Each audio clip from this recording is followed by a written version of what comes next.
anybody to get paid on TikTok ever. Have you, Caspian? Have you ever known anybody to make 1 cent on TikTok? A real person? No, No, no. It's no. it's fake. It's all fake. I make money on some platforms. Like, hey, what's going on? Ajit. Hey, Bumpkin, how are you? Bumpkin, how you doing, girl? What up, Malik Zebi?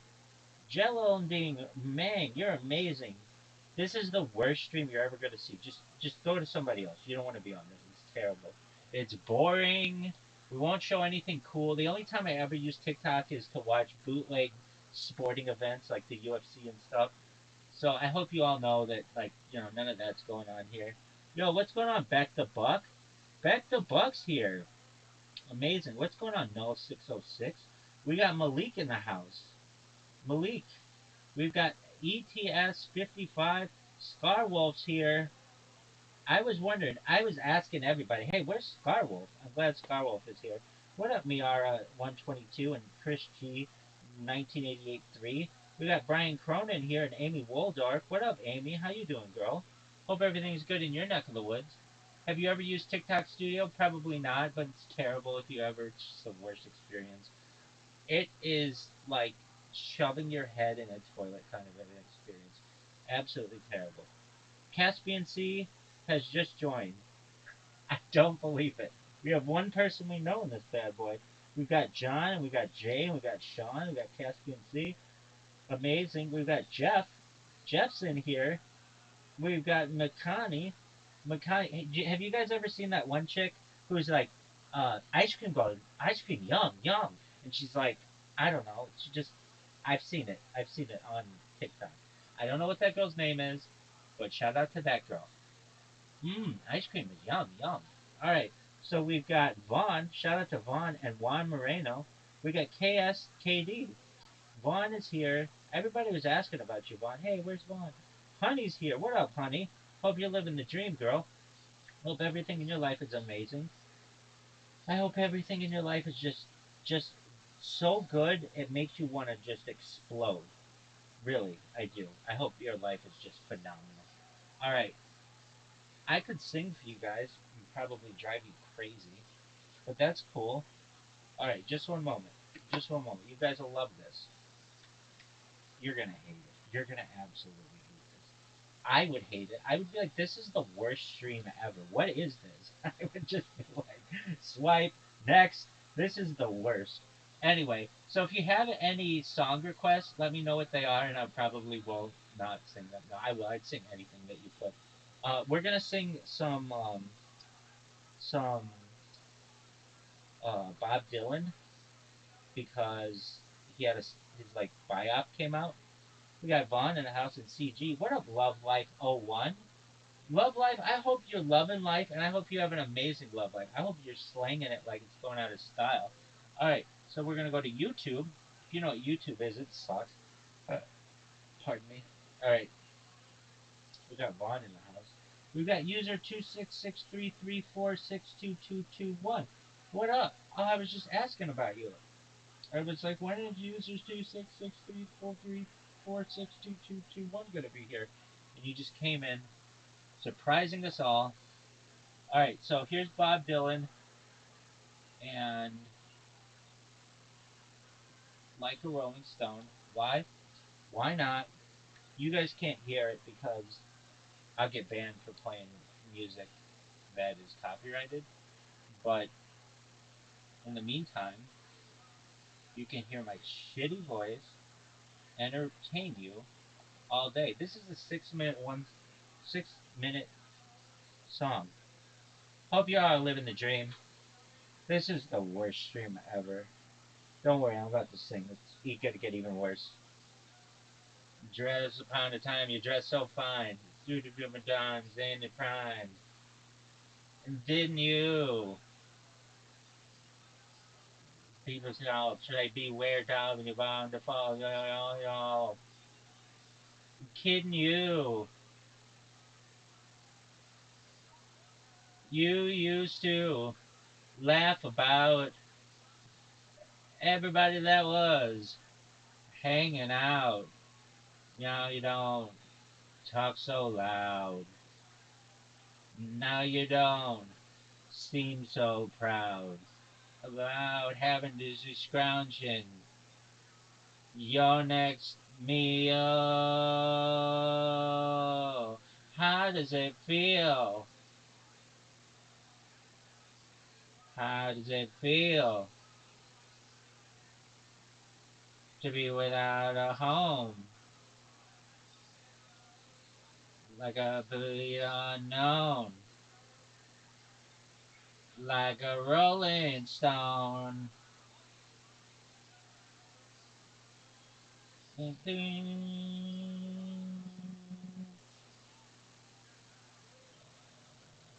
Oh, you gone to the finest school, alright, Miss Lonely, but you know, you only want to get juiced in it. If I never taught you how to get on down the street, and now you're gonna have to get used to it. You said you've never compromised. But don't you trip, none of you realize he's not selling any alibis. As you turn into the vacuum of his eyes and say, do you want to make a deal? How does it feel? How does it feel to be on your own with no direction home? A complete unknown, like a rolling stone. Don't worry, kids. I'm amazing. I'm gonna get another device. It's gonna be baller. It's amazing. Hold on a second, kids. Here we go. Oh, yo, you have to turn around to see the frowns on the jugglers and the clowns of the little kid. Tricks for you. You never understood that it ain't no good. You didn't let other people get your kicks for you. You sit right on the chrome horse with your diplomat. The baby on his shoulders, a Siamese cat. Ain't it hard when you discover that he wasn't where it's at after he took from you everything you could steal? How does it feel? How does it feel to be on your own with no direction home? Like a complete unknown, like a rolling stone.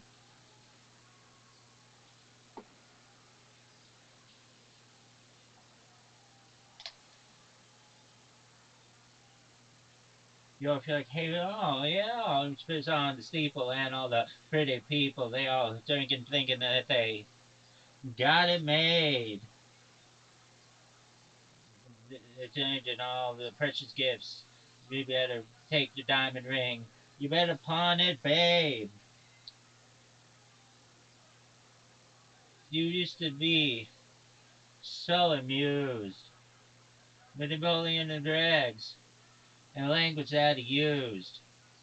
Go on now, he calls you, you can't refuse. When you got nothing, you got nothing to lose. You're invisible, you got no secrets to conceal. How does it feel? Oh, how does it feel to be on your own with no direction home? Like a complete unknown like a rolling stone.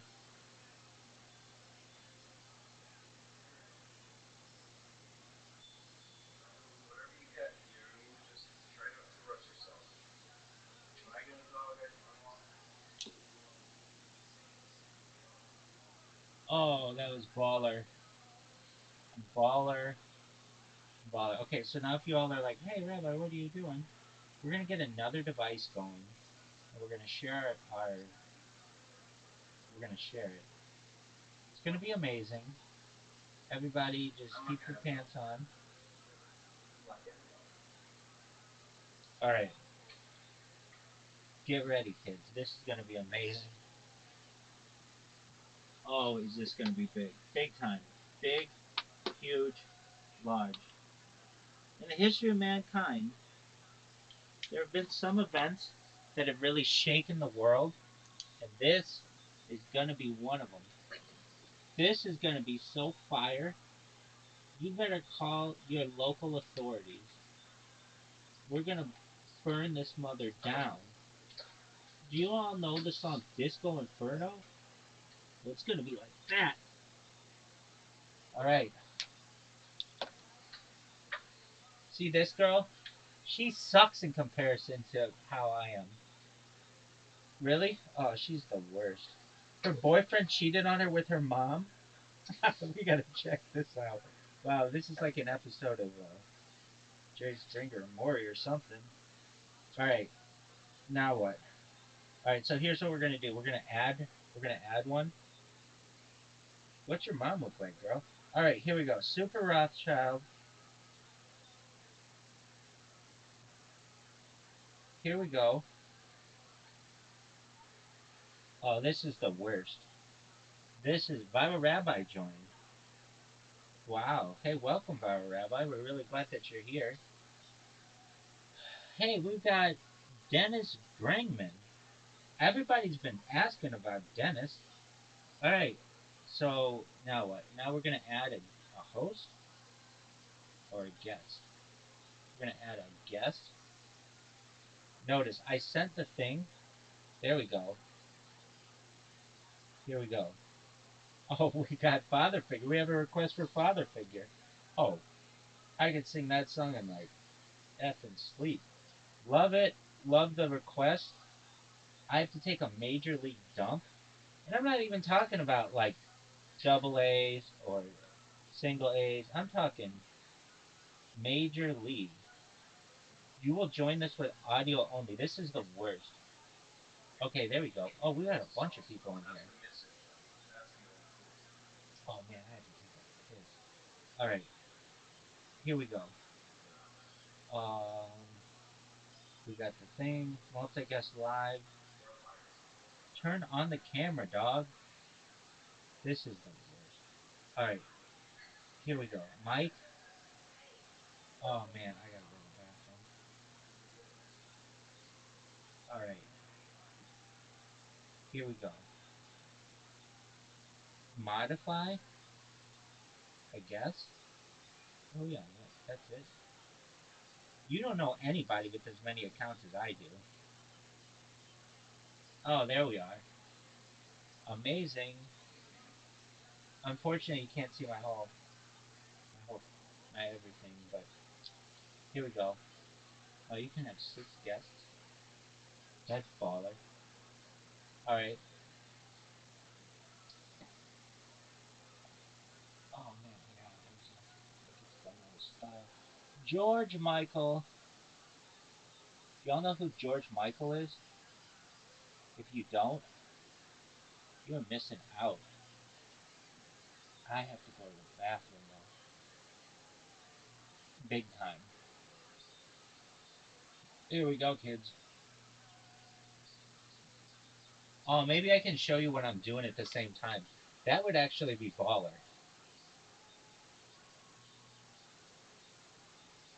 Oh, this would be baller as F. Notice I can't even cuss.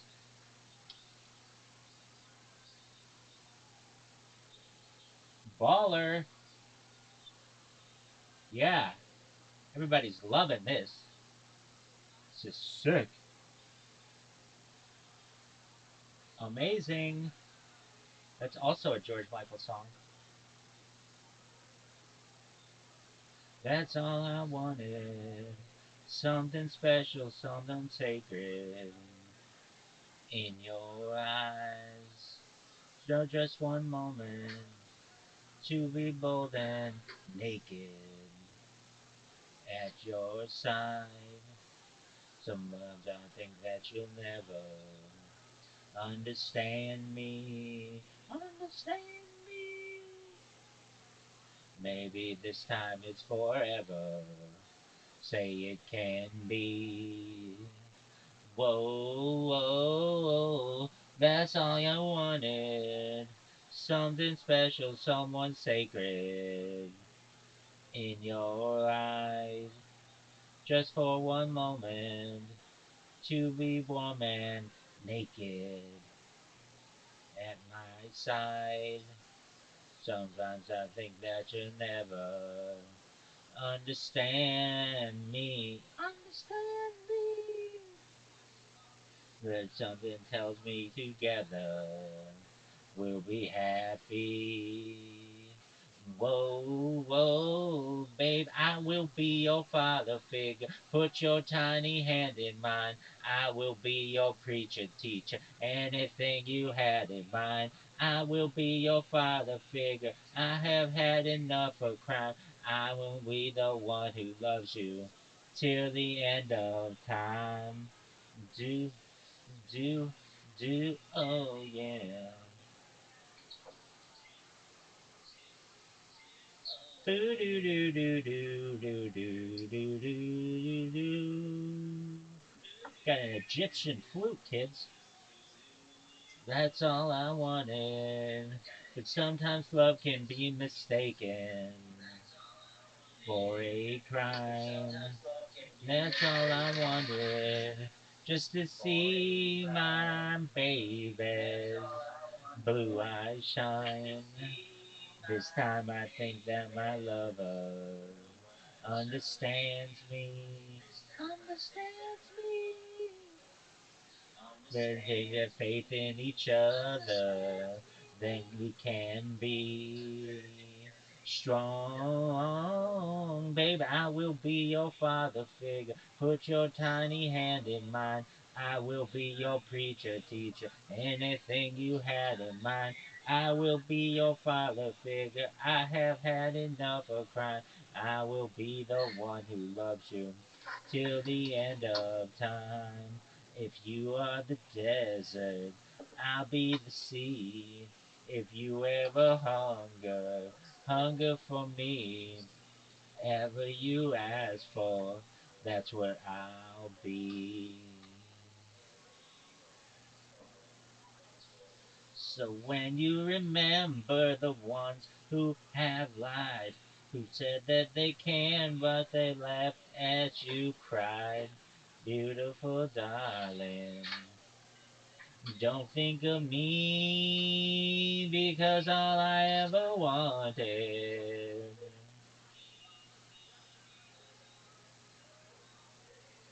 it's in your eyes, baby.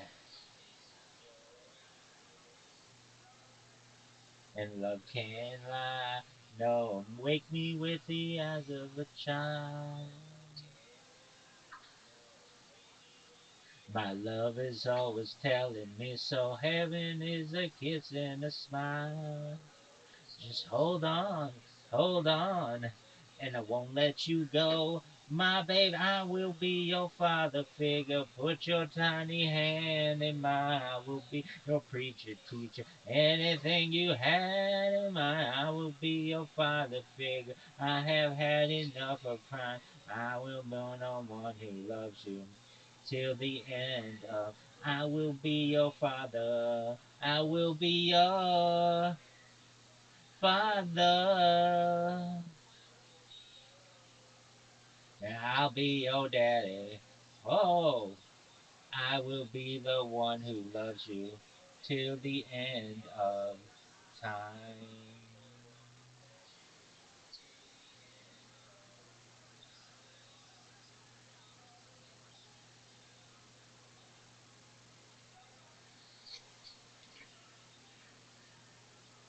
All right, now a little careless whisper, and I will play the video, and so you can see what it looks like. This is Miami, Florida. Florida.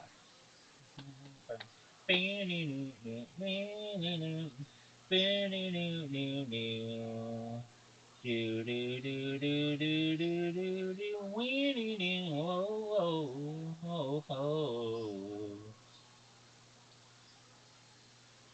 Shout out to George Michael.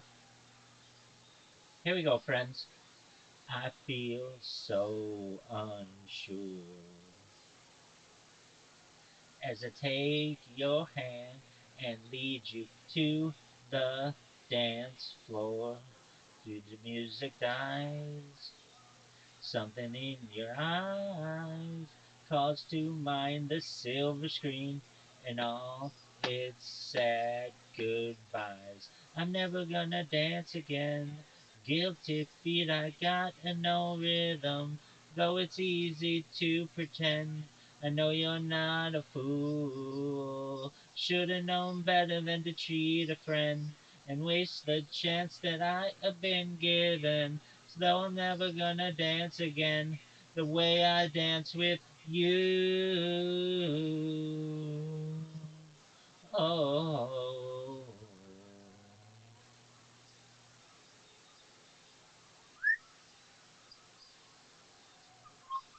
time can never mend the careless whispers of a good friend through the heart and mind. Ignorance is kind. There's no comfort in the truth. Pain is all you'll find. I'm never gonna dance again. Guilty feet, I got no rhythm. Though it's easy to pretend, I know you're not a fool. I should have known better than to cheat a friend and waste the chance that I have been given. So I'm never gonna dance again the way I dance with you.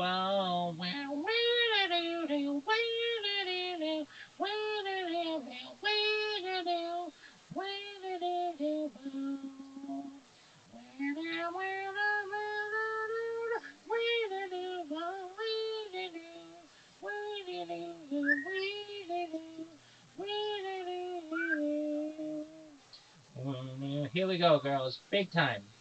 Tonight the music seems so loud. I wish that we could lose this crowd. Maybe it's better this way. We heard each other with the words we wanted to say. We could have been so good together. We could have lived this dance forever. But now there's gonna dance with me. Please stay. And I'm never gonna dance again. Guilty feet, I got no rhythm. Though it's easy to pretend, I know you're not a fool. Should've known better than to cheat a friend and waste a chance that I have been given. So I'm never gonna dance again the way I dance with you. Oh, oh,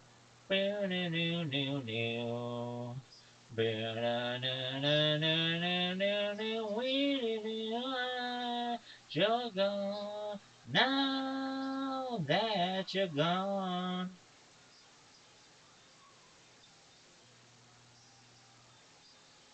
Now that you're gone, I just went so wrong that you had to leave me alone. Ba ba da da da ba ba ba da da da ba ba ba da da da. We ba ba na ba ba ba ba da ba ba ba ba da da. We ba da da da.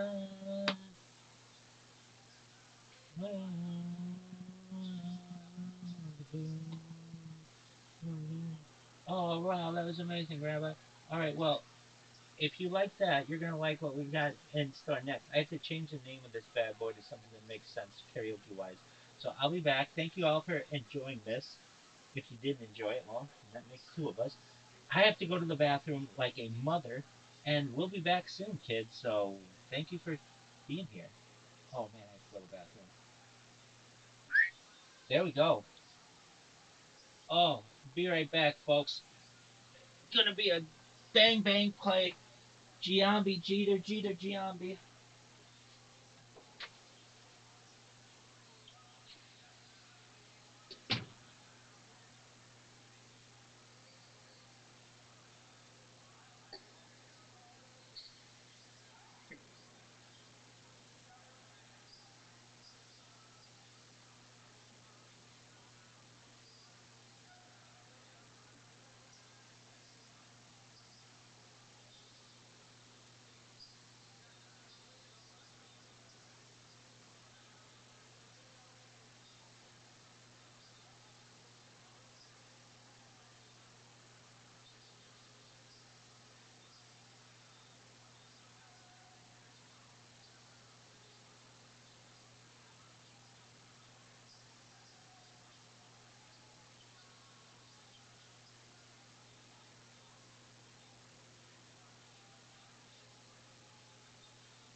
We're back, folks. All right, now what? Well, I'm gonna try that shit again, but we are going to maybe um, get some other devices going. All right, I'm gonna let the people at Harry Potter Obama Sonic 10 in and all not to worry that I'm just gonna use that device for something else. Oh, all right. I'm sure this isn't gonna work, but it's a lot of work.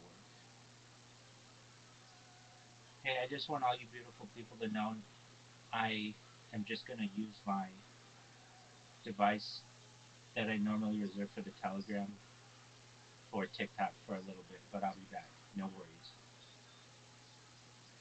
Thank you for loving me.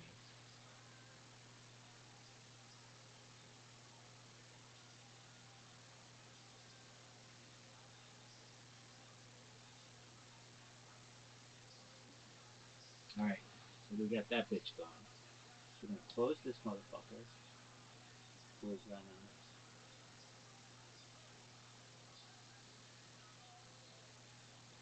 This thing is like stuck on Telegram. Alright, so I'm gonna try to get as many devices going in this bad boy as possible. I think the max is 9. Account status, your account was logged out. Go fuck yourself. Alright, log in. I guess that's fine. Whatever. Dude, don't fuck me. Okay, so just make it we rate milks. We rate milks. One of my amazing accounts.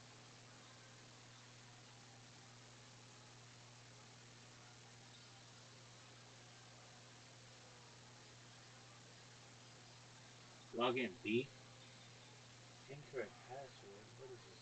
Bullshit. I bet I logged in with email input. Alright.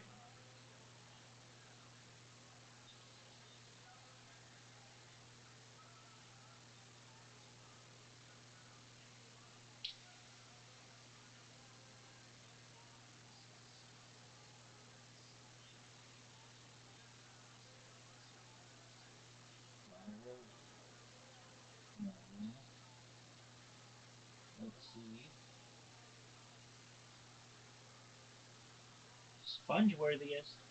That works. Temporarily remove app. No, fuck you. Stop. I don't give a shit about your fucking update, Apple.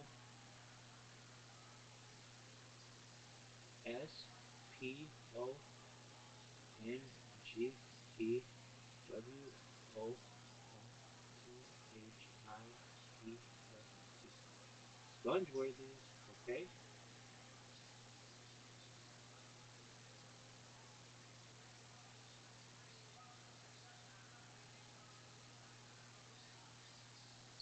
Are you fucking serious?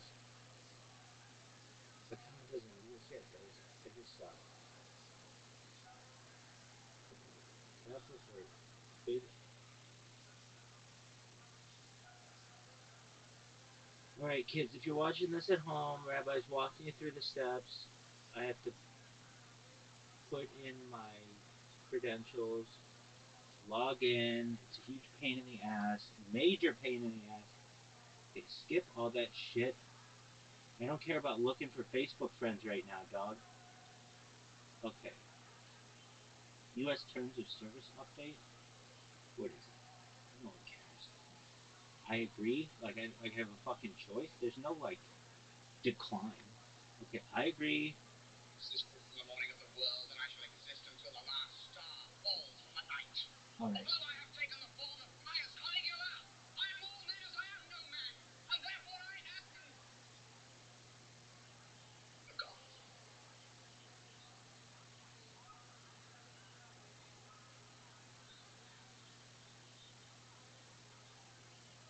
I'm gonna blow fucking minds with this.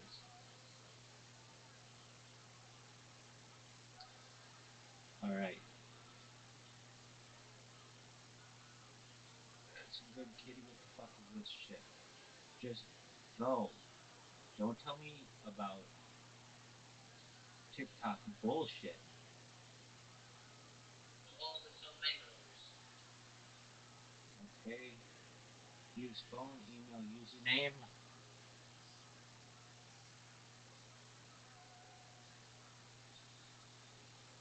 Shit.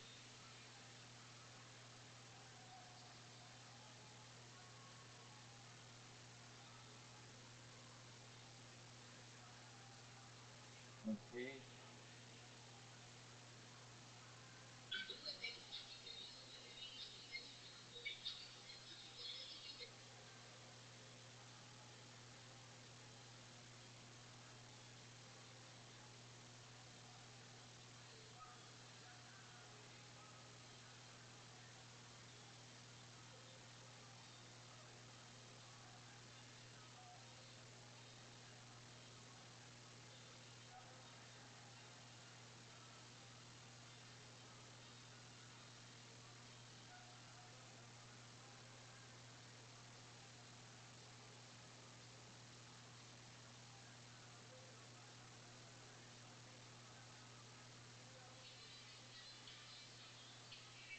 You're a loser.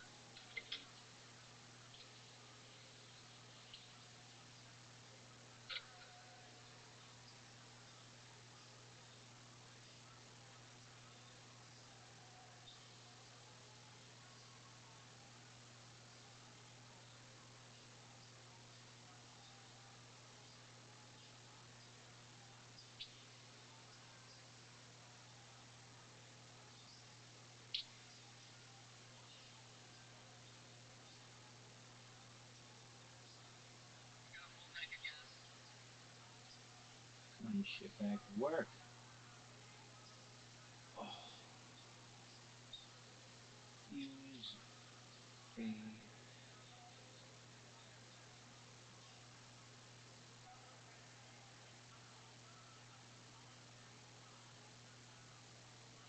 All right. Let's see if this feature works.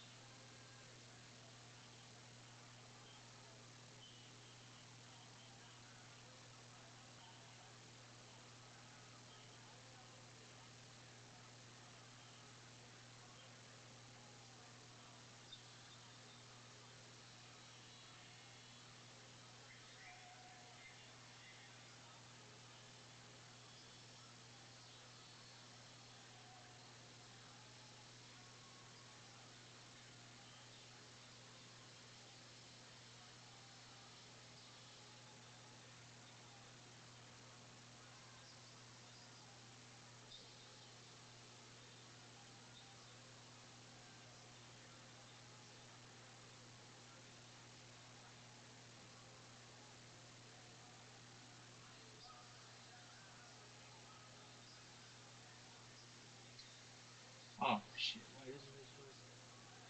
Username or password? Okay.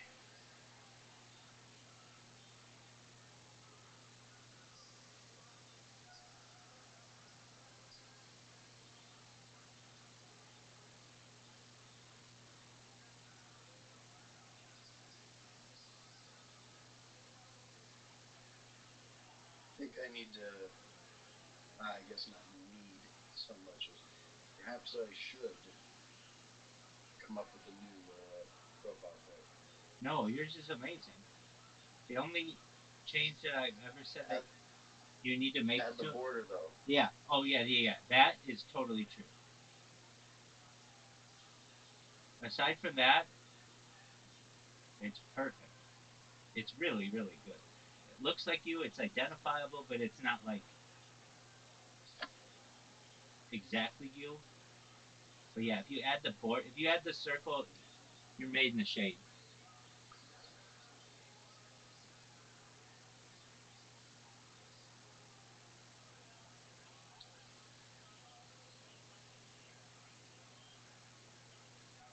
Do you know how to add the border? Yeah.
work, B. There we go. Okay. So I could have four different accounts live right now, which is tight. Oh, what the fuck? Why did it pick up? It just did.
All right. How about over here?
Welcome, welcome. Hope you're living the dream.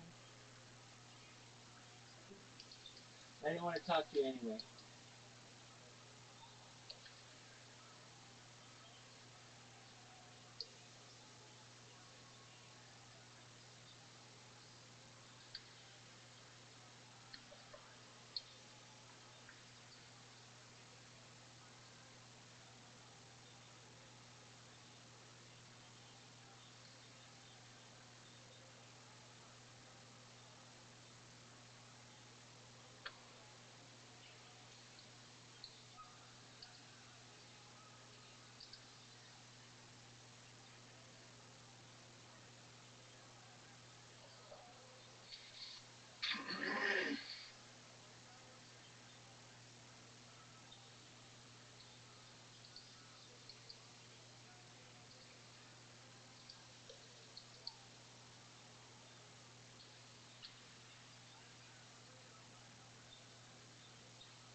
Yo, dog, feel free to talk. Glad you're here.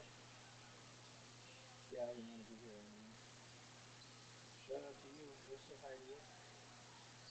The guest request sent.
what up, Nadine? Alicia, how you doing, girl?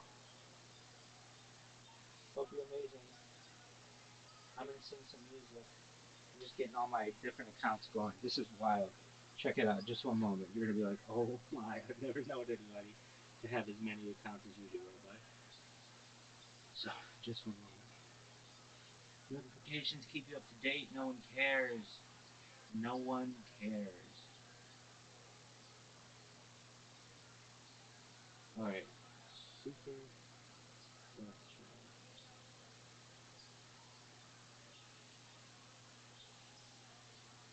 Yes. There we are. Nadine, I would have left too. Don't let go. Nothing personal.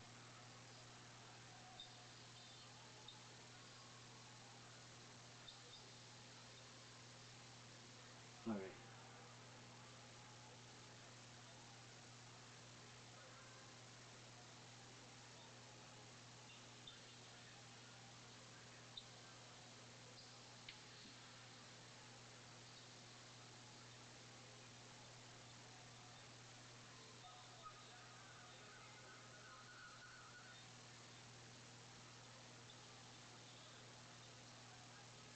There we go.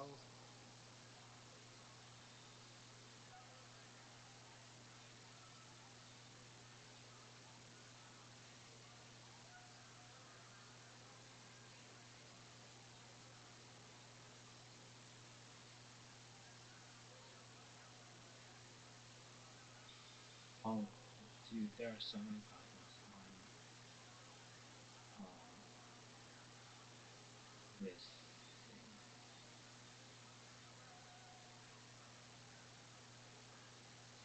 Accept.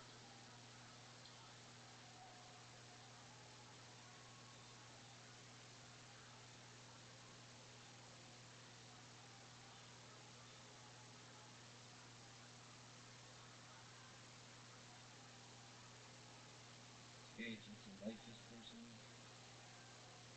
Invite.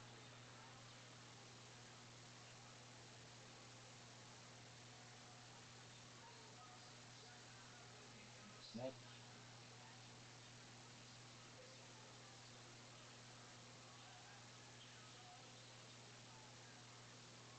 Accept.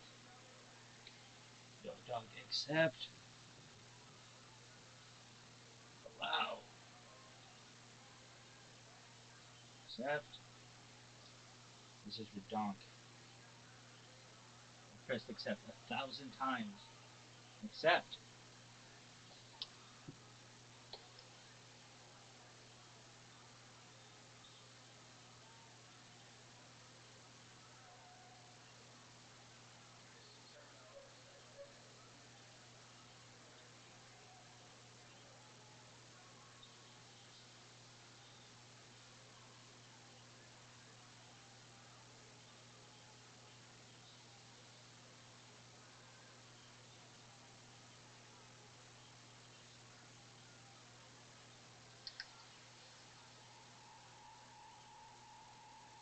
Yeah, play with that sound, dog.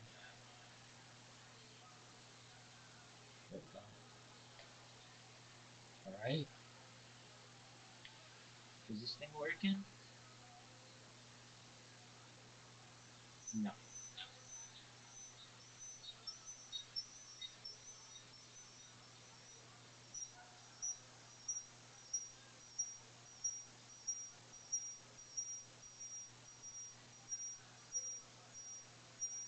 If you're like, I hate that sound, yeah, I do as well. Playing Twitter or TikTok or whatever. Okay, there we go. Fixed it. Come on, you slut. Can't even say that. Who knows? Alright.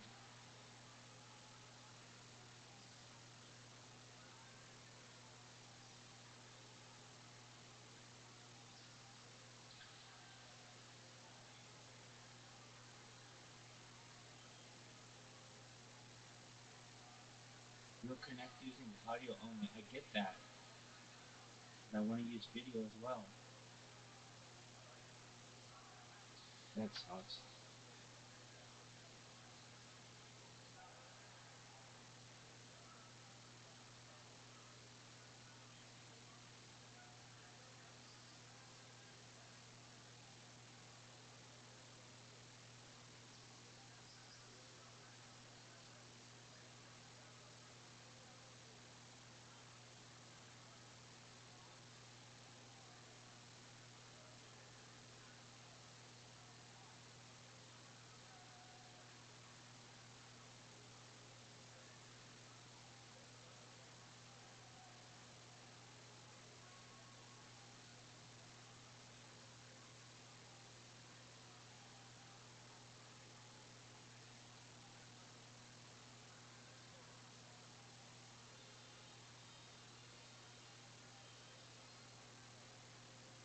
Dog.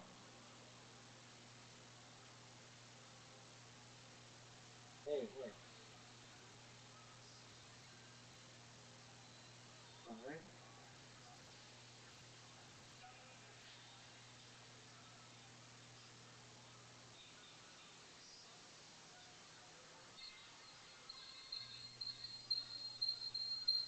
Oh yeah, that's what we wanted.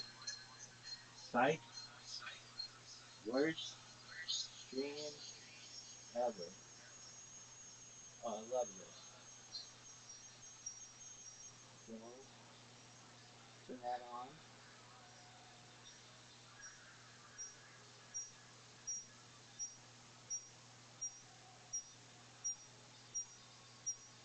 Save. Okay. How about this? You'll connect using audio only. How about no?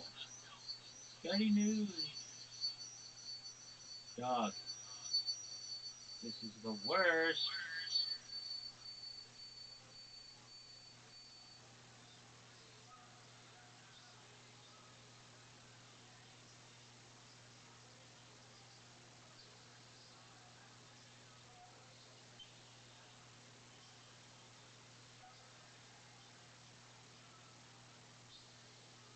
Oh, I need to have a. I guess I don't have enough coins, whatever. Anyway, alright, friends. This is the worst.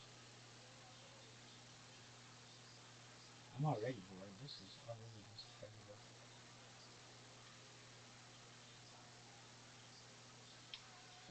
Alright. Caspian C, can you hear me? Caspian C, can you hear me? That's a no. That's definitely a no. Alright, well, what are we doing? I don't know. This is terrible.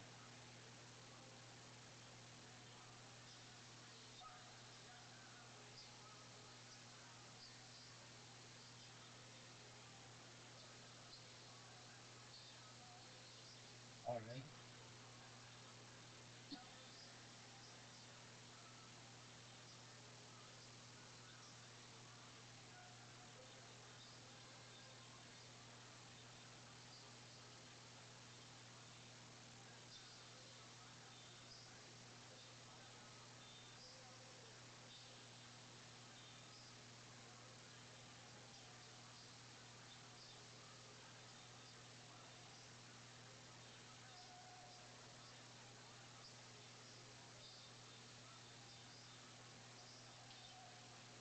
Alright, here's Tears for Fears.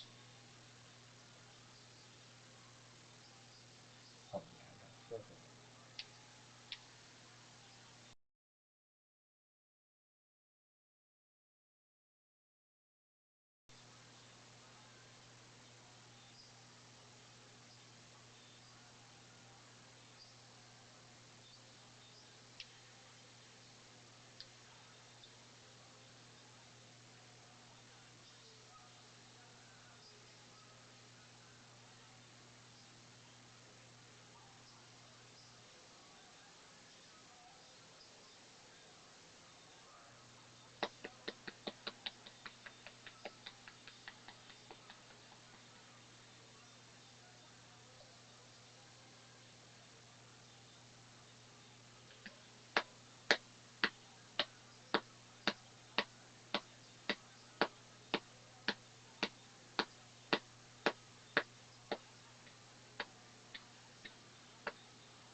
into your life. There's no turning back. Even while we sleep, we will find you acting on your best behavior. Turn your back on Mother Nature. Everybody wants to rule the world.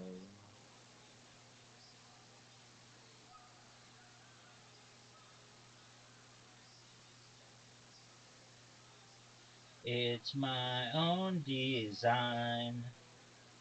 It's my own remorse. Help me to decide. Help me make the most of freedom and of pleasure. Nothing ever lasts forever. Everybody wants to rule the. There's a room where the light won't find you.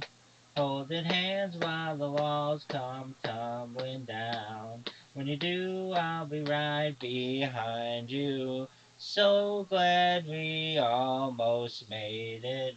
So sad we had to fade it. Everybody wants to rule the world.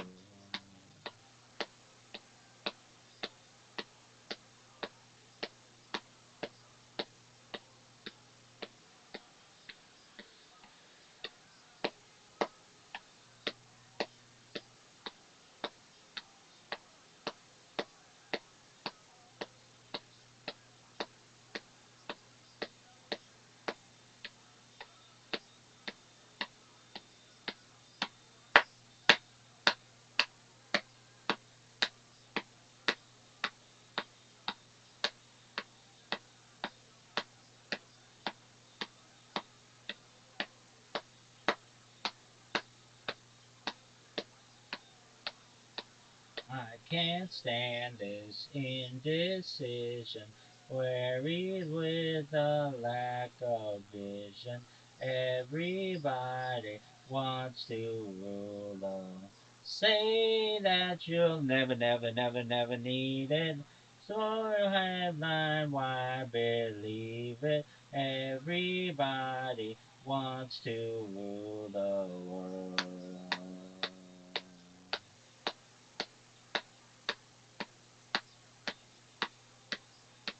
All for freedom and our pleasure. Nothing ever lasts forever. Everybody wants to rule the world.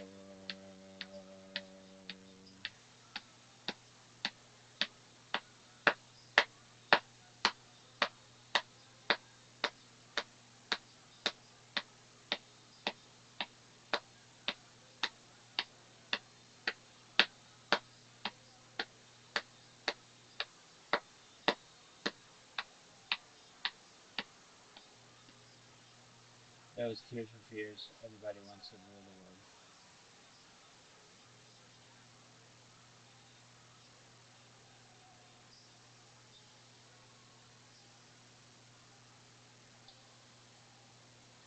Here's you two. I still haven't found what I'm looking for. I love this video.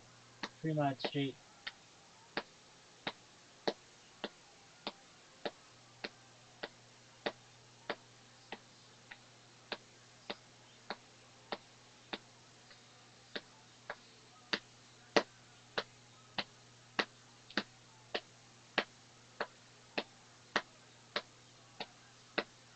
I have climbed highest mountains.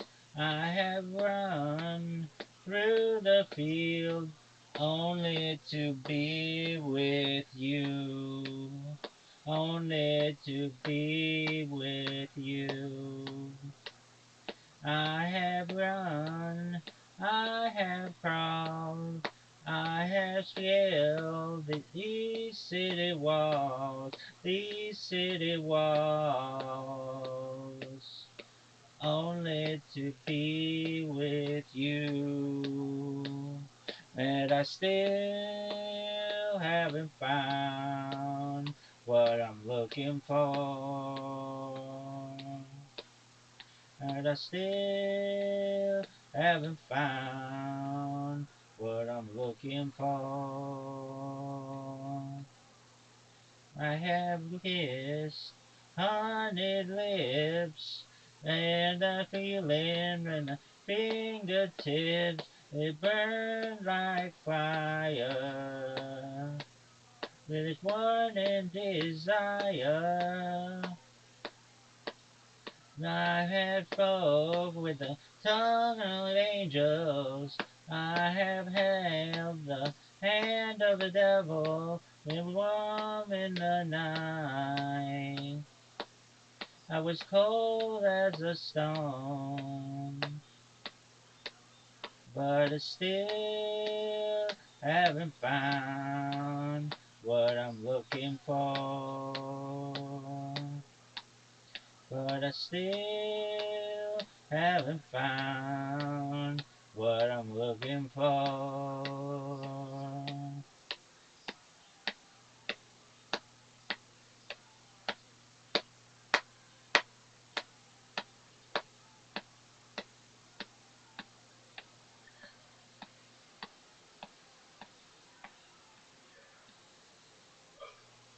This is such bullshit.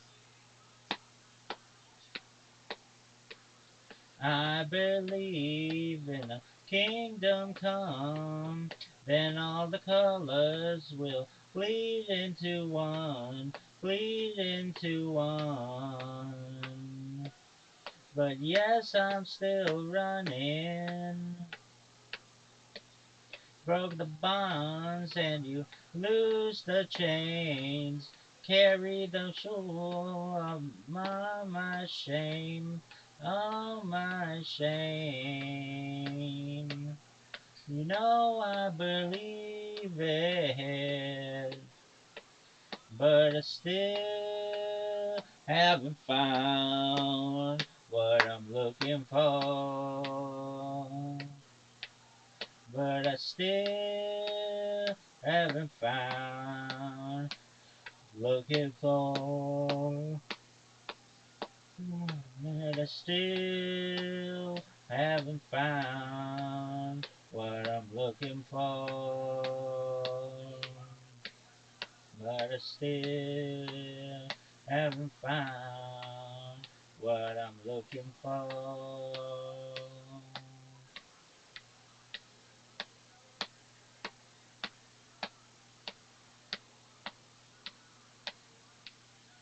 What up, Dan?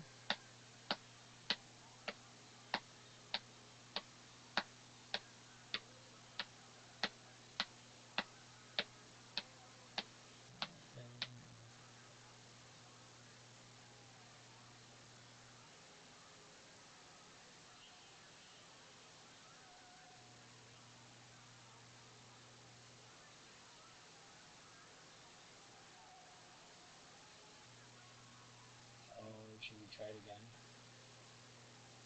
We'll try it one more time. This is the worst. And now. Hey now, hey now. Don't dream it's over. Hey now, hey now. What it was. Yeah, they come, they come. The world change. You know they know.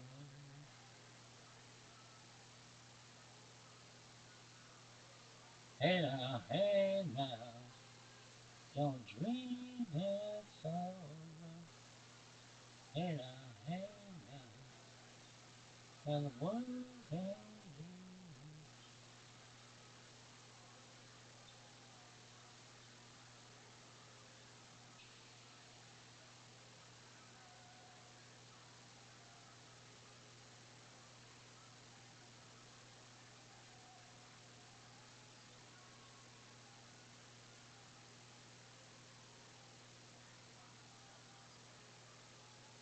Alright, let's see if this beat works.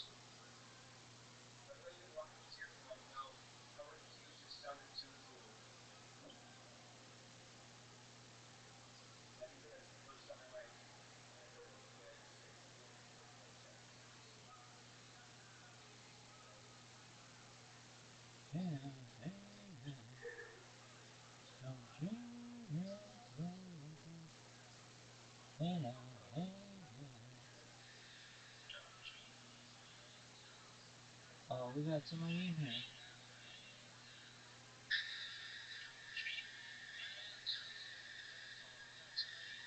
Oh, this is the worst. Dog. Requested a guest.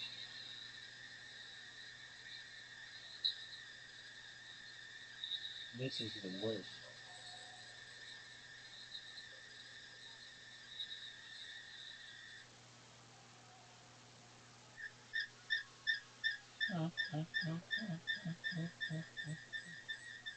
Worst sound quality ever. I like how I have one person watching me. This is just the best. What up, bud? How you living? Hope you're having a wonderful day. Oh yeah, now everybody's coming in. Hey now, hey now. This is hey now.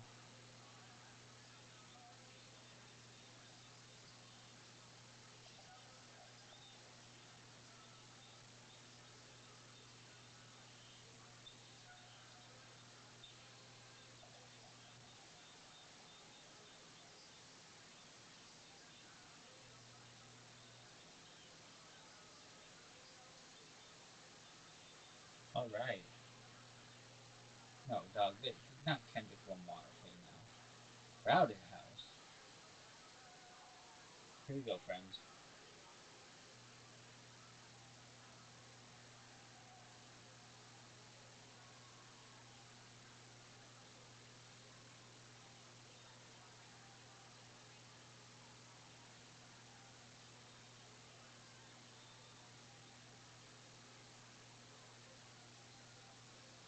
There's freedom within.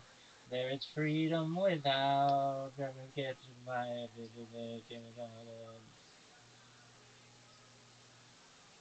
There's a part of ahead. There's a village it's all lost. Let you know the end of the road. You're down with me. Hey now, don't dream it's over. Hey now, when the world comes in, they come to build a world between us. Without that they won't win.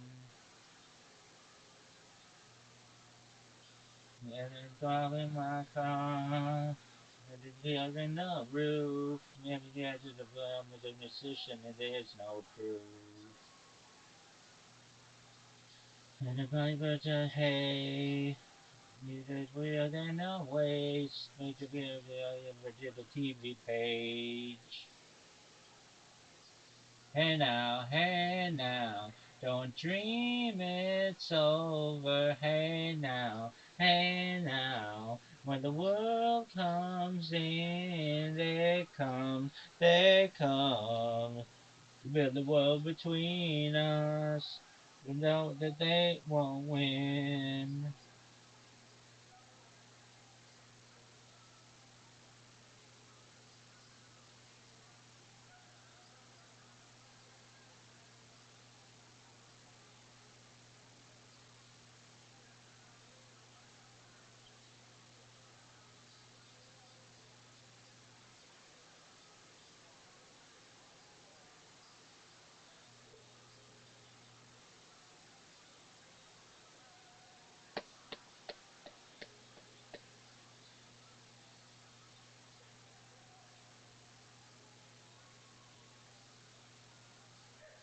Let them talking again.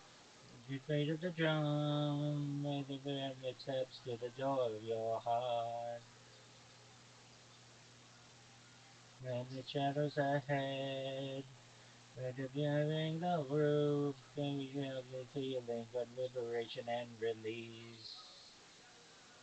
Now, hey now, don't dream it's over. Hey now, when the world comes in, they come to build a world between us. You know that they won't win.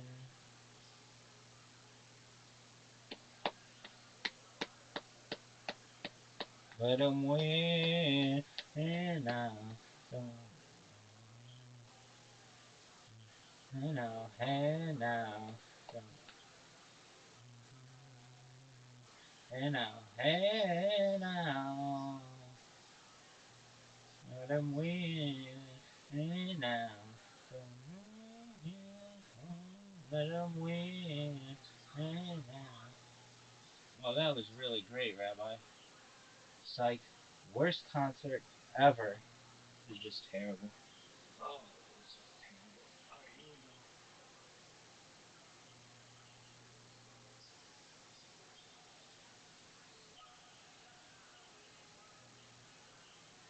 Go back to what you normally do.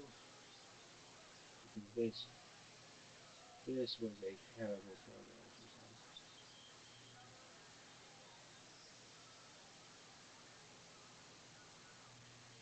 Hey now, hey now, don't dream it's over. Hey now,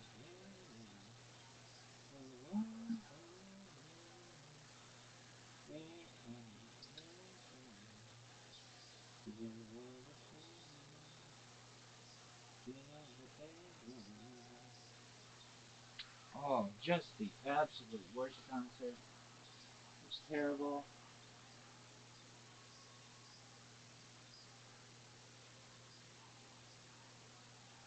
Hey now, don't dream it's over. Hey now, while the world comes in. Dance now, dance now, together all the daylight, together the daylight. Worst stream ever in the history of mankind. What happened here?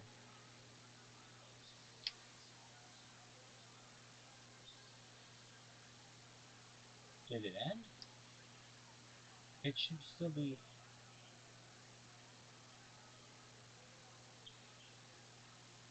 It should still be live. Coffee break? What?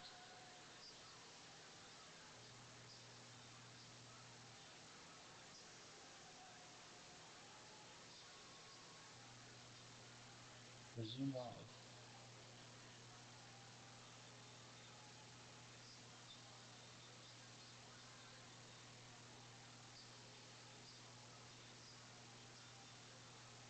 This is TikTok. You are so shitty.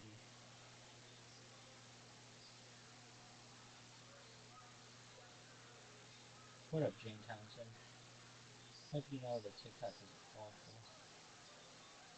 No one likes it. I don't even like it. And I'm using it. It's just the worst. Hey now, hey now, don't dream it's over. Hey now, hey now, all the world comes in. Hey now, hey now, there's a go between us. Love will stay away. Hey now, hey now, don't dream it's over. Hey now, hey now, all the world comes in. Hey hey together go between us. Hey, hey, hey now, hey now, don't dream it's over. Hey now, hey now, all the world comes in.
What up, friends?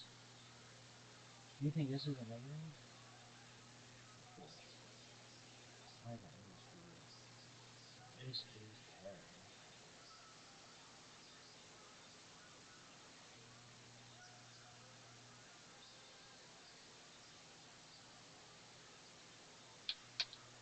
Hey, hey, hey.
Wow, we have so many people in here. It's unbelievable. Oh! No, no, no, no, no, no, no. This has got to be the worst stream of all time. Without a doubt.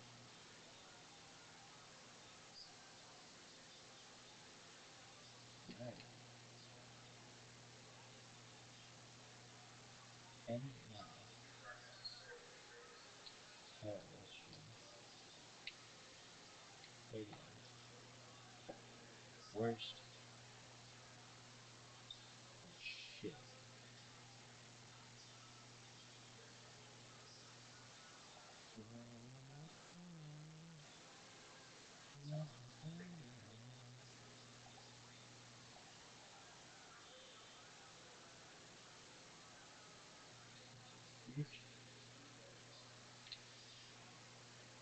This is the worst.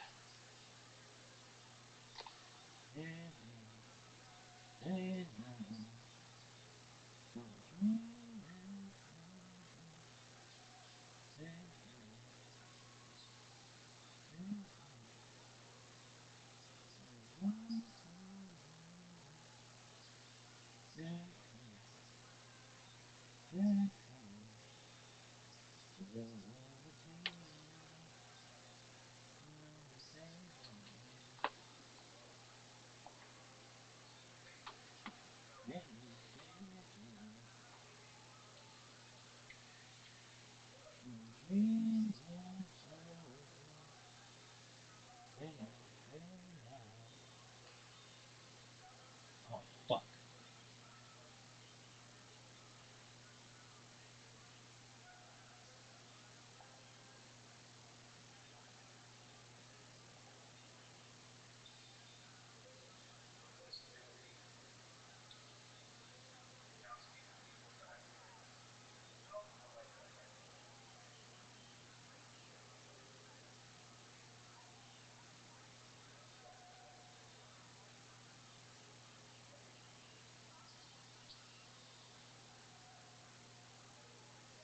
We got a new follower out of it. Big time. Hey now, hey now. Don't dream. Oh, oh. Hey now, hey now.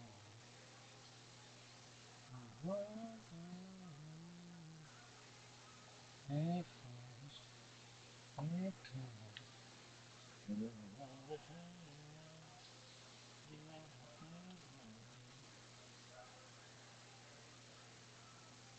fast cuts, full sort of MTV on crack. That sounds great. All right, good. Well, this is what we have to work with. I would like you to meet Andrew Bernard, the Nard Dog. Let the Nard Dog out. He gives the best back rubs in the office. That's true. He gives me a back rub. Also, he did aromatherapy. Nard Dog. Now, this gentleman right here is the key to our poster child. Where are they? I grew up in a small town. One family seems perfect to you. Well, those areas. Phyllis, like Dennis in Delaware. One of the lesser of the Mansion Island. These are our accountants.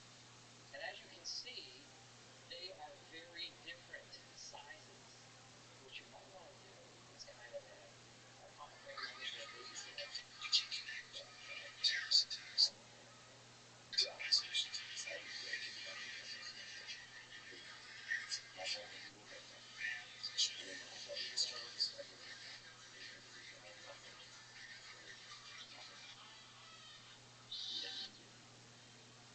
Frankly, all those on the radio side. What happens when love and fear collide?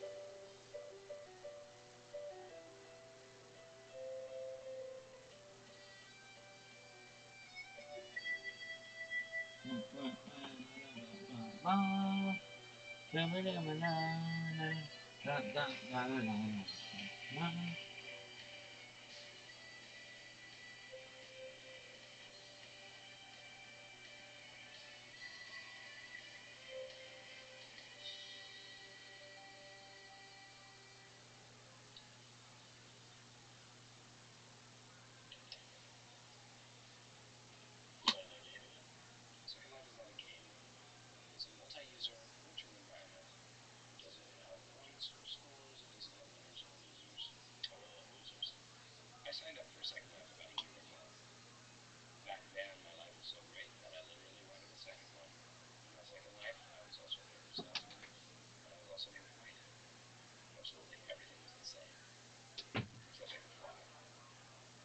Little girl in a field, pulling low, zoom back and find she's in the desert. The field is an oasis. Zoom back further, the desert is a sandbox in the world's largest resort hotel. Zoom back further, the hotel is actually the playground of the world's largest kids. Zoom back further. I can tell every time you play. Actually, I don't get paid by the hour anymore. But thank you. I get paid by the year. That all sounds really, really ambitious. Why don't you show me what we did with basketball? Okay.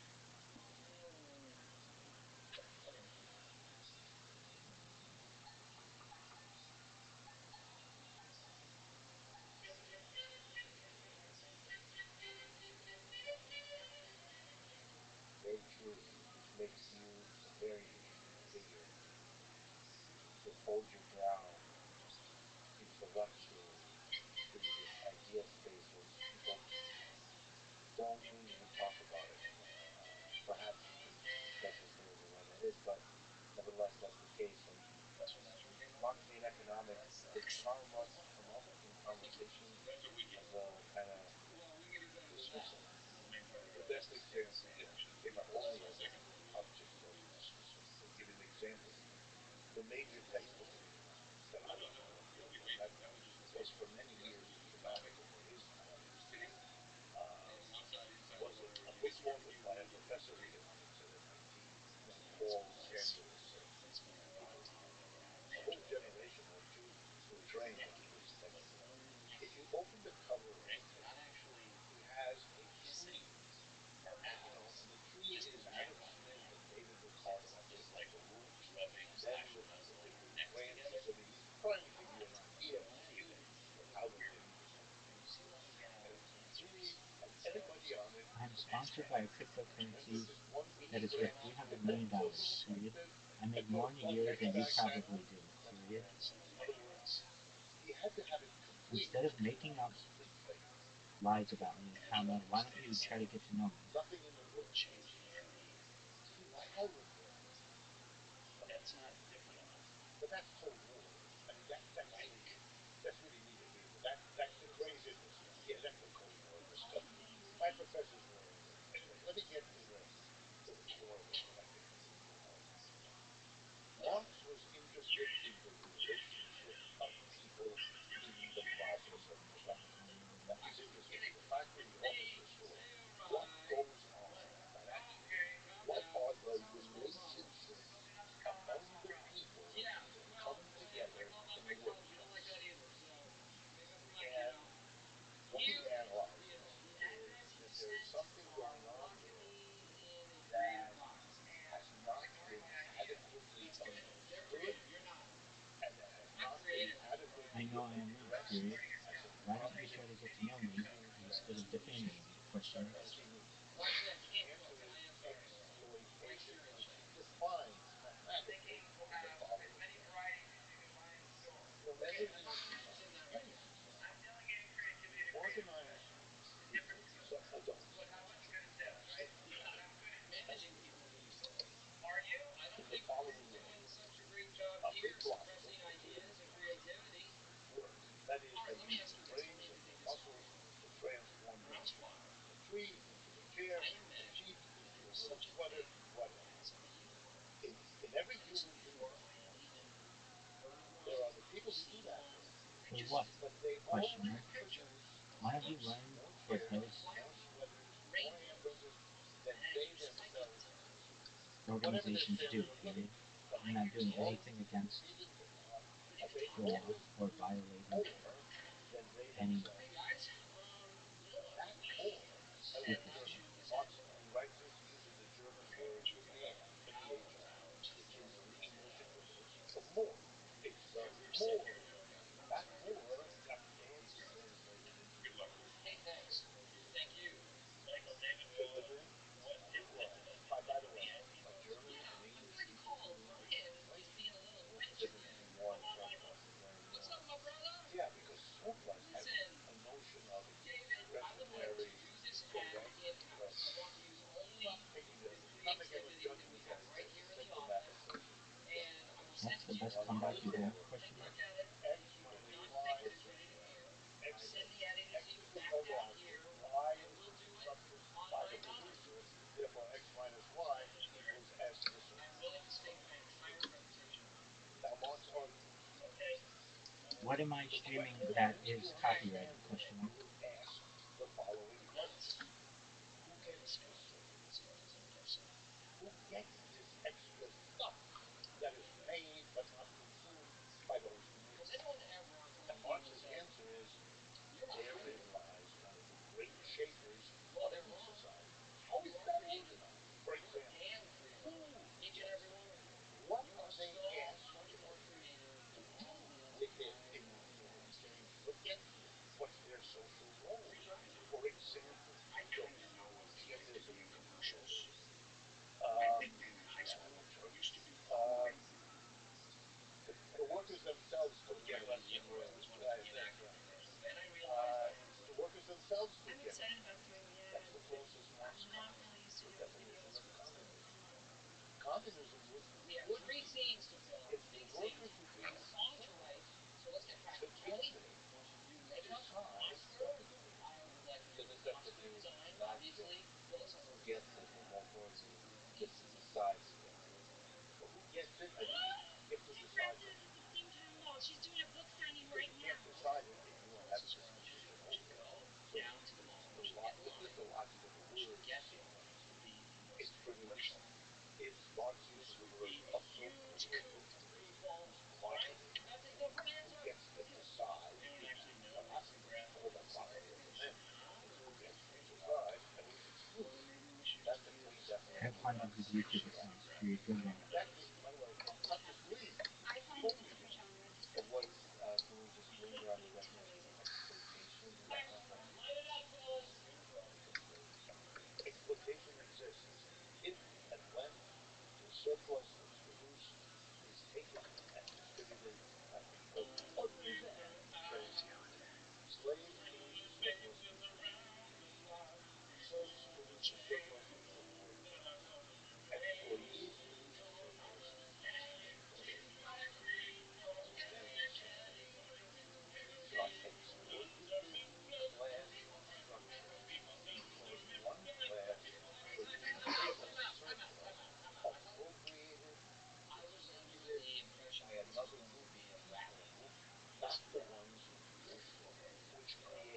why don't you guys recognize that I could make you all rich if you just banded together and helped to promote me on Reddit, period. I have more data online than any person ever, period. Data is Earth's number one resource, period. I have essentially a seamless timeline going back to the pandemic, period. I can make you, comma, your family, comma, and your friends trillionaires if you recognize that I could be an ally and not your enemy, period. Daddy, you get me an ice cream. So you walk over, you take the money, and you get two ice cream cones, and you give them one to give to your mom.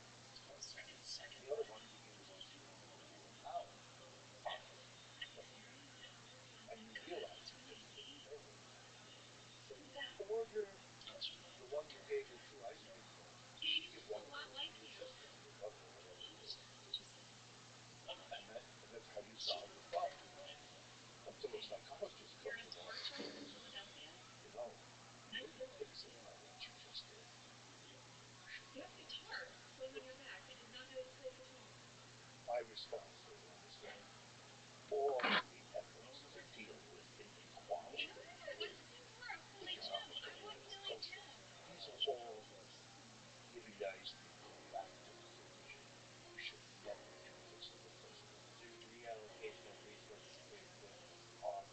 Look at us. This country is tearing itself apart in a way that I have never seen in my life, and I've lived all my life, and I've worked all my life. It's tearing itself apart. Basically, the redistribution of wealth so badly perpetual inequality. And look at, as I explain to people, what is going on in this tension today, including in almost 1,000 people. I don't have to say a word about the government. I hate it. The government's really a very secondary matter to this core question. And here comes the big point. If you make a revolution and all you do is remove the private exploiter and substitute the government official without changing the relationship, you call yourself a Marxist or a liberal, but you're not getting the point of the Marxism. The point was not all the exploiters and exploitation. It was saying you got to change the organization of the workplace so there isn't a group that makes all the decisions and gets the surplus vis-a-vis another group. What resource is more important than data? Question mark. Not only will you not achieve what you're trying to get, but you're so misunderstanding that the Germans again have a phrase, it's in sheep. It goes crooked. It doesn't go right. It is true, period.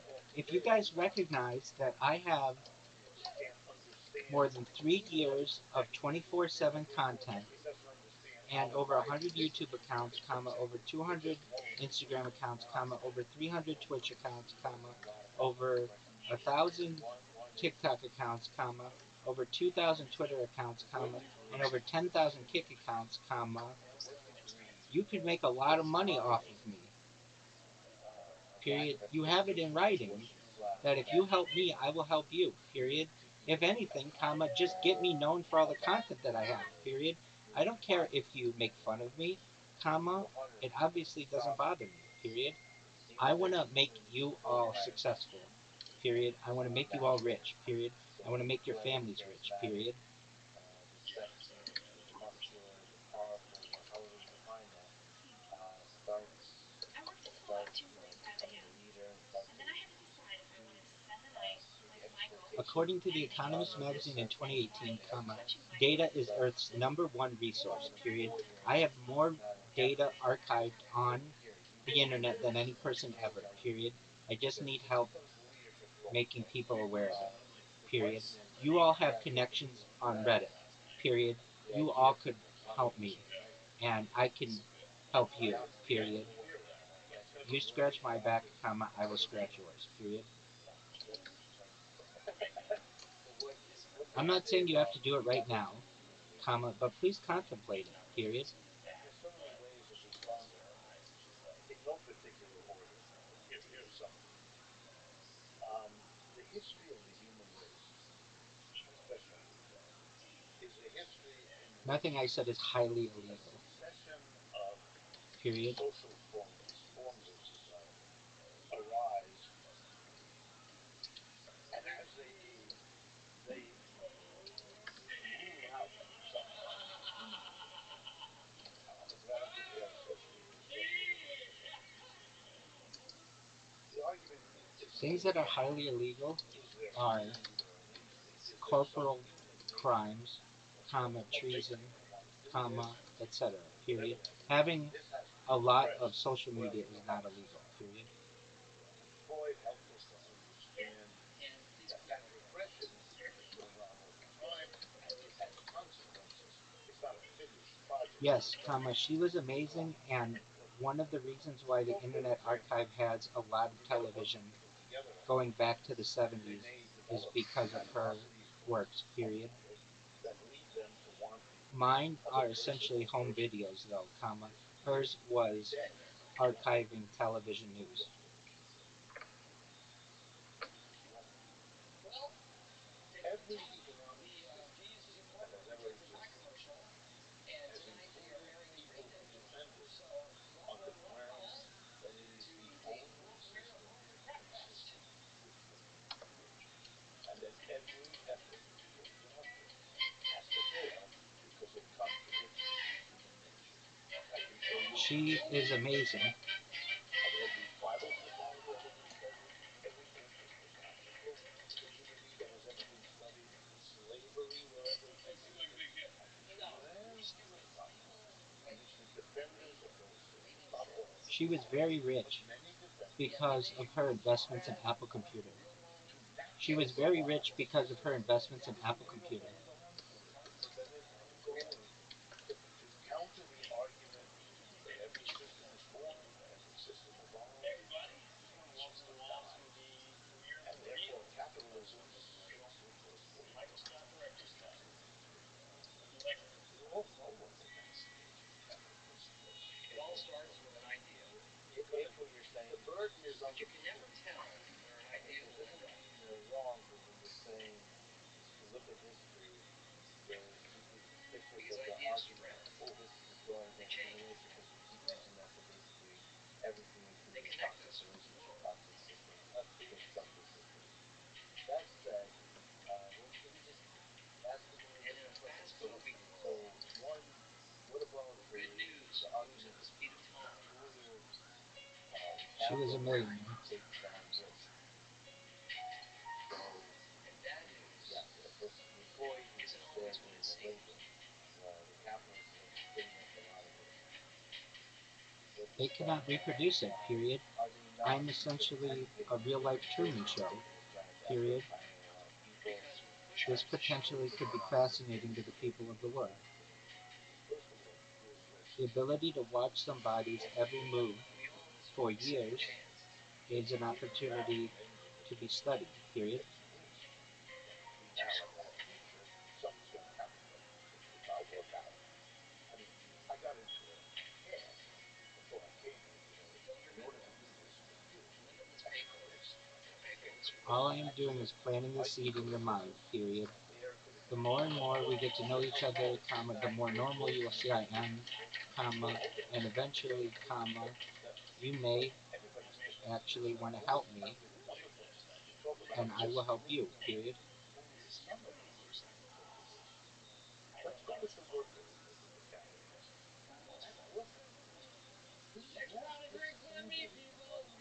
Here's the thing, the women take that job. He made a decision to have children. They are teenagers. They're now in school at a time when their friendships are crucial to their development. You're going to yank them out of the school because it's bad. That's an enormous risk to do that job every day, to forestall all the other things he could have done. Bloomberg He's TV. taking a risk that his job will be there tomorrow, next month, next year. He bought a house a minute ago. He would mortgage it, which means he's now stuck. He has to make a money. If you make a mistake with capitalism, he's the one who's going to. You're a capitalist. You got a lot of money. I don't know if you're big. You've got to lose that.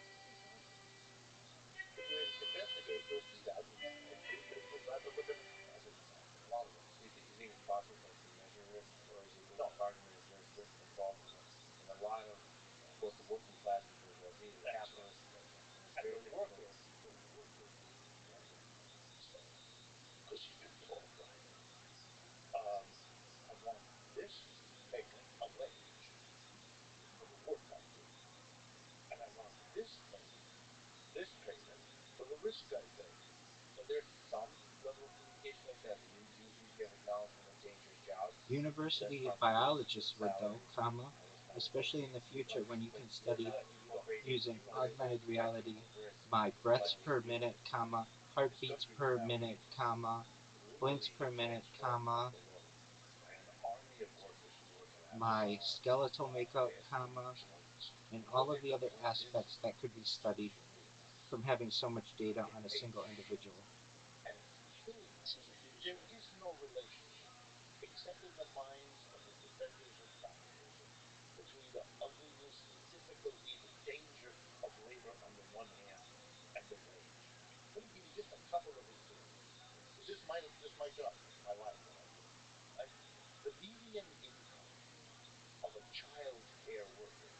Apologies, sometimes I use speech to text on my phone and it doesn't always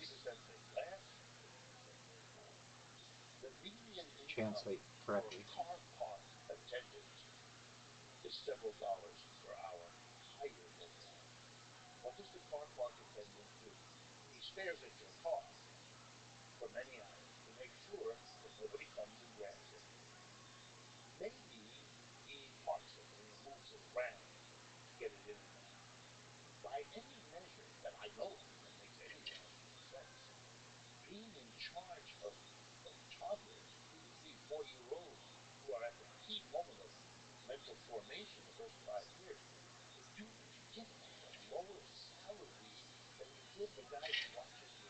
Both, period. Historians will be interested in this, comma, as I have a radio going 24/7, going back to the pandemic, marking every major event, every single minute of every single day, period. Sociologists will be interested in this. Psychologists will be interested in this, period. Doctors will be interested in this, period. Lawyers may be interested in this, period. And society in general.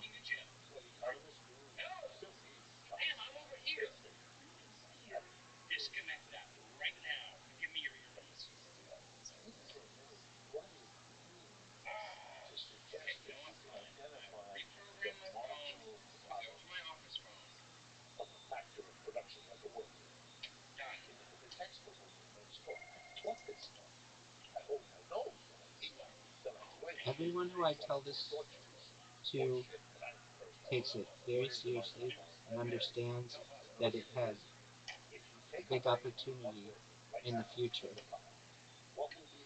period. It is essentially a modern day diarist or journalist.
comma, I don't need any assistance aside from awareness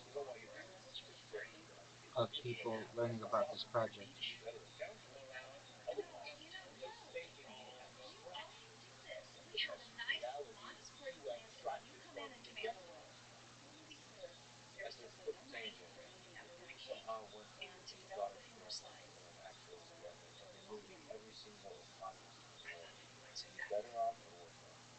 I'm a certified project management professional, comma. I've successfully launched major apps on the App Store and Google Play, comma. I've launched startups in major markets, comma, and had six-figure contracts with Fortune 500 companies.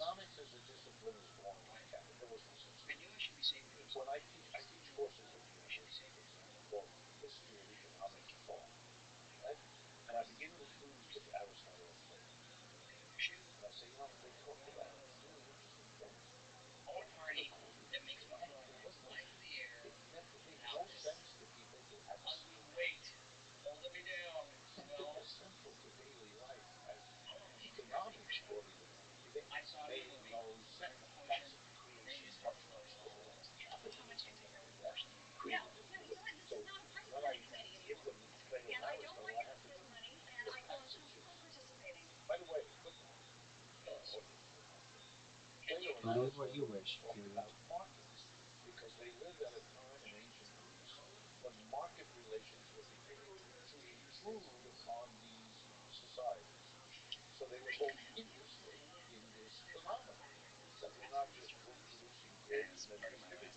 Fantastically.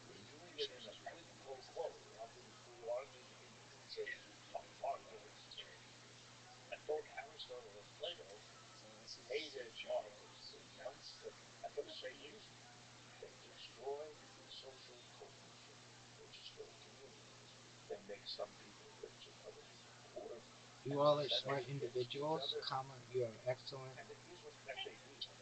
networks, comma, and you are about making money, period. You are the perfect people to take an interest in what I do and help me promote it, period.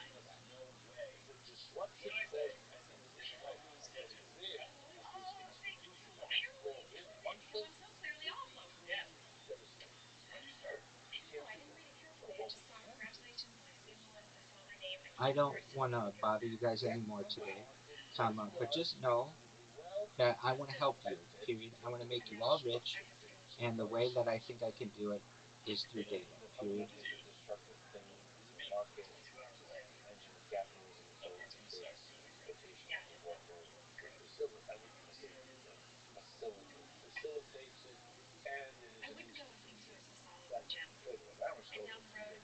It's a real life Truman Show, period.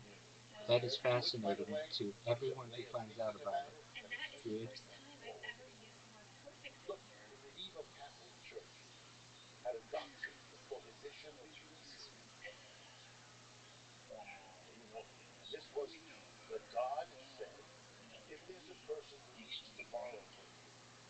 I do, period. I made all my money through private contracts and never got into social media until I started this project, period.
I'm ready for project. Let's say the project is for some government office where it is looked at as the other project. And this office in the government decides we're going to put this word and that word because they're more needed in our society. We're in greater need of solving this problem than that problem. And so we're going to lend money to people working on this problem more readily or more money than we lend over here because we're going to, but instead what we do is we're going to pay the highest interest rate. Whoa, what can you do it? Why? What ethics would justify doing that? It's like a market in general. Something is in shortage. All markets are like, I don't know, energy. And so if the demand is greater than the supply, all the word shortage, need has no other word. If the demand is greater than the supply, okay, now you got a problem because you can't satisfy all the demanders. You don't have enough supply. You have a shortage. Okay, now how are you going to do it? In a market, you allow people who have a lot of money to bid up the price of whatever's short. And that solves your problem because as the price goes up, the poor people can't, they drop out. They can't buy the thing at the inflated price. So you've got a way of distributing the shortage. It goes to the people who need it the most. At this point, most human beings confronted with this explosion of a market would turn against it because it contradicts their Christian, Judaic, Islamic, all of them. Would say, what? You know what that means? It means that a rich person can get a scarce milk and give it to their cat, while the poor person has no milk for their 5 children. There it is. You want a market? Why? So the fundamental thing, it seems like they're going to be resulting in inequality. Now, Or death. or death. Well, that's the ultimate inequality. Yes, it is. What about, we're going to differ on some philosophical and economic sort of debate type of thing. What about sort of the rising tide, for example? If we look at the 20th century, a lot of people, maybe you disagree with this, they attribute a lot of the innovation and the average improvement in the quality of life to capitalism, to inventions and innovations in engineering and science development that resulted from competition and all those kind of forces. So not looking at the individual unfairness of exploitation as it's specifically defined, but just observing it historically. Looking at the 20th century, I came up with a lot of cool stuff that people made life easier and better on average. What do you say to that? Yeah, so that's correct. But I do disagree with part fundamentally with what's going on there. But let me give you the arguments so you'll get your view then, and then you can evaluate them as can anybody who's listening or watching. Um, Marx was a student Help of to promote Hegel, and me, one and of I'll give you Hegel's central a nitro arguments was that everything that for exists the rest of your life. exists, quote, in contradiction. In simple English, there's a good and bad side to everything. And you won't understand it unless you accept that proposition and start looking for the good things that are on the other side of the bad things and the bad things that are on the other side of the good things, etc. So, yes, and Marx was very attentive to that, explicitly agrees with this proposition, and applies it, of course, to the central object of his research, capitalism. So, this is not a simple minded fellow who's telling you all the bad things about capitalism as if there were nothing that this system achieved or accomplished. And one of the things he celebrates a lot is the technological dynamism of the I system. could raise your IQ Marx takes it 5 points at least. profound because Period. if you Have you look seen my at blog? dynamics Question in mark. nature, It particularly discusses anti-gravity, antimatter, faster than light travel, quantum computing, but as to the mind notion uploading of technology, life capitalism extension and therefore technology, its solar consequences sails, for its creation space and elevators, equality and understandability, and other really interesting ideas. Number one, capitalism as a system has been mostly represented by capitalists with maybe a certain sense. And those capitalists, with very few exceptions, some very few, have fought against every effort to improve the lives of their own citizens. The goal of a capitalist is to minimize labor costs. What that means is replace a worker with a machine, move the production from expensive US to cheap China, bring in desperate immigrants from other parts of the world because they were worth for less money than the closest guy here at home.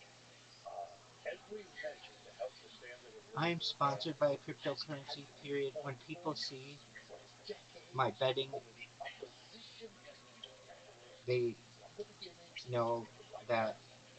The it reason we have is a minimum a wage in cryptocurrency America worth $300 is million. because the It is known as Harry government Potter controlled Obama Sonnet takes 10 co-op email. like capitalism.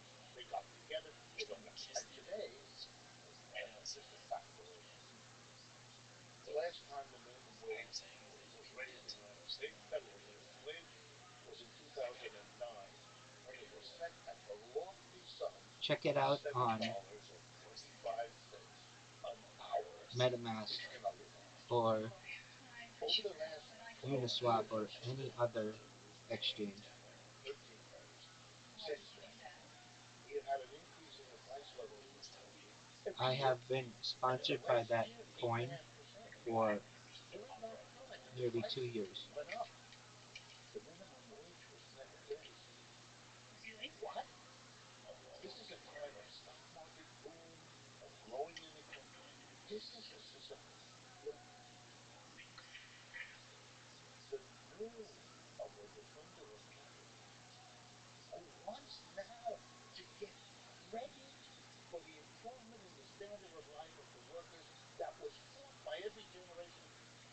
That would take you to high. You know? Whoa. But I take my hat off if I have to, because that is one of the only ways to justify this system. Long ago, let me get into the heart of it. Long ago, capitalism could have overcome hunger, could have overcome diseases, could have, I mean, way beyond what we have now. But it didn't. And that's the worst moral condemnation. Imagine, how can you justify that when you could, you didn't? Look, let me get at it another way because this may interest you a little bit. The issue is not that capitalism isn't technologically dynamic. One It is. day I And will along the way, I be have able to convince intelligently people helped people to help realize me, things that no one and sees. then I will give you But the notion and your of friends and family as much mass money as they ever want, period. rising standards of Data is living Earth's number one is resource. It's more valuable than any stock, actually comma, nuts. gold, comma, cryptocurrency, Just comma, crazy. water, comma, Like air, people comma, who petroleum, comma, realize, platinum, think of it comma, this way. palladium, comma, Imagine a or production anything else. process in which you And I have have more data archived on the internet than any person $100 that ever. the capitalist has to lay out in tools, equipment, and raw That materials, may be very and $100 that he has to lay out for influential hiring someday. workers. He puts them all together, Period. and he has enough. When people know about it, And let's comma, say I will he have more helped me money than I explain know what here's to the do with, formula. comma, and I will give it away, That's his comma, revenue. specifically to the people in Money this flows. community, He takes his comma, product, because sells you it, helped gets me, the period. revenue. Let's say the revenue is 10 years, whether it's 120, for lack of a better word, 220. He takes 100 of it and he spends it on tools, equipment, and raw materials. He uses up another 100 to hire the workers for the next shift, and the other 20 is just profit. Now along comes a technological breakthrough, the new machine. And the new machine is so effective I that you wish, can get period. the same If I could same number of units of output with half the give you the workers. money now, I would, You period. don't need to spend 100. I really would want to help You you, only need to period. spend 50. You can do it for vastly less. And so the capitalist goes to work happens every day. And he says to half of them, "You're fired. Don't come back Monday morning. Don't leave. That's the person he was. He was like, You are a wise person, period. You're absolutely right. he now no longer has to spend that waiting. He keeps everything else is the same. Everything else is just a regular man. So he keeps as his own profit the 50 that I have enough beforehand to get by, and he sells it for period. 20. That 50 he gives to the next I person who doesn't know. am starting to So earn that's more what from my demonstrates streams, the and technology breeds. when I get more, He's I will certainly give it a away, program. period. He's got an extra 50. I will make sure to give it away, The workers at least in part to you, comma, half of simply them because you just asked, lose period. their jobs, have to go home to their husband and wife, tell them I don't have a job anymore, I didn't do anything wrong. The guy was nice enough to say if somebody wanted me, they would take me. You know? So I'm completely screwed here. I don't know what I'm going to do about the debts we have, the house our mortgage, my children's education, whatever else he's got going for us. Right now, I don't know. There was, of course, an alternative path. The alternative path would have been to be bold. Hit him exactly this way. Once But he did. people know that there is someone on earth who streams their life 24/7, comma, that will be a very exciting premise to the people of the world, and But the I beauty will of the technology, straight up give it to you. a half a day And after you can start charities to help people and help your family and your friends and live out your wildest would dreams. have been really helped by this technology. But instead they were screwed so that one guy, the employer, could make a big bundle of more money. You want to split 50 of it? Well, to go back to Hegel, yes, the good and the bad and the ugly. So you just looked at the bad. We also first looked at the good, the technological innovation of the bad. The question is the alternative. Whatever, try to squeeze up your ideas of what the alternative might look like. What are the good and the bad of the alternative? So you just kind of, as a opposite, by contrast, showed that the next alternative is more less. It pays the same. You have more leisure time, opportunity to pursue other interests, creative interests, family. Right. I won't bother you guys anymore right now, but just know that this is a very appealing opportunity for people to watch somebody 24 hours a day, 7 days a week, 365 days a year, for years on end, period. I want to help all of you and make your dreams come true, period. Technological innovation that is the positive side of that. It slows it down. And the question is, which is more important to the flourishing of humanity? I agree with you. And I'd love there to be that show. Let's discuss it. No, but I make money streaming on Rumble and YouTube. What mixture? Either or. You can't make a profit on both. Either or. You could mix it. You could have a third lesson of what you're doing instead of a half lesson, and then the other part is like oil, etc. So let's have a democratic discussion of what is the mix between the positive and we have no such thing. All of this is decided by one side of this debate, which not only we know what they do, they always choose to maximize their profits, and that's what they've been told to do in business school, where I'm taught. So we not only is it an undemocratic decision, but it's lopsided to boot. We don't have the opportunity. I would love for my look at alien markets. So let's take a look at it. The best decision that we can. But make no mistake, Living the dream, my all friend. make it together. It won't be one of us making the Period. the Every day is a holiday, comma, every meal is a feast. How are you? Question mark. Not as a notion of how government is not going to not as a notion of how a government works, but as a notion of what the practical reality is. Thank you for your kind words, period. Is not made by some city council. It's made by each single family. Here's her relationship with the workers in the workplace, which is why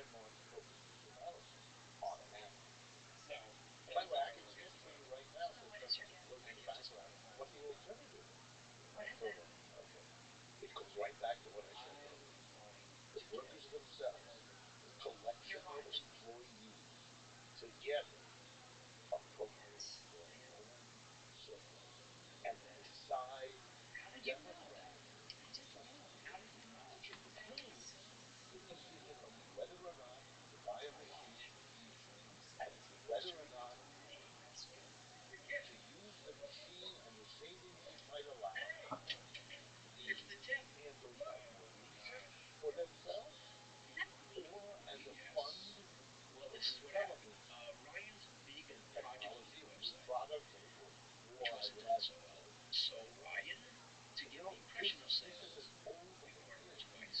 Honestly, Buffett, toward the end of his life, he started teaching extensively in anthropology. And one of the reasons he did that toward the end of his life was because he kept discovering that in this society and that, including here in the United States, that there were examples of people who organized their production precisely as a collective democratic community in which everybody had an equal place. So they all together decided what to produce, how to produce, where to produce, and what to do with the output we all helped to produce. So let's do it in this country where democracy is valued nearly everybody correctly. Think about it this way. This stunning contradiction that there is a place in our society where democracy has never been allowed to enter. The workplace. In the workplace, a tiny group of people, unaccountable to the many, the employers, whether that's an individual, a family, a partnership, or a corporate board of directors, a tiny group of people controls democracy a vast mass of employees. Those employees don't elect those people, have nothing. There is no accountability. It is the most undemocratic arrangement imaginable. And this society insists on calling itself democratic when it has organized the minor matter of producing everything in a way that is indeed directly autocratic.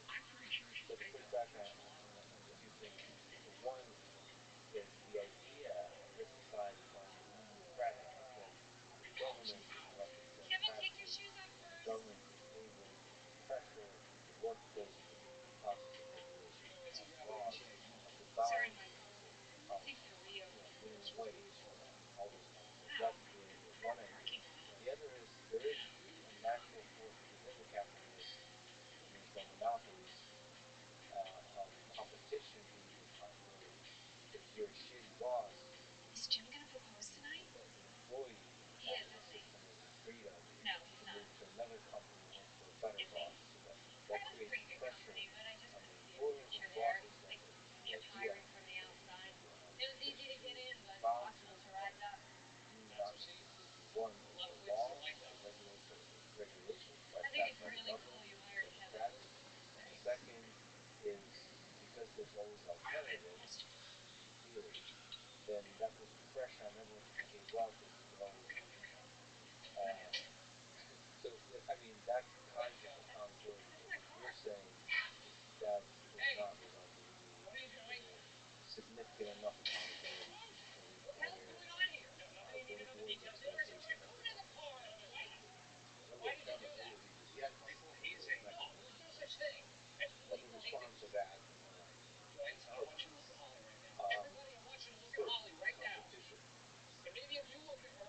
Here's where we have to be Hegelian. Competition destroys itself. It doesn't need any help. The whole point of competition is to beat the other guy. If I can produce the same product as the other guy, either a better quality or a lower price or maybe both, then I win because the customer will come to me because my price is lower or my quality is better, and they'll leave the other guy doesn't want to pay me. Now it's fine. When he goes out of business, because I won the competition, he fires his workers. I hire them because I'm now going to be able to serve a market he can't serve anymore. So I'm going to buy the used equipment. And thereby many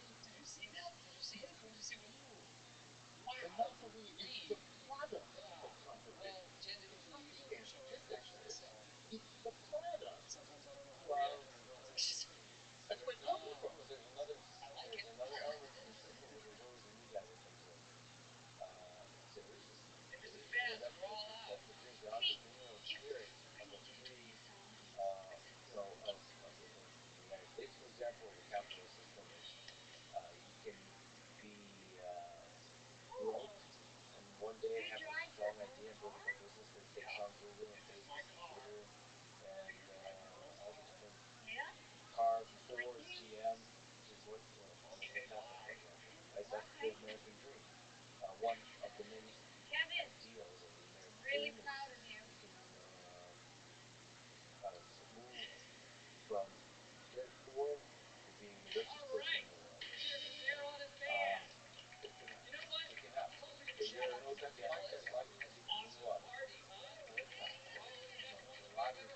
So if you give me a choice to press a button to get rid of the competition, and that's going to lead to a lot of suffering.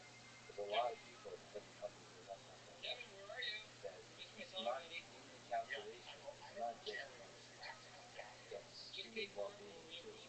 So like, the thing is that you and I don't live in the same world. So you're saying that the forces of capitalism take over the minds of the people at the top, and like they cease being smart. Essentially, the basic. I wouldn't go. Depending on your model of human, they lose track of the better angels of their nature, and they just become misogyny machines that they constantly. I would put it this way: that the system is so set up. It's a little bit like natural selection. The guys who make the media business, the people who make it have layers and layers of bureaucracy and people who top it have had to do things along the way that become selective now. They can't stand it because they have that group of clients. They are people like that. They're the ones running the Airbnb for month. It's just very unfair, and they said, I'm not doing this anymore. I'm not going to treat people like that. I'm going to make a lovely place in Vermont.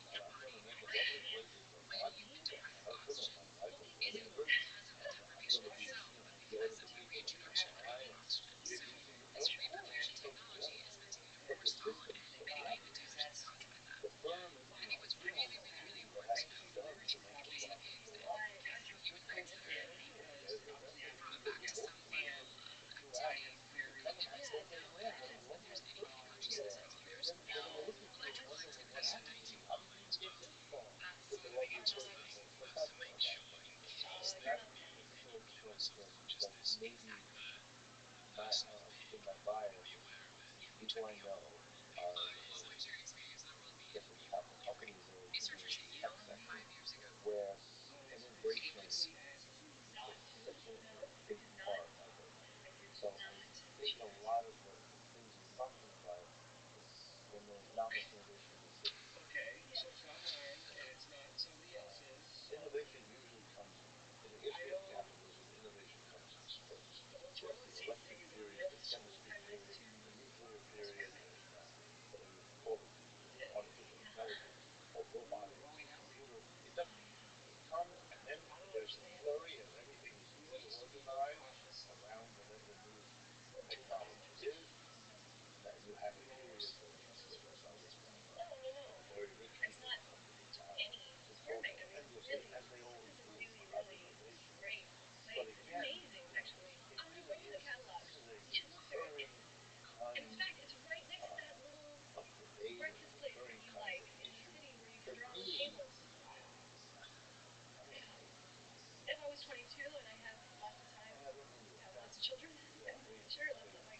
I've gone too much.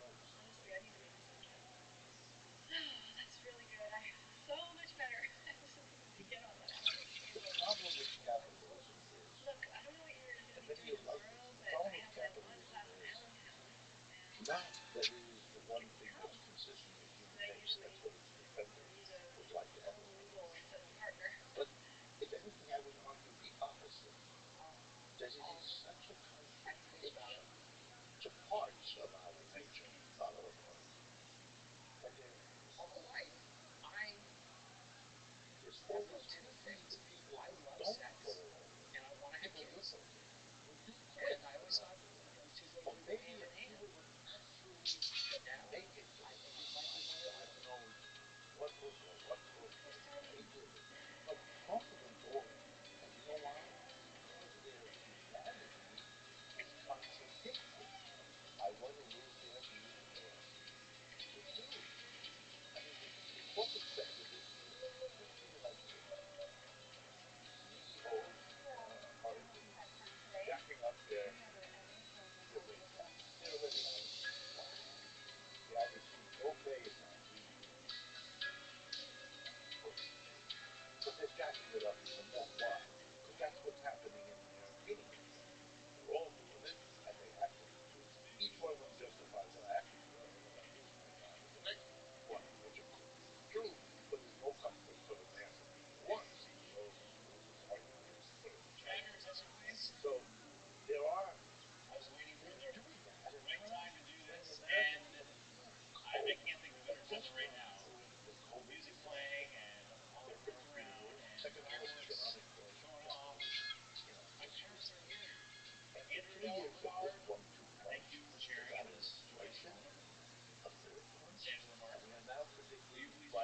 interest rates and a recession at the end of the year or early next year. And this was done to appeal to working class in the 1920s when Hitler was killing himself. We keep doing that in this country. We're already watching it. You're going to get that. You're already getting pension. There's a quiet suffering amidst this crash that's Taking out, turned to anger. a little 18-year-old kid who has to drive 3 hours in his car and blow away people in the street. And it happens every day in this country. So that anger rises up in little waves now and bigger and bigger. International. By the way, there's one more thing on the rationale. Let's go straight. If you're interested in 49,000 people were killed in World War II. That's history. The number was just ridiculous. 49,000. Automobiles are the single largest pollutant. They use up enormous energy. They use up enormous resources. There is a way to make transportation much more rational. And we've known it for decades. It's called mass transportation. It's a really beautifully maintained, crystal clear, clean freeway system of buses, trams, trolleys, vans. It could easily be done in Amazon. In fact, I once did a project that I estimated cost $30 billion. That's less than a percentage of GDP to do this, that we can pay for. Public transportation,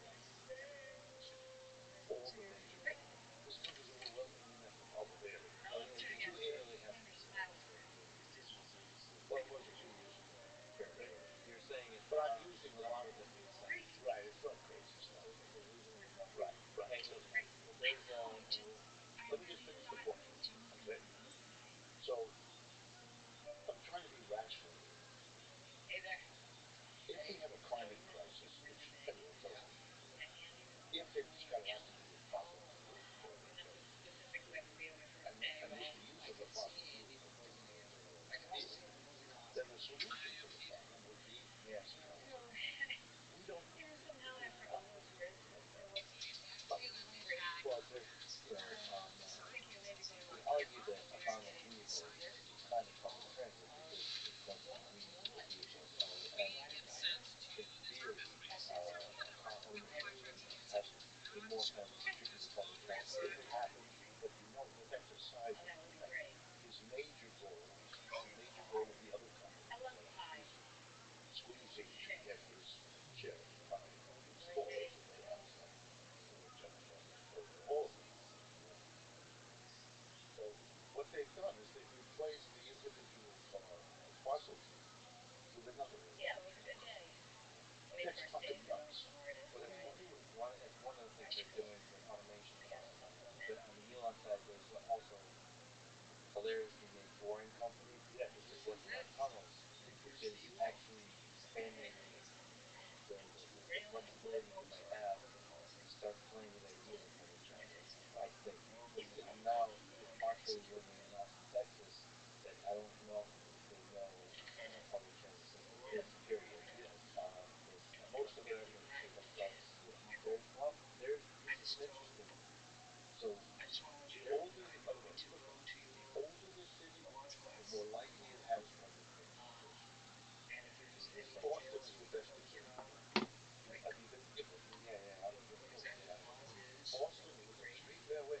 Boston is the case study of how to do this. New York's pretty good too. There's a trade-off. Yeah, New York, I would say, is better than Boston because there's their technology also helps you out to do the public transit better. It's almost like Boston is a little too elitist. But there is the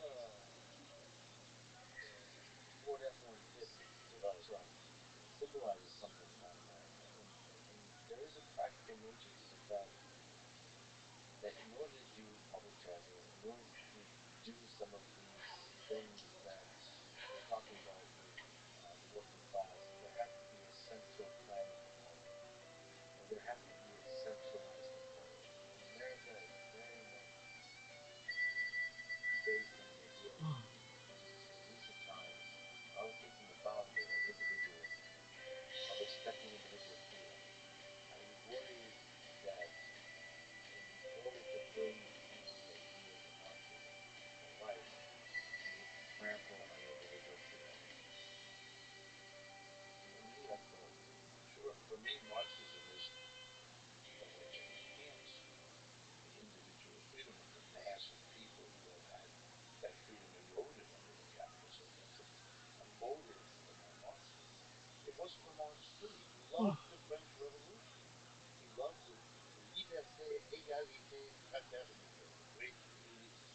democracy in the American contribution to that. He believed in all of that. His critique of capitalism was it promised it and then never delivered it. And the reason you have to go beyond it is because it delivers what it had promised. So for me, it is the fulfillment of a general. But again, I'm a Hegelian Marxist, so you know, individualism for me is not the way it's set up in this society, some sort of antithesis to the government. I think an immense con has been pulled on the American people. And the con works like this. You know what's bad and what's dangerous and threatens you? It's the government. The government's going to come in and tell you what to do. The government's going to run your life. The government's the problem. There really is no other way to explain the following in American history.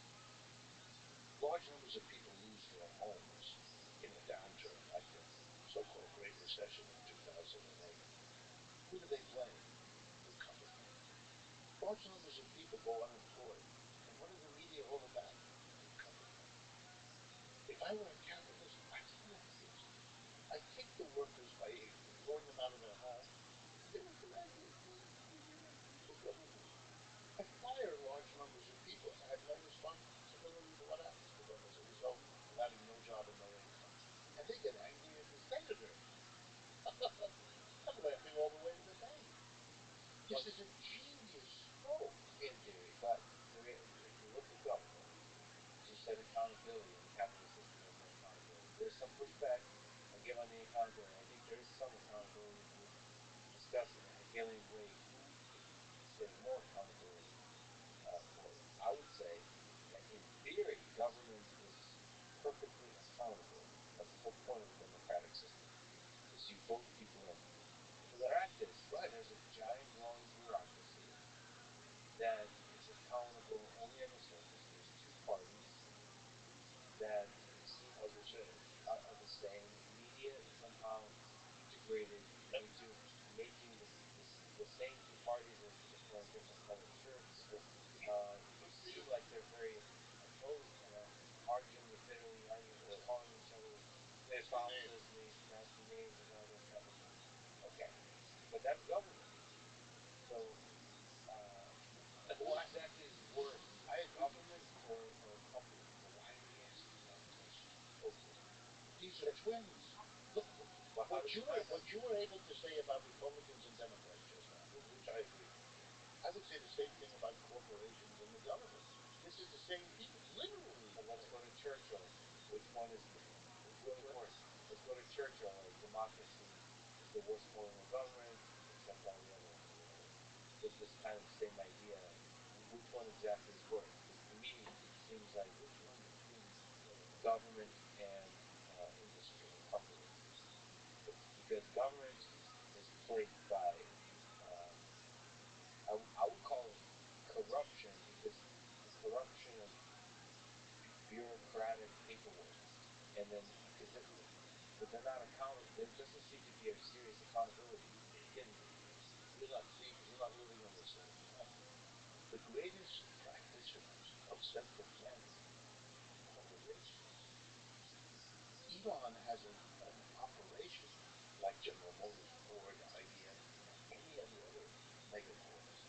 They have to plan. They buy up companies because they don't want to fuel the market. They don't want the insecurity, the uncertainty of having to buy their inputs or sell their outputs to somebody they don't control. They want the Professor to teach the genius of a market. They hate the market. And when they grow to be big, they keep buying whoever they were dealing with before so they could better control them, which requires them then to plan the production and distribution of goods inside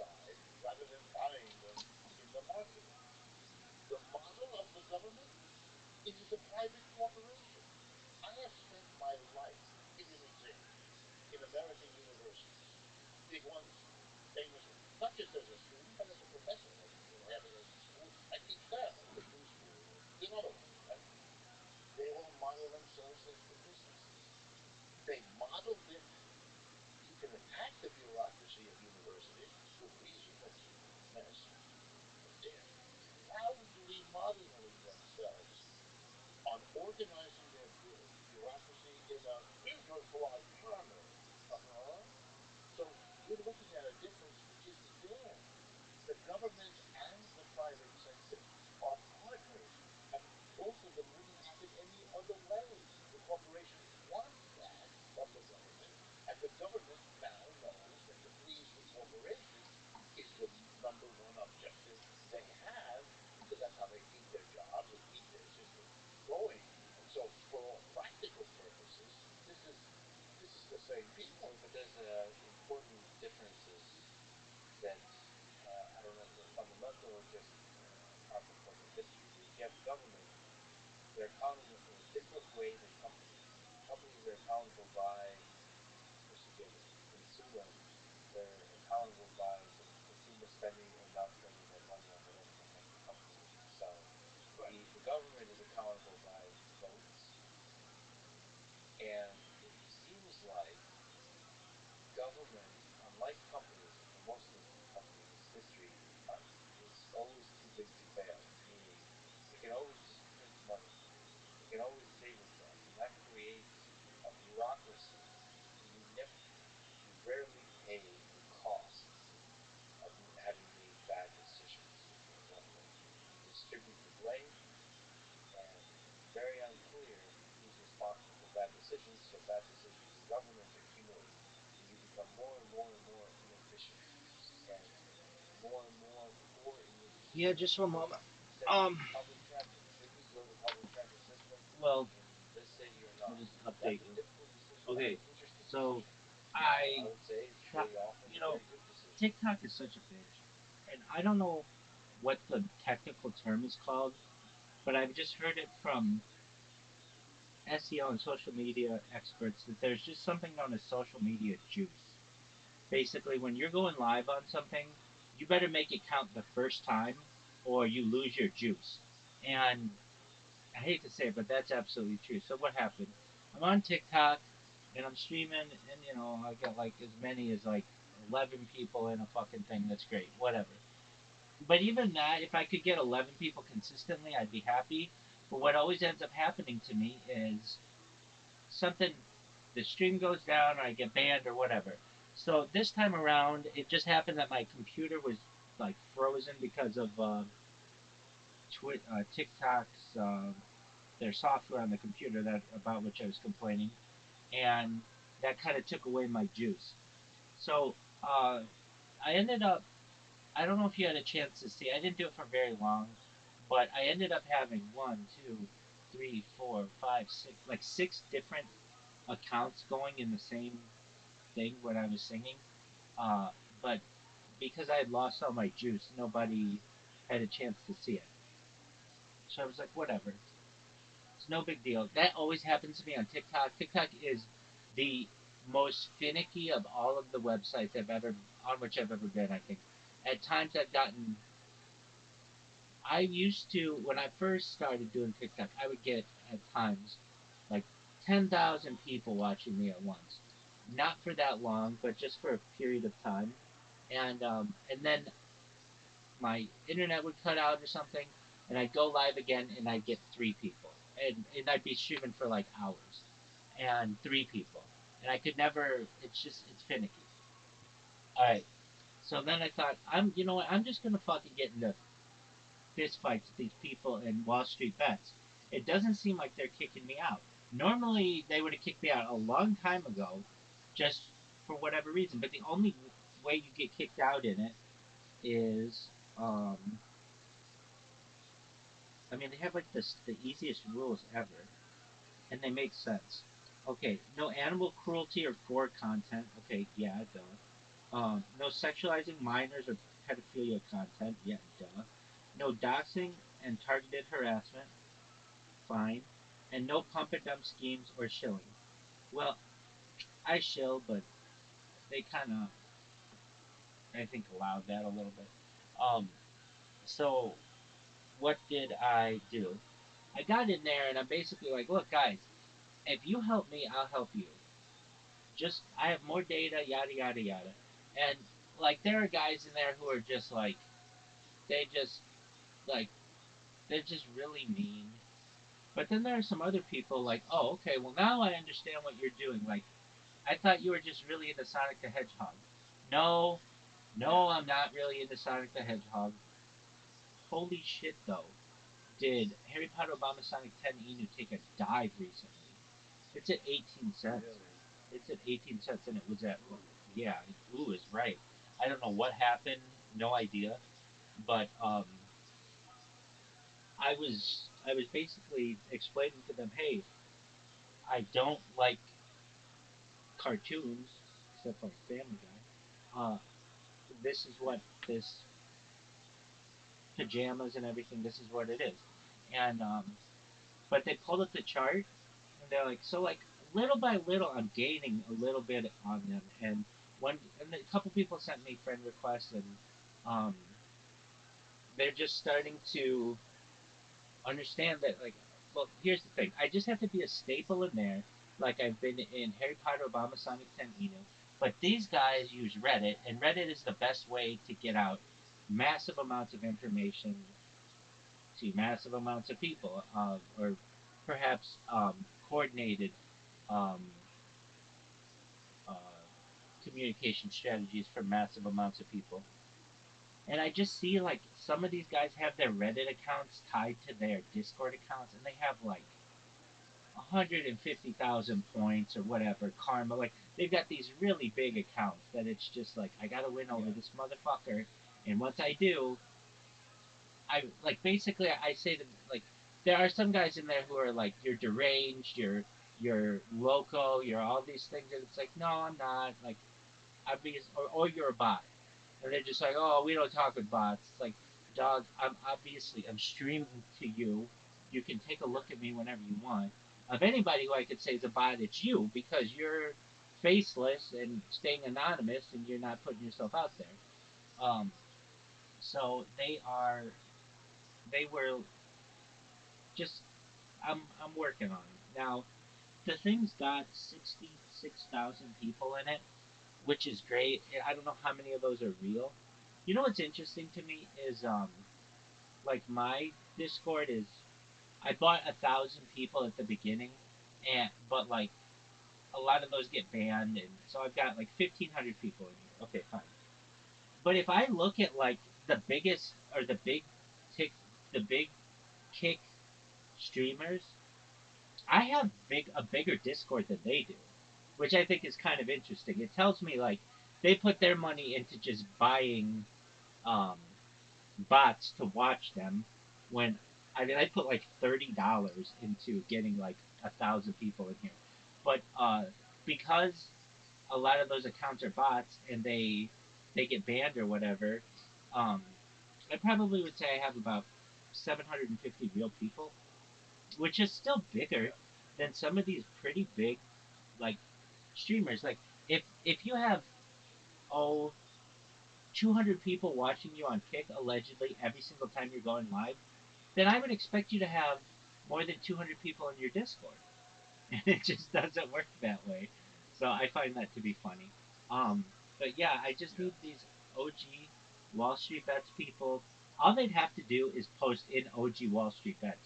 Hey, this guy talks about data all the time. He's always streaming, and there there's the good thing about this is there's a Wall Street Bets Reddit, but then there's a Wall Street Bets OG Reddit, which is I didn't even know about it until earlier today. Wall Street Bets.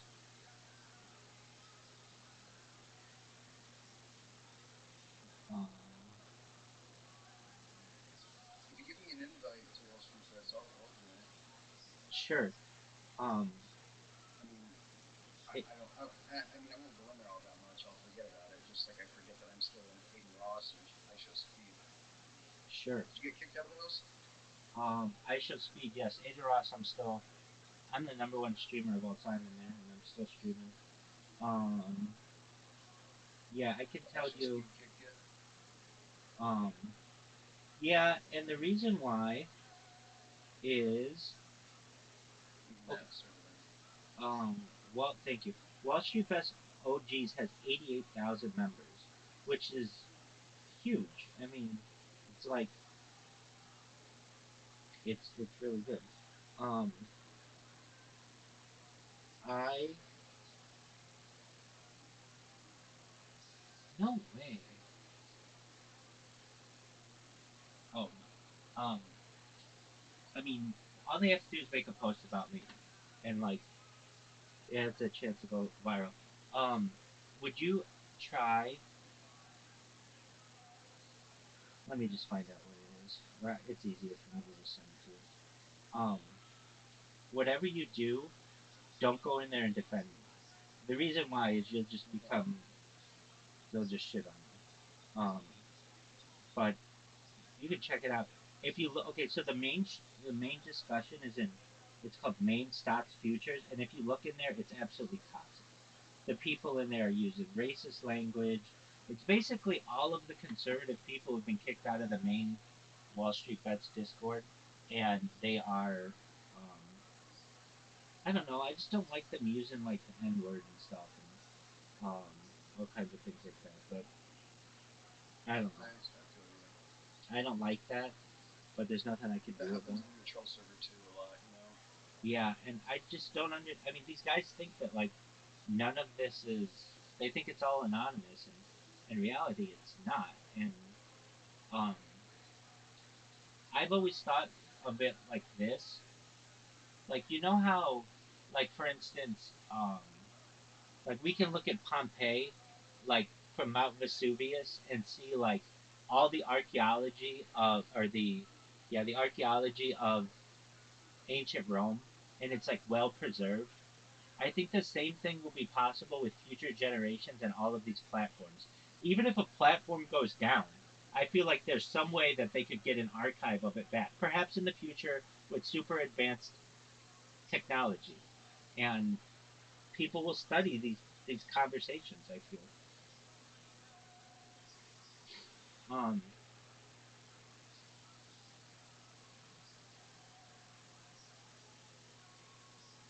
but I just gotta win over these guys, and little by little, I mean, there's some girls in it. I got I got a message from a girl this morning from there, and yeah,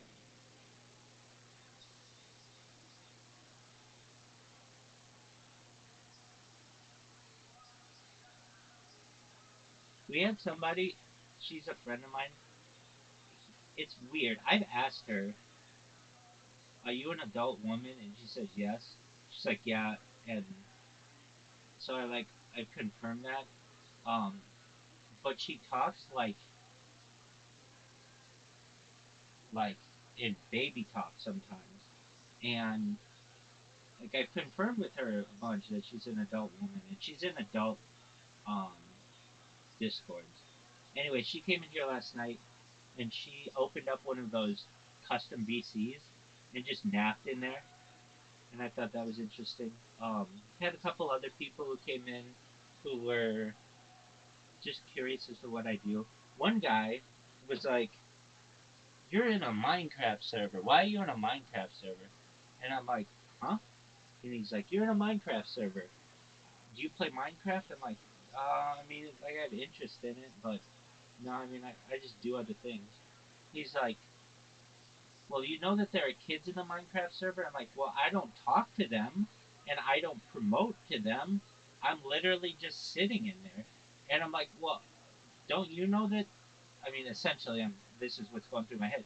Well, you know that you're in there if there are kids in there, and there are also a million other people in there, literally a million people. And he's like, "Okay, well, why are you in there?" I'm like, "Because it's good for me to, it's good promotion. I can just sit in there, and people will click on here, and that's how I got you in here, basically." And he's like, "Well, what are you trying to do?" And I'm like, "I'm just trying to bring world peace and get people to discuss world peace and really just focus people's attention from divisive topics to global unity." And he's like, "Well, I don't understand how this is going to do that." I'm like, "Okay, man, I can't win them all." Um, and then Stake has a Discord. Stake's like the gambling site that Eddie Craven owns. They have a Discord that has, when they do a call every like Friday late night, Saturday early morning, and it gets thousands of people. It seems like it, but then they don't keep the Discord going. They close it every single time. But I've gotten in there and it had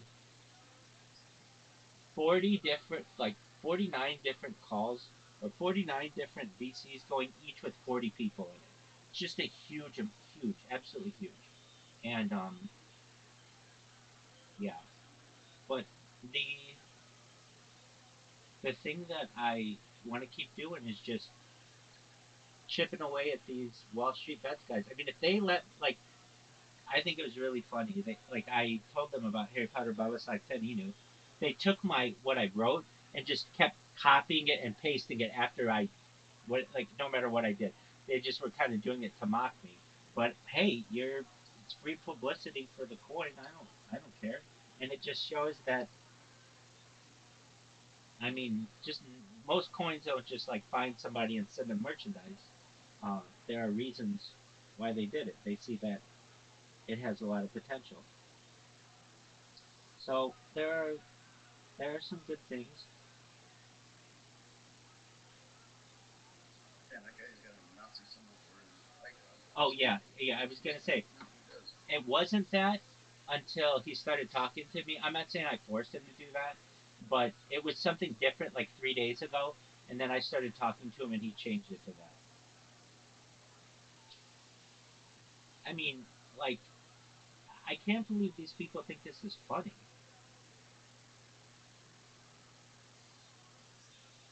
I mean,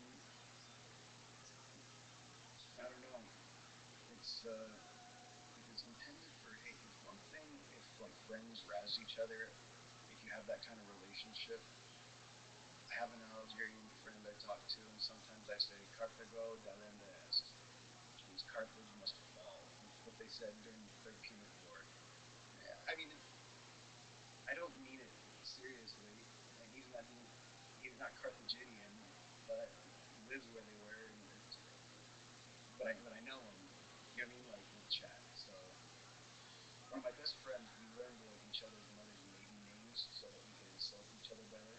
And I don't know. There's something about meme humor that it's not nice. I agree 100%. But I don't know. I can't pretend that I'm completely, you know, separate from getting my sick hits from here and there. But I only get really mean with friends if I think I can laugh something bad sometimes. I And understand. it's not with all friends, just a couple people, trolly people like me. So I like hanging out with you more because keep me from falling off the edge. I find that if you have to make fun of somebody's physical appearance, their socioeconomic status, their their race or their culture, that's just um, punch it below the Worst belt. form of It's too easy. Like or yeah, if somebody's got some kind of mental disorder or something like that, that's too easy. It's what I find interesting is if you can be funny and perhaps you find somebody you like somebody says something and you're able to make a joke out of what they say or if you use their words against them. Those are things that take more intelligence. I mean anybody can just sit on the internet and make fun of people because of obvious things. It's when you get into nuanced humor, I find that to be much more intelligent. And especially like whenever like there are just comebacks that kind of deflect all of those. And I hate to say it, but the comebacks that you learn on the playground. If somebody says, "You're ugly, you're ugly, you're ugly, you're ugly, you're ugly," okay, the best comeback to that, if they're gonna just continue saying it, not the best, but a good one is just, I know you are, but what am I? I hate to say it, but it's a Pee Wee yeah, Herman thing. But if they just keep saying, yeah, you're ugly, and you say, I know you are, but what am I? You're ugly. I know you are, but what am I? You're ugly. I know you are, but we're gonna do this for the rest of fucking time, okay? So move on to something else.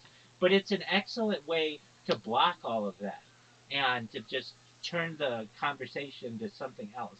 Um, and then if they say something positive, then you say, I know I am, but what are you? I mean, it's just, I hate to say it, but it's Pee Wee Herman logic, but it worked in the late 80s and it works now. It still works very, very well. Yeah. Um, I don't resort to that.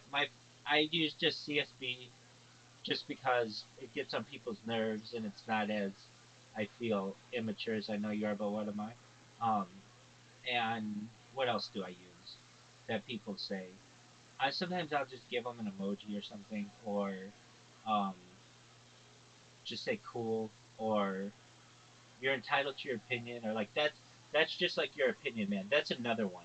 Hey, you're ugly. That's just like your opinion, man. Hey, you're ugly. Hey, that's just like your opinion, man.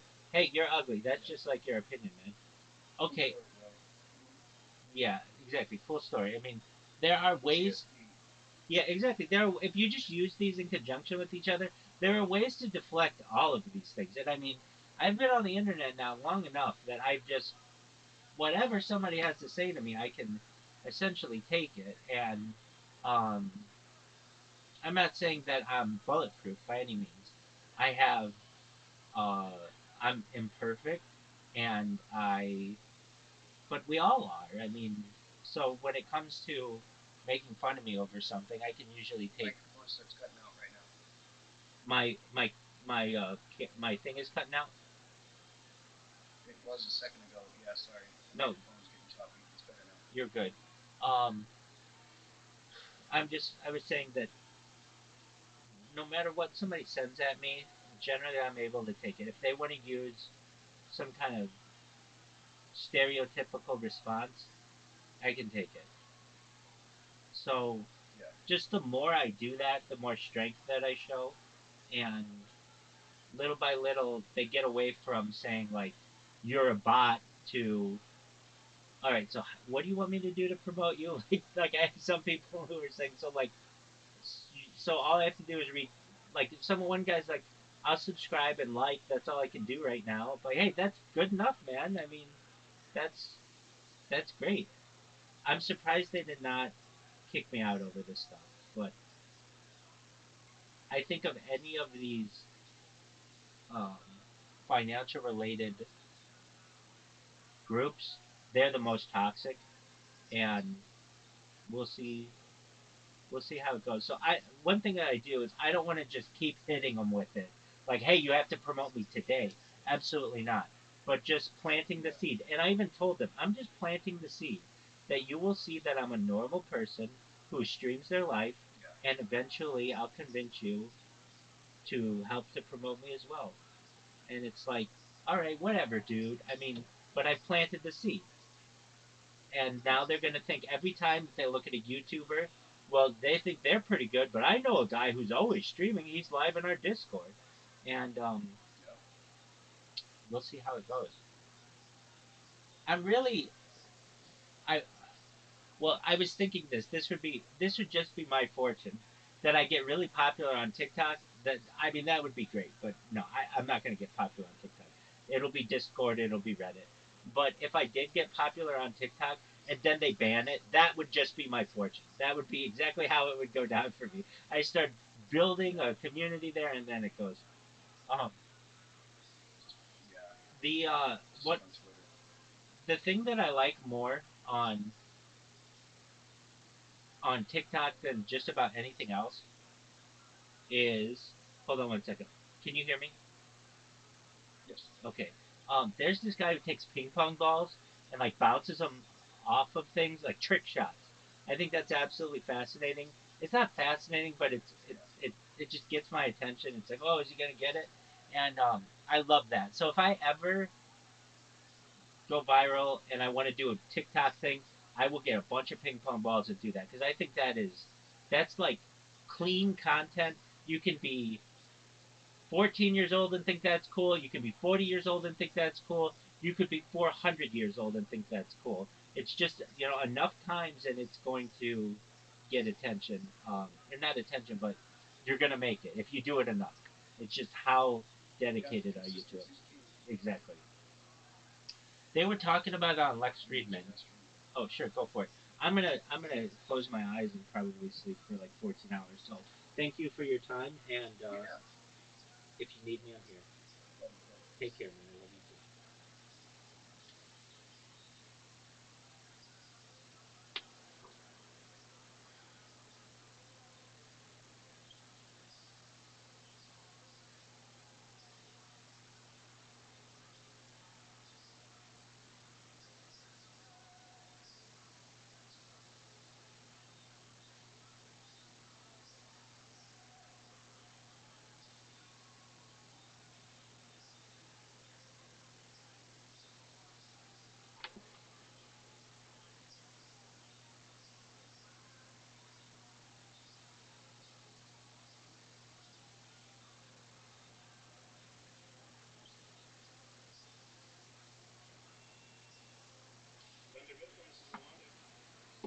Oh yeah, she's expecting your call.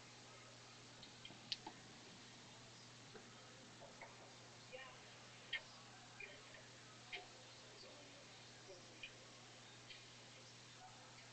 Hey, we finally connected. How's friends? I am the regional manager of Dunder Mifflin Utica branch. Turns out it's a pretty easy gig when your boss isn't an idiot and your boyfriend's not in love with somebody else.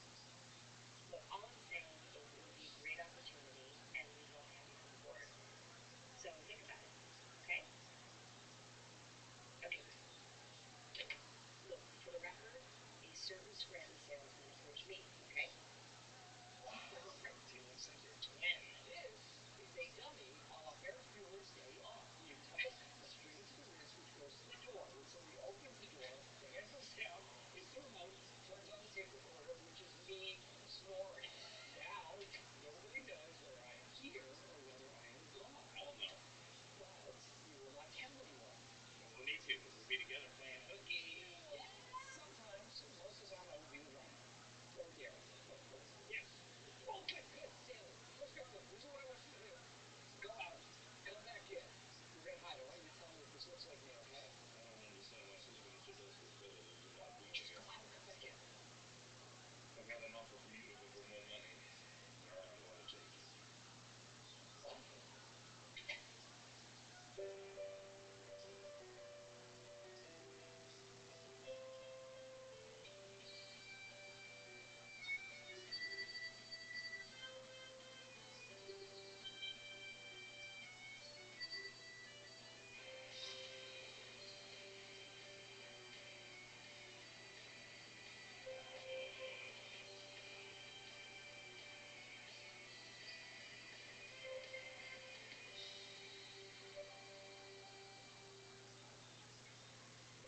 Hey everyone, can I have your attention, please? I'll just let you all should know that Stanley Hudson is planning on leaving us because our old friend Karen from Utica is going to give him more money to work there. Okay. No, no, no, no, no, no, no, no. You completely misinterpreted my tone. This is a horrible thing. Clearly, Karen is trying to get back at us because Jim dumped her. Oh, I don't think that was it. Okay, well, smarty pants then. Why is she trying to take Stanley's box? I think it's because of my sales record. That could not possibly be it. Well, you cannot take the hilarious black guy and run with this. Stanley is part of what makes this brand so extraordinary. His wisdom, the sassy remarks, the crossword puzzles, the smile, those big rubbery red eyes. I don't know how George Bush did it without it. And if Utica thinks that they are going to poach Stanley, they have another thing coming.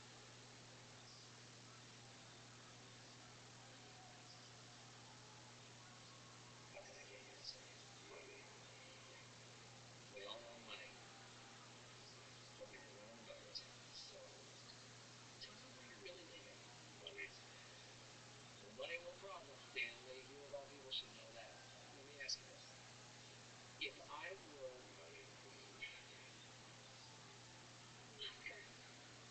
Dorian? Dorian. What's best for him? Okay, well, I have to take a leave. Don't go anywhere. Stanley. Oscar, Toby, and I are founding members of the Finer Things Club. We meet once a month to discuss books and art, celebrate culture in a very civilized way. Sometimes the debate can get heated, but we're always respectful. There is no paper, no plastic, and no work talk allowed. It's very exclusive. besides having sex with men, I would say the Fighter Things Club is the gayest thing about me. So tell me why you want to accept me by your club? Because some people think that you monopolize the conversation by trying to be funny. Oscar. Some people. Hello? Philip Hellers, how they hanging? Hi, Philip. To the left? Hi. To the right? Listen, I'm Okay, one small talk. Go ahead. You called me. Yes. Listen, you cannot tear Stanley from his family like this. I'm pretty sure his family's coming with him. From his work family. Look, this is very hard for me, but I'm going to give you my best man. You may have Toby. Toby's not a salesperson. You can train him. He's very, very smart and funny and charming. Yeah, you know, I can't do it. Toby is the worst. That was a flop. Listen, if you were going to coach one of my guys, I am going to coach one of yours. Goodbye, Michael. Okay, goodbye. Hey, wait, Aaron. Could you transfer me to one of your salespeople, please? The best one? I have Ben McDonald ranking as the top salesman in America. Hi, Ben. Michael Scott. Hi, I'm going to come right to the chase here. You like magic? Because I am a genie in a bottle, and I'm going to grant you 3 wishes. To move to Scranton, to have a great job, and to be my best friend. Aren't you the guy that hit the woman with your car? Yeah, I also saved her life, but I guess that's not as grabby. Remember, the Scranton branch is worse than Kansas. Didn't everyone from Stanford quit, like immediately? No, I fired them, and you're next. So what do you say?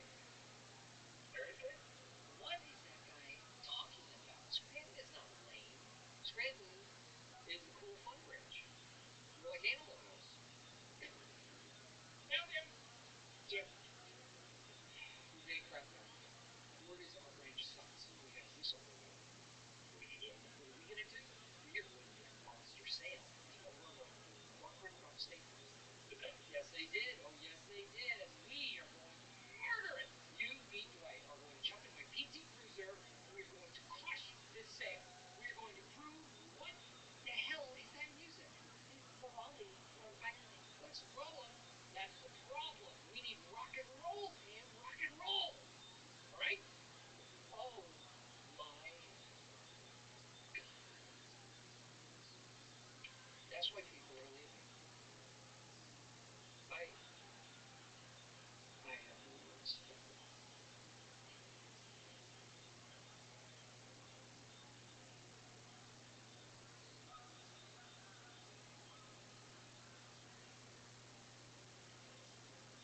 Just a liar. What? You did? Yeah! Yes! Look at his face! Great! What are we doing? What are we doing? Right? What are we doing? Well, gee, Jim, I don't know. I guess there's no You sales call and me today. are going on a panty raid to Utica. Is what we're doing. We're going to Utica? I'm not going to Utica. Yes, you are. Oh, buckle up, Jim. No. We are going to make Karen wish that she had never been done by you. Utica! Utica! Utica! Utica! In your face. I can't believe you guys. Hey, I'm not going to go further piss off my ex-girlfriend. are you calling Karen? No, I'm not calling Karen. He's lying. Yeah. Get it? What are you doing? Dwight! Are you kidding me? No communication with the outside world, Jim. Good and to be done. Well, that kind of sucks because it had all the photos of my brother's new baby on it. That's too bad.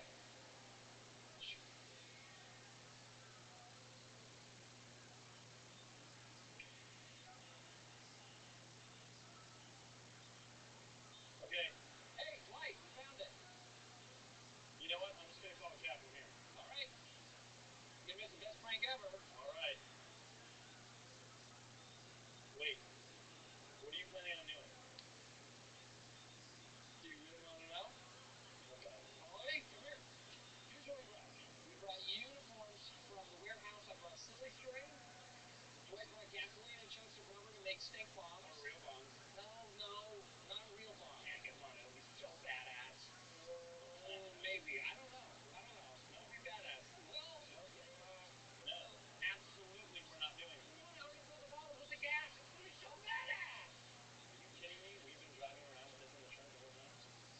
turn on the Stanley No Money. So the deal was, Gwen doesn't want anything up, and I wear a costume. Only my costume. Why did you and Karen break up? Because of the sex part. I can't imagine it not being that. I hope the body was. Why don't we pull that up if I can't see what you were talking about? Okay, I will start. Hey. Hey, my name is Alan, and my wife's name is Alan. We live in Alaska, and we sell. Damn it, what do we sell? I'm trying to think of what we can sell. It doesn't matter. But whoever makes that decision should be accountable for that decision, and it seems like companies are more accountable. They feel the pain of having made a bad decision more. They're bankrupt. Oh my God, man, that is More day-to-day pressure. Government businesses and the same level of pressure. Have deep roots in everything in my history. We may be living, happen to be living as a who knows? A planet, who knows? Both of them sort of I won't mention the name, but personally had a lot to do with a very large company. Big business. And it involved two brothers and a family of huge corporation. One of the brothers was the country guy's club. Is the most exclusive club. He was more structured. Party planning committee is my backup. But he took care of his brothers. He had a nice feeling about his brothers. The one brother who could not, without help, got his shoes, became a vice president. Got an enormous salary. Got a beautiful office in a skyscraper, not that many blocks from where I'm sitting. But why can't I be in a club? And that was the way that family handled the company. And all of his relatives were smart. Family was a liar, whatever. Because, and my experience with this, and because I went to the schools for those years, all my experiences with that group of people was full of this. No, you won't do that. They made mistakes. And you can tell them. Right. Nothing with the eye. They were always able to blame somebody else, something else, that swayed them. And had they not been able to, they would have been replaced by another person who did the same thing for as long as they could. And they knew it. They would talk about it. And family, that's how I know. Yeah, but I understand that you want the outside world to look at it this way. well, But again, that kind of thing, there's the saying human nature, and I wonder what kind of gives me pause for that more. This is less. This is questioning. I would call that sometimes the umbrella term of corruption. Which system allows for more corruption? Remember, the way I define corruption is government more or less allowing a democratic process.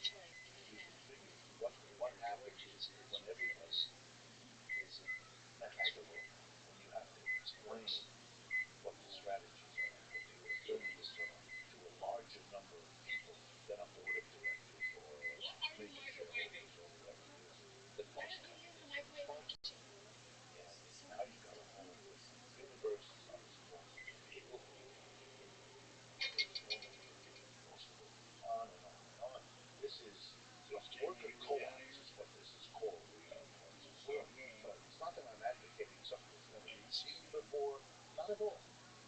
The Marxism I understand is picked from historical precedents of things that we think will work better. And I think if all the people in an enterprise that are driving that car democratically decided, they would never give two or three individuals $100 million while everybody else against them takes less dollars. They'll never do that. So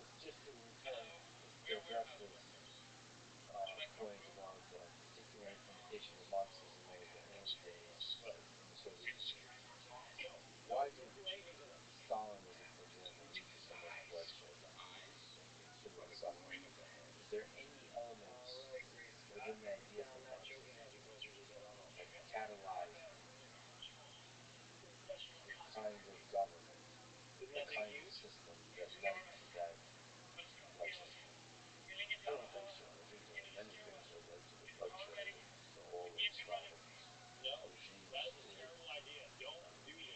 I spent 10 years of my life with another Marxist writing a book about that, to try to explain from a Marxist position the rise and fall of the Soviet Union. You might want to take a look at it.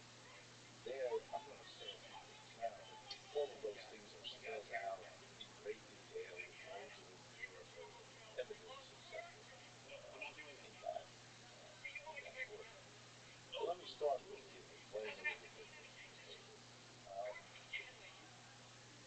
The biggest impact that Marxism had on the Soviet Union was really not so much what the Soviet Union did, but what the rest of the world did. You had a really interesting move, and I'll give you a parallel term today. The move was that the old Russian regime collapsed. After World War I, just the development of Islam, all of that, they couldn't survive. They'd already been in trouble. There was a revolution in 1905. There was the loss of Japan. I mean, if you know what you'll know that there was a lot leading up to the collapse in 1917. And in some ways, it was fortuitous that the political group, very small, that could seize the opportunity of that collapse happened to be Marxists. Earlier on, with Kerensky, the first government of Prague, it wasn't people all that impressed by Marxism. They were skeptical or would not have been called Marxist by writers. But they couldn't. They tried. They couldn't. Lenin and his associates were able to take over for them later in that same year. The rest of the world, though, was horrified. The rest of the world saw Marxism having taken this immense leap from being a political party, critical of capitalism, yes, but still not challenging the power. Now it had the power, and in a big country. And they freaked out. As you know, America knew, this country, the leadership of this country went completely berserk. We had a repression of the left, election which we had not seen before. The 20s were a time of Palmer raids in Boston, the Sacco Vanzetti trial, really grim hostility. And you had the four countries agreeing to invade the Soviet Union to try to crush the revolution. U.S., Britain, France, and Japan, all of them, 10,000 American troops. But what you had right away was a notion in the West that this was unbelievable. This was a great professor at Princeton, Meyer, who wrote this wonderful book about all American foreign policy since 1917 has been obsessed with Russia. Even now, this fight for Ukraine is half about Russia, as if Russia still was the Soviet Union, as if people haven't figured out it was a big game back in 1989. Yeltsin and Putin are not what you had before, or at least they're not Lenin. They're not Putin. Okay. So you had one factor was the utter isolation, the utter condemnation, the global. Rosa Luxemburg, I mean, I assume you know this, but Rosa Luxemburg was hunted down in the streets of Berlin. She's a critical leftist, by the way. But she's a leftist. Hunted down and packed into pigs and killed. Virtually some of the bloodshed to the fact that basically the rest of the world turned away. turn against the federal. Very, very yeah. I mean, not in order of importance, but it's a very important part of the psychology of being human.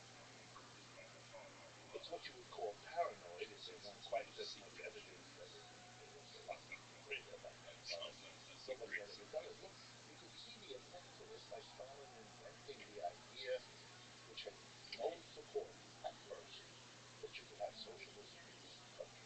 That was clever. He didn't believe that socialism was international. Marx was against capitalism everywhere because, workers of the world unite, not workers of Russia unite, right?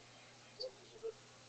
He had to go through a procedure of kind of coming to terms with the fact that the revolution he had in Russia, which was tried in Berlin, was tried in Munich, was tried in Budapest, was tried in Seattle here, they all failed.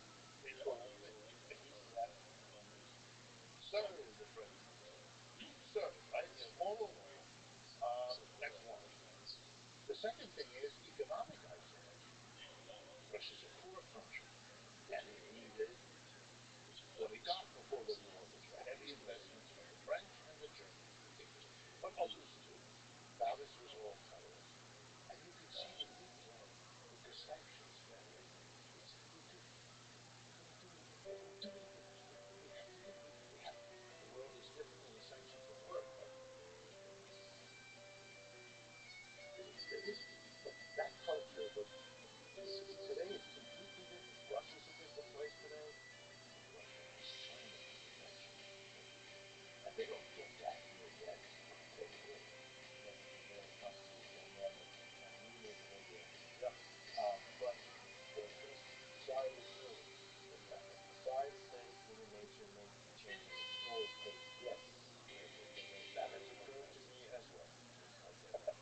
So can you still man the case, or consider the case, that there's something about the implementation of Marxism, maybe because of the idealistic nature of focusing on the working class and the workers alike, that naturally leads to the formation of a dictatorial force, a dictator, that says, let us temporarily give power to this person to manage some of the details of how to run a democracy, of giving voice to the workers so that they get to choose.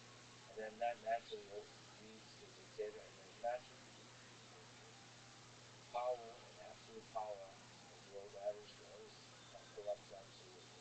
Is it possible that whenever you focus on Marxist ideals, you're going to end up with a dictator, and often you give too much power to anyone, even a small number of people, you'll get huge power structures. You put things together there, I would separate. If you give, puts is a good word, yeah. If you remember, I told you my mother was born in Germany, and her dad was French. Yeah, but he was born in Metz. It's a city on the border of France and Germany. If you come from a place like Alsace, for the German-speaking Alsatian, bilingual people, been back and forth so many times in medieval days already that we literally go from one store to another. The proprietor here is French and the proprietor there is German, but they all speak both languages because you don't speak either of them. I speak Russian, but not German, Ukrainian. No, I took French for 4 years. High school, but I forgot how it is. I remember the romance and the spirit of the language, but not the details. I'm sure I can remember how. If you allocate power unequally, undemocratically, and you do it for a very long period of time, and you do it on many levels of ideology, it is not surprising that it sticks and it stays, and you can make a political revolution or even an economic revolution, and you will discover it has a life of its own. That's going to take a long time before people get it. If you have a religious tradition, this is better, that prides itself on its monotheism, and that doesn't have anything to do with the old Greek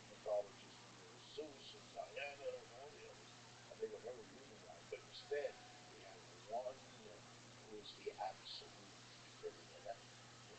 What are we doing? We're teaching people an authority line that comes from the individual. If you have a sequence of kings, if in your feudal manor the lord sits all the land while he has unspeakable power over anything that goes on, and you do this for thousands of years, yeah, we can make a Russian Revolution in 1917. But if you imagine you've gotten away from all that people assume without ever thinking about it, you're going to have trouble. Stalin is figured here as the originator of this situation, even though he would never have that power. He may have thought that. I don't. He's the product. Look, the feudal people made Fidel, who really wasn't that kind of guy. You know, he was a baseball playing lawyer. That's what he was. But they made him into an So it's not. it's not the you're the product of your system. No. It was the systems, feudalism, sure. It was the structures and institutions that cultivated in people a mentality that has its own rhythm and doesn't follow the calendar of a political revolution. That's the fundamental question. Is there something about communism that creates a mentality that enables somebody like Stalin or Mao? I think it's the social issues, problems the society has that make them then go to what they find familiar, to what seems to make sense. And he's the guy. Look, let me give you an example from American history. The Republican Party has traditionally in this country been the party of private enterprise and minimum wealth. In comes Trump, runs for office in 2016, is elected. What does he do? He commences the most massive tax increase and the most massive government intervention in the worlds of economics that we've had for decades. What he says is, the Republicans pay and the Democrats don't. They pay. He can he can he can throw a tariff on anything. He gets up in front of the American people and he says the Chinese will pay the tariff. That's not what a tariff is. It's not how a tariff works. He would flunk a freshman course in economics, which everybody knows. Everybody repeats it these courses. No, it doesn't matter. He's still calling the shots. What is going on here is that a society has come to a point where it can't solve its problems. And it begins what? To tap into older forms of all of the laissez-faire and all of the individualism that was, and suddenly the Republican Party is done. And now they're going to make abortion illegal. The government is telling you what you can do with your uterus. What? The government is being given more and more and more and more power. They're hoping what? Do they like the government? No. This is not a pro-government. Everybody wants to be Usher Island. They were in a desperate fix. And so they interfered. To which degree would you say Marx's ideas led to the creation of the National Socialism Party of German Workers as the Nazi Party, the Fascist Party in the 30s and the 40s, the head of whom was Hitler, which is just recently learned to be joined number 7 of the party, or whatever, the 7th person to have joined the party and have created one of the most consequential and powerful political parties in the history of the 20th century. What degree did Marxism ideas come into play? It is the National Socialist Party of German workers. Workers. Nationalsozialistische, the Nationalsozialistische Deutsche Arbeiterpartei, German Worker Party. Worker Party. National Socialist German Worker Party. But here's the history. Do you care about the workers, or do you just use the workers as a populist message? The only thing that Marxism did from this history was provide him with his stepping stone to power, but had nothing, no other, didn't know anything about it, didn't care anything about it, nor did the people around him. Here's the story of what happened there, which I know largely from my own family, plus my own history. Um, the most successful socialist party in Europe was the German Party. It started around 1870. Nazi was still alive. Some of his own family were leaders, RabbiRothschild and others, his daughters. Um, by the end of the century, it was the second most important party in Germany. Nobody understood it. It was overwhelming. It was almost as big a shock to the Europeans as was the Russian Revolution in 1917. Here was a political party that was now in every German city and every German town, powerful and enjoying its rise up. In fact, my family was involved in this. It meant that starting around 1906, 7, 8, if you wanted to have any kind of presence in the German working class, you had to use the word socialist. You had to. Otherwise, they wouldn't pay attention. The other parties call themselves Catholic, and Germany is divided. The northern two-thirds is Protestant, the southern third is Catholic. Munich and Bavaria is Catholic, and every other part of Germany they're Protestant. You could be in the Catholic Party or you could be Scottish. Or you could be in various conservative, Prussian, and other. If you wanted to have a presence in the working class, which was growing again, Germany was a powerful capitalist country, expanding like crazy at this time. Germany was the major competitor to Britain for the empire. The United States was coming up too, but it was Germany and the U.S. taking over from Britain's empire. So the German working class was in. So anybody who wanted to approach the working class in whatever way had to come to terms and be friendly to socialism. Other parties did this too, just like Hitler. They put the word socialism in their flag, but they wanted to make it clear that they weren't anything to do with German people or anything like German. So they put the word national. Nazi is the first four letters of national, national in German. N-A-Z-I is how you spell national in German. National Socialism, Berliner Communism. That's right. They killed communists. They fought communists in the street. They had pitched battles. They literally threatened each other's existence and their lives. And the first people that he arrested and put in jail were not Jews and gypsies and all the other people he eventually killed. It was communists. They were the number one, and socialists were right behind them. Why? Because up until he takes power, January of 1933, that's when Hitler takes power. The last election, two of them, in 1932, the socialists and communists, the vote together, 50% of the vote. So he appealed to the German manufacturers, the German capitalists, and he said, the communists and socialists are going to win. And you're just capitalists. You're two people. You need a mass base on the ground. Okay? Not really done. That's right. But it was explicitly done as a deal. The ruling group said to Hindenburg, the old Russian man who was in charge of the German government at the time, you have to invite Hitler to form a new government. Otherwise, he was never done. He had called it the nasty names. The Prussian aristocracy looked down on Hitler as an Austrian, a little funny man with a mustache. He was Austrian, they were German, for them that mattered. So he comes in as the enemy, the smasher of socialism and communism, which he had easily done. Only people who don't know or care about this pick up on the word.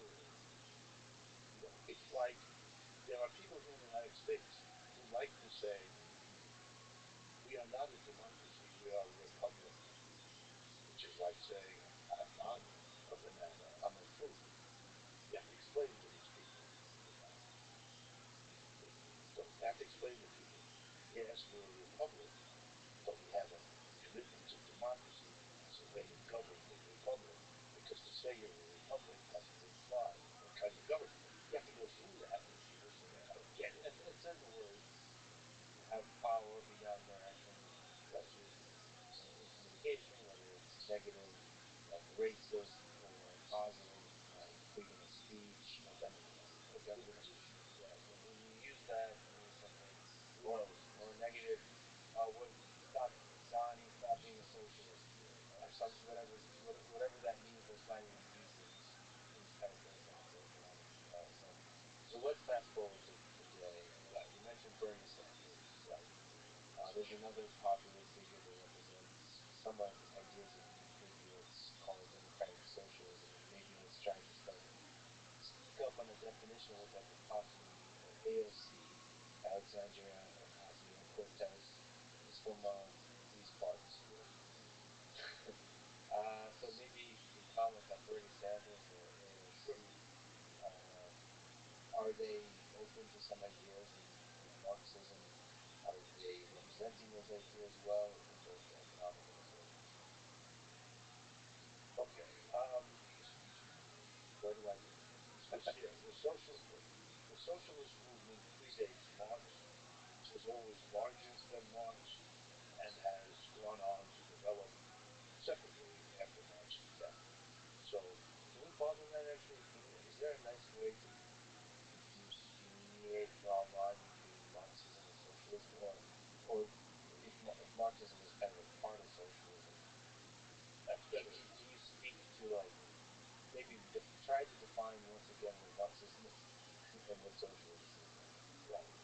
Marxism is a systematic analysis heavily focused on economics, and as I said earlier, devoted to mostly a critique of capitalism, and that's its strength. How it does that, how it poses the question, how it analyzes the way capitalism works. That is really the forte of the Marxist tradition. Socialism is a bigger, broader text within which Marxism figures. It's there so that people who aren't Marxists are nonetheless aware of Marxism, like it more or less, study it more or less. But it's a broader notion that I like to use this sentence to describe.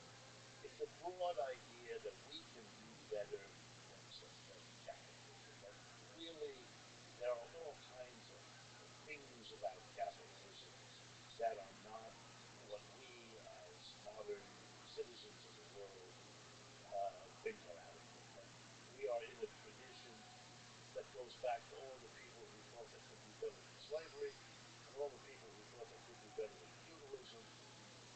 We've made progress. Feudalism was a progress over slavery. Capitalism was a progress over both of them, and progress hasn't stopped. And we are the people who, in a variety of ways, want the progress to go further, and are not held back by believing that capitalism is somehow the best beyond which we cannot go or even think. We find that to be, in the worst sense of the word, a reactionary way of thinking. And we're that large community. Many of us are not interested in economics all that much. We don't think that's the focal area. We are socialists, for example, because we want to do something to deal with climate change. We think the world is about to kill itself physically, and we want to take steps with other people to stop that, to fix that, etc., etc. So that's for me a kind of difference. It's a little difficult to say because there's no other figure like Marx that has an equal impact, an equal place within the broad socialist tradition. And the only tradition that comes close might be the anarchist tradition, but that's very specialized, and that's a whole other kind of conversation. And whatever you say, the influence of the great anarchist thinkers morale and prayer, and others still doesn't amount to the impact that Marx and Marxism have had so far. That could change, but I mean, up to this point, um, that's the um, I think that's a way of understanding the relationship. Yeah, it's interesting that some of the ideas within anarchism, and of course it's one of the more varied disciplines. Right. It's such, by definition, it's such variety in their thinking. But Yep. they kind of stand for a dismantling of a power center that, if not equates, tends to rhyme with some of the ideas of socialism. Absolutely. So that you have There's a whole train of thought in socialist ideas and in Marxism as well that uses the phrase, quote, the withering away of the state. That's a quotation from Lenin. People should understand that's a quotation from Lenin. And it was made by Lenin positive. In other words, Lenin was saying that's a good thing. That's something we stand for. We want to create the conditions under which there is a way. Because you remember the communists, they weren't called that at first in Russia before the revolution. They were just socialists. They were hunted down and persecuted by the government left and right. They had no love for the government. The government was their lure every day, enemy. And being critical of the government didn't just mean this particular government, but of the whole. Being a Marxist, you always ask the question of the social constitution of whatever it is you're struggling against. So there was this interest, why is the state so important? Especially because if you understand feudalism, particularly early feudalism, it didn't have powerful kings. One of Lenin's greatest books is called The Economic History of Russia, and it goes back centuries. It's a huge book, 3 or 4 inches thick. I don't know if a few people have read it. And he's very good about the absence of a strong central government in many parts of including inside Russia, but also in other parts of Europe. The development of a powerful central state comes towards the end of feudalism as it is desperate to hold on, which ought to be suggestive that maybe the turn to powerful governments here in the United States or in Europe is maybe also because this system is exhausted and can't go on and has to marshal every last bit of power it can not to be lost in this. it would be interesting to see what the Soviet Union would look like if Lenin had died. Right. A lot of people have asked that question over the years. A lot of people. Here is Stalin sliding in the middle of the night, erasing the withering away of the state part. Yes, exactly. So just to return briefly back to AOC and Bernie Right. Sanders, what are your thoughts about these modern political figures that represent some of these ideas? And they sometimes refer to those ideas as democratic socialism. Right. The crucial thing about Bernie and about AOC, and this is particularly true about Bernie, because AOC is much younger and Bernie is an older man. Bernie, being roughly my age, has been around formatively as a student, as an activist, then coming up through the ranks in Burlington, Vermont as a mayor and everything. Um, he lived through what, for lack of a better term, I would call Cold War America. And the taboo in Cold War America, running from around 1945-6 to the present, because there's no stop, was a Manichaean worldview. The United States is good, it defines democracy, and the Soviet Union is awful, it defines whatever the opposite of democracy should be called. Good here, evil there. It was taken so far that even among the ranks of academic individuals, it was impossible to have a conversation. I mean, I can't tell you, just to make it very personal, the number of times I would raise my hand in my classes at Harvard or Stanford or Yale, and I would ask a question that had something to do with Marxism because I was studying it on my own. were no courses to teach this to me, except by people who trashed me with my ugliness, and I didn't want that. Um, so I would ask a question, and I would see in the faces of my teachers, both those I didn't much care for and those who were good teachers that I liked, fear, just fear. They didn't want to go there. They didn't want to answer my questions. And after a while, I got to know some of them, and I found out why. Because you don't know how the rest of the class is going to understand this. Either they would have to say, I don't know, which would be the honest truth, never of it, but a professor doesn't know how to say in a classroom on their know or to not know. Or they have to, if they knew, they'd have to say something that indicated they didn't know really much and they weren't going to do that. Or they would know something.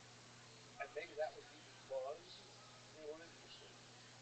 They did not want the rest of the students to begin to say, oh, Professor Smith, he's interested in you. It's not good for your career. You don't know how this is going to play out, who's going to say what to whom. And I could see in their faces what I later learned because they told me. So come to my office hours. If they're in the office, we can talk.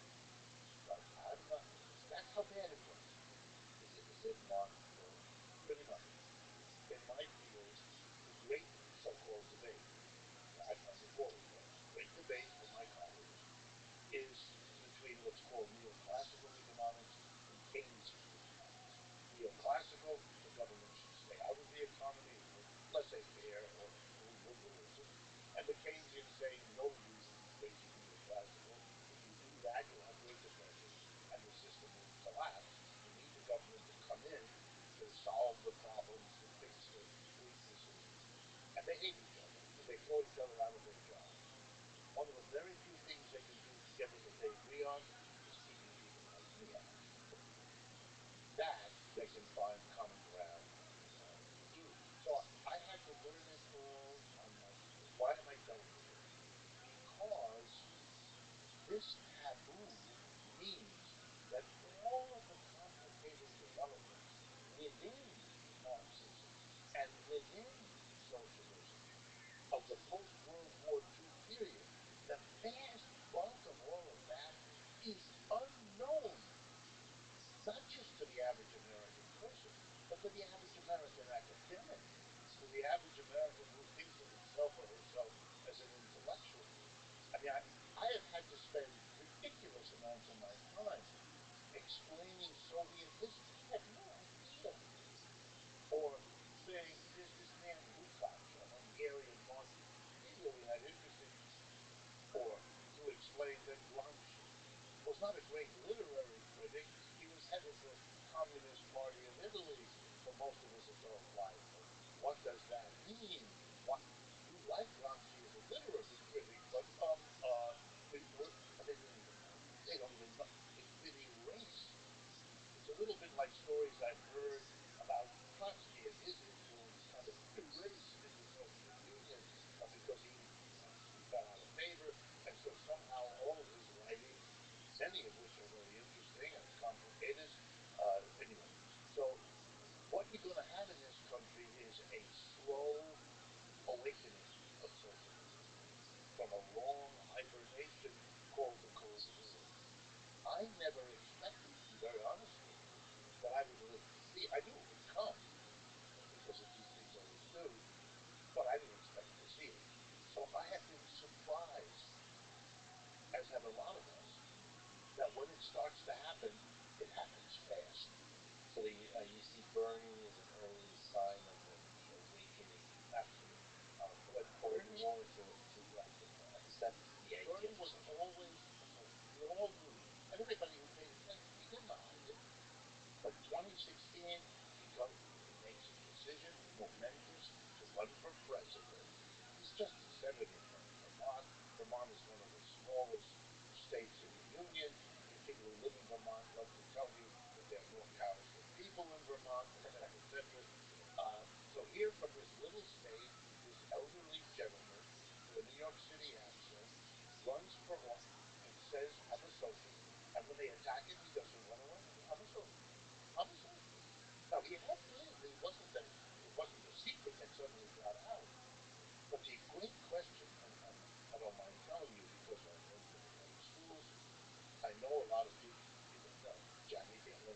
last night at the summit. So I was speaking with a high official of the Democratic Party, and I said, "Well, what do you think about Bernie entering the race?" That's not their business. They get 1% of the vote. Right? He was wrong. They had no idea what was coming. But the truth is, I didn't know either. It wasn't just that he didn't know. I thought his 1% was probably right. Some liberal just can have it back. He's actually AOC might be better. Yeah, possibly. Possibly. But two things. Number one, it's fast. Number two, it's going to go in the following direction, I would guess. You begin with the most moderate, calm, non confrontational socialism you can imagine. They're not AOC or Bernie. No, no, they are not confrontational, in my judgment. In terms of the ideas of socialism. Yeah. I mean, they're both very feisty. They're feisty personally, but not. but not ideologically. Got it.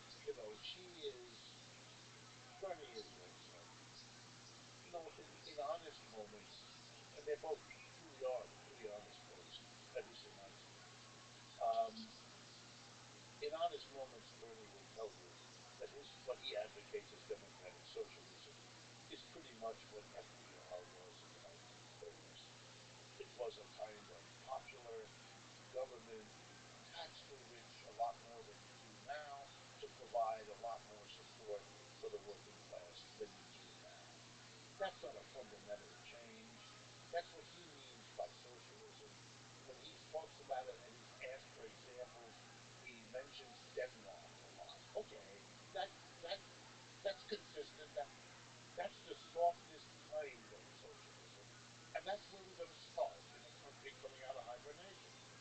Pretty soon, it's already happening, there'll be people who need and want to go further in the direction of socialism than Bernie and AOC are comfortable with. You can already see the shoots of it now.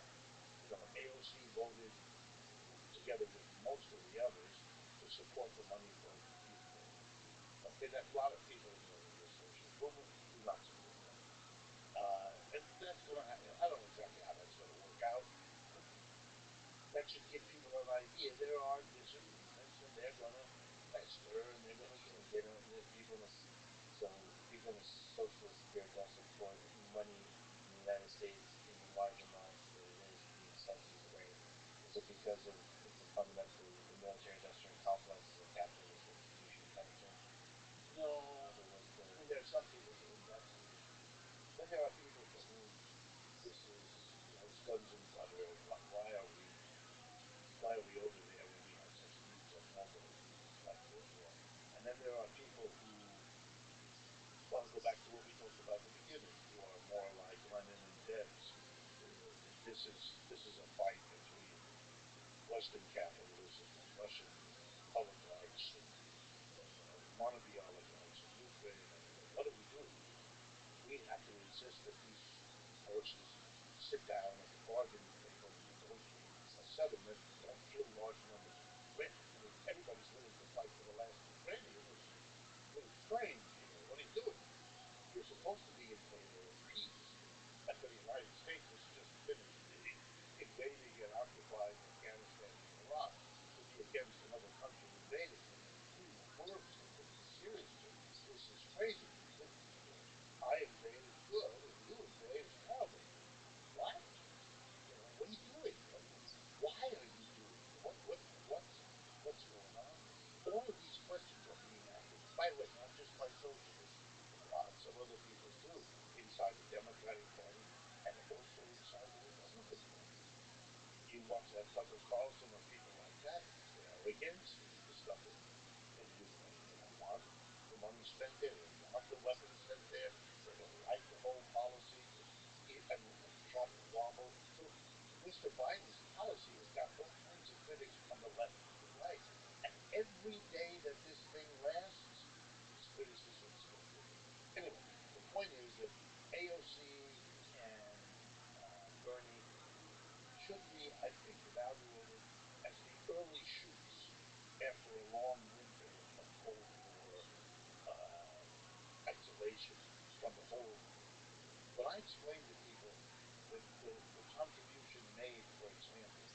modern Marxism. I'll give you an example.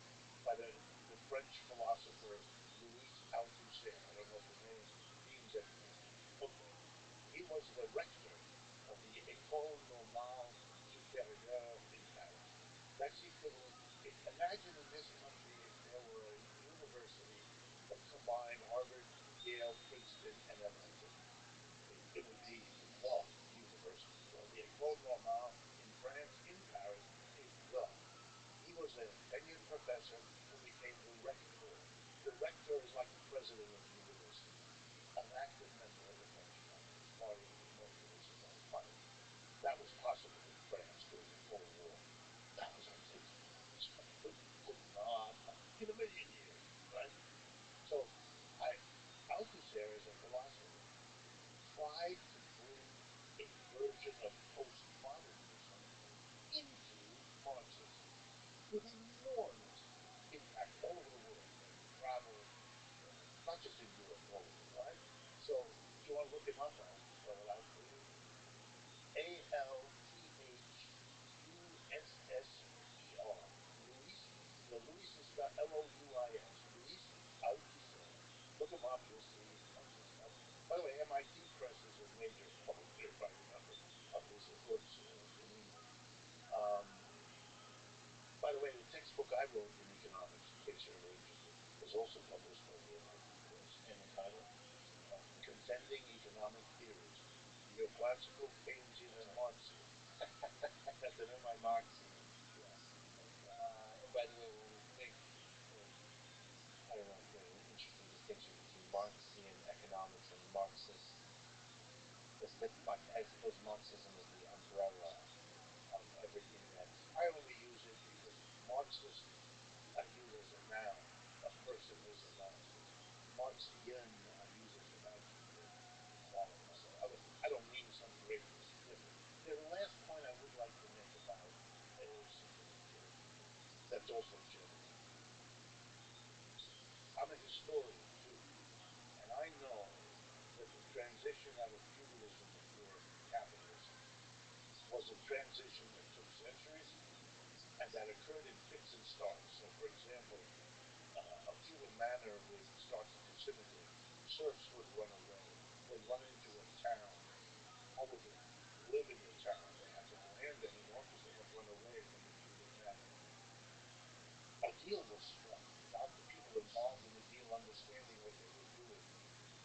A merchant would say to one of these serfs, I'm in the business of buying and then reselling stuff and living off the difference.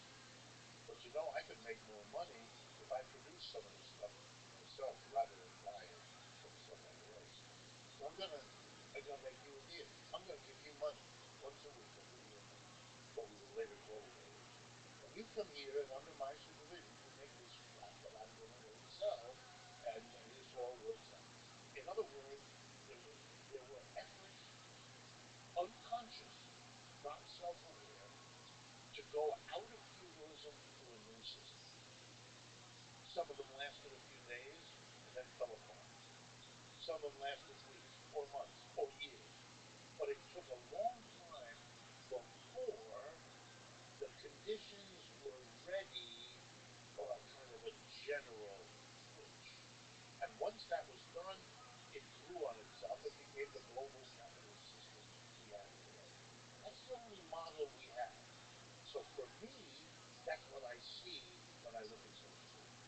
I see the Paris Commune was an event, an attempt. It lasted a few weeks. I see Russia. That was an attempt, lasted 70 years. Then I see, fill in the blank. I see these are all early experiments. These are all, you learn things to do, learn things never to do again. When you're there, what do you build on? How do you learn? And that's what the socialist and Marxist tradition, well, it's serious. That's what it does. So, and your idea of capitalism was a significant improvement over feudalism, and we are coming to an age, and like a silver, we're coming to an age where capitalism will die out. It's not that capitalism, not how capitalism is broken. It's better than the things that came before it, but there's going to be things get better, and they will be grounded in there just to linger briefly on the way Marxism is used as a term on Twitter. Uh, there's something called, I'm sorry if I'm using the terms incorrectly, but cultural Marxism. Criticisms of universities being infiltrated by cultural Marxists. I'm not exactly sure. I don't pay close enough attention. But it's woke. It's there's a kind of woke ideology, but I'm not exactly sure what is the fundamental text. Who's the Karl Marx of wokeness?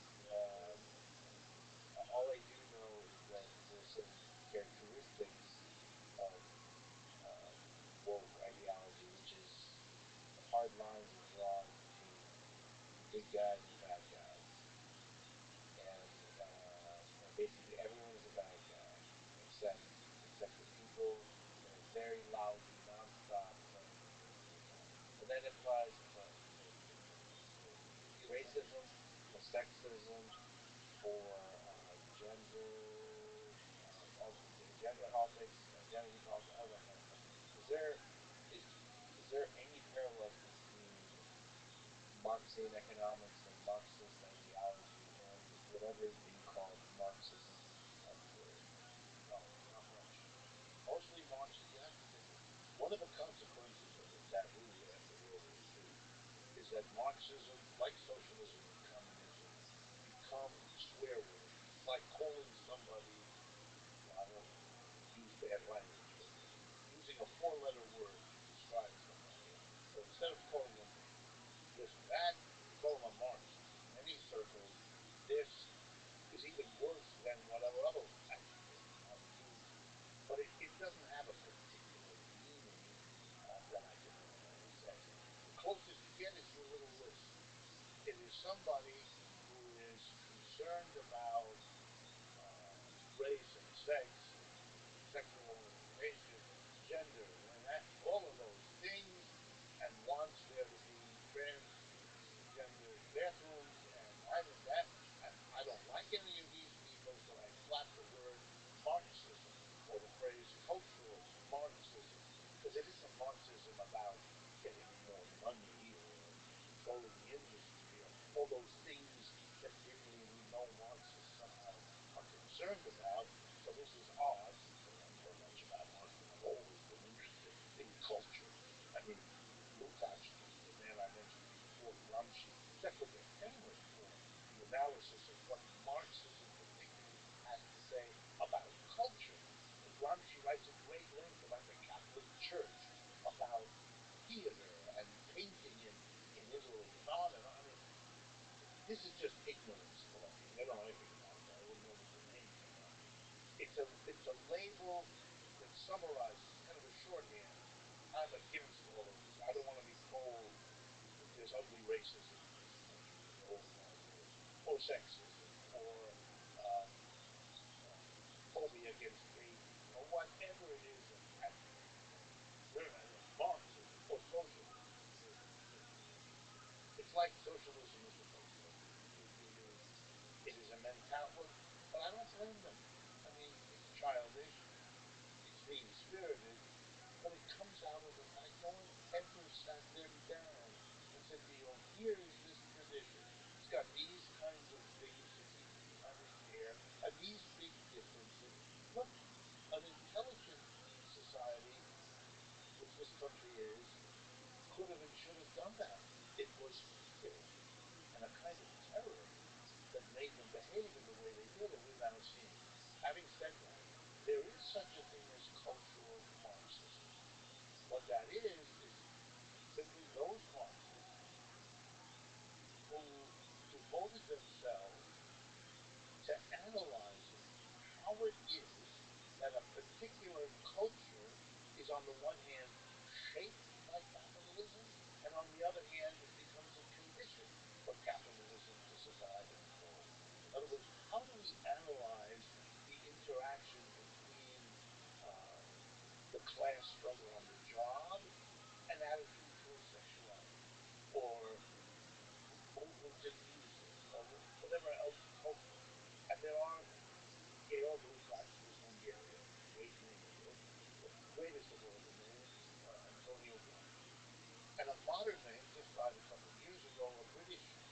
a lecturer named Stuart Hall, Hall. You want to, you want, if I were teaching, which I was not, a course in cultural Marxism, those would be three major blocks on the syllabus. I would give you articles and books to read of their stuff because it has been so seminal in provoking many, many others. So there is something to be said and understood about the kind of culture that capitalism creates and the kind of culture that enables capitalism. Yes. And Marxists are particularly those who like to look at that interaction.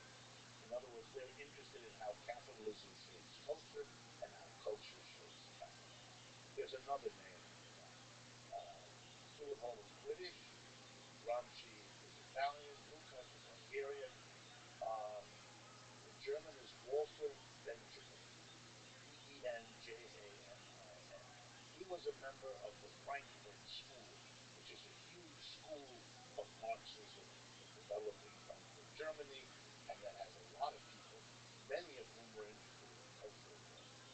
It was a bit of a reaction against the narrow Marxism that was so focused on economics and politics. There were people who said, you're leaving out very important parts of modern society that are shaping the economy as much as they are shaped by it. And it was that impetus to open Marxism to be more inclusive in what it deemed to be important to understand that this cult, and they call themselves cultural Marxists, but they had a completely different meaning than this. This is just, this is bad mouthing, that's all. Let me ask a more personal question. So, Sure. for most of the 20th century, no, not most, for many decades in the United States, as a consequence of the Cold War, being a Marxist is one of the worst things to be. Have you had dark periods in your own life where you've gone to dark places in your mind where it was difficult, like self-doubt, difficult to know, like, what the hell am I doing? When you're surrounded by colleagues and people who said prestigious universities, both personal interest and career, but also as a human being, when everybody, you know, kind of looks at you funny as you're studying this thing. Did that ever get you real low? No. I know people that who have exactly what you said. I mean, your question is perfectly reasonable. If I were you, I'd be asking me that question too. And what's wrong with it? There's nothing wrong with the question. And here's the honest truth. I don't know how anomalous I am. I really don't. But the truth is, no. I have, if my wife was sitting here, she'd tell you what she tells me, which is I have been tremendously lucky in my life, which is true. But then again, luck never is your only explanation for things. It's part of it. Um, what can I say? I didn't choose the time of my birth. I didn't choose the communities in which I grew up or the schools I attended or anything else. But the fact that there was no courses or extensive courses on Marxian economics. But you know, again, I'm Hegel. On the one hand, I was denied good instruction. On the other hand, I had to go out and learn it on my own. And the motivation when you do that is very different. I'm not the student who sits there with my notebook taking notes of what the great professor says and reading the text and getting ready for the exam. When I have an exam, I'm doing something slightly risque, romantically different or oppositional. Um, I was able to find always one or two professors that I could go to outside of the classroom situation, other students who felt enough similar to me that we could get together and read these books and talk about them. I had a number of really fortuitous people who were kind to me and gave me of their time and their effort to teach me along the way. Um, and I've had the benefit that because I went to all these fancy schools, I do know a lot of people who are in high places in this culture. And when I have been put in difficult positions, I often wave my pedigree, and it works like garlic with the devil. It'll go away. It'll pass away. Because Americans are very deferential to that kind of academic But there's a personal psychological thing that seems that you have never been shaken by this. Uh, just naturally somebody who just has perseverance. Well, I would put it, I mean, I understand what you're saying, but I would put it in different. The capitalism struck me earlier on in my life as not that great a system. And nothing has happened to change my mind. In other words, the development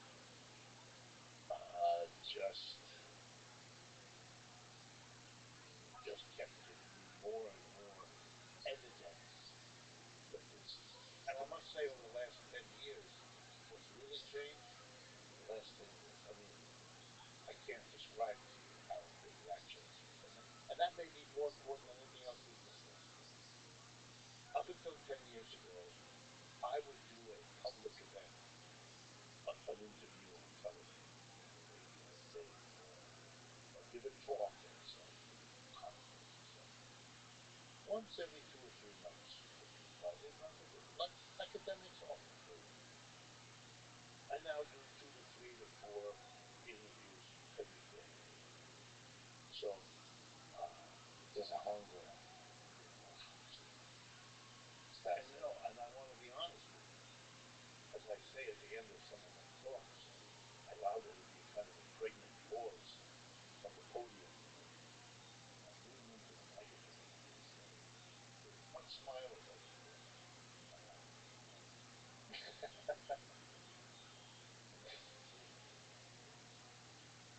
I never expected. Look, I'm used to teaching a classroom, a seminar for graduate students, 8 or 9 or 10 students, or a regular undergraduate class with 30, or an occasional introductory course with a few hundred.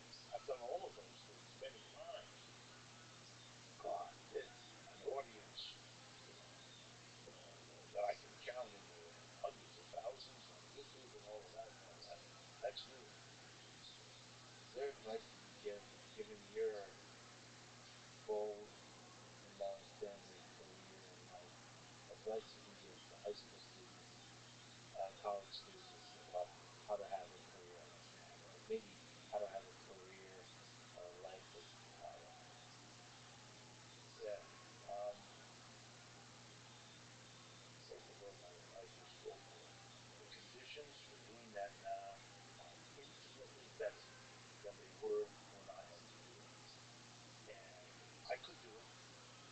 And I'm happy I did it. Becoming a teacher is one of those decisions I made that I've never regretted. Um, and I've never regretted being a critic of this society. Never.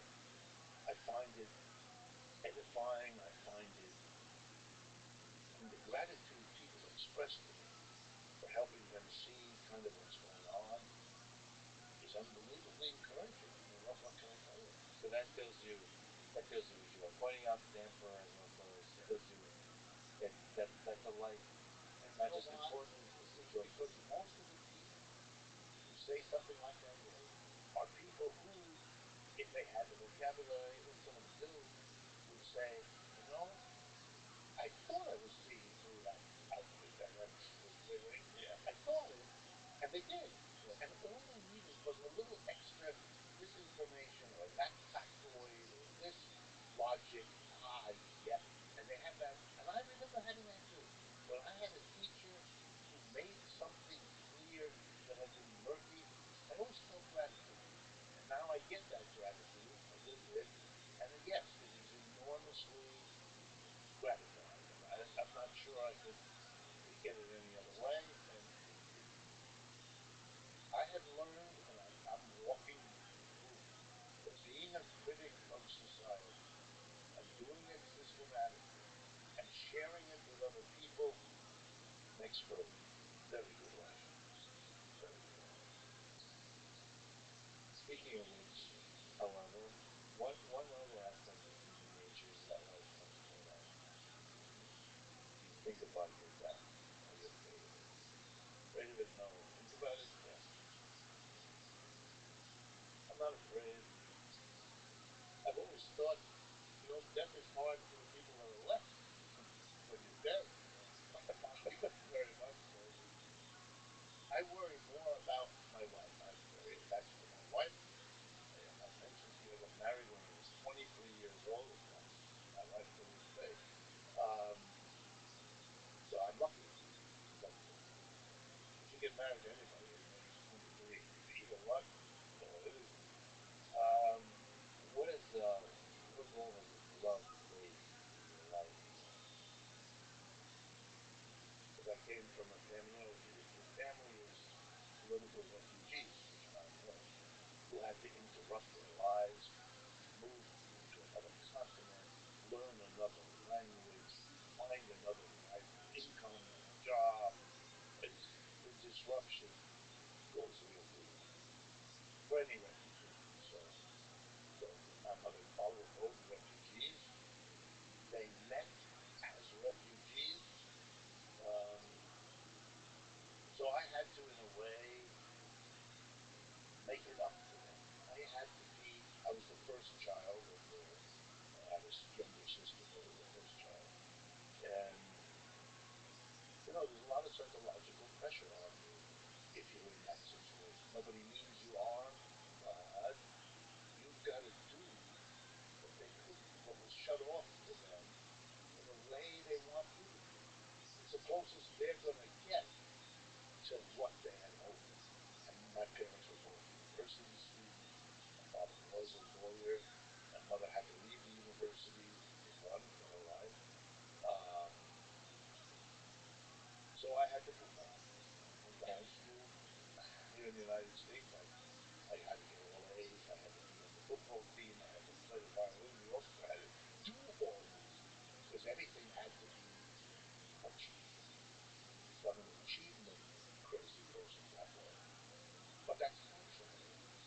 Dysfunctional society. But on top of that, that's an achievement within the game of this particular society. But then love seems to be a thing that's greater than that game. Is that something that made you a better person? Oh, God, yeah. How is it? How Well, has it made you a better Marxian and a better everything? because my wife by profession is a psychotherapist. Excellent. I love it. And I needed it. Yeah. And so I married her. I didn't know what I was doing at the time, but I think as I look back on it, that was more than a little what was going on.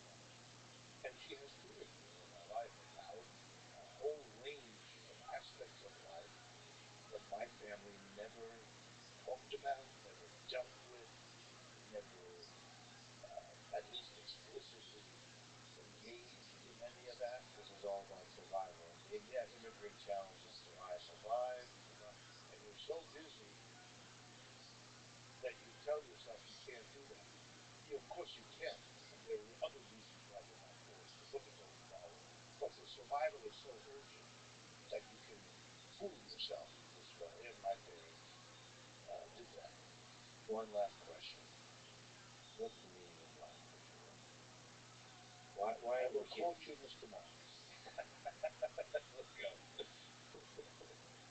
Life is struggle, and for me, I have found that to be true. That the struggle, whether it is to build a relationship with your child, I have two children, whether it's to build one with your spouse, whether it's to understand a complicated argument and simplify it so that you can share the pleasure of understanding this relationship to a student or to an audience. It's a struggle to do all those things. But that network of struggles, that makes life interesting, intriguing, and satisfying. And meaningful. Very. And that latter thing, I gotta say, you do masterfully. You're one of the great communicators and educators out there today, and it's a huge honor to sit with you for so many hours. Thank you. This is awesome. Thanks for listening to this conversation with Rich and Paul. Support this podcast. Please check out our sponsors in the description. Now, let me leave you with some words of Karl Marx. The philosophers have only interpreted the world in various ways. The point, however, is changing. Thank you for for listening. I hope to see you next time.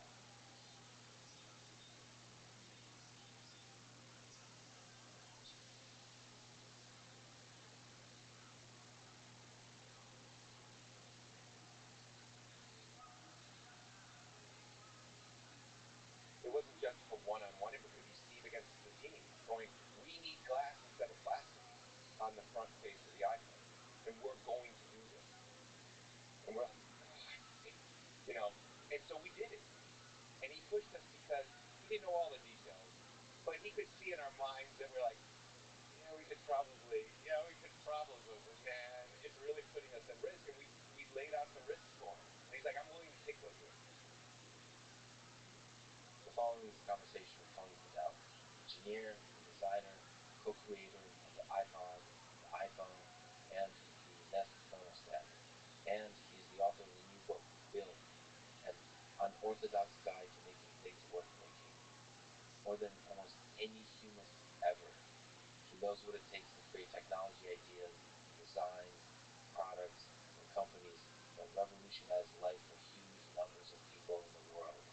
So it truly is an honor, a pleasure, to sit down with Tony for a time and look back at one heck of an amazing life. This is the Let's Rethink podcast. To support it, please check out our sponsors in the description. And now, dear friends, here's Tony Fadell. When did you first fall in love with computers? Or let's say computer engineering and design? I first fell in love with computers and programming was in a summer school class in 5th grade in Grosse Pointe Farms, Michigan.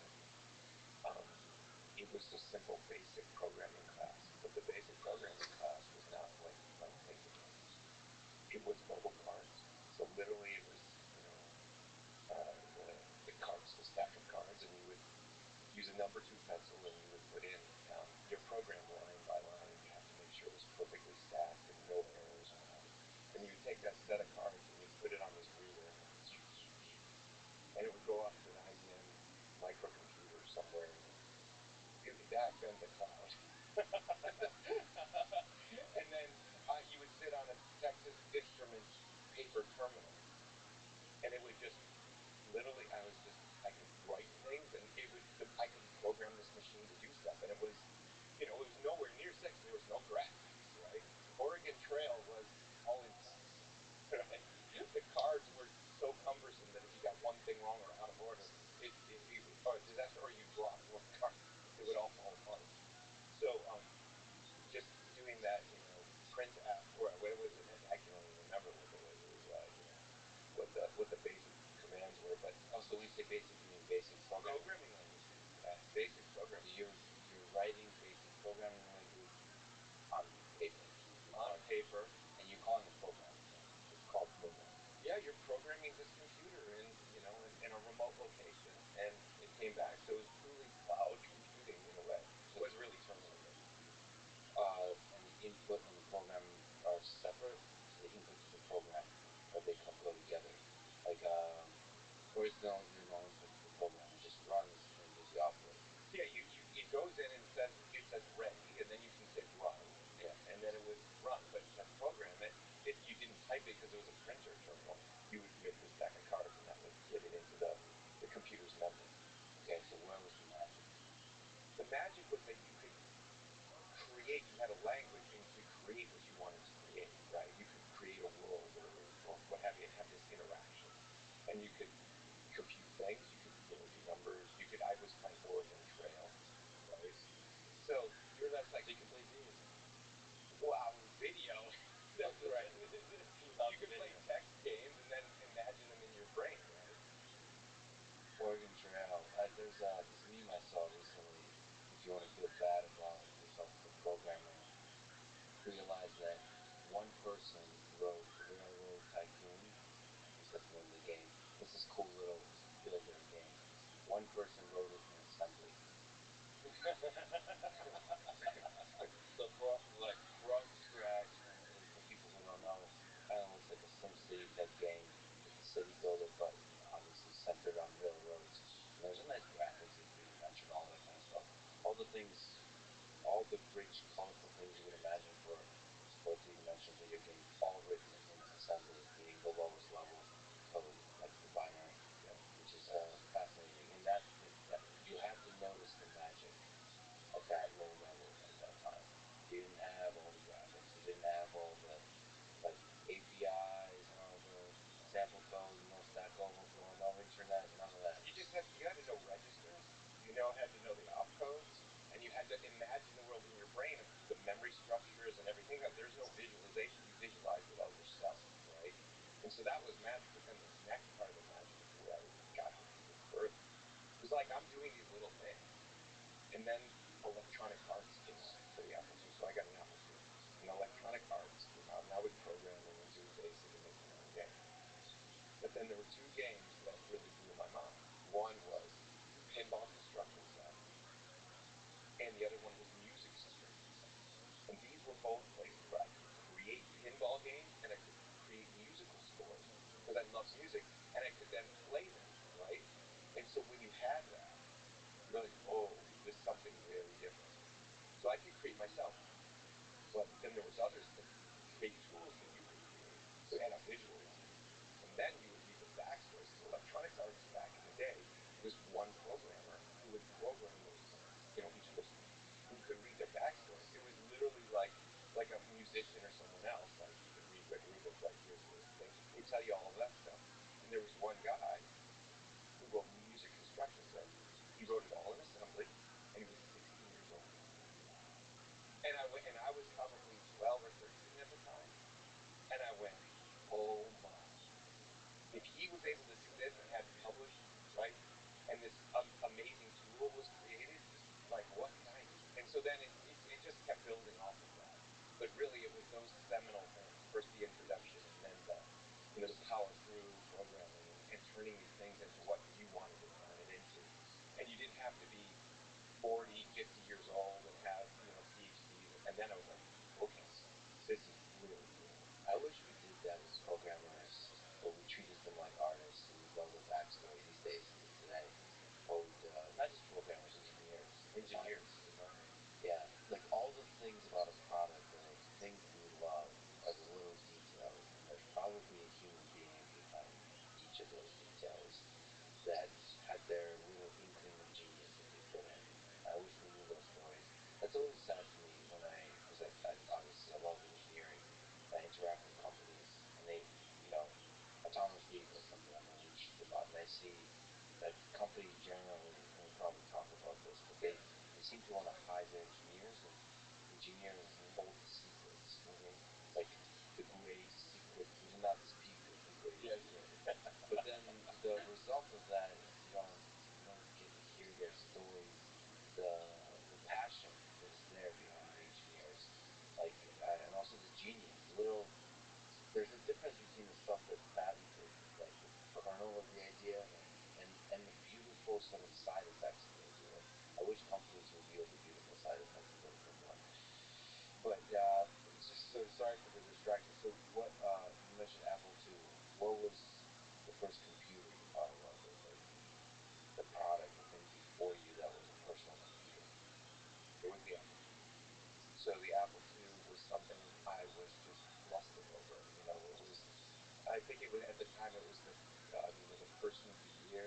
Maybe it was that year. I don't remember what, but Apple II was the first person of the year. yeah, for Time magazine back in, I don't remember when, but it was around that same time. I was so young, but there was the Apple II, and I didn't know what it was, but I knew about tools. My grandfather taught me about tools and creating things, right?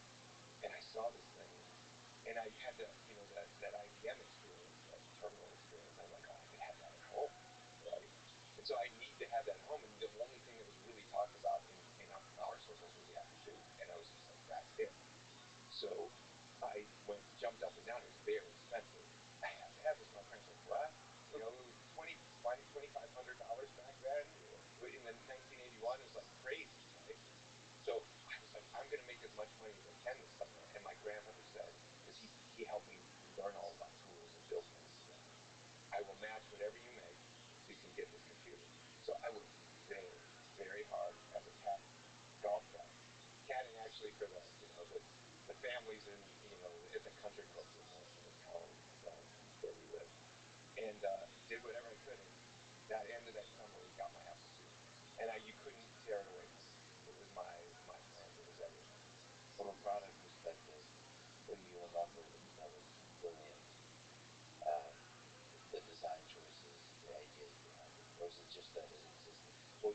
very ideal for some people because people are making bad choices.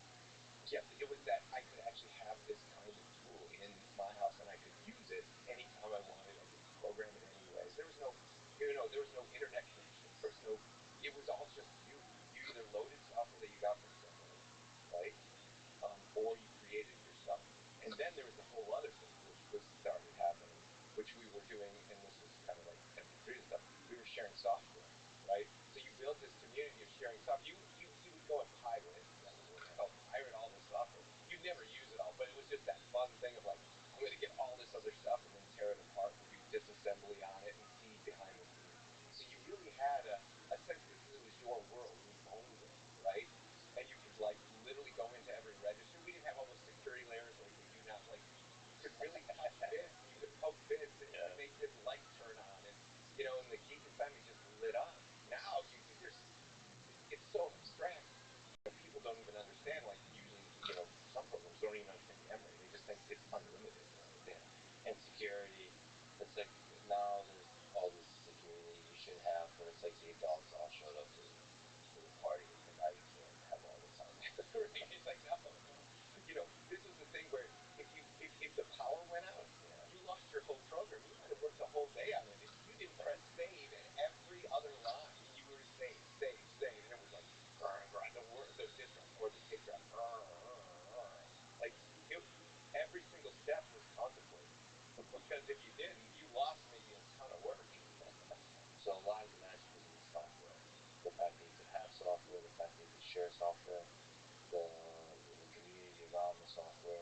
It wasn't necessarily the hardware.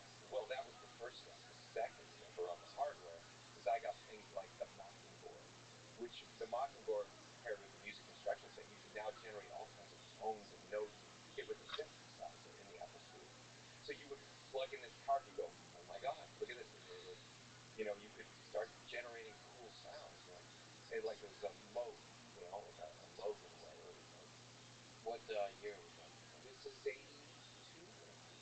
81, 82. I bet you can make all the kind of synthetic sounds that are very cool in the 80s. Yeah, the 8-bit, chip tunes, right? And then, when you wanted to add a joystick, you had to pull a chip out and you had to like plug in a div socket to put in a joystick. And then I was like, oh, and then I had to get more memory. How do we do that? And I wanted to speed up process. So then that turned into a company actually from that, but it was in a hardware software on that. But it was all about modifying the thing in every way. First with software, and then you started gaining confidence, and then I got a little bit more money and stuff, and then you could get into the hardware, wire things, and then the Apple II came with all the schematics, right? So in the back, in the early Apple II, you could open up and all the schematics were there. You purchase the Apple II and the schematics come with it. It came with it. That's an interesting choice. That's an interesting choice from a company perspective. Right. So it was like a real maker kind of thing. Right. I wonder what they. So that was intentional. Like this absolutely is intentional. This is for the cutting edge folks too, or especially. It was only the cutting edge. It was geeks. We're geeks. Yeah. So we were like, oh, how did they make it? And then we got to learn through that. Apple One did the same thing, right? It just Apple II became more packed with stuff and had a little bit better software, right? Came with basic, and then so it was really it was what we might think of as a Raspberry Pi today or something like that, but not with so much software. It was literally, and all the chips were out there, so you could inspect the buses and right, because everything was just broken out. So I guess that's the idea behind stable big projects in open source, like on GitHub. That you have the schematics there, and it's kind of a product. I wonder why more companies don't do that kind of thing. Like we're going to release this to a small set of people, self-selected, perhaps, that are kind of the makers, the cutting-edge folks, the builders, the at-home engineers. In some way, what Tesla is doing with the beta for the full self-driving is kind of like that.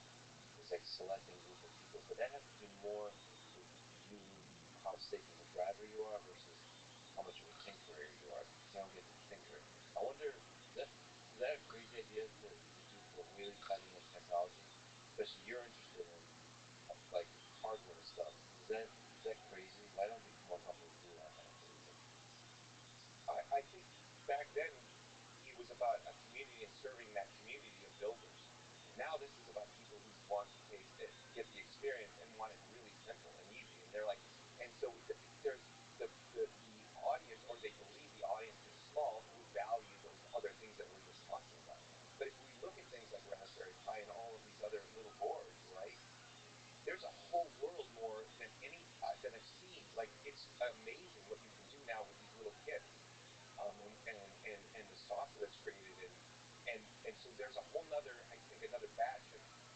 builders that are coming up through the ranks.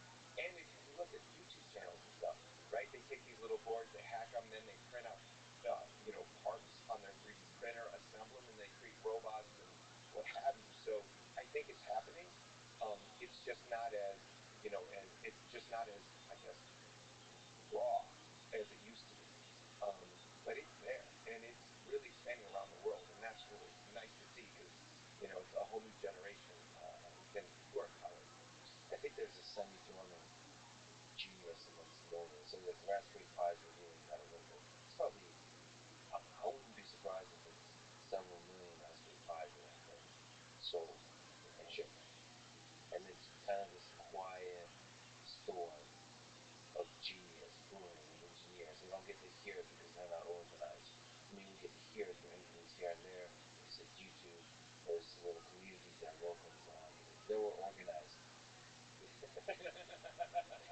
The leader would emerge. No. Okay, so when did you first start to dream about building your own things, designing your own products, designing your own systems, software and hardware? Well, in high school, there was a company that a friend of mine founded, and I was the second employee. It was called Quality Computers, and it was a mail order because there's no e-commerce then. There was no internet again. Yeah. You either mailed in your little coupon and you said this is what I wanted to order, or you wrote in to get a catalog and delivered to you. Turnaround time on this stuff was like from the time you wanted to the time you got it was maybe 8 to 12 weeks. So that was just the normal way of getting things. So Quality Computers was a mail order for Apple IIs, and it was software and all kinds of accessories. So hardware accessories, so hardware plug-in cards, those kind of stuff.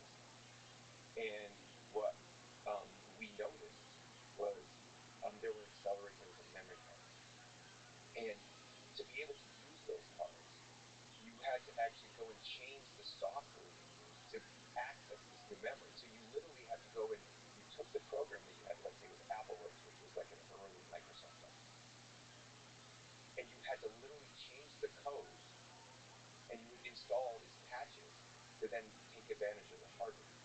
So what we started creating was software on top of it to do the automatic installation of all of these patches.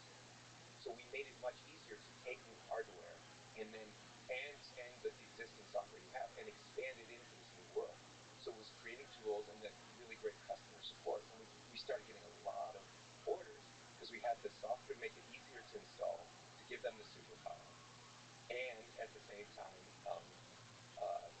they would be able to change their software and have a new world that wasn't existing from the companies that were creating the initial products.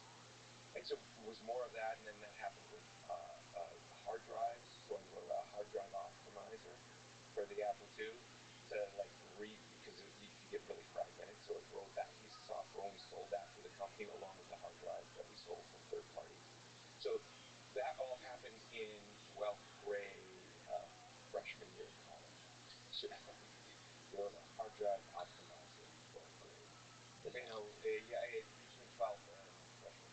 What programming language? Was it assembly? There were certain inner loops that were assembly, and other loops, actually, there were really early C compilers. What was the motivation behind this? Is it to make people's lives easier? Is it to create a thing, an experience that is simpler and simpler and simpler, thereby more accessible to a larger number of people? Like what? Or did you just like let me think? No, it was two things, really, because one, we wanted to sell more hardware and software, right? So it's like, make it easier for the user, and then the other thing was, because I was also manning the customer support line, people would call and I go, this doesn't work, and I'm like, I gotta go fix the hardware and software, right? Or I gotta fix the software to make the hardware and the installation process better. So my whole world was out-of-box experience from when I was in high school. Because I had to man the customer support line, pack the boxes, and write some of the code while we were doing, Joe Gleason, who was the founder of Quality Computers, he was off doing the ads, placing the ads for the mail order, making sure we were running the credit cards, right? Yeah. It was two of us, and then it turned into a third, and then we hired another person in high school to pack boxes so I could stay on the customer support line or doing the software, right? And it was all in his parents' basement, yeah, right?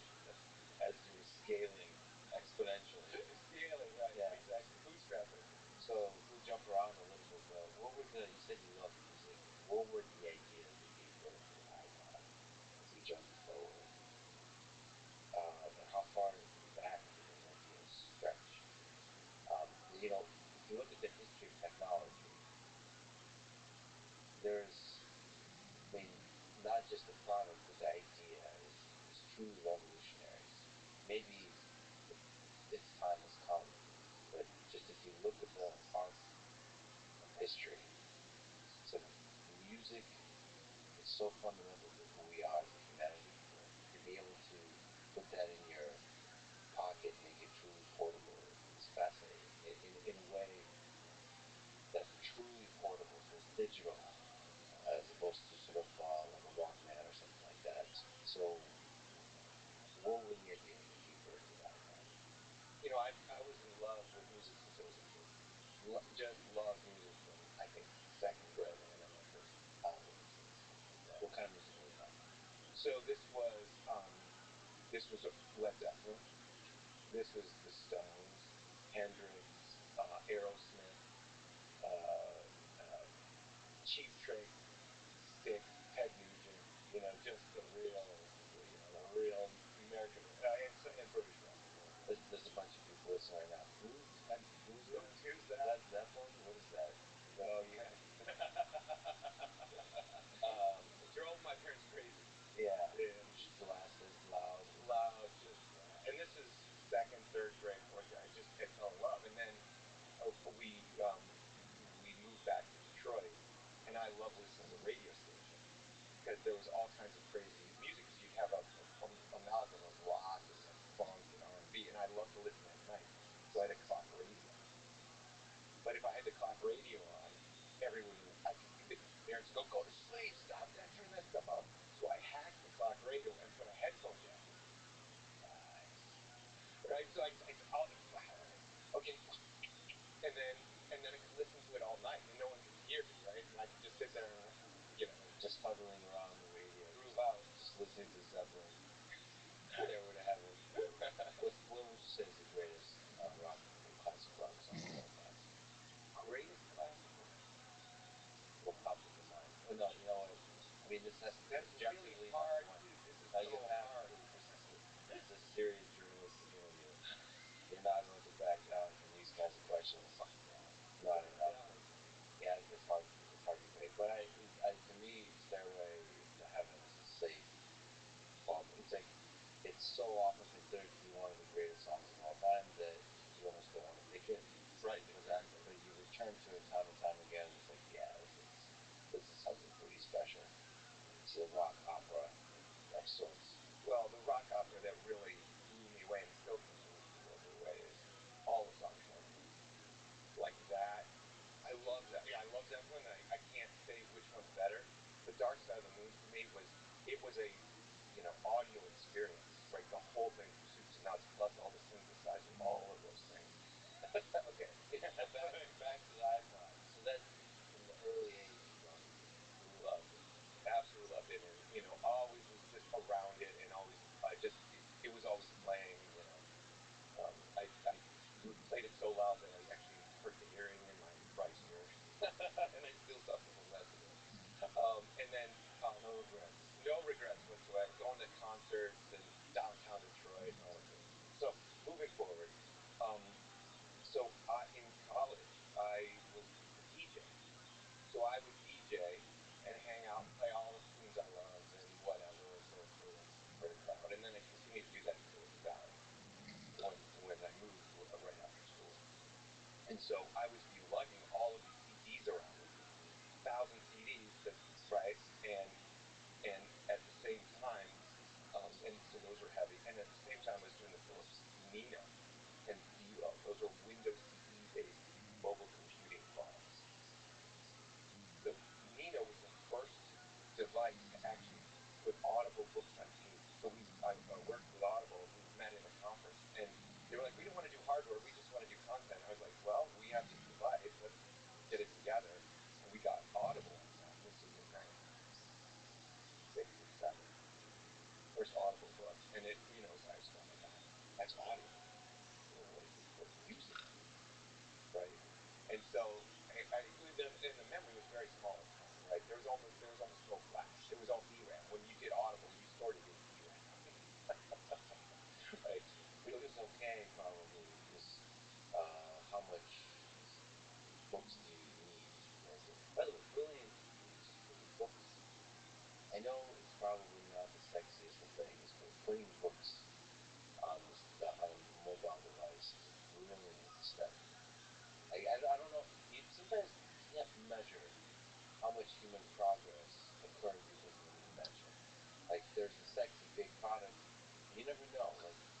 like Wikipedia is one of those things that arguably is one of the big things that basically unlock human knowledge. Human knowledge and human editing and human, just the human nature of building something together.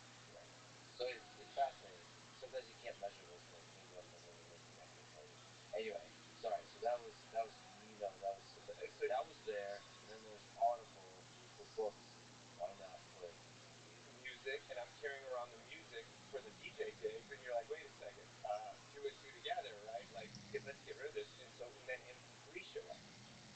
the actual The format MP3 showed up around 97, 98. So MP3 is compressed, so you can have like the storage is reduced at that point. Right. So you could go from a large full lossless digital track into something that can be stored in 4 to 8 megabytes, something like that for the audio. Now, that's a reduced quality, but you could get it down. You go, oh, okay. And now, if we have enough flash or DRAM, we can put 10, 15, what have you, all in that same memory, and it starts to replicate a CD, and then ultimately, if you put it on a hard drive, you could start to put thousands of songs. Yeah, that's also another really invention. Like, people don't realize. I think people would be surprised how big, in terms of storage, raw audio is, and the fact that you can compress it, like I don't know what the compression is, but it's like a 10x. It's very significant compression, and still it sounds almost lossless. Much to the chagrin of Neil Young, who does not like that. But even Neil Young, even the stuff he talks about is still tiny files relative to the raw. Like he wants to increase it just a little bit more, but still, that's an invention. That's a thing that unlocks your ability to carry around a device like a Nino and listen to music. Because without that, there's no way you can carry around a gigantic hard drive. Right, exactly. And so then so it was MP3s, the Nino, and my hatred of carrying around all this heavy stuff that then spawned Fuse, and then ultimately became a lot of that, the ideas and things of that nature and my passions were born into the iPod. It was too, Apple needed something and I wanted to fix something, and it all kind of came together. It was right place, right time, plus the right technology came together. It was just like the stars aligned. So how did it come to light?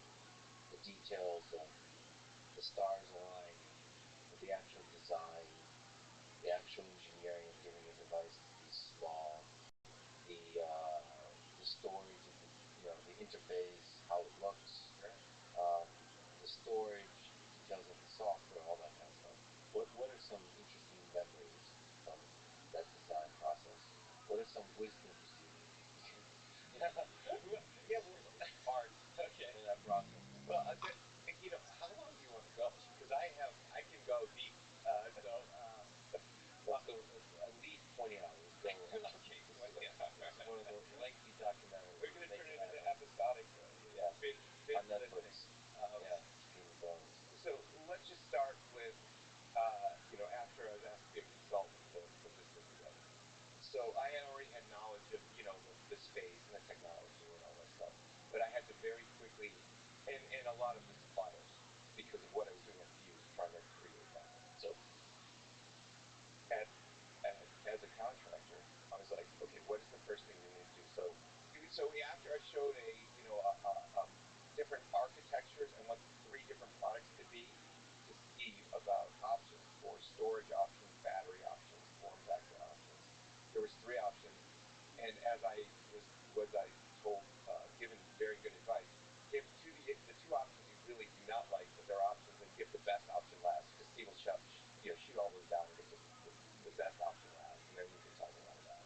And so that was the one that had a 1.8-inch hard drive and a small screen, like the screen you know it in the original iPod Classic iPod. And then I had enough of the idea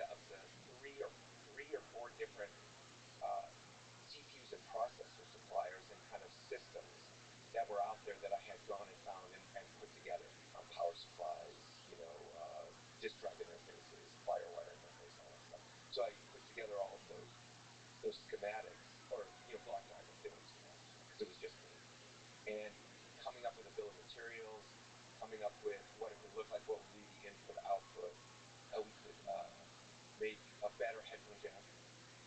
That was also on there. Screen suppliers, tearing apart calculators. So got all calculators and all kinds of electronics to get the right size, different sizes of small LCDs. So I got all kinds of different battery types.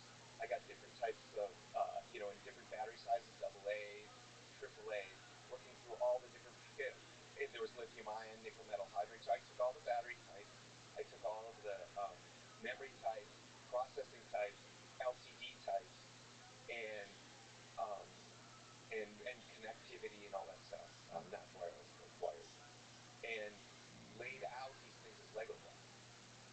So literally had all of these things as just, and so I made them so I could put them together and figure out what their compact form factor was. Probably like, how do we shove them together? What's the smallest possible box we can get? So the questions will have storage for the hard drive, battery, AA, AAA, Right. the Korean, the screen size, and then for that, tearing apart calculators. Digital cameras, whatever, and getting little things, right? So you can make it physical, right? If you can making it tangible, like, and so I can say, look, we can make this, and I brought this whole bag of goods, and it's like, right, and like, here's this. This is why double A's won't work, and because it makes it too fat and everything. So you just educate everybody through. Here's the parts that we can use. So not sheet of paper, it's physical. You're playing in physical space. Oh, I would go back and forth. So, truth be told, because there weren't good enough graphical tools on the Mac, I was using a PC with Visio and 3D tools, and I was doing 3D design at the same time. I was taking all these physical parts and going, okay, what feels right? Because you have to go from, the details and then the rough, and you go back and forth and you iterate, right? And so it was just a lot of fun. And then I ultimately ended up with a styrofoam model and printouts that came from Visio that I glued together and put my grandfather's fishing weights in, because I also modeled the weight, right? So I said, oh, this is this many ounces, this is this many ounces in grams. And then I went and got all that and made the weight of these styrofoam models to then match that. So when you picked it up, it felt more or less form factor right, and it also, you felt how much, was it going to be dense enough? Is it going to feel solid and rigid in your hand, right? Why does it need to feel rigid? Because it has to feel substantial. It has to feel like I have like a bar of gold in my hand, right? Maybe you know this, but when you open and close a car door, that thunk, and you go bam, and you go, that feels solid, that feels real, and then you get this tinny car that's like ding, and you're like, does this feel safe? Does this feel like a value? And so when you have a device like that, and you want to make sure that there's not too much air in it, that you distributed the density of the masses in the right way, so it feels like it's the right thing. So you have to model battery life, costs, mass, the sizes of different things, and then you have to also think about what the UI is going to look like, right? So you have all of these constraints you're working, variables you're working with, and you have to kind of, you can't get the perfect of everything. What's the best, local maximum of all of these components that come together to provide an experience? It's always trade-offs. What about buttons? Buttons, well, there was also the buttons too, right? Oh, by the way, a lot of these battles fought inside your mind, or is it with other people? Is it with Steve? Is it lower? Like what? This was all independent. This was me before being able to present to Steve, because I had to feel really confident that if I was going to put this in front of him, that it could be made, right? So I had to convince myself and work through all the details, through the very, very rough mechanical design, electrical design, software things, because I didn't want to present something that was going to be fictional, right? My credibility would be like trash, right? So you mentioned convince yourself. You're painting this beautiful picture of a driven engineer, designer, futurist. How much doubt were you plagued by through that? Like that this is even doable? Because it's not obvious that this is even doable. Like to do this at the scale, to do this kind of thing, to make it sexy, to shove all the screen, the battery, the storage, make the interface, the hardware and the software interface work, all of that. I mean, I don't know, I would be overwhelmed by the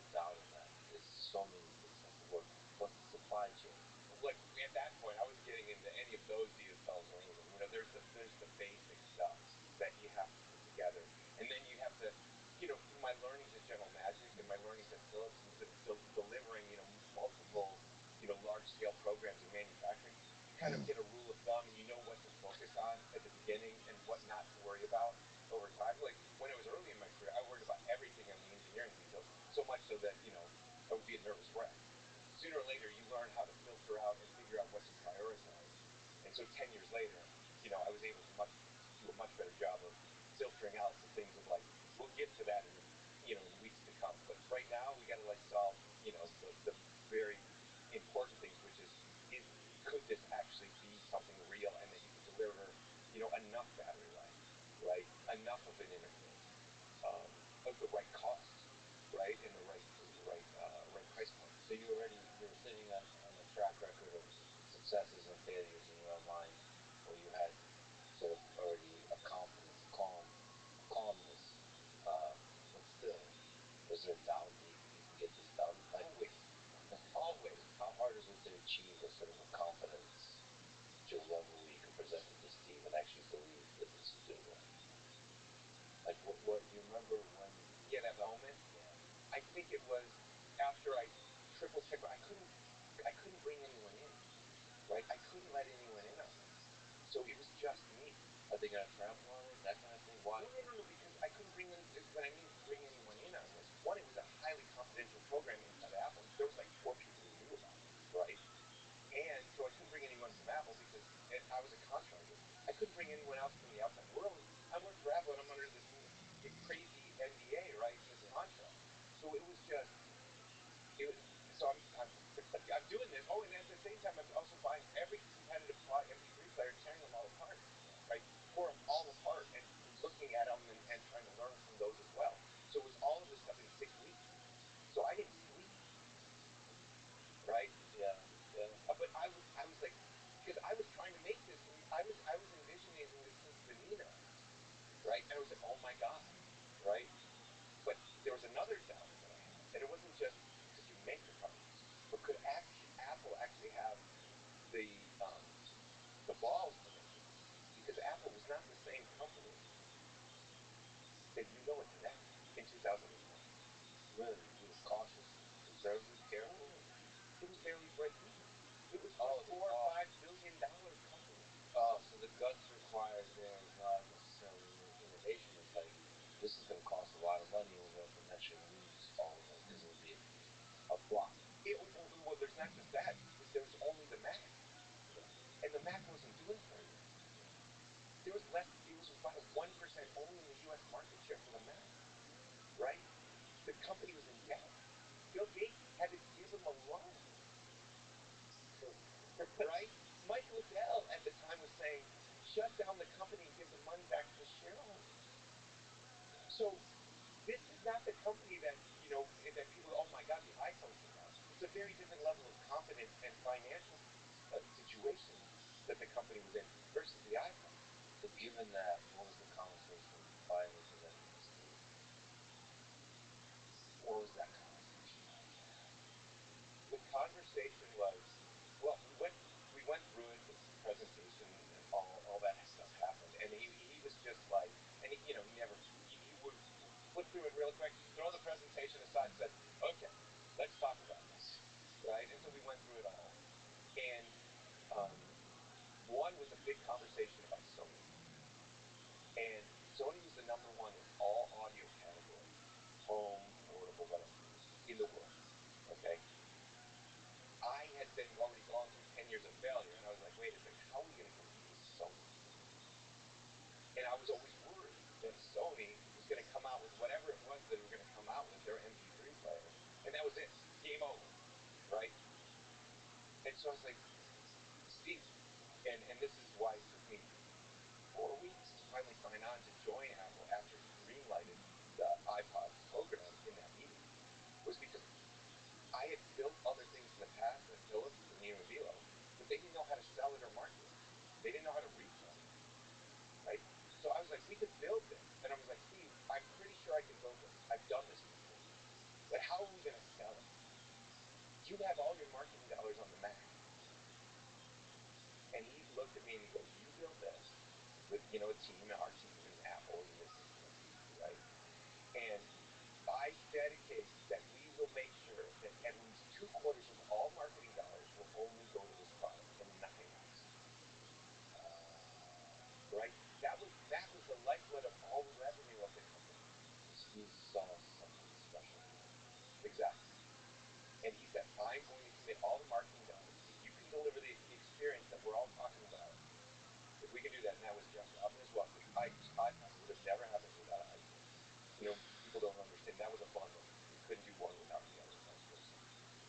and I were, if Jeff and you can present and bring that experience to life, I will put all the marketing behind it.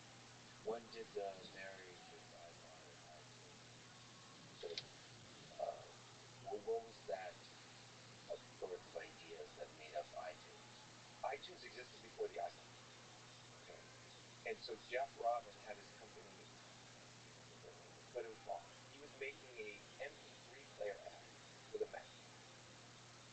Steve saw it because there was MP3 player apps like Winamp and other things that run with the real player.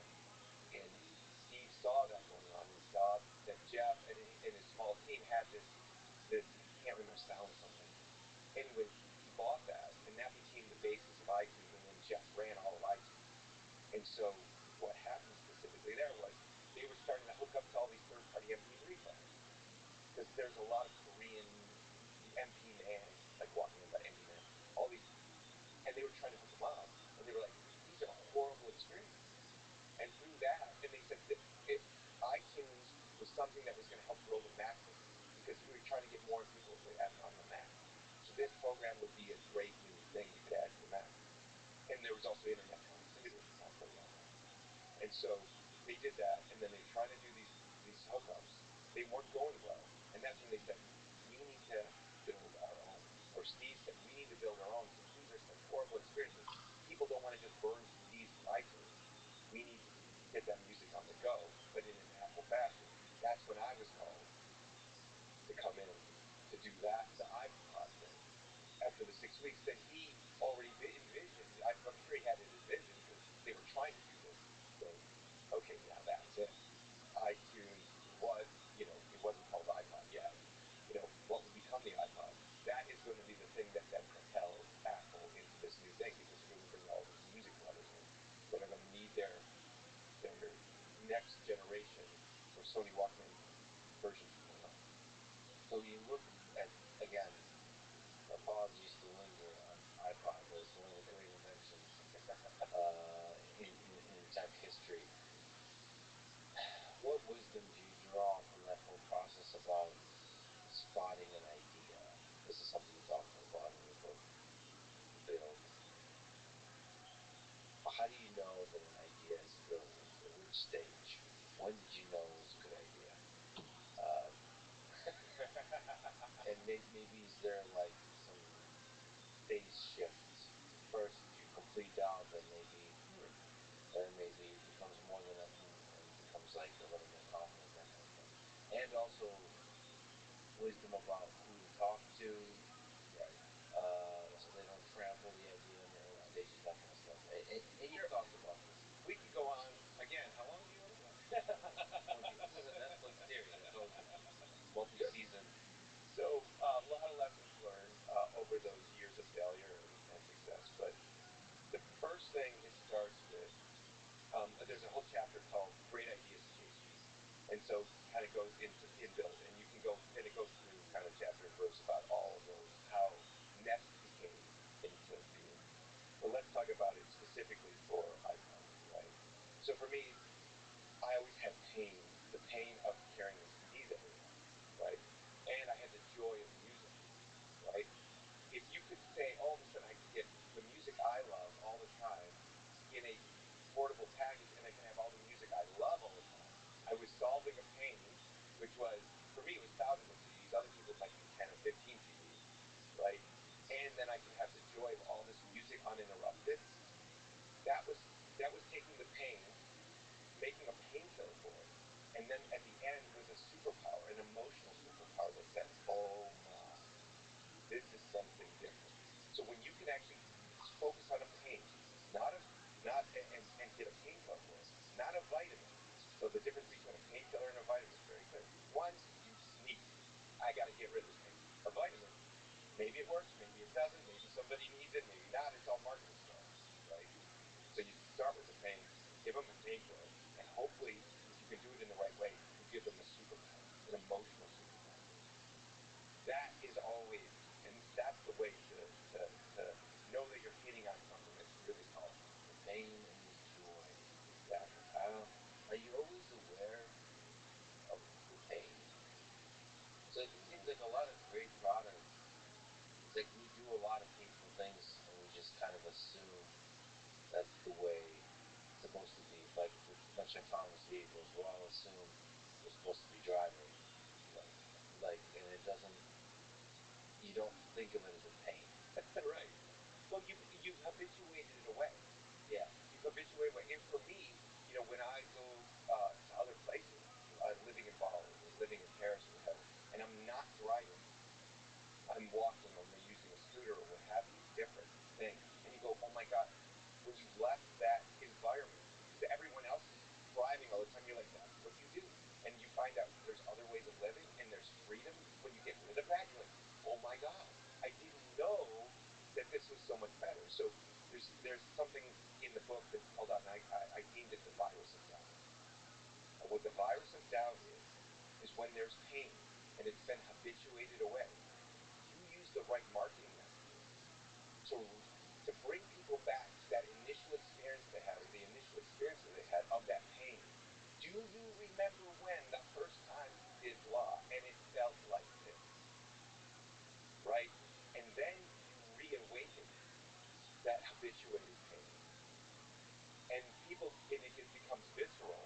And then they're like, oh, yes, I hate that. And then you go, now I have the painkiller and the joy for you. That's when it all comes together and it goes.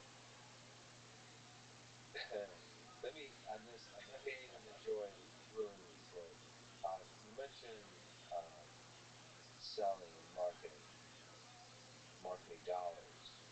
I have a love-hate relationship with marketing. Like with a lot of things that require artistic genius. To me, the best marketing, I suppose, is the product itself and then word of mouth. So, like, create a thing that people like. Oh, absolutely. That's fundamental. Yeah. So, any other marketing requires genius, any extra thing. Because to me, I don't. Maybe you can, by way of question, I'm just speaking off the top of my head as a consumer. What is great marketing?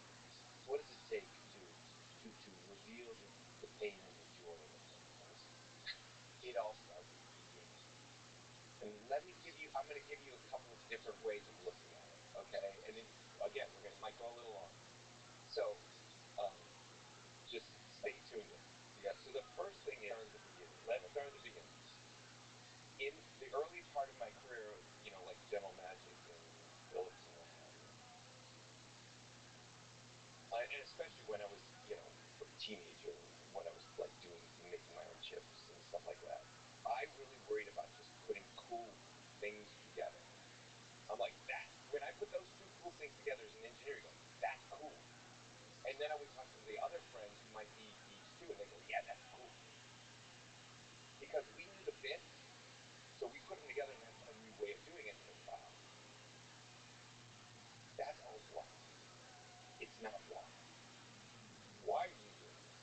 We know what we're doing, but we don't know why we're doing it because we're not articulating it for ourselves. Because it's just something we're like putting it together and like, yeah, that's cool because we think we're solving some problem we have, but we're not really articulating. So what normally happens, and this happens because we invest in so many companies around the world, you have these brilliant engineers, designers, scientists, researchers. They put together these blocks. And then they develop it, and then at the end, they call in marketing and say, now tell a story about this, and let's get it out to the world. Okay? What happens then is marketing is like, well, why do people need it? Tell us why people need it. And so they create a story around this product. But the product was born out of what, not why. And so marketing starts telling a story, and it turns out to be a fictional story usually. They say, oh, this is going to do these things. The product comes and is delivered, and it falls flat on its face. Because the marketing doesn't match the product, because they weren't both needed at the beginning together. Right? There are whys when you create a product, but there's a lot more whys. And the whys have to inform the whys. And the whys also inform the marketing. So that's what you mean deeply, and we should start at the beginning. So the designer should be also the marketer, the engineer should be the marketer. Exactly. Stop impressing the geek next to you. What is the superpower you're bringing, or the pain you're feeling for the end customer, right? Now let's contrast that. Think about a movie. A movie starts with a treatment. It has an audience. It says the audience. Here's the characters. Here's the storyline, the plot. Here's the arc of the story, right? It pulls that all out. Then there's a script that's written, and that script is then produced, and then you add all the flourishes and what have you, music and graphics and what have you, right? And then it comes out, and then there's the marketing of the movie, and that story was created to begin with. What you need to do if you're going to do a great product is create that treatment for your product. And I call that the press release. Do the press release like the treatment. Who's the audience? What features do you have? What pains are you solving for people? Have the virus of doubt there to remind them what pains they have and why you're solving them. The price, all of those things. And you use that as the bar, the measuring stick for what you do during development. Because what happens is that along the route, you know this, oh, we're not going to be able to get that feature done in time. Throw that one overboard. We got to hit this. We have to hit the date. Oh, we're not sure this product's right yet. Add another feature. Add another feature creep, right? If you don't have that story you know you're going to tell at the beginning, you don't have that bar, right? And then at the end, you don't know when you're done if you don't have that story. So you can actually look at that press release. You change it over time, that draft. But then when you're done, you know the what and the why. You have all the things, the audience and everything, and then you can give that to marketing and say, well, and marketing's been along the way, let's be clear. But then everybody's in sync, and that's when you can tell a cohesive, non-fictional story about, and the product delivers on that story, or hopefully over-delivers on that. So, in the drafting, from the beginning to the end of the press release, what does a successful team look like? Who's part of the draft? Is it engineers, designers? What's the purpose of the marketing department in a company? Small, let's say small company, but more than two people. Okay. So, from where does the why come from? Should it always come from the designer, or should there be a marketing person that, steps in and asks the question? And so I'll just keep asking random questions. I know these are great questions. So, because you're just like, I'm like, I can't wait to tell you the answer. Yeah. So it's in the book as well, but you have to separate out the various functions of marketing. That's what I thought. I was like, marketing's marketing. When I was, and it's really not. There's so many disciplines, just like in engineering, mechanical, electrical, software, and even software, are your cloud services, firmware, applications. Marketing has that much diversity as well. Okay, and you have to honor that. And so there is marketing communications like PR, press. There is social marketing. There is marketing creative, right? There's marketing activation. But there's another thing that also comes out, and people confuse it with marketing, which is called product marketing or product management. And product management or product marketing is the voice of the customer. They're the person who sits there and listens to what's going on in the competition, in the marketplace, understanding the needs and those pains of the customer, and they're representing them in every single meeting so things don't get off track, right? So that, and they're creating the messages, not the marketing. What happens is there's messages that product marketing creates. Like, those are the deep messages, like, we need to save 20% of energy, let's say, right? And then marketing turns that into something that's with creative and everything and brings that message across. Maybe it doesn't say that, but it comes maybe visually or some other way.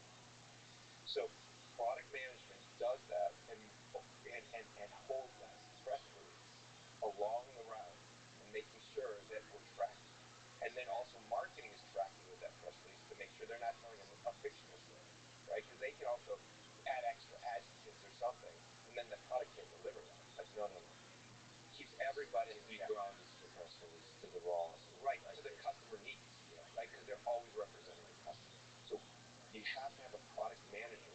Typically, that's the founder, right, in the beginning. And then over time, you hire a product management team to then really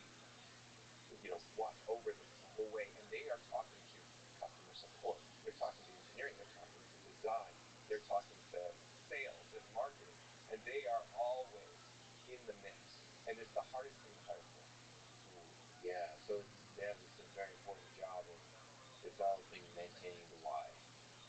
Exactly. Why is it the hardest thing to hire for? Because you have to understand. First, nobody reports to you. You know, so you're alone, and you have to build great ties with all of these different functions. Yeah. You have to understand what they do, be empathetic with what they do, and you have to project the customer's empathy or empathy for the customer to them, and tell them why this customer needs it, why this doesn't work, and so that they learn more. They're not just doing, but they learn about the customer's point of view and and stand in their shoes to be able to then make better decisions on the engineering details or the operational details, customer support details, so they understand that if they're not the customer that it's intended for, they start to live through their eyes and see through their eyes of that customer, so they make better decisions. And there's probably fascinating, beautiful tensions between that and sort of the engineers. Oh, that's cool. Instead of developing the what. Exactly. And which makes it an extra hard job, I'm sure. Exactly. Can I ask a sort of a little bit of a personal question? I'm one subfield of marketing, much in common with PR. How do I ask this? I can hear your struggle in your sigh.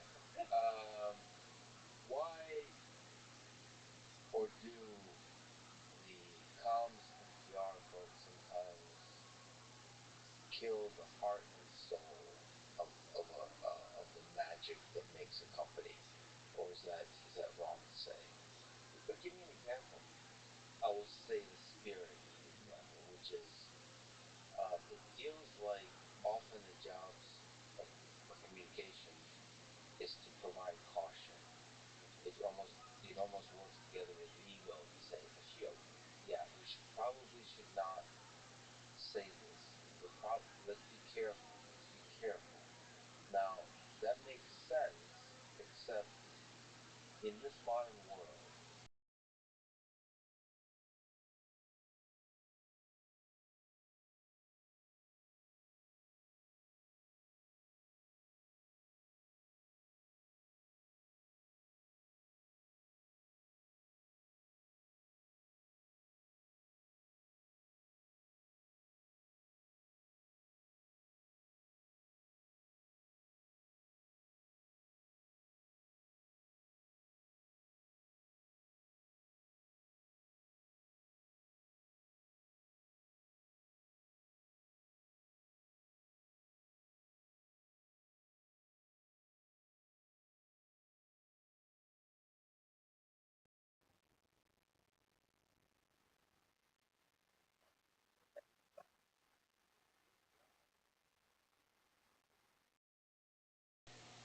in the long term, communicate the genius, the joy, the genius of the product. Right. So that sometimes the tension with caution. Sorry. So because I've gotten a chance to meet a lot of very interesting people, interesting engineering teams, and so on, I look at what they're doing, and I look at what's being communicated, and it's just there's a mismatch because the communication is a lot more boring. It's like there's something very like just straight up boring about the way they're communicating because of caution. Okay. And you have just teed me up for another diatribe. Okay, I'm gonna get on my movements here, please. It all comes out of the leader. If the leader doesn't know how to story tell, or the leader doesn't know how to do bold storytelling, then you get even more conservatism from the PR and communications, because they're always so. If you have not a bold leader, they're always going to be a filter, right? They're always going to try to smooth things out and take off the rough edges and try. So they're going to be even more. If you have a conservative messaging leader, you're going to have an even more conservative communications department. Why? Because they want to keep their job. Okay, it's really simple. Yeah. They got to keep their job. If they say one wrong thing, they could be the end of it. So if you have very conservative leaders, they're going to be even more conservative. If you you have a bold leader, there will be they'll always take a little more conservative bent, but you're still going to have bold communications. Okay, so it starts with the leader. Now, that said, when you think about the messages and the joy and revealing things, right? Many of these leaders don't tell great stories. So what we do at Future Shape, our investment firm, is we take those scientists, and the great minds and everything, and what do we surround them with? Marketing and communication people and storytellers to give them the confidence to tell a much broader story about the impact of what they're creating and how big the global change can be with those technologies. Because usually those leaders who created those technologies, they don't really know how to communicate really well, and they don't feel very comfortable in how they speak. Yeah. So it's interesting because stories, I'm a huge fan of stories. Have you ever read the book Story by Robert McKee? You should read this. And this is what I read when I was 26. Story by Robert McKee. And it's a book all about the ways to do script writing, the prototypical types of scripts, drama, comedy, and how it's been shown over, millennia, how these stories are done. It's a fascinating thing, and it gives you an insight to, and it's written for, obviously Hollywood and movies and things like that, but it's incredibly useful for what we do as designers and engineers and technology leaders. There's some aspect in this modern day where, this podcast and so on, that what I love is the humans behind the story too. So some part of the story is a human being. So humor, drama, heartbreak, hope, emotions. That's not just about a painting a beautiful story that's flawless. It's Vulnerability. yeah. It's being a dreamer, like over-promising, and then failing, realizing, changing your mind, realizing, so just the whole of it, and then also being like, depending, of course, who your personality is, embracing the full richness and the complexity of your personality as a leader for the different people involved. And that's all part of it. Like, you can't just present this beautiful, always pleasant-filled view of a product. There has to be this humanity that's part of it, the full roller coaster of humanity, which I think is been very difficult for companies to embrace. Right. I'm not sure why. Maybe it's just an old school way of doing things. That people think, that we present a facade, and we generate the story and we tell the story, as opposed to sort of. Well, we learn, especially in the technical world, we present the story as it's faster, it's smaller, it's longer battery life, it's bits and numbers and and metrics. That resonates, sure, with other geeks. What resonates with the plant? It's all emotion, right? And if you can bring a great emotional story, but with a great rational story at the same time, why you can do this, and it's like, oh my God, you bring that superpower, that joy, then it all hangs. And there's personal drama too, like the human, right? The human. The pain I had, remember that thing? And like, let me just, you're you're obviously this extremely well-known human being that's behind a lot of these great inventions in the technology world, but you're also just a human being. You have clearly uh, like a distinct personality that comes through. Like your eyes light up, just the way you communicate. It's you.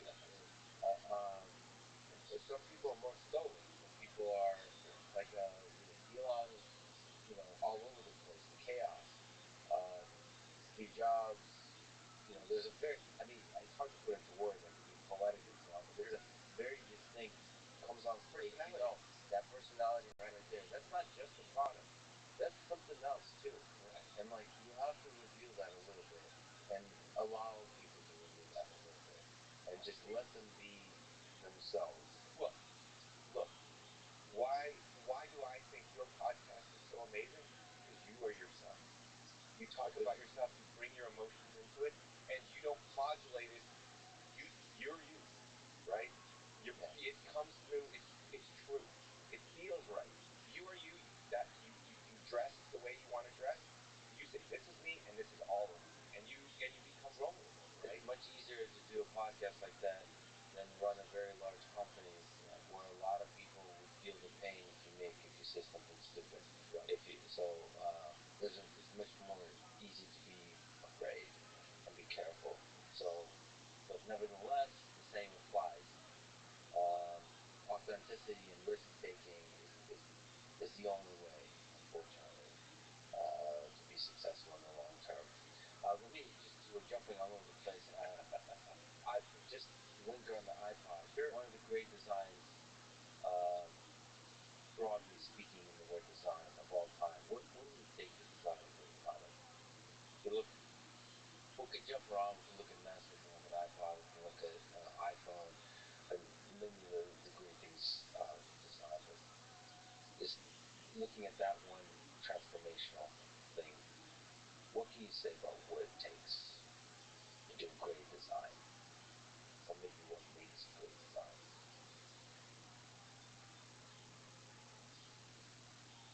Well, we talked about occasionally.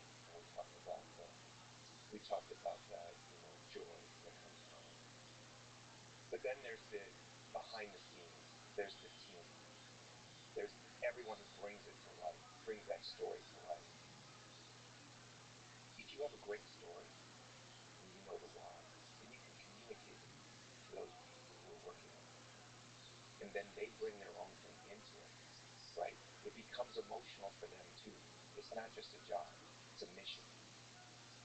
And so many of the details that are born out of these early prototypes, these things that you still haven't given full form to, there may be 80% done, or maybe even 60% done, but you can see enough in them.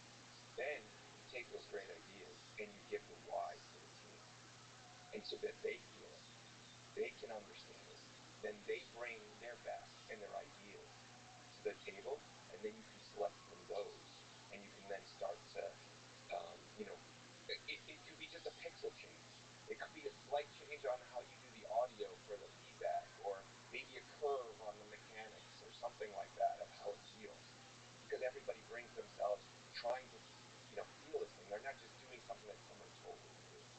If you can instill that mission and that why into that team, it doesn't have to be big. You get, I feel, a 10x.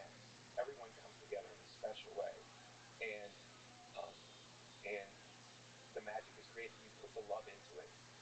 The customer feels the love on the other side. So the making the team, like taking them in onto the vision, onto the why. Now they feel all the little details. You think of the original, the iPod, and all the many generations after. All those little details are in them is the emotion of the engineers and the designers that it's their baby. It's like nights struggling. This isn't right. Like you said, changing little pixels here and there, changing the shape of things, changing the feel of things, like the materials, the I don't know, just everything on the shelf and the art, the packaging, the words on the packaging, just everything. The words on the website. And always jumping from the very specific detail problem to the big picture, how the thing feels overall. Always jumping back and forth. What does it look like for the customer? How are we going to implement it in the most, efficient way? Because a lot of the stuff you don't know is some of that stuff is hacked in. Maybe hacked in at the end. It may then not be the most beautiful architecture that a geek would look at and go, oh my god, that's so beautiful. Because we can look at and visualize this incredible software stack or hardware stack. Some of it can just be hacked in. You make it better over time, but it was that brilliant thing, and we got to get that in because that's the way you do it now, and we'll make it more efficient later. Maybe this is a good moment to draw a distinction between design and engineering, and does such a distinction even exist? Are these distinct disciplines enough? I don't think they're distinct. I think they're different types of design. I think there's always this idea of this on the Mount designer, and it all comes down, and it all flows down like some magic. It's not. There are electrical designers. There's AI designers. There is data scientist designers. Everybody has design, and there's a chapter in the book all about that. Actually, it's not just you go to the Mount and it comes down and you're enlightened. It's each person brings their form of design and their craft. Because what if they're really good? They're artists in their own right. They're not just engineers. They're not just designers. They're artists. They're empathetic. They really want to bring their best. A lot of the best engineers I have are not the technical, or that I've worked with, are not the technical. Gotta get it exactly right. They're the artists. They came from music, or they came from other things, and they see that right.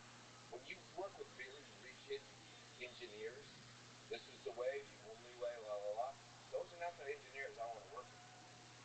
They're all like a bit artists at heart. Right. They understand the practicalness. They don't have to have the rigidity of this is the way it's done. It's like where if you're building something new, all new and revolutionary, none of us are experts on it. And if you come with that expert mindset, just tell me, and I can give you a story. Actually, I'll tell you a story. About that, if you come with the expert and I'm the expert, when you're doing something no one's ever done before, I don't want you on the team. Because we all are learning about something that has never been in existence before. And we have to bring that level of vulnerability and openness to new ideas and new ways of doing things throughout the team. So you want people that are able to have like beginner's mind or whatever, like don't come in as an expert. What's the story? Okay. You're not allowed to. Okay. No, I all right. So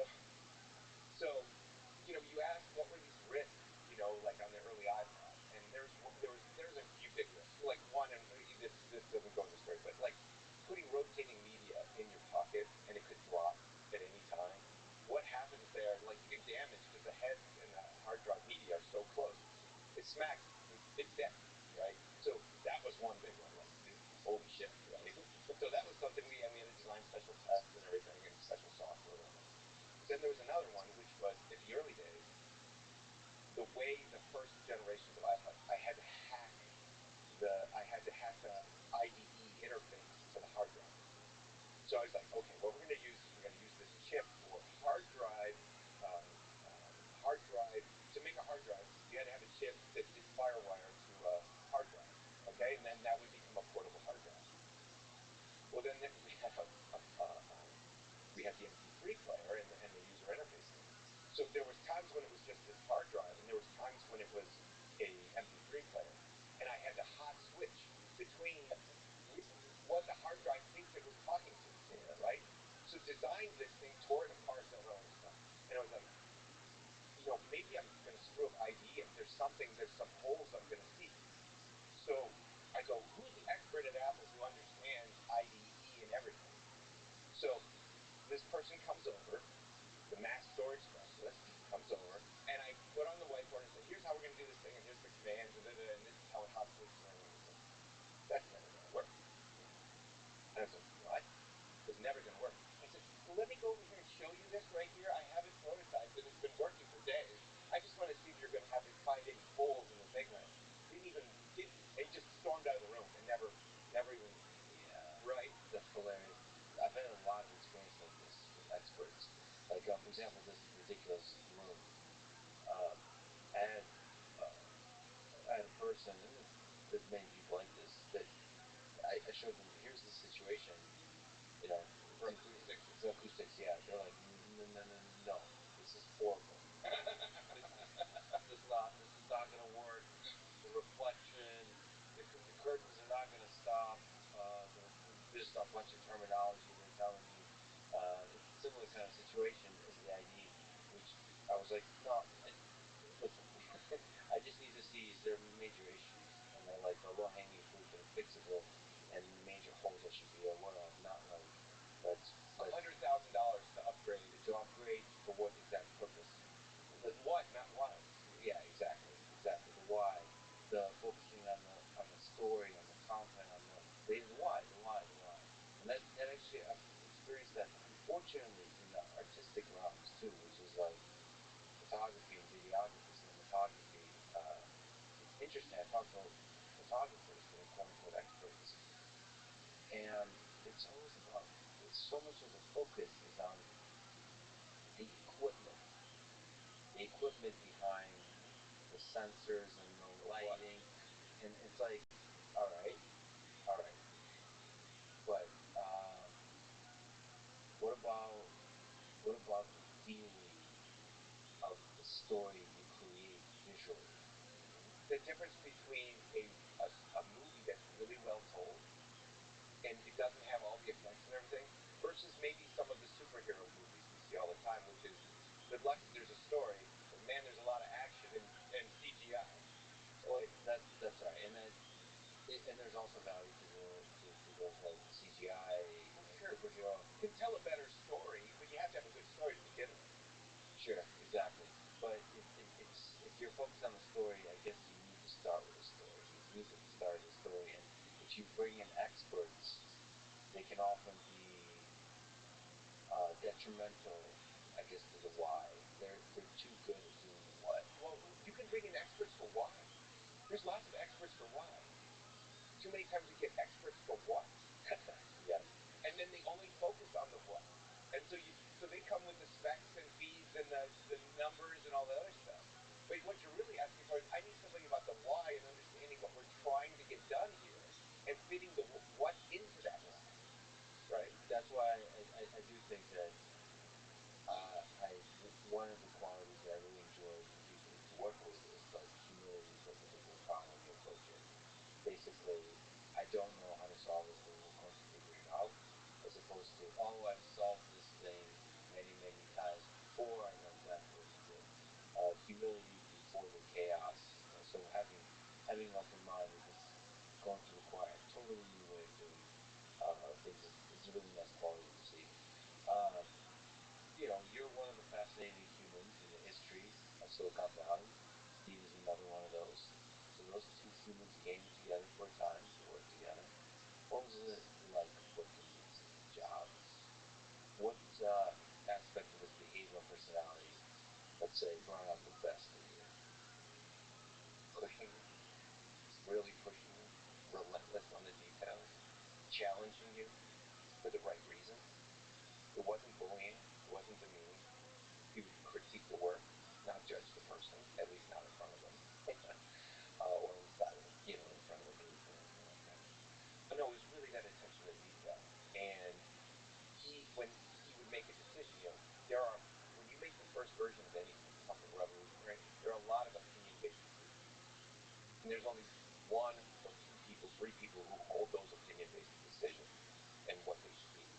And when you have those opinions and you're trying to work with the team to implement those decisions, you have to really tell the why of those decisions. Just don't go do it, but why instead. So you can feel part of that decision. You can understand what were the trade-offs of the different other answers to that opinion, right? And say, this is the reason why we picked, or why we picked, because it's this to the customer, or this to the overall story, what have you. So that you felt really good, because a lot of times most people want a data-driven decision. But with V1, you don't get data.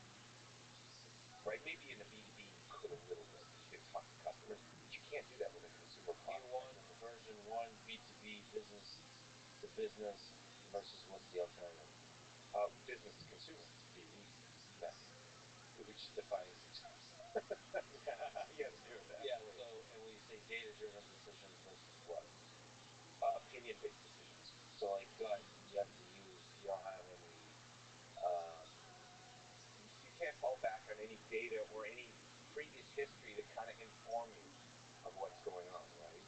And so if you look at most companies who are paralyzed and cannot make new innovations and new products, it's because they're trying to turn, and this is what I saw at Philips, they're trying to turn opinion-based decisions into data-driven decisions so they don't lose their jobs. So if you look at management consulting is all about taking those opinion-based decisions, giving them to someone else to turn into data that comes back to them and says they can blame the management consultant when something goes wrong, as opposed to it wasn't me, right? When you need to tell that story, you have to understand that, especially with V1s, you need to be able to articulate those opinion-based decisions, and you need to own them. And if you fail with some of them, you didn't get it right, you then own them and fix them and move on, right? Version 1 of the iPod wasn't perfect. Version 1 of the iPhone wasn't perfect. We got a lot of opinion-based decisions wrong. But as you go through it, because you got more data. V2, you had data on those original opinions, and then you were able to then modulate off of that, right? And you still have new opinions because those are differentiators that we call differentiators. It's the things that, move the product forward in this evolution. But at the revolution stage, opinions, no data. And so you have this discussion, you and Steve, and the whole stage and the whole team with opinions. And there you have to be harsh. I wouldn't say harsh, but you have to be very determined, right? There are two real opinion-based decisions that happened on the iPhone. One was the keyboards. Should we have a hardboard keyboard or should we have a virtual keyboard? The BlackBerry was the number one productivity messaging device of its time. It was called a TrackBerry for a reason, because people loved it because it was easy to type and they could get their work done. But when you're saying we're going to move from that, everyone's talking about that in the market, and you say we're going to move to a virtual keyboard, and it's not going to work as well as the hardware keyboard, that's an opinion-based decision, right? Because the data is telling you all the best sales are over here. God, that takes guts. It takes guts, but you have to look at it from a different point of view. And this is how I learned to come to understand this, because I had been building, virtual keyboards before, and I knew, the goodness and the badness of it, right? But he was like, look, those are productivity devices. We're making it, ours is born out of an entertainment device and productivity, right? We need to show full screen video. We're going to have apps. They're not apps, but our apps, the Apple apps, because there were no app store yet, are going to take over the whole screen. You want a full screen web browser. You don't want one that's like half of the device is just a keyboard. Maybe you don't need that keyboard in every instance. So we want that part of the screen to change based on the tool you may need in this. Maybe it's just full view, right? So you have to go and understand it's a different type of device. Just because that's that and it's successful for that reason, the TrackBerry for the keyboard, that's not the only thing you're going to do with this device. Because people only did messaging and maybe a few phone calls, right? This was going to be so much more. It was going to be an entertainment web browsing device. So you wanted those tools to go away. But it wouldn't be as good as the hardware keyboard, so that's an opinion. But let me give you another opinion-based decision that got turned around before it shipped. Steve said, no SIM slots. I don't want any slots. We're going to make it very pure. Johnny was like, of course, no slots. Set it up. And we all looked around and go, that doesn't work. You can't do that. Well, why does Verizon, and then he would always, and this is the magic of Steve, like when you said, no, that doesn't work, you go, well, why does Verizon not have any SIM slots? Right? They showed that you can do mobile phone with those lenses. And you're like, okay, here we go. And so a few days later, we come back with, and so product marketing goes to the customer, engineering, we all come back with all the data showing how many data networks and mobile networks required SIM cards versus did not, and what the trends were. And we showed the data, and that killed brought back the SIM slot on the original iPhone. Because we're like, because he was just like, we're going to tell AT&T to not use SIM, right? We're going to just tell them to do it differently, right? But we were like, if we want this thing to go anywhere around the world, we want to put that friction in. People are going to move from place to place. They have different SIMs because of the prices and all that stuff. We had to show all of that data, and then that opinion-based decision got turned into a data-driven decision, and the SIM slot obviously showed up. So those are two at the very same time, right? Opinion can hold, and so can data overrule opinion when data does exist for a viewer. But at the end of the day, you don't know what the right answer is. Mm-hmm. So doing no SIM card slot maybe is the right. We won't know, because maybe that was the decision. Then, like many times throughout Apple's history, you basically change the tide of how technology is done. Absolutely, You never know. Apple started Wi-Fi. People don't understand Wi-Fi came out. There was no Wi-Fi in 2001. Apple started Wi-Fi, and then everyone else, got on board. If you look at now where we're going to phones without SIM slots because we have eSIM, right? And now the SIM slot's becoming legacy. It's a legacy port. That legacy port will probably be gone by 6, maybe 10 years. It'll be gone. I'm pretty sure of that. Because it's so much easier for carriers. They don't have to have physical things to go out, right? So right now it's just the early days, but it will happen and it will go its way. It'll fall away, but it will take time. You just couldn't do it back then. So timing is essential here, but at the end of the day, it's opinions, and that's where the genius is. Sometimes the data tells you one thing, but the data, at the end of the day, does represent the past. Exactly. And the future may be different than the past, but sometimes there's wisdom in the past, and sometimes it's actually representative of something that should be overcome. Progress looks like leaving that stuff behind. Like the headphone jack. Right. I mean, that, when different folks were getting rid of the headphone jack, boy, I would love to be a fly in the wall of those discussions. We had that. Oh, that was a discussion that happened almost every year. Yeah. That was an every year. Should we get rid of headphone jacks in the iPod? Right? When are wireless headsets going to happen? What is right? And it took years to build all the right protocols, the chips, all those things to make the experience that is the AirPod today. Right? To say have the confidence. Bluetooth was good, but it wasn't Apple-like. So now it's like we got to make our own chips. We got to make our own software stack. Now we have the confidence to remove the headphone jack and actually make you pay $200 more for your iPhone than you were just paying for the headphone jack. Now we've grown our revenue. We've given a new experience to the user, right? And ta-da! It's magic. And now the world's transformed to everyone, moving through that, right? But it took years to understand the problems, develop the technology, and not just rush it to market to get a half experience, but to get it right and refine it, then ship it. And only then, after it was like 4 or 5 years in development, just like the M1 processor, right? That was a work from 2008, right? Grinding away, then saying, okay, now we have the confidence we're doing our own silicon for all the iPhones and iPads and such. Now we're going to return to the Mac and make sure we have the best processor, right? Not just that we have the best integrated design system. And then saying we're going to, and then vesting everyone, making sure the software and the hardware is designed at the same time, making sure the kernels, all those things are going to use the best efficiency, and then popping it out. And then it feels seamless. It's magic.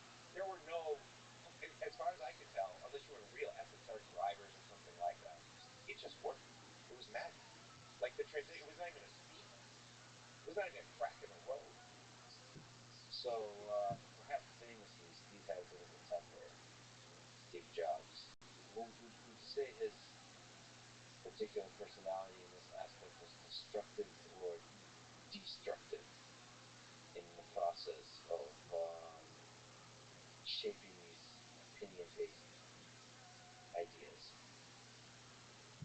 So in Philly, I write a chapter called Assholes. Yes, please. Can you lay out beautifully the types of assholes, and maybe you could speak to the constructive and destructive types of assholes? So there's really two delineations that I found, real fundamental, and that is again the why. Why do I feel this person is an asshole? Okay, they might not be. I feel this is a person who's an asshole. Are they motivated by their ego, or are they motivated by their mission? Something they're trying to do that and doing in service of something else, right? Sometimes those lines can be blurry, but it's usually pretty clear.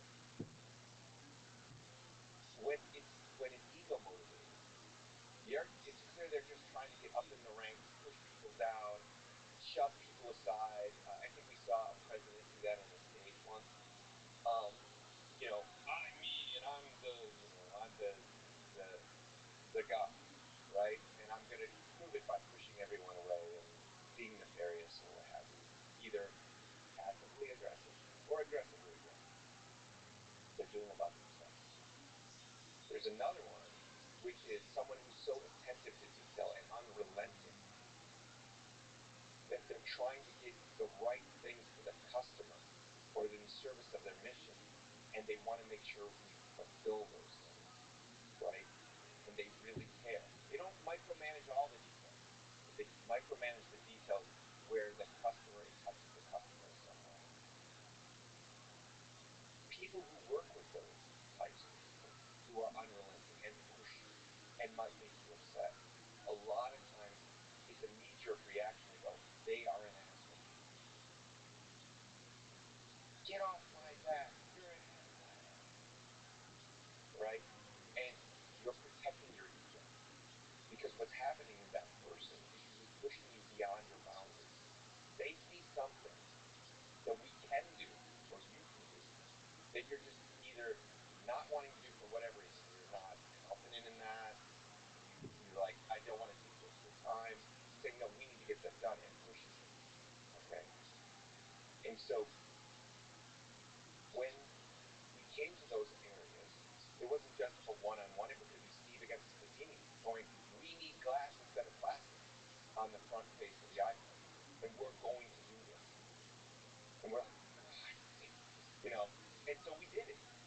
And he pushed us because he didn't know all the details, but he could see in our minds that we're like, we could probably, but man, it's really putting us at risk. And we laid out the risks for him. And he's like, I'm willing to take those risks. We'll do that. We're like, we might be 3 months late. He's like, this is so important. We need to stay on top. But it would be all the time, push, push, push. It reminds me of like kids growing up and me as growing up. When your parents push you to make you grow beyond your boundaries, your personal boundaries. And you're like, God damn it, I'm sad. But they do it for the right reasons. Now let's see, it's not bullying. It's not about bullying. It's not about demeaning. It's about either pushing you to another part of the mission that needs to get done, or it's about completing the work, but not judging you. Well, there's a lot to say there. So one, it's fascinating. It really is fascinating, and you laid out a very nice picture, but it does feel like there's sometimes gray areas, which is why it makes all of this very complicated. So one question I have for you in terms of glass on iPhone,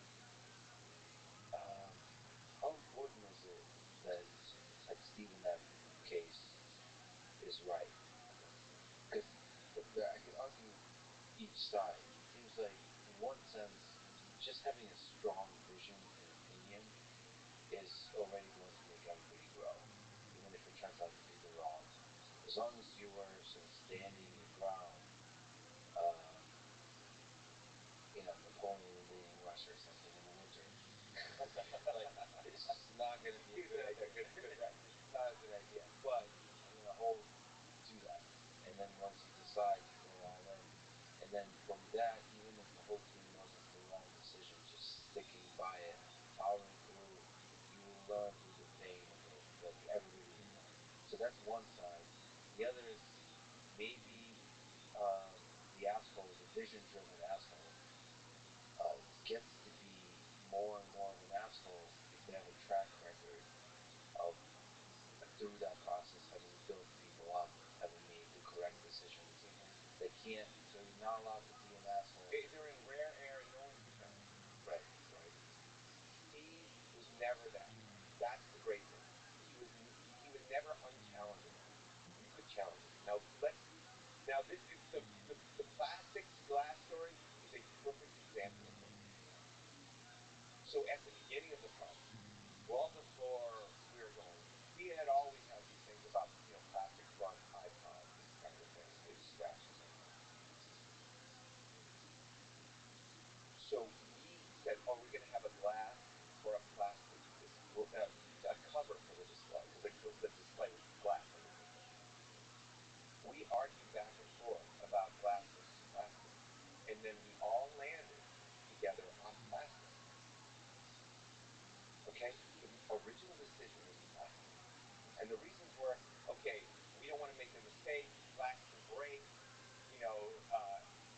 drop them all the time.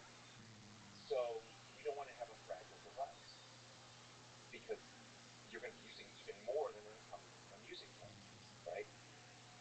You're going to be holding your head, putting in your pocket. This isn't. So we went down the road with plastic. When it was shown, when the product was shown at Mac World in 2007, the first time, that was plastic. We had just enough of them in the field at the time. We started seeing light scratches on them. Plastic.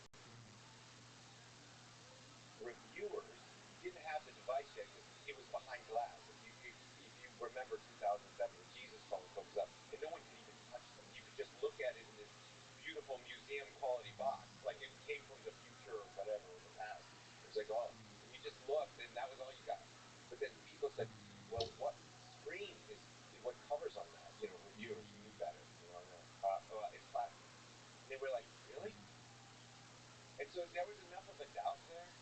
And then when we started to do it, and then Steve changed the frame of reference of the question or of the result of what the customer would think.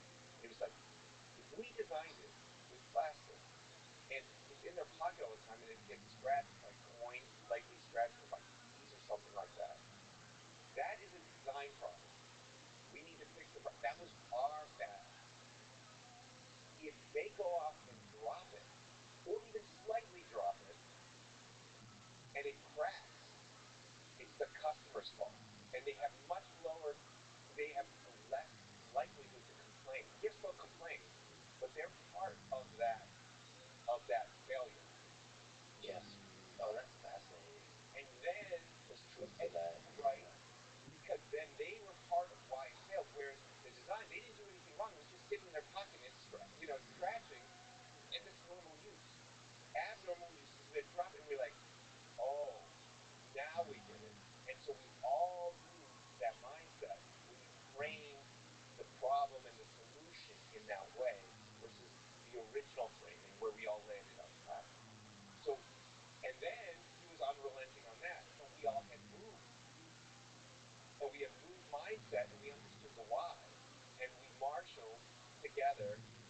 And then by the end of June, and it was crazy, the mechanical product design team, sourcing, all of us, the partner, Corning, pulled together to make that happen because it was the right reason, right?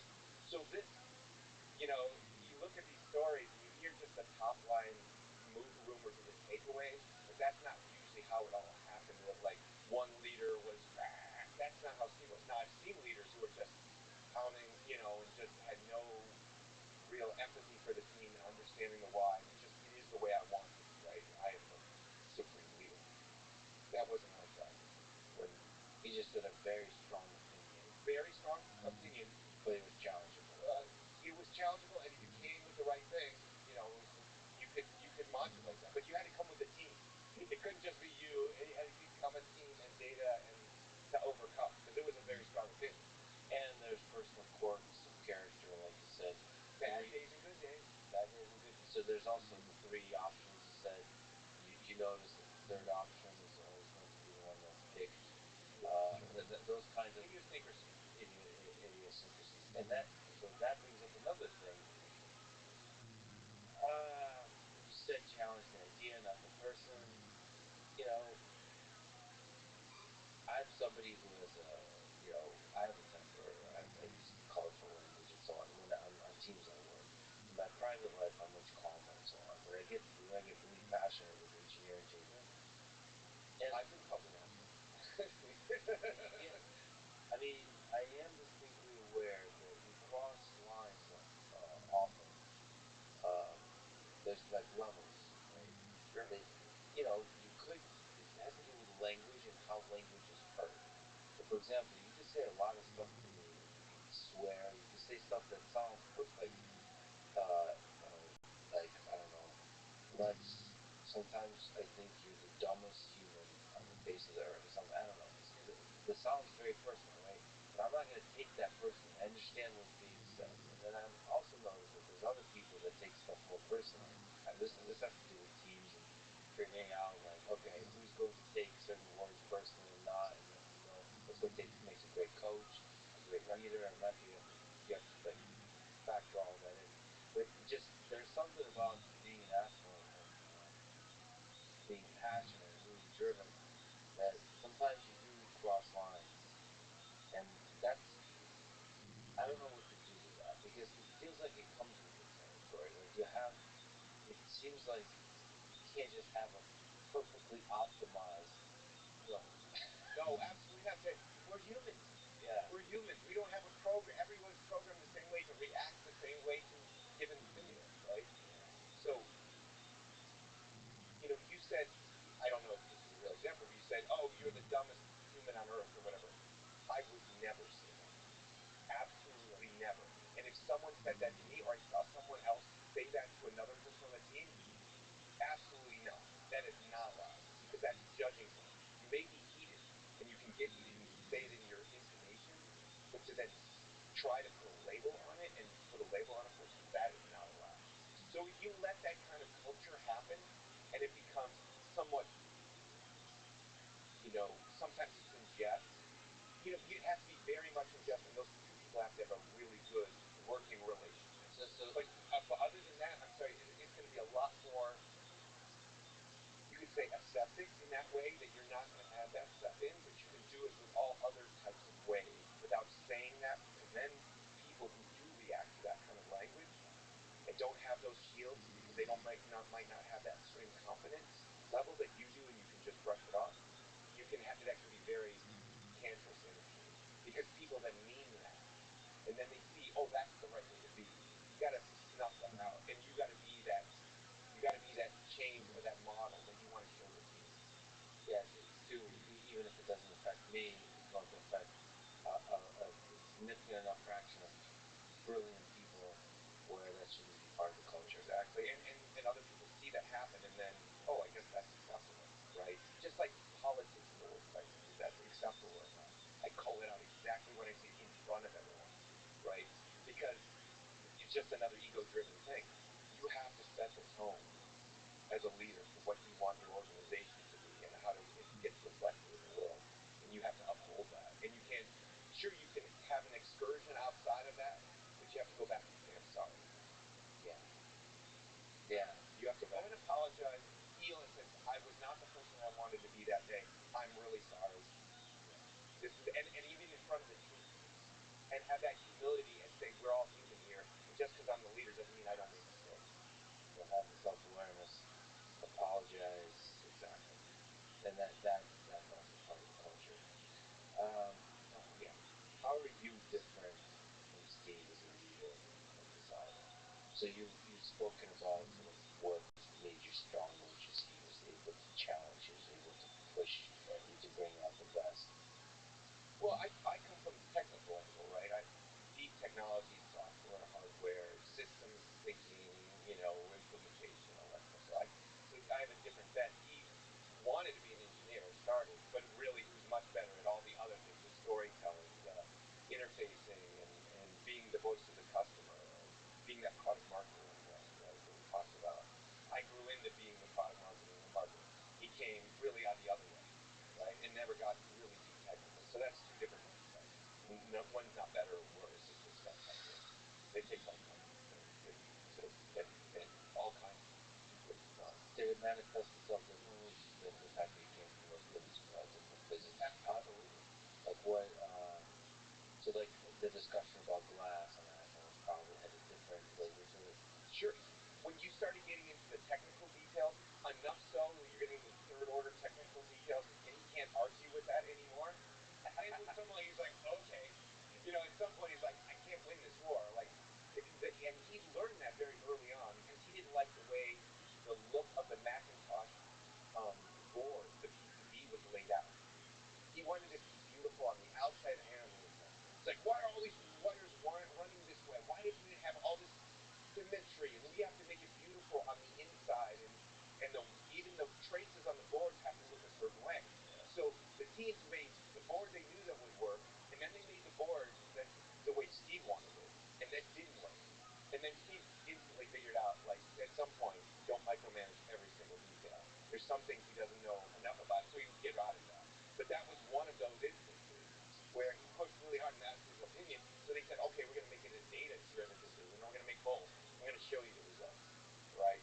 And then from there, you didn't get into those details. So from that, you could have a great challenge, right? Because then you could get those data and say, we can't do that. And let me show you why. Or we can do that. And the students go, you can't do that. And you're like, oh, we can do that. Let me show you. Right? So there's certain times when you're like bringing something to reality that you didn't think could exist. Right? So it was always that creative tension, that interaction that was so successful, right? I think, but there was one other fundamental thing that we did, and that it graded on the team, and that I made sure, and I learned from to not do, and I maybe overdo now in the opposite direction, which is when there's a great idea that comes from the team, acknowledge that person and go, that is a great idea. As a leader, the opinion driven. That's a great idea. Let's build on that. Let's see if that can do that. Or it's a great idea, but not for now. Put it aside. But call out when people have great ideas because it's infectious. And that means maybe not ideas that bubble up to the customer level, but inside the organization. People they get rewarded for their idea and you think that's a great one. Steve was always like, you give an idea and he would go, okay. I don't know. The next day, 24 hours later, it would come back with slight modifications. I've had this genius idea, right? And sooner or later, we'd look around the table and we'd roll our eyes and go, here we go again. So it demotivates you from generating ideas a little bit. Yeah, well, we got used to it, but later on in the team, it was just not. It doesn't bring the best, right? Because if you're always the reaction is never that's a genius idea. It was always it was either negative or neutral, right? Yeah. Then it doesn't have that same emotional effect that you want you to bring your best. Yeah. Sometimes it's fun to people get excited about it. Yeah. You kind of build on top. Excitement is key. But coupled with sort of harshness when an idea is bad, you call out the bad ideas too. The good and the bad. Oh, you could say you don't have to say bad idea. You say maybe not now. Let's table that for later. Let's discuss it. Or say that's a decent idea, but could you think about that idea this way? Not just no or yes, but let's talk about why that might not be applicable in this case, so that they can learn. So the next time they bring the next idea, they can modulate and understand and start seeing through the opinion-based decision makers or the database decision and bring better formatted arguments or ideas, so that you have better chance of success the next time. Yes. Right? You got to train through those moments. You got to teach those or teaching moments. I aspire to be that kind of person. I'll usually say that idea is shit. That is and then that I remember that this brilliant person gave that really shitty idea, but I learned to make sure next time I give a good idea, I really compliment that good idea. But I personally, it's emotion. But I call out the really shitty ideas. But you call it the really great one. Yeah. If you let the pendulum swing both ways, then everybody goes in balance. Right? There's always one way. Why bring any ideas? I'm all about the pendulum. Right? You gotta have both. The joy and the pain. Don't you get pain all the time? So you mentioned the glass and the iPhone. So you're one of the, not just the iPhone, not just us. You were one of the key figures in the creation of the iPhone. What's the interesting aspect? What's the good, the bad, and the ugly of the origin story of the iPhone? Again, this is a Netflix series that spans multiple seasons. But what change my flight, please? Yeah. What wisdom, what interesting memories you have from the finding? So, the pain and the joy that was foundational to the iPod, all the CDs you had to lug around. What was the pain and the joy and the vision of the iPhone in your mind and the mind of the team, Steve's mind, and so on? Well, there's multiple pains. You have to also look. There's not just customer pain, but there's business pain. Okay, and it's about the business. So Apple now is getting out of that place where it was in 2001. Now people are starting to pay attention. Apple's starting to get in the culture again, becoming relevant. Cash is starting to flow. iPod is 60% of the revenue, total revenue of Apple. So you're on 85% market share. You're starting to get a wind at your back. You got confidence. Apple had been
So now you're like, okay, what are we going to do about this, Goliath who wants to take our lunch, right? The schoolyard bully. And so there was one, let's partner with them. So iTunes Music Store was there. All of these phones are going to need music. So they could come to the iTunes Music Store and get that music for those phones. Because it wasn't just about the hardware players at that point. It was about the software that you need on the desktop and the content that you needed to download. So now Apple had multiple legs of the stool, as Steve would always refer to it.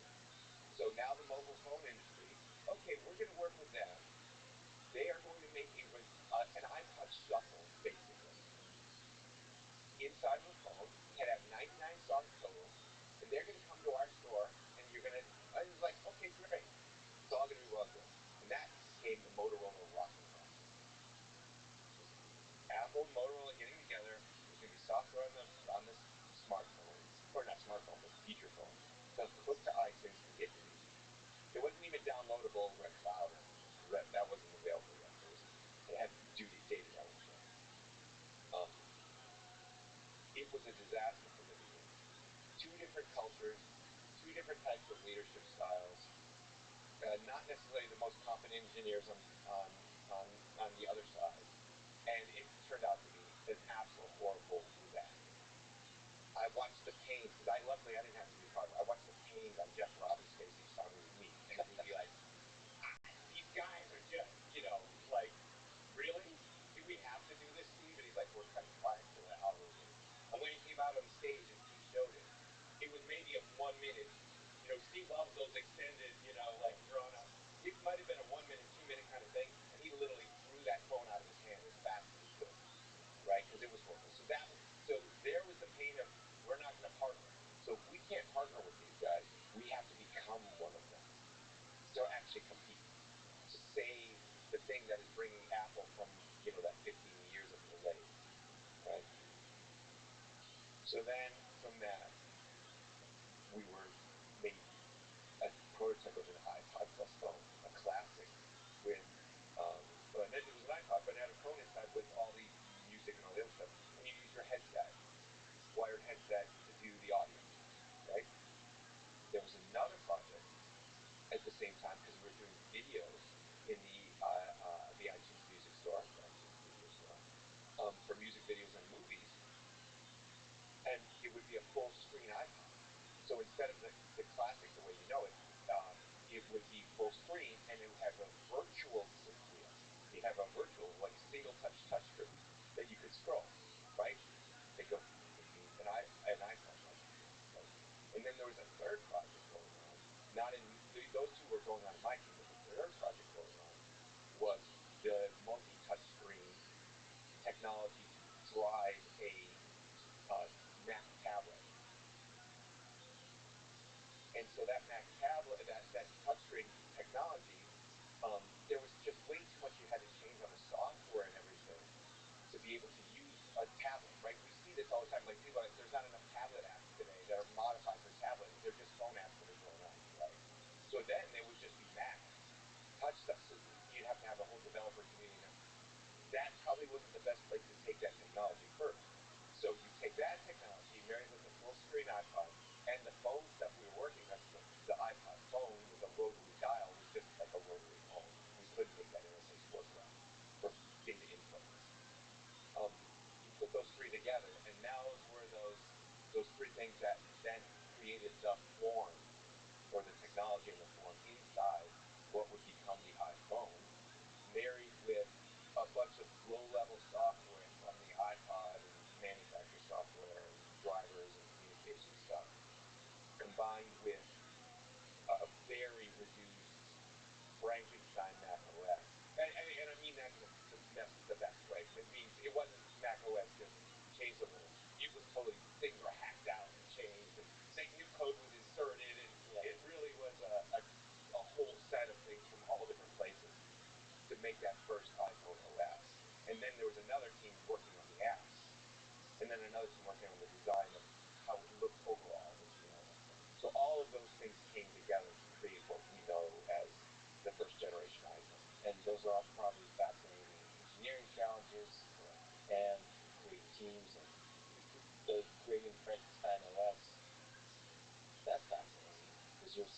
simplify it, but then you were just pulling different stuff, and you were basically inventing. You're probably not thinking of it that way, but a new era of computing, a new kind of computer. It really is Frankenstein. Right, and you didn't have to run Mac software.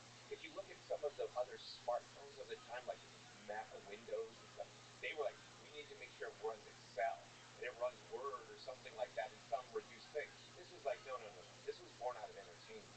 So we didn't have to go and take all the same applications, all those other ones was about compatibility. This was about a whole new way of being. What did you think about the Steve Jobs presentation of the iPhone? The sort of the first iPhone, phone, internet communicator, and iPod in your pocket. Yeah, you're going to sort of present, announcing 3 new products, kind of thing, and then saying that it's only one. Just this is a good example of sort of historic presentations of a product. Um, Clearly, there's like some showmanship that works. Some reason it works. It doesn't always work. It often doesn't work. But it did in this case, it often did for Steve. How did that feel? Um, what part of the design process was that presentation? You know what I mean? Like from the early, because you said to consider the why, the press release at the very beginning. Steve was doing that the entire time. He was working on that story from day one. He was pitching us this, and then this, and then he would look at our faces, because most people wouldn't, at least if you're working for him, wouldn't tell him what you really thought of what he was saying, but he would look at your faces, and then he would talk to a few real trusted confidants outside of the organization, and see what they thought, right? And they could give him feedback on it, and they could really challenge him, but he would also look at their faces and go, And so when you see that, then he would modulate it and change it slightly and change it. So he was working during all of that time on the story and the storytelling, right? And the why, while we're working on that and helping us refine it, just like the switch from plastic to glass, right? All the time working on that. So when he comes out on stage, he does something that every marketer is told not to do. Say, these 3 things are now combined in one. That is like they say that is the laziest form of storytelling possible for marketing. Right? Yeah. Right? But it was the best one because it was all those pains. It was like, I want my iPod, but I want my communications, and I want my internet browsing because I want it on the go so I can look up things because there's information. And when you were on the road, you had a laptop, you had an iPod, and you had a phone and you had to carry all of these things with you at once. Now we're going to solve that pain for you and put it all together. So he was just showing you the pain and giving that virus of doubt and going, it's now this one magical thing. And he could come up and magically tell that story because he told it almost every day to all of these people inside, very quietly. And then it was just, right? It was like a Tony Award-winning play that had been worked on for 10 years. But also the humor came through. The timing. It was all there. Yeah. And of course he was dramatic at certain points, and he would raise his voice and a wry smile or whatever. Right. It was all those touches. He was an actor as well as a storyteller. Yeah. But it was the truth, right? The truth came through. It was a non-fiction story. And then he added those personal flourishes on top of it for dramatic effect. It's amazing.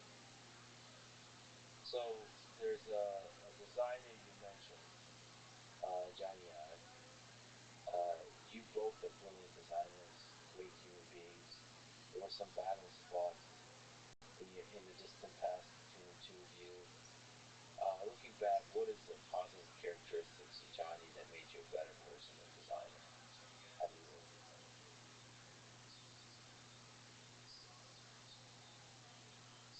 Watching the process that the designs that Johnny led. I don't know where, because that was over years. I didn't see all of those things. But watching the design process of really, because it was really a team that was about material. It was about form. It was about colors. It was about these physical characteristics. When we talked about this earlier, was design. What is design? Design's everywhere. Okay? So what they were really focused on was form,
to get to that final mile and selecting and doing the selection.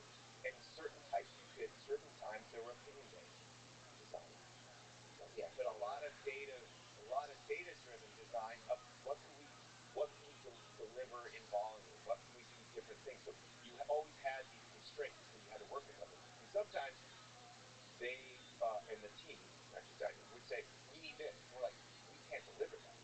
But maybe we were able to work together to find different design characteristics and different implementation characteristics that could get to that point without what they were describing. And instead of yes, yes, yes, no, no, no, let's find some other way to solve the problem together. Yeah, because, and I've seen this with several companies I've more closely interacted with, like Tesla as an example.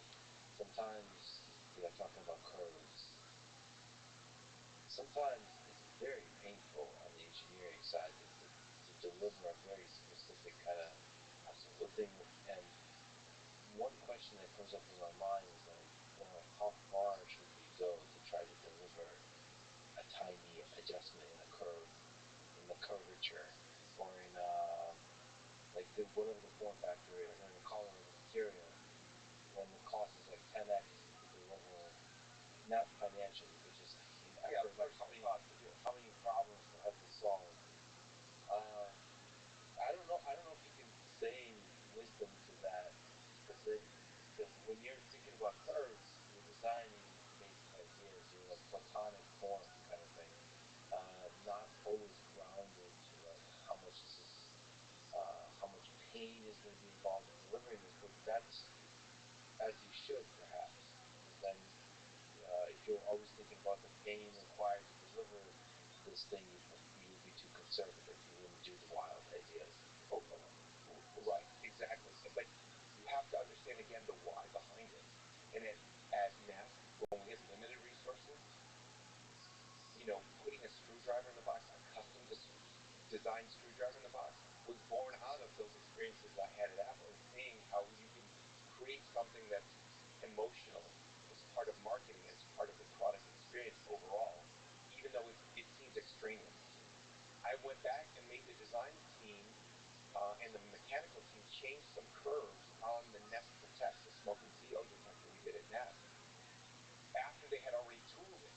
And I said, they're saying it costs more. I said, it doesn't look right. There is but they're like, oh, well, I said, no, you're going to go back and you're going to make that change. I told you we needed to do it. We had a better looking model. That is going to get done. I know it's going to be a terrible cost to you, but we already had this discussion, and that's the way it's going to have to be. And I'm sorry, but it is what it is. Because it's better for the customer and it looks better in the pictures and all that other stuff. And then we did it and it was great. And everyone agreed it was great at the end, but it was pain to get there. Those little details are where the magic comes out, right? And, if you don't take those pains and put in the love, the customer's going to feel, they're either going to feel the pain or they're going to feel the love. If you put it in, right? Yeah. So it depends on, how much time and effort you want to put into something and what really matters to you and to how you communicate. Like, we're human beings after all. Is there something you've learned from some of the tensions that are natural or that happen in teams when they're passionate and they're trying to solve these problems? Is that the way of life? And there's the human drama? Is that always going? Is that it is what it is? Does that make you better? Actually, the drama, the tension between personalities, and all that kind of stuff. look, a roller coaster ride without ups and downs is no fun. It's the journey. It's the journey that brings out the best in everyone. We're forged, we're tempered by those experiences. Not all the ups, but also the downs. And that's when you get the humanity and the connection. And we can tell these stories till we're blue in the face and smile every time because we did something together that each of us couldn't do apart. But when it comes together, that's where all the emotions happen. And that's where, if it's born out of the right reasons and the right story and the right way, that's where the magic happens. Not just for the customer, but for how it transforms each person who is working on it. And they will never forget those experiences in their life, positively but they look back and it's only positive because they did something that mattered. Yet another brilliant idea that you brought to life is Nest. Nest thermostats and the big umbrella of Nest. Again, as part of this Netflix series, season 3, what was the most memorable, the most painful, the most insight-laden challenge you had to overcome to bring Nest to life? Well, the first thing for me was making someone care about their thermostat. Right? No one considers it. They never had any customer choice. They didn't install it. They usually don't even use it because it's so complicated or what have you. They bitch at it. They hide it in the corner, and then they just pay the bill, right, of whatever it is, right? It's totally unloved, unconsidered, right? So how do you wake up, like I said, the virus of doubt? How do you wake that up and get people going? Remember every day when you go in and it's like you're just frustrated, and then you get the bill and you pay the bill. So you have to do that. So that was one thing. I think the other big one was not delivering. It was all of it was hard, right? It was constrained. We had only so much stuff. We were bootstrapped. We didn't have massive funding. We didn't get hundreds of millions of dollars. But we did it for the right reasons. But I think the other big part of it was not just building a disruptive product, because a lot of the people on the team had done that. We knew what we were doing, and that was, if we got the design right, we could deliver it with enough time. It was getting the disruptive go-to-market. In other words, how to take that product from the end of the production line and get it into the customer's hands. Because there was no retail or customer choice in thermostats. It was never considered purchasing. They never thought they had choice. Some guy, usually in suspenders and a bus drag, told them, looked around, looked at their house and said, this looks like somebody is well-to-do. This thermostat is not going to cost you $350. Thank you very much. And you're like, I'll take whatever you give me, right? And then it goes into another house, it's worth $100, just the same damn thing, right? So there's no price transparency. There was no choice. You just got what you were given. So how do you go and this was an entrenched industry. That's why there was no innovation in it, because it was doing just fine because every house needed them.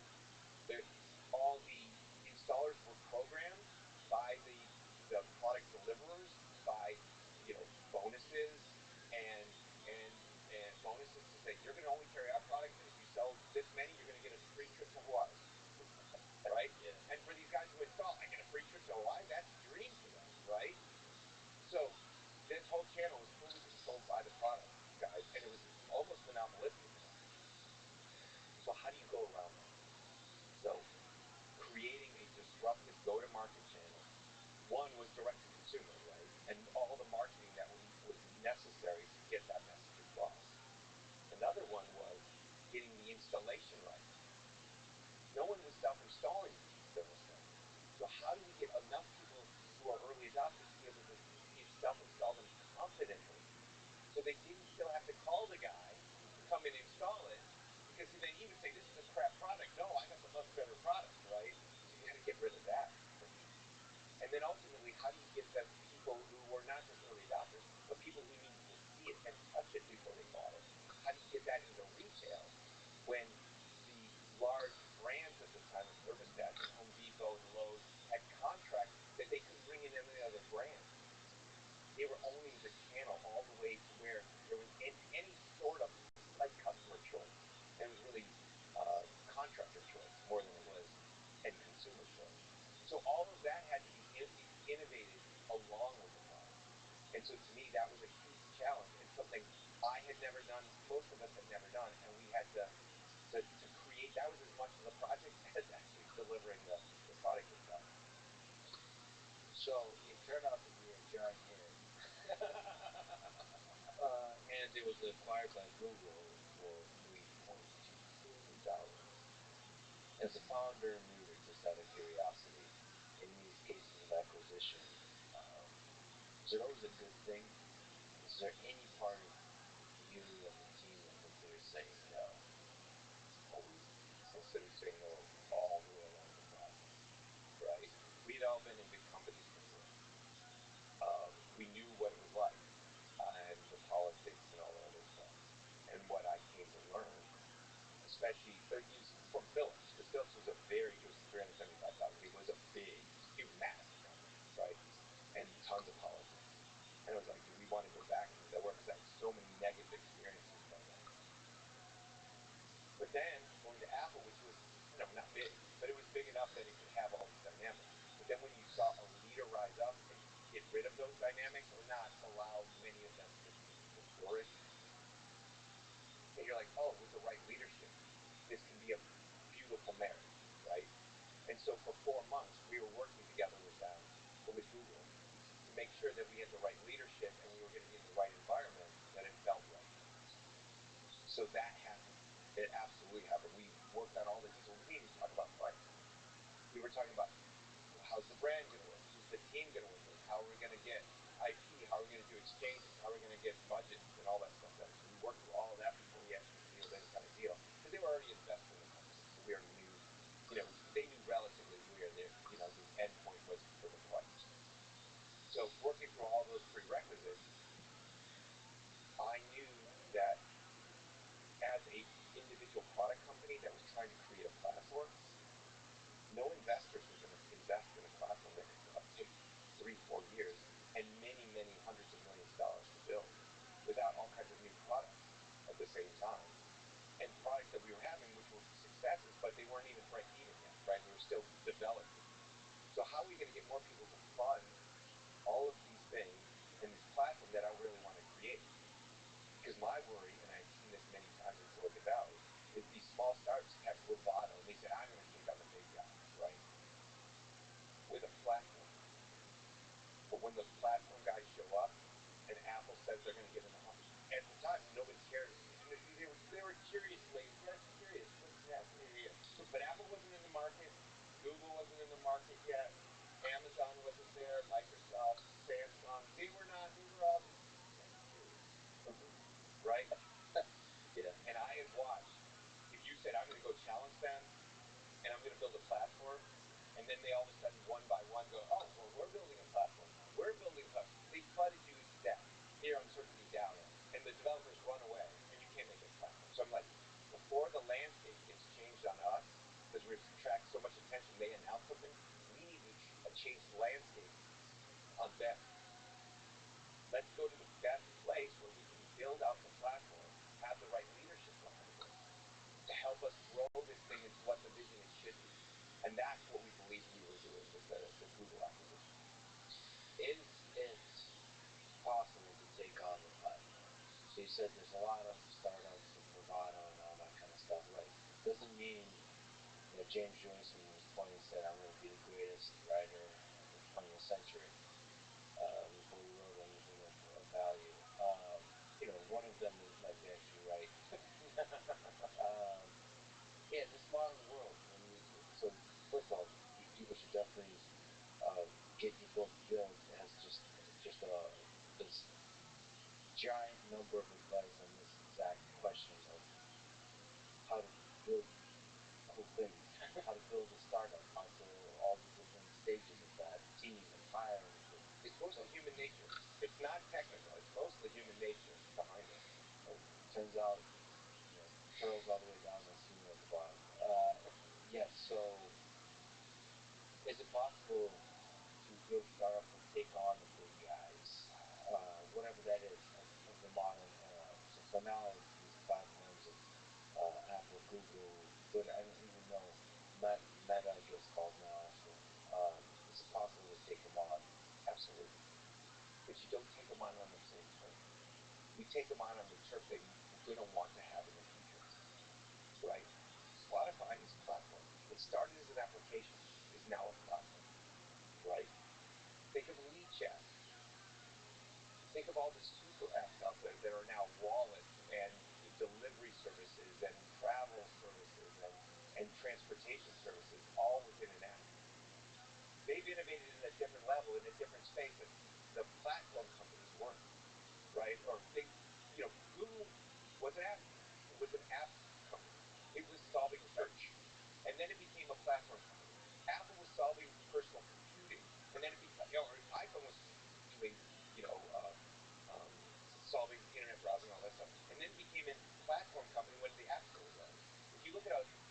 there's no such thing as building a platform company. You build a great app first, and then you can expand it and have the right to become a platform. Your whole book is just a bunch of advice for young people. Let me ask you. And older people. And old, well, everyone is young at heart. If you're not, you should be. So what, in terms of picking a career, like on this point, what advice would you give to a person on how to pick a career? What is it you want to learn? And who is it you want to learn from? Just like you pick a university, you're like, I want to go here for this expertise. I've heard about these programs, especially graduate studies. You go for a certain program with a certain set of people. Why don't you do that when it comes to the job? You just don't go, or in a career, you just don't go and say, I just want to go work at Google, or I just want to work at Apple. You want to go to a certain team with a certain set of people and work with them on something that you're really curious about and you want to learn about. That's such. I just want to comment that it's such a subtle but a brilliant framing.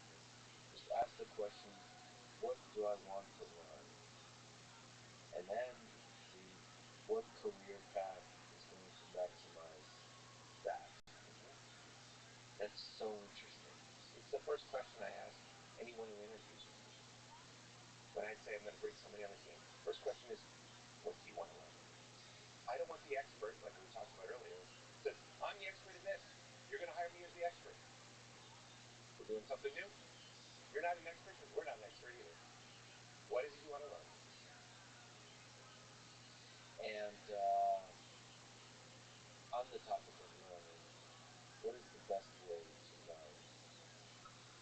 What starting you go into this new place, into this new world, into maybe V1. You said you're building V1. I mean, the whole world is full of V1s or V0s waiting for the V1 to come along.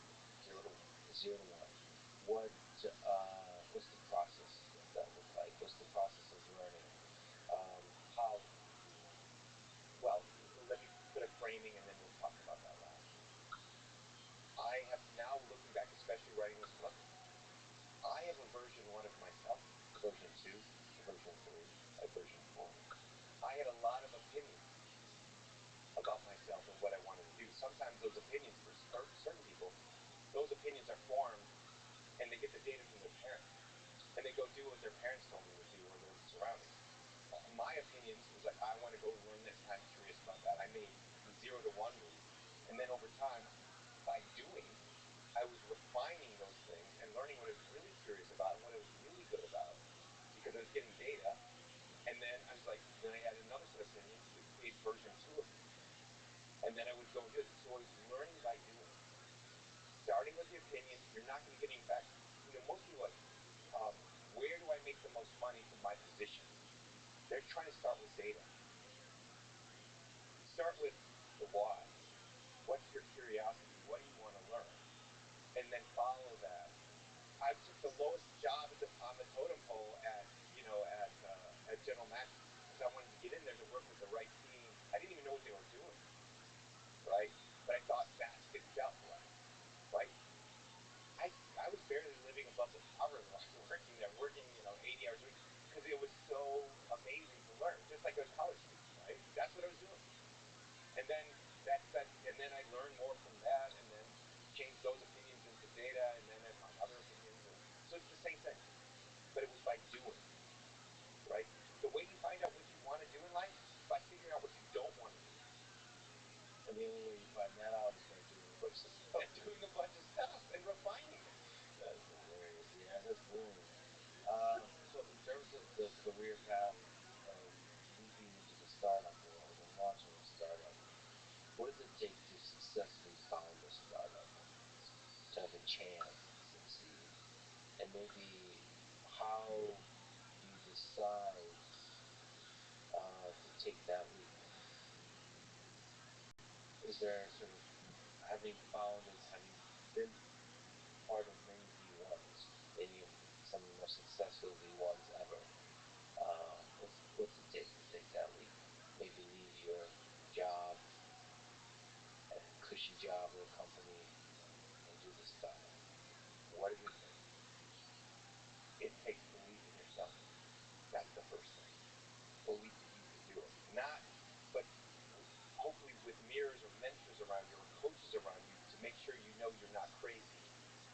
it's a crazy smart idea, but you're not crazy and you're just working on something as a lone mad man or woman.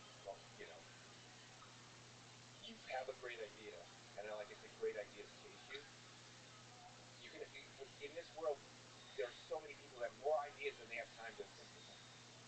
I used to be like that. I would like, oh my god, I have this idea, and then you try to do all of them. But the best ideas are the ones that you can really focus on, and you shut out all those other things, and you bring other ideas into the thing you're trying to do. So I try to run away from a great idea, and then it stalks you. Yeah. It hunts you down because you're like, that's going to have this problem. I'm going to put it aside, and then all of a sudden, just a few days later, oh, I think I know how to solve that problem. Or I talk to somebody, and you're just always kind of niggling around the edges of it. And then at some point, it's like, it becomes like this black hole that just sucks you in. You're like, I can't think about anything else but this. It's almost like a relationship in the world, right? When you have it with you find your partner. Hey, something, and then you're kind of like, and then all of a sudden it comes together, right? It's kind of like that. Ultimately, it's you focus. See, I'm different. Dive right in. I used to do that too. I used to dive right in. Yeah. But I learned that you need more time effective to run away from it. run away from it, and so it chases you because it makes you think harder about that story. This is not dating advice. We're talking about but ultimately, so you have to achieve focus on it. But you also said to believe in yourself. So it's not necessarily even the idea, but the human that believe in the human being. You have to believe in yourself and the idea that you have, because if you don't have that belief, then you can't project that to other people to say, join the team. Let me ask you. You mentioned mentors, and you've talked about having had incredible mentors in your life. You're also a mentor to a very large number of people. What does it take to find a mentor? How do you find a great mentor? Usually, they also find you. This was like the ideas. No, what happens is you're in the right. You have a community around you, okay? And because you've been building a network, because you can't do it alone. So you have to create this network around you and of relationships that don't is not transactions, but relationships over time that you really cherish and people you talk to, okay? And you share vulnerable or nascent ideas with, or crazy opinions with, and then you argue them through. But you start to see resonating, and it's not about age. It's just about this connection, right? I have mentors. Obviously, when I was young, all my mentors were older, and as I get older, I have mentors who are younger than me or the same age, right? They're not all just older, right? And so it's about that connection. It's about being on that same wavelength. But they can counterbalance you. They complement you in some way. Like my best mentors had nothing to do with technology. They didn't know anything about technology, right? The way we know. They were all about human nature, and they could reflect that and help me get more human focused and more empathetic. Because I was so detailed in the technology, I needed to see some other perspectives. But then they wanted to learn more about the technology, right? Or they thought that this idea was so great that it should exist. Now let's work together on it. So it's really, they have to find you and you have to find them, and that's by sharing. You just don't go and look it up on the internet and say who's the best mentors in the world. It just doesn't work that way. So form a network of people, see where like finding relationships, finding love, all that kind of human stuff. nature. Venture capitalists, money. Do VCs help or hurt business in general? So like in those early stages when you're chasing, developing what you want, just what's the constructive and destructive power of money in the development of a brilliant idea and the deployment of a brilliant idea? I have seen brilliant venture capitalists. I have seen horrible. Ones that care about their LPs more than they care about the entrepreneurs. Of course, everyone's in it. At the end of the day, especially venture capital, they have to give a return to their limited partners, the people who invest in money that they have to shepherd that money and make sure it's watched over properly. But when there's not a balance, a pushback in a venture capitalist between what the LP needs and what the entrepreneur needs, and that the entrepreneur might be trying really hard, but if they don't see, the VC doesn't see the exit's going to happen in 2 years, and they just leave them hanging. When there's no, the value exchange is only money and not mentorship or ideas or other things. When there's not a relationship but really a transaction, that's when money is toxic. Because you can get money everywhere. Maybe it's a little harder today, over the last month, but you can still find people with money who are on that, who want to enable your mission and can be mentored. Not always, not all of them, but some of them can be mentored. But they're on your side. Then it's incredibly powerful. It's not just 1 plus 1 equals 2, right? It's something bigger than that. Because then they can bring their networks of people and their networks of companies and other people they work with that might want to join your mission, right? That's the kind of venture capitalist and smart money that's out there, right? But you have to build a relationship. People go, oh, look at that valuation. Oh, it's the brand name of the VC that's investing in it. No, it boils down to who's that partner and how experienced are they. Don't just give me the brand, give me the person, because that's the person I'm going to be interacting with. I have to see the question I want to ask you, bro. Season 4. We're we're on season 5 already. But let me ask you this. It seems like out of all the brilliant things you write about, it seems like a not an important question, but it's a fascinating one to me is lawyers. You write about this. So, does a company need lawyers? And why? And what kind? Because you write about the value of this game, I guess. It's a game for anything. It's why do we need lawyers? You sound exasperated by lawyers. I don't have a good question, I guess. Well, The why of lawyers. the why of lawyers is exactly. You even do the. We just have to put why in front of everything you ask, and then we'll leave it. Lawyers. Why? Why? Even mafiosos had lawyers. Okay? Tony Soprano, Scarface, all of them had lawyers, right? Why? Because there are things in this world that you don't always consider in the government, in laws, in competitors, because you're so focused on what you're doing, they have to watch out for you, right? Now, the best kind of lawyers are the ones who try to work with you to enable what you're doing, and see gray areas. Law is not black or white; it's how it's interpreted, right?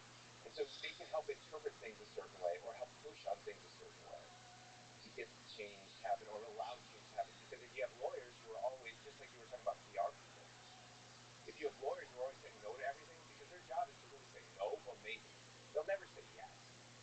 And you also say their job is to say no and bill you by the hour. Exactly. It's depressing. Right? Yeah. If you don't want to know, don't ask them. Because you're going to get a no, maybe, and then you'll get charged for it. And you'll get charged for it anyway, right? So to have a partner, to have them on your team, to help you see maybe some of the things you don't see, some consequences, they help to rein that in or change your language. Like, are you going to get sued for this ad? Just change this one word and it helps, right? So you need to have a partner. Most of the time, especially engineers or designers, they see lawyers as only stifling. Lawyers can actually, if you do it right and you have the right type, they can actually open up a whole new world for you because of the interpretation and how we go about doing things. So, and then help you not get bogged down in the pain of little mistakes that didn't mean anything. Exactly. You shot yourself in the foot and you didn't even know it. You didn't even know you were carrying the gun. Just to jump around, Charles Bukowski once wrote, "Find what you love and let it kill you." So the question is about work-life balance. That's like finding an idea and let it chase you. Yes, but a little more aggressive. So what does work-life balance look like that maximizes success and or happiness? Is there such a thing as work-life balance? Can you speak?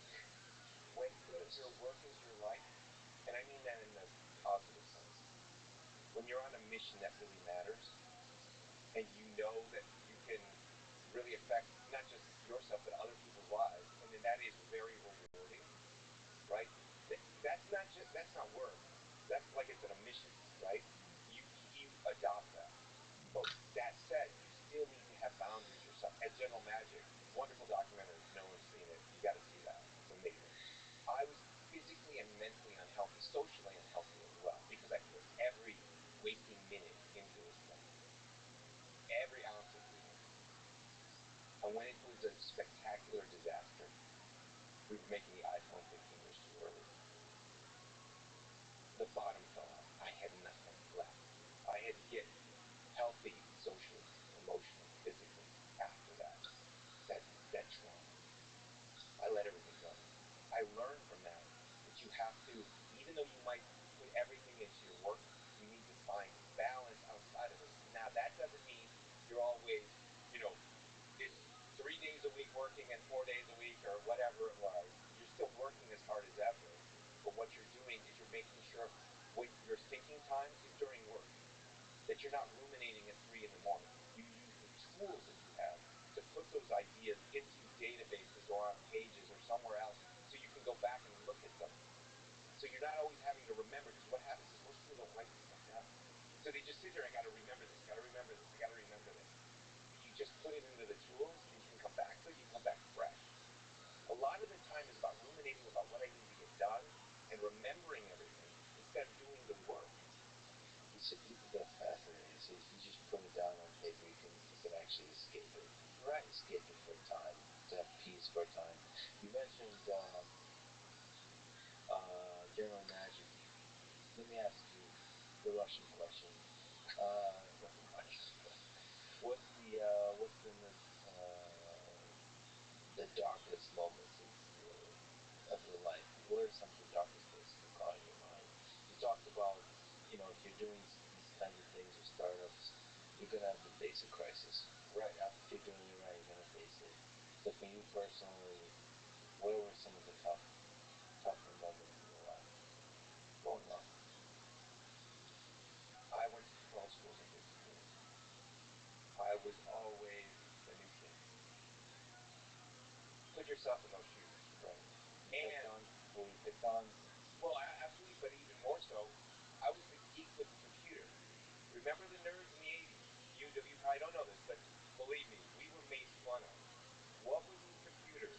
What were these things? They're off in a hole. They're all off partying or doing whatever it was, and I'm sitting there like, like, this guy is just this alien, right? Who's this new guy who just showed up and then, you would ask him a smart question, and you couldn't be the smartest in the, because then you get picked on too. And you're the new kid. So you're in this environment that's ever changing. You don't fit in, and you are just asking questions because you think they're the right questions to ask.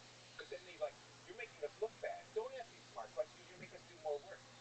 So right there, it's pretty tough.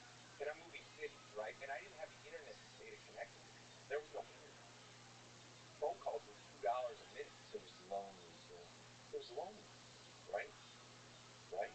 I was a latchkey kid, right? I had my brother, but he was a skateboarder, and he had a different social way of working. He loved to do that stuff and be outside. I loved the computer.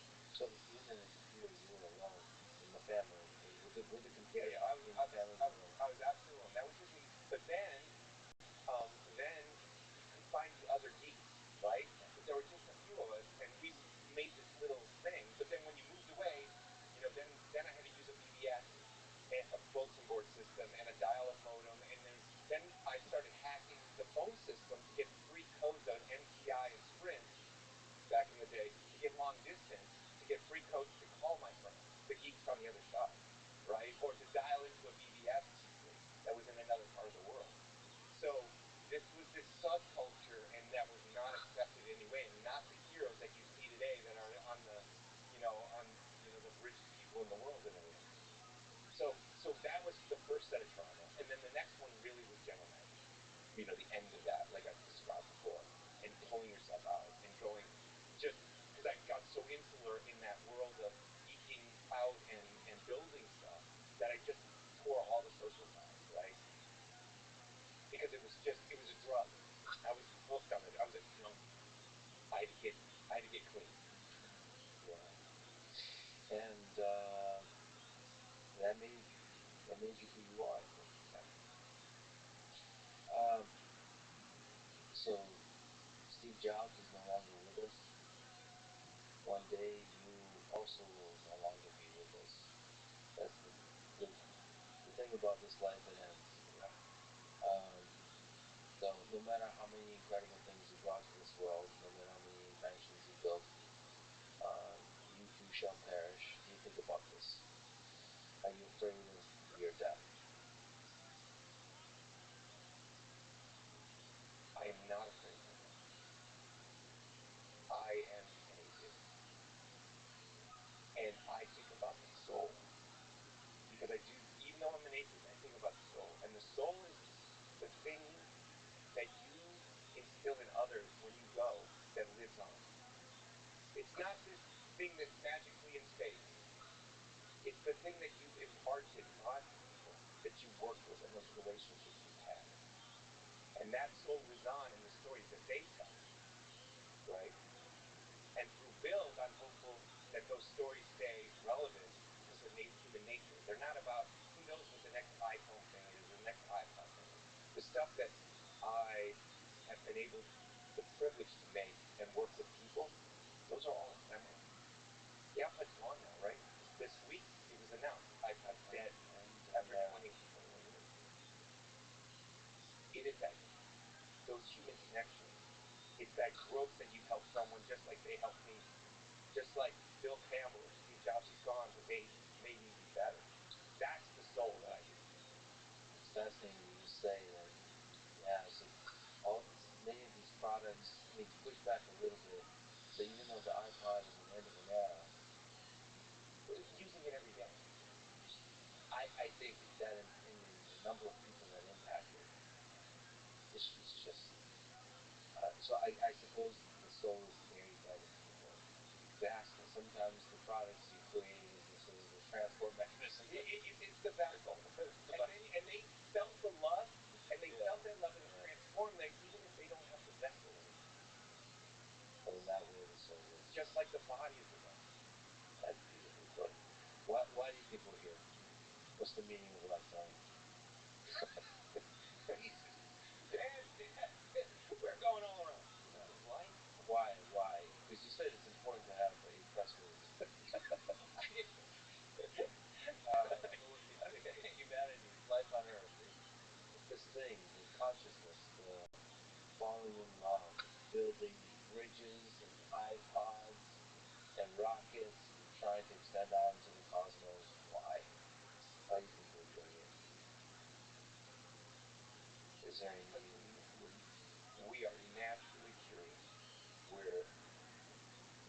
We are naturally curious individuals. And we are always looking for meaning. We're always trying to ascribe meaning to something or understanding of something, right? And through that, it's just like evolution, right? Darwinism. It's just that thing that's baked into our being at the most fundamental level. Driven by curiosity. Driven by curiosity. We've created some pretty cool things along the way. Donnie, and speaking of cool things, you've created some of the coolest things ever. And on top of that, you're just an amazing human being. It's a huge honor to you to sit and talk to me today. This is fun. Lex, this is great. I didn't know where we was going, and let's talk. I'm looking for seats. I would love 7, to. 8, 9. 6, 7, yes. Let's go hang out and have dinner and just rap about all kinds of crazy. I'd love to get to do this. I would too. Thank you so much, Donnie. Thanks, man. Thanks for listening to this conversation with Tony Fadon. To support this podcast, please check out our sponsors in the description. And now, let me leave you with some words from Tony Fadon himself. The most wonderful part of building something together with a team is that you're walking side by side with other people. You're all looking goofy and scanning the horizon at the same time. Some people will see things you can't, and you will see things that are invisible to everyone else. So don't think doing the work just means locking yourself into a room. A huge part of it is walking with your team. The work is reaching your destination together, or finding a new destination and bringing your team with you. Thank you for listening, and hope to see you next time.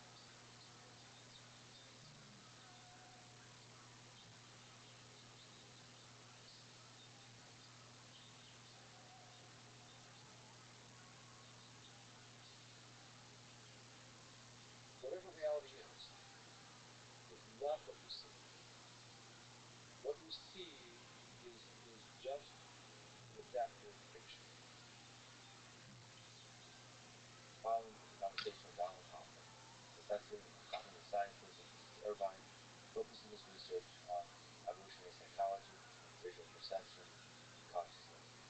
He's the author of over 120 scientific papers on these topics, and his most recent book titled The Case Against Reality: Why Evolution Hid the Truth from Our Eyes. I think some of the most interesting ideas in this world, like those of Donald Hoffman, attempt to shake the foundation of our understanding of reality. Thus, they take a long time to internalize and implement. They proceed with caution, questioning the fabric of reality, and lead you to either madness or the truth. The funny thing is, you won't know which is which. This is a Life Treatment Podcast, supported. Please check out our sponsors in the description. And now, your friend, here's Donald Hoffman. In your book, The Case Against Reality: Why Evolution Hid the Truth from Our Eyes, you make a bold claim that the world we see with our eyes is not real. It's not even an abstraction of objective reality. It is completely detached from objective reality. Can you explain this idea? Right. So this is a theorem from evolution by natural selection. So the technical question that I and my team asked was, what is the probability that natural selection will shape sensory systems to see two properties of objective reality? And to our surprise, we found that the answer is precisely zero. So for one kind of structure would go into if you wanted to, but for any generic structure that you might think the world might have, whether it's a total order or a hology, nothing.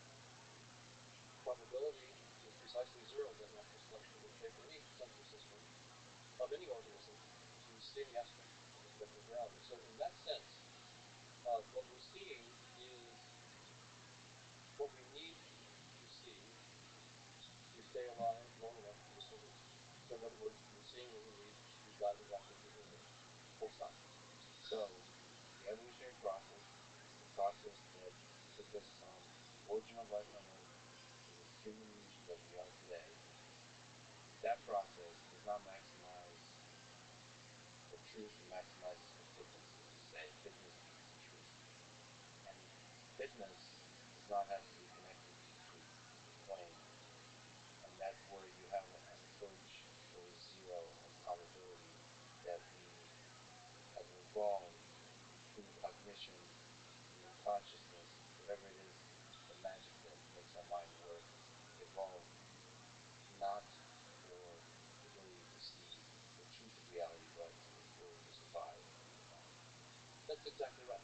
So most of us intuitively think that surely the way that evolution will make our senses more fit is to make them tell us more truths, or at least the truths we need to know about objective reality, the truths we need for knowing. That's the standard view, and it is the view I think. I mean, that's sort of what we're taught or just even assume. It's just sort of like the intelligent assumption that we don't know. But we don't have to just wave our hands for evolution by natural selection as a mathematically precise theory. John Maynard Smith in the 70s created evolutionary game theory. We have evolutionary graph theory and genetic algorithms to study this. And so we don't have to wave our hands. It's a matter of theorem and proof and or simulations that shows it. A couple of graduate students of mine, Mark and Brian Merriam, did some wonderful simulations that tipped me off that there was something going on here. And then I went to mathematicians, Chetan Prakash, and Anish Singh, and some other friends of mine in this field. And Chetan was the real mathematician behind all this. And he proved several theorems that uniformly indicate that, with one exception, which has to do with probability measure, there's no probability zero. The reason there's an exception for probability measure, so-called sigma algebras or sigma algebra classes, is that for any scientific theory, there is the assumption that needs to be made that whatever structure, whatever probabilistic structure the world will have, is not unrelated to the probabilistic structure of our perceptions. It could be completely unrelated. There's no science that possible. So, just as technically, if the math can reality through our senses has to be a so-called measurable map. It has to preserve syntactically. But that means it could be infinite one, and it could collapse all sorts of event information.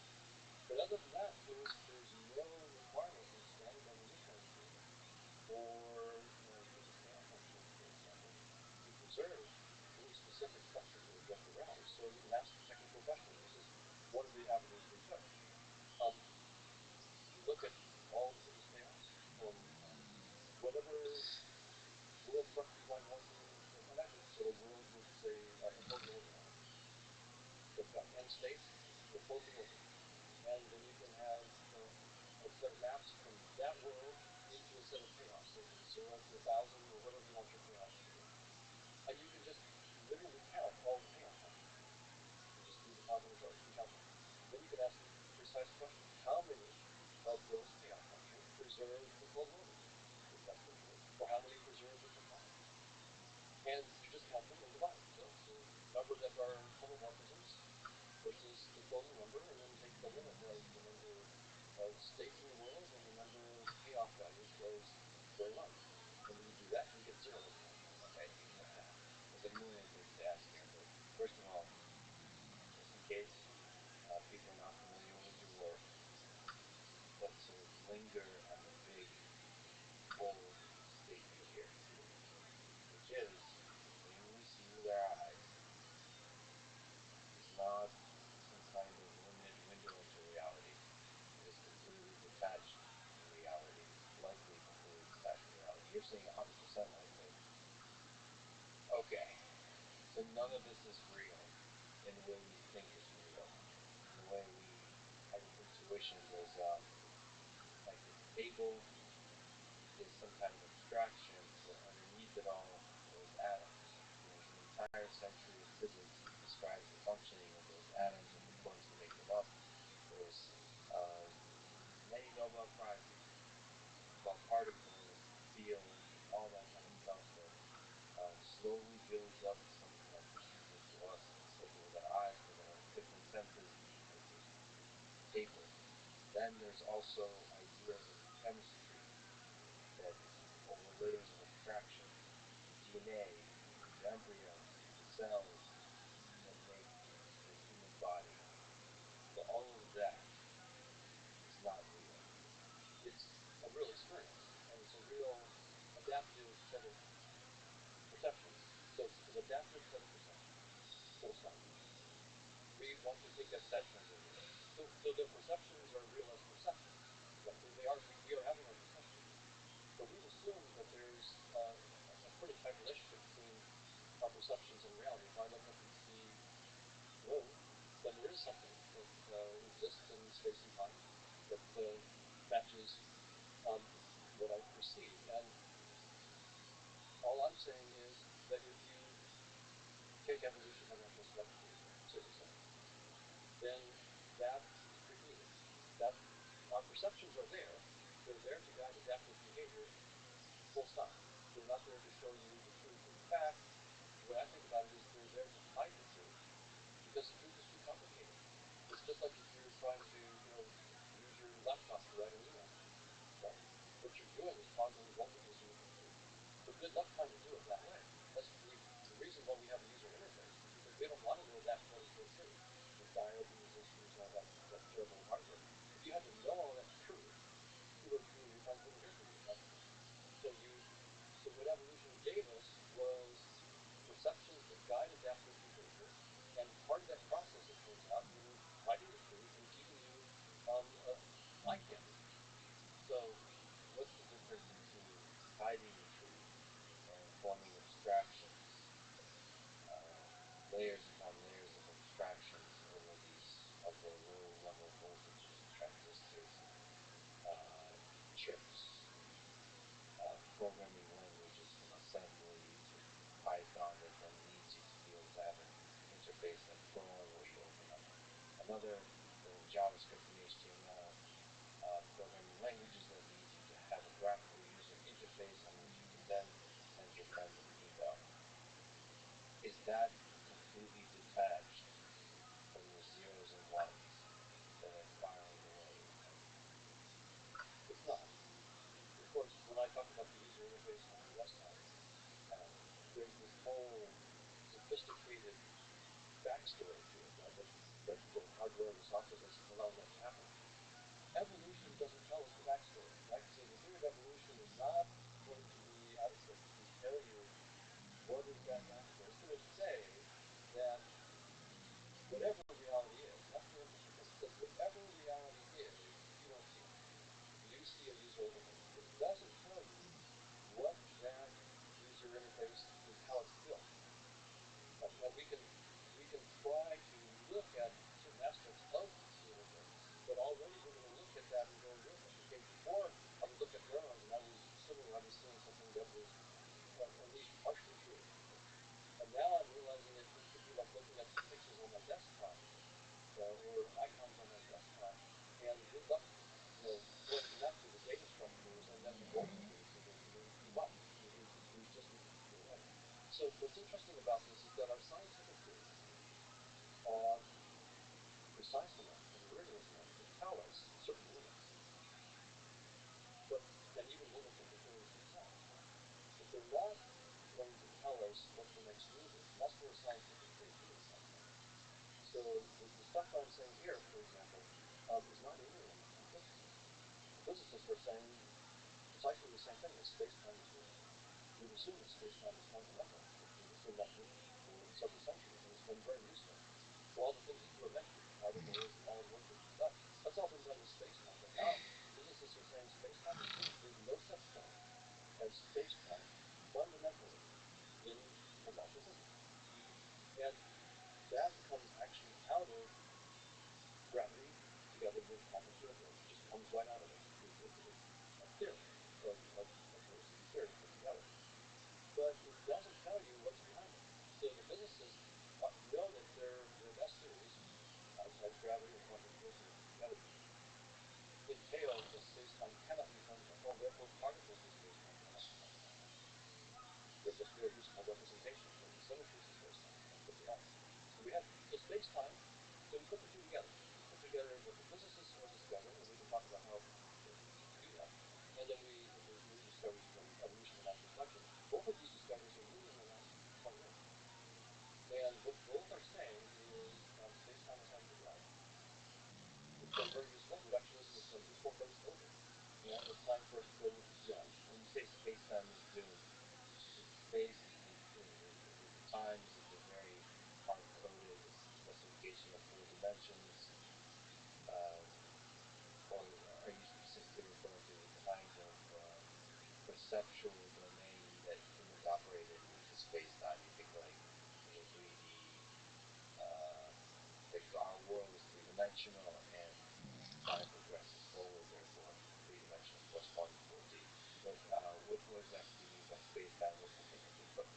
What do you mean by space-time is doomed? Great.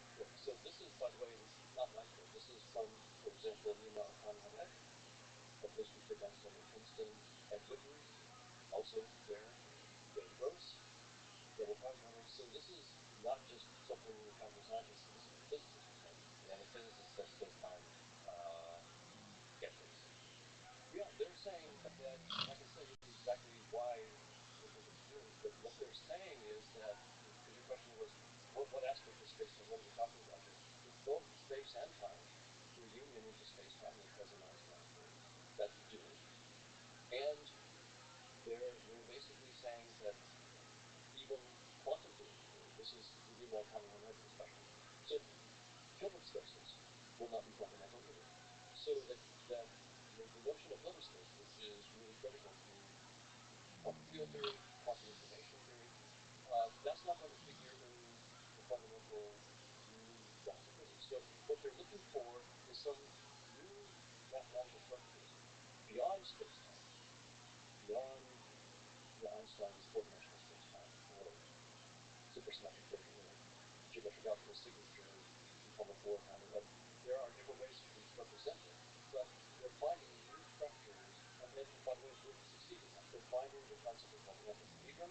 This is Nima and his colleagues. The cosmological polygons. There are these like polyhedrons in multi-dimensions, generalizations of sequences that are coded for example, the scattering amplitude. So So they're finding that if they let go of space-time, literally, they're finding new ways of computing the scattering energy that turn literally trillions of terms into one term. When you do it in space and time, because it's the wrong framework, it doesn't, the user interface, from mathematical visual interpretation user interface, it's not a deep insight into the nature of reality. So it's missing deep symmetry, something called real conformal symmetry, which turns out to be truly scattering data, which you can't see in space-time, and is making the computations way too complicated. You're trying to compute all these loops and Feynman diagrams and all the Feynman ideas. So the Feynman approach to scattering energy is trying to enforce two critical properties of space-time: locality and uniformity. So when you enforce those, you get all of these loops and multiple different levels of loops, and for each of those you have to add new terms to do the computation. But when you do it outside of space-time, you don't have the notion of uniformity. You don't have the notion of locality. You have something deeper, and it's capturing some symmetries that are actually between the data. But then when you look at the geometry of the facets of these particles, then certain of them will code for unitarity and locality. So it actually comes out of the structure of these new particles. So what we're finding is there's this whole new world that's beyond space-time that is making explicit symmetries that improve the data that we cannot perceive in space-time, and that is turning the computations from billions of terms to one or two or a handful of terms. So we're getting insights into symmetries, and all of a sudden the math is becoming simple because we're not doing something silly. We're not adding up all these loops in space-time. We're doing something quite deeper. But they don't know what this world is about. Also, we're in an interesting position where we know that space-time is strange, and I should probably tell you why it's strange, and what they're saying about why it's strange. But they need a flashlight beyond space-time. What flashlight are we going to use to look into the dark beyond space-time? Because Einstein's theory and quantum theory can't tell us what's beyond that. All they can do is tell us that when you put us together, space-time is tuned at 10 to the minus 33 centimeters, 10 to the minus 40 per second. Beyond that, space-time doesn't even make sense. It just has no operational definition. So, but it doesn't tell you what's beyond. And so they're just looking for deep structures, like guessing. It's really fun. So these really brilliant guys, generic, brilliant men and women who are doing this work, physicists, are making guesses about deep structures. Informed guesses, because they're trying to ask, okay, what deeper structure could give us the stuff that we're seeing in space-time, but without a certain commitment that we have to make in space-time, like locality. So they make these brilliant guesses, and of course most of the time they do well.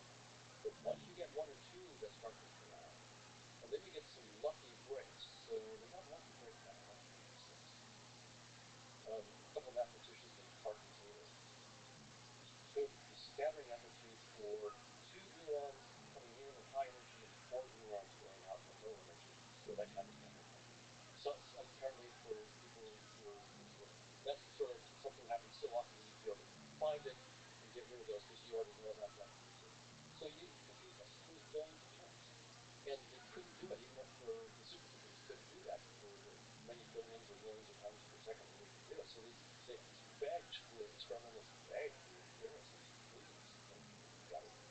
So Clark and Taylor took the billions of terms, hundreds of pages, and miraculously turned it into 9. And then a little bit later, they guessed one term in expression that turned out to be equivalent. So billions of terms reduced to one term, the so-called famous Clark-Taylor formula, 1986. And that was like, okay, where did that come from? Well, this is a pointer into a deep realm beyond space and time, but no one knew what can you do with it. And they thought maybe it was a one-off. Then other formulas started coming up, and then eventually Newmark on his team found this thing called amplification, which really sort of captures the whole, a big part of the whole dynamics. I'm sure they would say no, there's plenty more to do. So I won't say they did it after all. They looked at the cosmological constant as well. So what's remarkable to me is that two pillars of modern science, quantum field theory and gravity, that's one pillar, and evolution and natural selection on the other, just in the last 20 years have very clearly said space-time has had a good run. Reductionism has been a fantastic methodology. We have great ontology of space-time, a great methodology of reduction. Now it's time for a new thing. So now you need to go deeper and show. By the way, this doesn't mean just throw away everything we know. It's not what I want to show. Every new idea that we come up with beyond space-time must project precisely into space-time, and it better give us back everything that we know and love in space-time, or generalizations, or it's not going to be taken seriously, and it shouldn't. So we have a strong constraint on whatever we're going to do beyond space-time. It needs to project into space-time, and whatever this deeper theory is, it may not itself have evolutionary application. This may not be helping us to do that. But when we take whatever that thing is beyond space-time and project it into space-time, it has to look like evolution and natural selection, or it's wrong. So that's a strong constraint on this work. So even the evolution, natural selection, and quantum field theory could be interfaces into something that doesn't look anything like you mentioned evolution. I mean, it's interesting to think that evolution might be a very crappy interface into something much deeper. That's right. They're both telling us that the framework that you have really is so much. It's something beyond. And that framework is the very framework that is space and time itself. Now, of course, evolution by natural selection is not telling us about what Einstein said exists in space time. That was another question you asked a little bit earlier. It's telling us more about our perceptual space and time, which we have used as the basis for creating first a Newtonian space versus time as a mathematical extension of our perception. And then Einstein then took that and extended it even further. So the relationship between what evolution is telling us and what the physicists are telling us is that, in some sense, the Newton and Einstein space-time are formulated as sort of rigorous extensions of our perceptual space, making it mathematically rigorous and laying out the symmetries that we have there. So that's sort of the relationship between them. So it's perceptual space-time that evolution is telling us is just a user interface, effectively. And that the physicists are finding that even the mathematical extension of that into the Einsteinian formulation has to be as well not the final story of something deeper. So let me ask you about reductionism, interfaces, as we march forward from Newtonian physics to quantum mechanics. These are all, in your view, interfaces. Are we getting closer to reality? How do we know these interfaces in the process of science? The reason we like those interfaces is because they're predictive of some aspects, strongly predictive about some aspects of our reality. Is that completely deviating from our understanding of that reality, or is it helping us get closer and closer and closer? Well, of course, one critical constraint in all of our theories is that they are inherently tested and test the experiments that we do. So no one's arguing against the experiments being important and wanting to test all of our current theories and even new theories. So that's all there. But we have good reason to believe that science will never get a theory of everything. Everything. Everything, right, a final theory of everything. Right? I think that my own take is, for what it's worth, is that there is a completeness theory sort of points us in that direction. Right? Even with mathematics, any finite axiomatization that's sophisticated enough to be able to do arithmetic, it's easy to feel that there'll be statements that are true, that can't be proven. Can't be defeated, it's not that way. And if you add the new statements to your axioms, then there'll be all these new statements that are true but can't be proven with the new axioms. And the best scientific theories, in physics, for example, and I say now evolution, are mathematical. So our theories will be, they're going to have their own assumptions, and they'll be mathematically precise. And there'll be theories perhaps of everything except those assumptions. Those assumptions are, you say, please grant me these assumptions. If you grant me these assumptions, then I can explain this other stuff. But so you have the assumptions that are like miracles as far as the theory is concerned. They're not explained. The starting point of explanation. Then you have the mathematical structure of the theory itself, which will have the brutal limits. And so my still to transcend any conceptual thing that was fluffy. Those when we mystery at the edges, right? Contradictions and all that kind of stuff. Okay, and truth. So there's this idea that is brought up in the financial space of settlement transactions, often talked about in cryptocurrency especially. So you could do, money, cash is not connected to anything. It used to be connected to gold, to physical reality, and then you could use money to exchange values and transact. So when it was in the gold standard, the money would represent some stable component of reality. Isn't it more effective to avoid things like hyperinflation? If we generalize that idea, isn't it better to connect your whatever we humans are doing in the social interaction space with each other? Isn't it better from an evolutionary perspective to connect it to some degree to reality, so that the transactions are settled with something that's universal, as opposed to us constantly operating in something that's a complete illusion? Isn't it easy to hyperinflate that? Like where you really deviate very, very far away from the underlying reality, or do you not never get in trouble because you just completely drift far, far away from the underlying reality and never get in trouble? That's a great question. You see, on the financial side, there's two levels at least to the contingency question. One is strictly evolutionary psychology of financial systems, and that's pretty interesting. And there, the decentralized idea, the DeFi kind of idea in cryptocurrencies may make good sense from just an evolutionary psychology point of view. Having, human nature being what it is, putting a lot of faith in a few central controllers depends a lot on the veracity and trustworthiness of those few central controllers. And we have ample evidence, time and again, that's often right. So it makes good evolutionary sense, I would say, to have a decentralized. If democracy is a step in that direction, right? If we don't have a monarch and autonomous what to do, we decentralize things, right? The monarch, if you have Marcus Aurelius as your emperor, you're great. If you have Nero, not so good.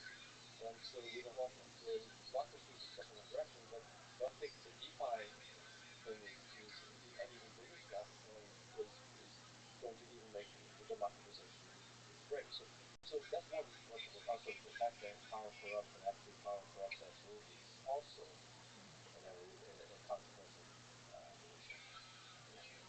But that's also a feature, I think, right? You can argue in the long span of living organisms, it's nice for power to corrupt. And so mad men and women throughout history might be useful to teach us a lesson. Like we can learn from negative examples, right? Right. Right. Power does corrupt, and I think that you can think about that again from an evolutionary point of view.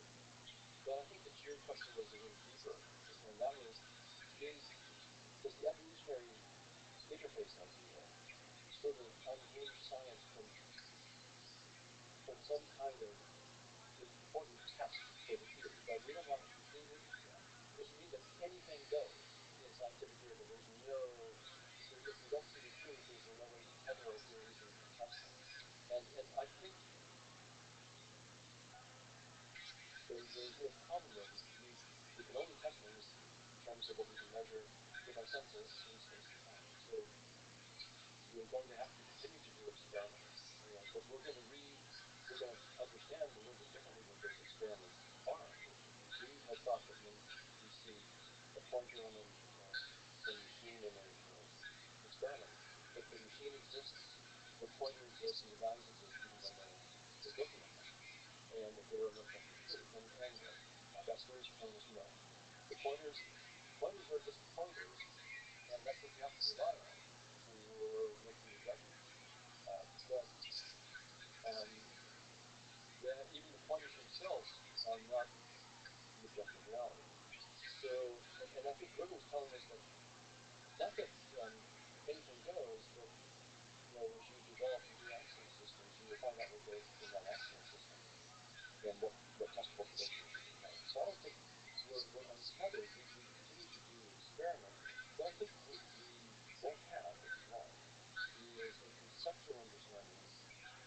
gives us a theory of everything that's final. I think that this is, to put it bluntly, this is job security for scientists. Our job will never change. It's job security for neuroscientists. Because before we thought that when we looked in the brain, we saw neurons and neural networks and action potential and synapses and so forth, and that was it. That was the reality. Now we have to reverse engineer that. We have to say, what is beyond space-time? What is going on? What is a dynamical system beyond space-time?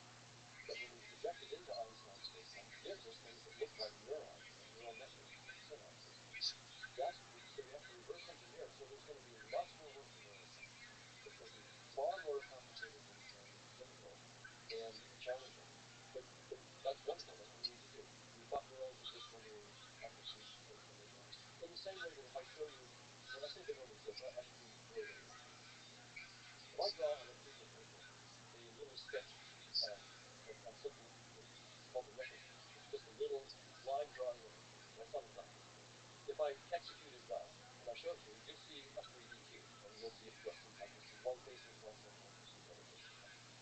But if I ask you, which face is in front when you draw a line? The answer is, well, neither face is in front because there's no cube. It's just a flat piece of paper. So when you look at the piece of paper, you conceptually create the cube. And when you look at it, then you fix one face is in front and one face is in front. So that's what I mean when I say it doesn't exist. Space-time itself is not the cube.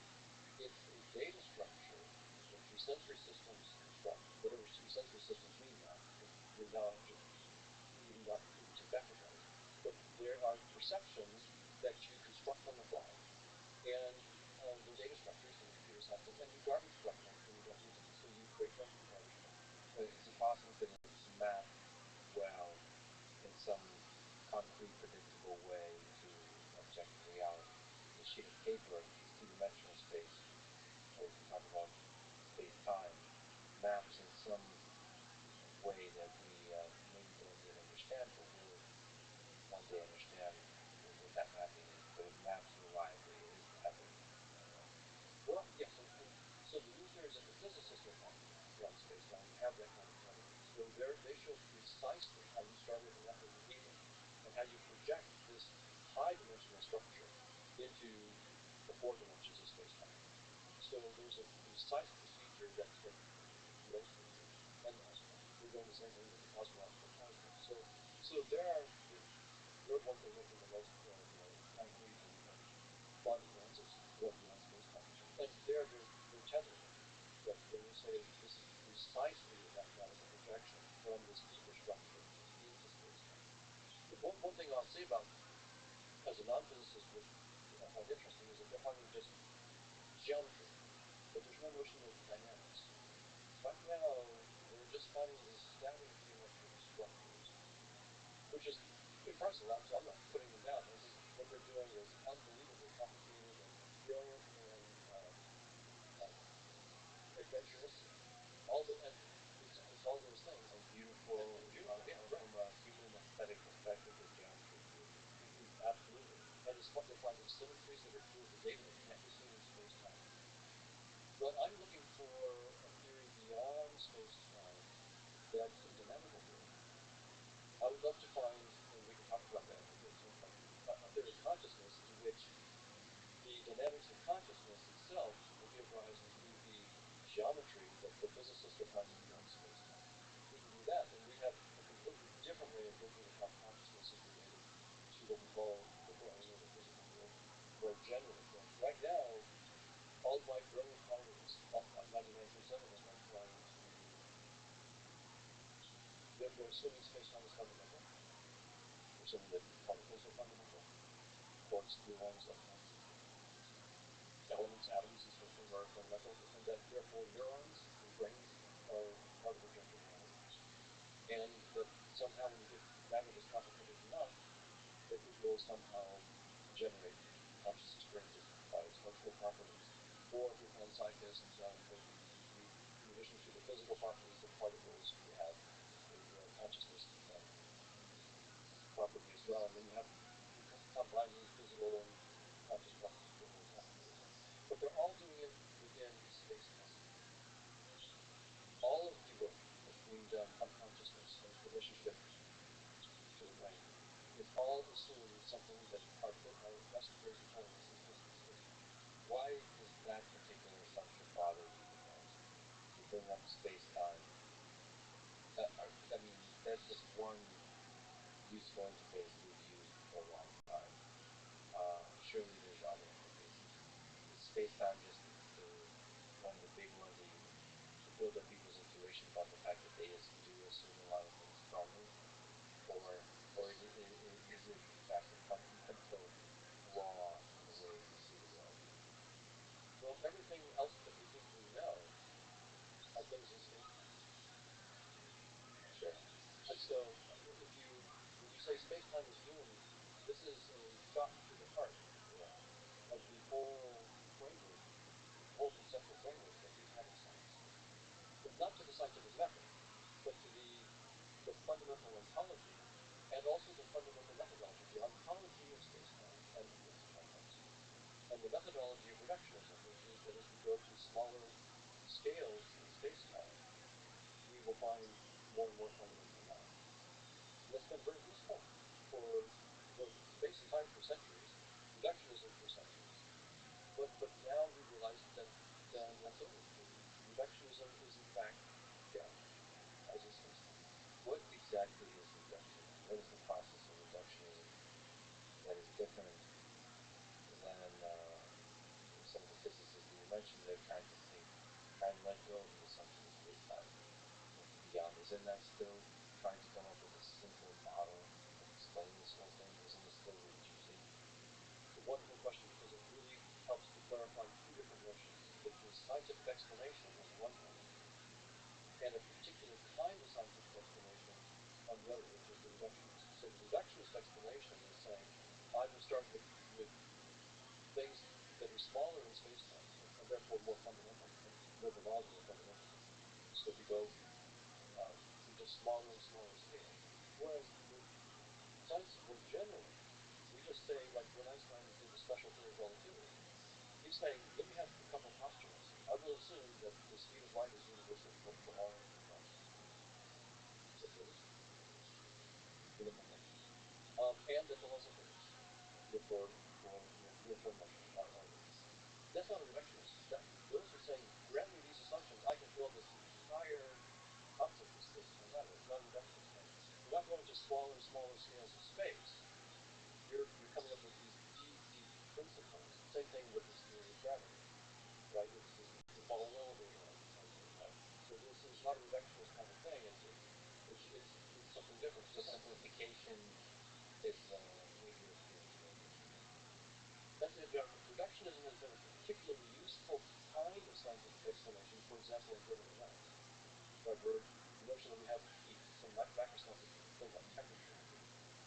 It turns out that Boltzmann and others discovered, well, hey, as we go to smaller and smaller scales, we find these things called molecules or atoms, and if we think of them as bouncing around and having some kind of energy, then what we call heat is really can be reduced to that. And so that's a particularly useful kind of reduction, a useful kind of scientific explanation that works within a range of scales within space-time. But we know now precisely where that has to stop, 10 to the minus 33 centimeters and 10 to the minus 43 seconds. And I would be impressed if it was 10 to the minus 33 trillion centimeters. I'm not terribly impressed with 10 to the minus 33 centimeters. I don't even know how to comprehend either of those numbers, frankly. Just a small aside, because I am a computer science person, and I also find some of your comments beautiful. And so you have some people like Stephen Wolfram, who recently has been very excitedly exploring a proposal for a data structure that would be the numbers that would make you a little bit happy in terms of scale. They're very exciting. Do you like this space of exploration? You're really thinking, letting go of space-time, letting go of everything, and trying to think, what kind of data structures do we have to make this thing up? That's right. So if they're thinking about these as outside of space-time, then that's what we have to do. That's what our best theories are telling us. You now have to think outside of space-time. Now, of course, I should back up and say, we know that Einstein surpass movement, right? But that doesn't mean that you not do work to do it. There's all sorts of Newtonian physics that exist in the moon and so forth, and there's lots of new problems that we want to solve with Newtonian physics. The same thing would be true of space-time. It's not like we're going to stop using space-time. We'll continue to do all sorts of good work there. But for those scientists who are really looking to go deeper, to actually find the next, just like what Einstein did to Newton, what are we going to do to Einstein? How do we get beyond Einstein and how do we get to something deeper? Then we have to actually let go. And if we're going to do like this automata kind of approach, it's critical that it's not automata in space-time, it's automata prior to space-time, from which we're going to show how space-time emerges. If you're doing automata within space-time, well, that might be a fun model, but it's not the radical new step that we need to do. Yeah, so space-time emerges from that whatever system, and as you're saying, it's a dynamical system. Do we even have an understanding what dynamical means, or we go beyond? When we start to think about dynamics, it could mean a lot of things. Even causality could mean a lot of things if we realize that everything is interconnected. Like what? How much do we really know? Is the question. Because you brought up neurons, I got to ask you. Again, another tangent. There's a paper I remember a while ago looking at called "Neuroscientists Understanding Microprocessing." And I just enjoyed that thought experiment that they provided, which is they basically, it's a couple of neuroscientists, Eric Jonas, Conrad Cording, who use the tools in neuroscience to analyze a microprocessor, a cell computer. Now, for lesion here, what happens and so forth, and you go into lesion in the computer, it's very, very clear that lesion experiments on computers are not going to give you a lot of insight as to what happens. And also the measurement devices and the kind of stuff, just using the basic approaches of neuroscience, going with the data, trying to improve about the underlying functionality. And that helps understand that our scientific exploration of concepts, um, depending on the field, are maybe in the very, very early stages. I wouldn't say it leads us astray. Perhaps it doesn't help, but it's not anywhere close to some fundamental mechanism that actually makes the thing work. I don't know if you can sort of comment on that in terms of using neuroscience to understand the human mind, the neurons. I wouldn't use probably understanding in a way we understand the transistors enough to be able to build a computer. So one one uh, one thing about understanding is you can understand for fun. The other one is to understand so you can build something. And that's when you really have to understand. exactly. In fact, what got me into the field that I at MIT was work by David Marr on this very topic. So David Marr was a professor at MIT, but he'd done his PhD in neuroscience, studying just the architecture of the brain. But he realized that his work was on the cerebellum. He realized that his work, as rigorous as it was, left him unsatisfied because he didn't know what the cerebellum was for, and why it had that architecture. So he went to MIT and he was in the AI lab there. And he said he had this three-level approach that really grabbed my attention. So when I was an undergrad at UCLA, I wrote one of his papers in a class and said, what is this, doctor? He said, you have to have computational theory. What is being computed and how? An algorithm. How is it being computed? What are the precise algorithms?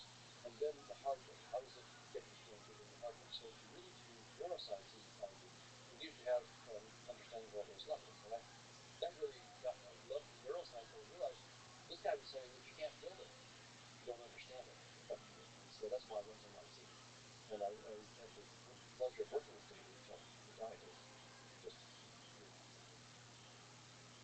So there's been that idea that, with neuroscience, we have to have some sense of top-down model of what's being computed and why, that we would then go after. And same thing with trying to reverse engineer a computing system onto a laptop.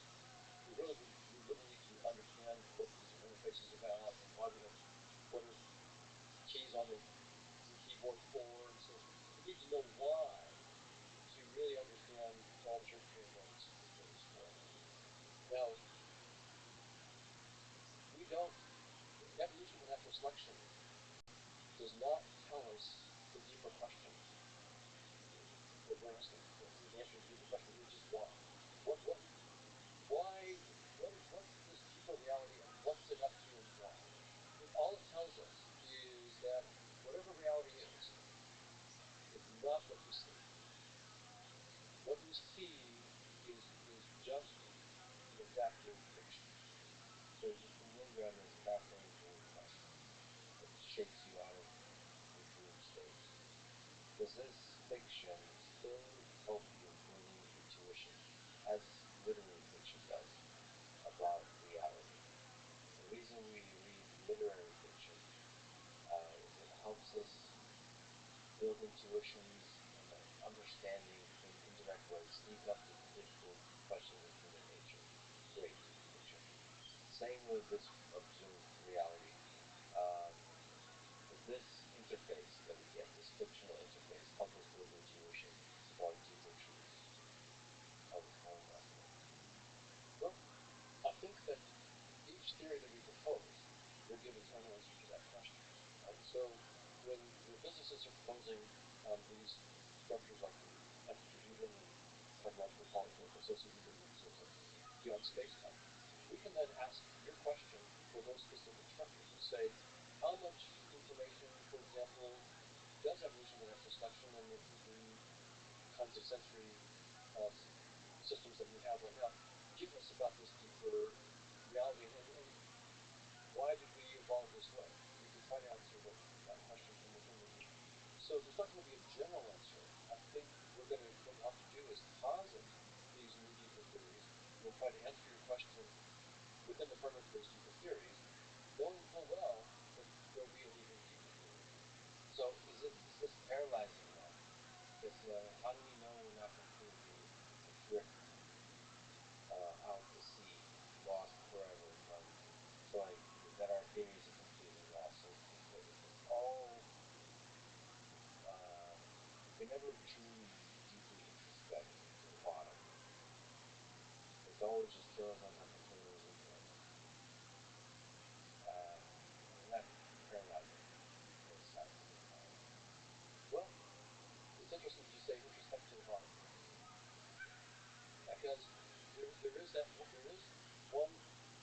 Again, this is in the same spirit of what I said before, which is depends on what answer we give to what's beyond space and time, what answer we will give to your question.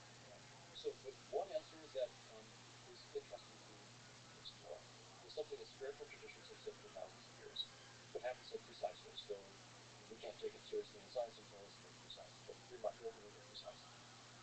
And that is that they've also said something like space and time are part of nothing, and Maya is an illusion. And if you look inside, if you introspect, and let go of all of your particular perceptions, you will come to something that's beyond conceptual thought. And that is, I think, right, being in contact with the deep ground of being that transcends any particular conceptual understanding. If that is correct, I'm not saying it's correct, but I'm not saying it's not correct.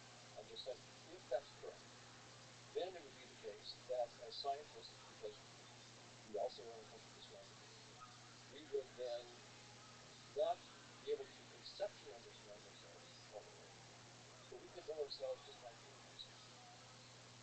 And so there would be a sense in which there is a fundamental grounding to the whole enterprise, because we're not separate from the enterprise. This is the opposite of the impersonal third-person science.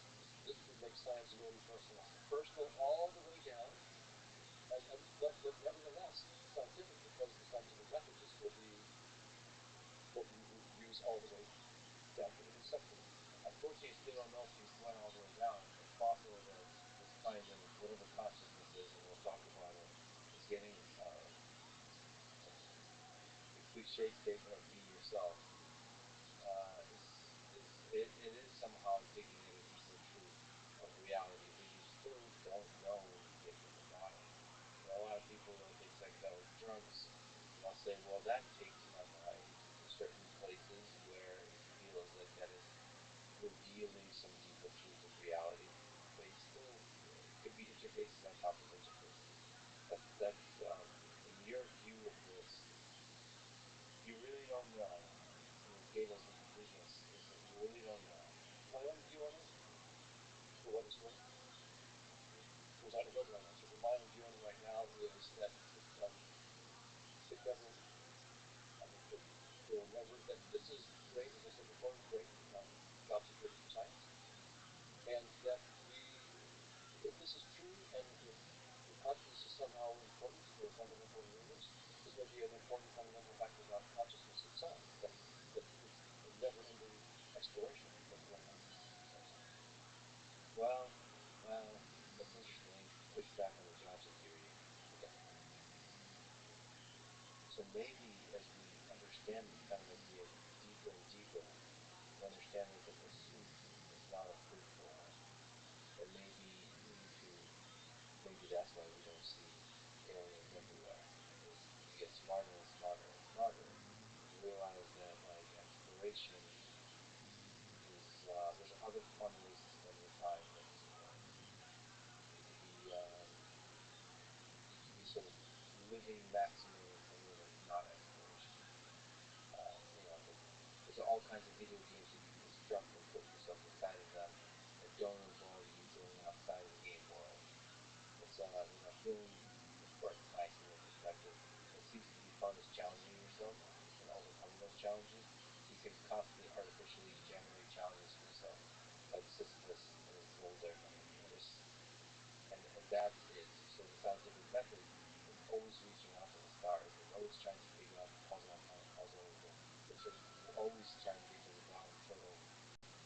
Maybe if we can build more and more the intuition that that's infinite pursuit, get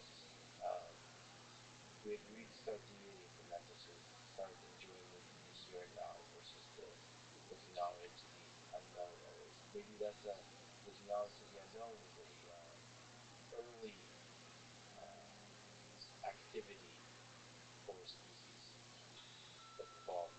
I'm just sort of saying, pushing back as to how we got a lot of scientists excited in terms of job security.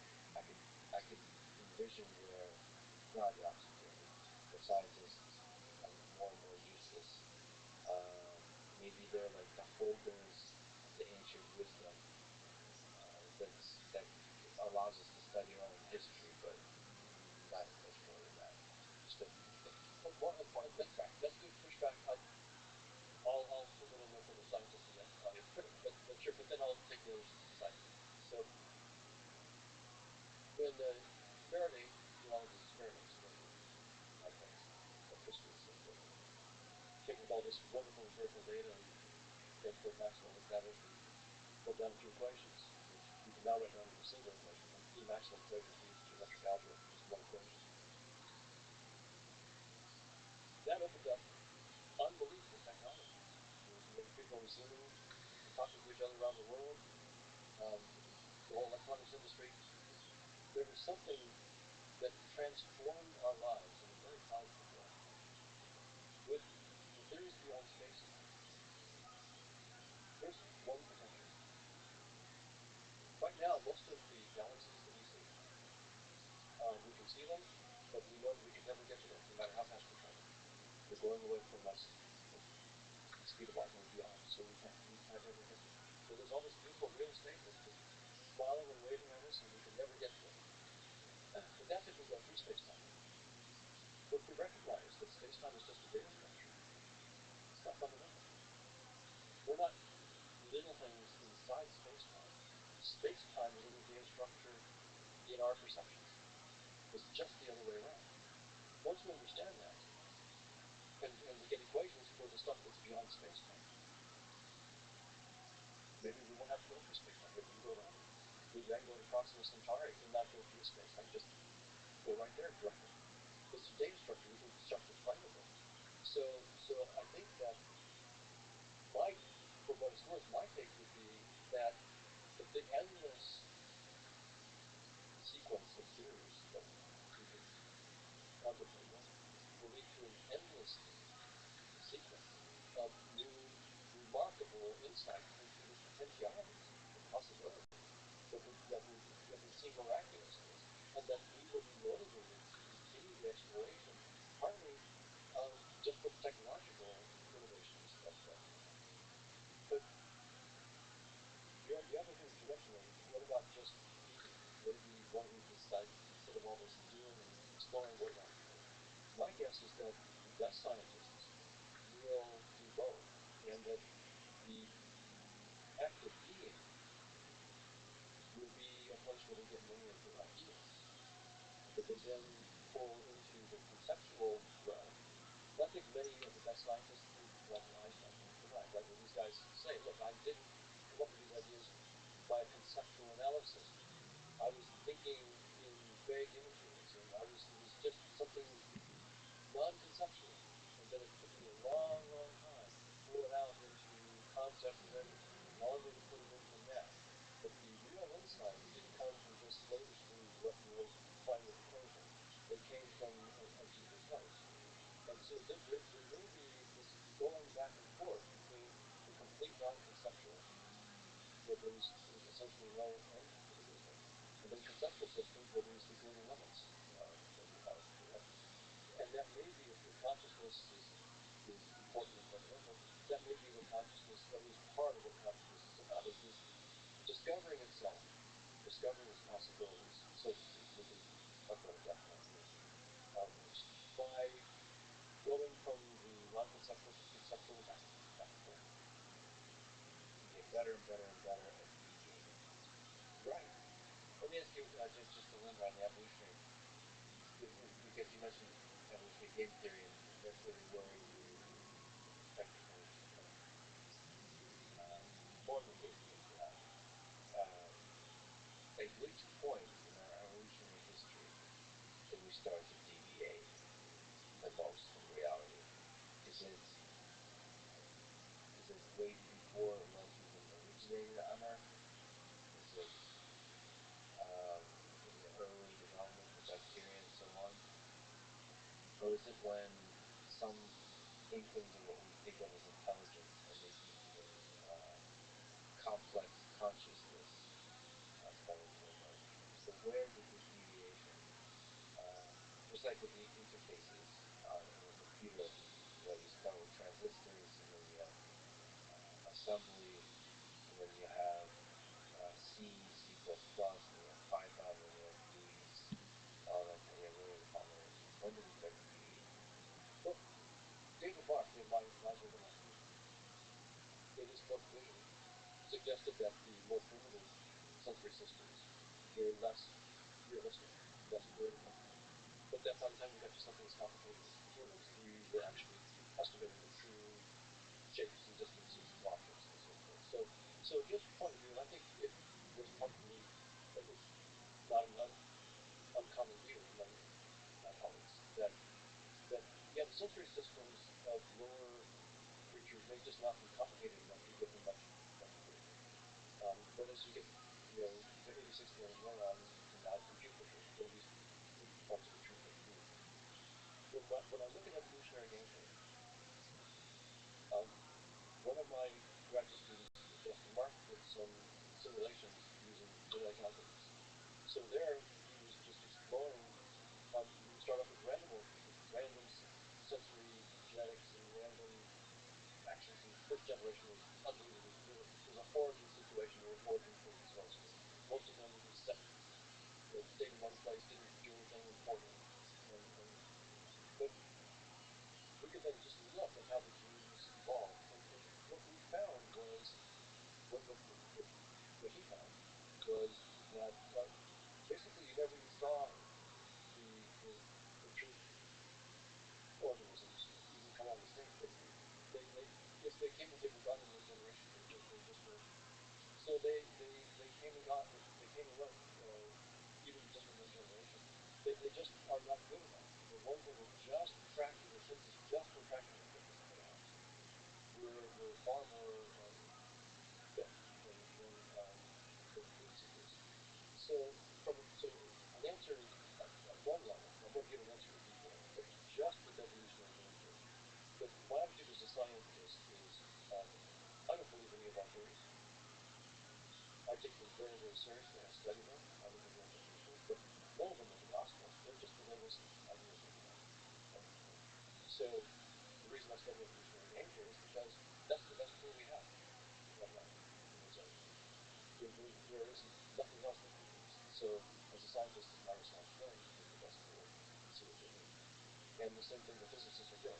They're taking the best tools and looking at what they understand. But I think that science now has enough experience to realize that we should not believe in it, in the sense that we've got it wrong. In 1890, it was a lot of physicists thought we were wrong. They were discouraging bright young students from going into physics because it was all done. And that's precisely the wrong attitude. Forever. It's the wrong attitude forever. The attitude we should have is a century from now, they'll be looking at us and laughing at what we didn't know. And we just have to assume that that's going to be the case. Just know that everything that we think is so brilliant right now, our climate we're in, a century from now, they'll look at us like we look at the physicists of 1890 and think, how could they have been so wrong? So I don't want to make that mistake. So I'm not doctrinaire about any of our current scientific theories. I am doctrinaire about this. We should use the best tools we have right now. And with humility. One, so let me ask you about game theory. I love game theory and evolution game theory, but I'm always suspicious of it, like an alchemist. When you construct models, it's too easy to construct things that oversimplify it just because we are human brains enjoy the simplification of constructing a few variables that somehow represent organisms or represent people and running a simulation that then allows you to build a conclusion, and it feels really good because you get this really deep size of intuition. But how do you know your models aren't, the assumptions underlying the models aren't fundamentally flawed, and because of that, your conclusions are fundamentally flawed? So I guess my question is, what is the limit in your use of game theory, evolution game theory, your experience with it? What is the limit of game theory? So I've gotten some pushback from professional scientists as well, who have tried to rerun simulations and try to, the idea that, okay, the truth is not comfortable, and so many of my colleagues are very interested in trying to show that they're wrong. And so the idea would be to say that somehow we did something, as you're suggesting, something special that wasn't in general.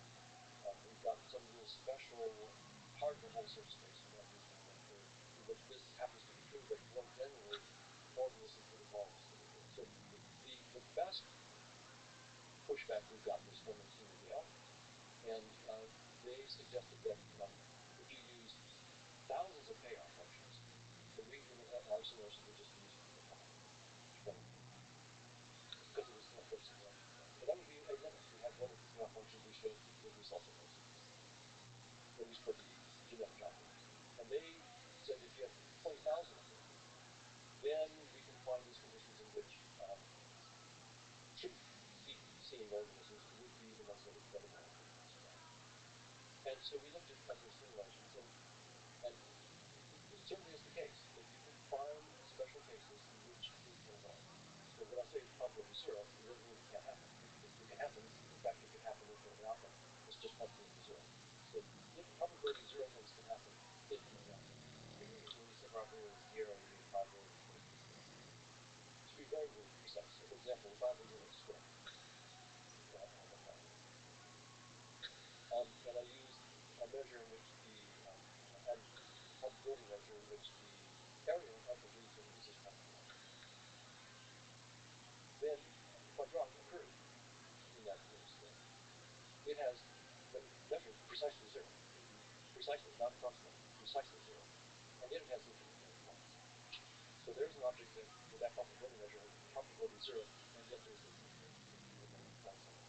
So that's what I mean by what I say that things that are probability zero can happen infinitely often in principle. Yeah, but infinity, as far as and I look outside often, I walk around, look at people. I've never seen infinity in real life. That's an interesting issue. I've been looking. I don't notice it. In small organisms, apply the same kind of criticism that it was a very convenient interface into our reality. That's a big debate in mathematics, the intuitionists versus the ones who take, for example, the real numbers as real. And that's a fun discussion. Nicholas Beeson a physicist, has really interesting work recently on how if you go with intuitionist mathematics, you could effectively quantize Newton. And you find that the Newtonian theory and quantum theory aren't that different once you go with the. It's really quite interesting. So the issue you raise is a very, very deep one, and one I think we should take quite seriously, which is, how should we think about the reality of conscious hierarchy, AO1, AO2, and all these different infinities, versus just a more algorithmic approach, right? So where everything's computable, in some sense everything's finite, as big as you want, but everything's finite.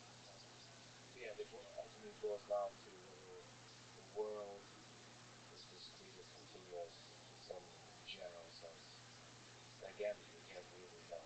But there's just mind-breaking thought, just common sense reasoning, that something can happen and when the probability of it happening is 0%.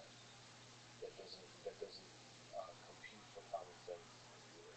Right, and this is where you have to be a sharp mathematician to know. I'm not. Sharp is one word. What I'm saying is common sense computers. I mean that in a very kind of in a positive sense. Usually talking about perceptual systems and interfaces. If we are to reason about the world, we have to use the best interfaces we got. And I'm not exactly sure that game theory is the best interface we got for this. Oh, and application of mathematics, tricks and tools of mathematics and game theory is the best we got when we're thinking about the nature of reality and fitness functions and evolution, period. well, that's a fair rejoinder, and I think that that is the tool that we use. And if someone says, here's a better mathematical tool, and here's why, this mathematical tool better captures the essence of Darwin's idea. Maybe Smith didn't quite get it. With evolutionary game theory, there's this thing. Now, there are tools like evolutionary graph theory, which generalize evolutionary game theory. And then there's quantum game theory. So you can use like quantum tools, like entanglement, for example, as a resource in games, that change the very nature of the solutions, of the optimal solutions of game theory. Well, the work from Yale is really interesting. It's a really interesting challenge that kind of these ideas where, okay, if you have a very large number of fitness functions, or let's say you have a nearly infinite number of fitness functions, or a growing number of fitness functions, what kind of interesting things start to emerging. If you are to be an organism that adapts means having to deal with an ensemble of fitness functions.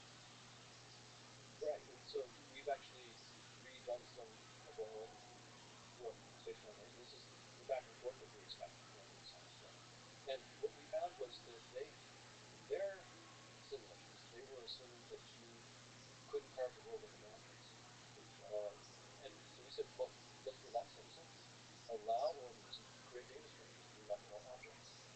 And an object would be you do hierarchical clustering of your fitness family, ones that have similar shapes.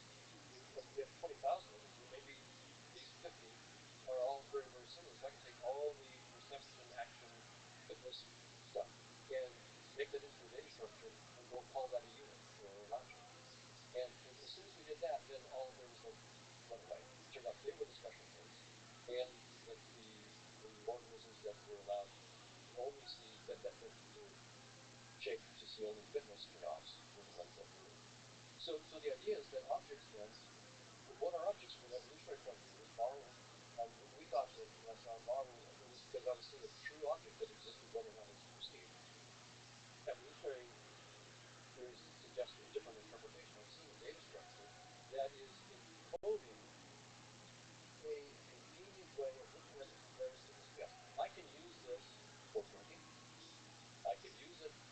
one, not a very good one. I'm going to beat someone over the head with it. My goal is mating. This is pointless.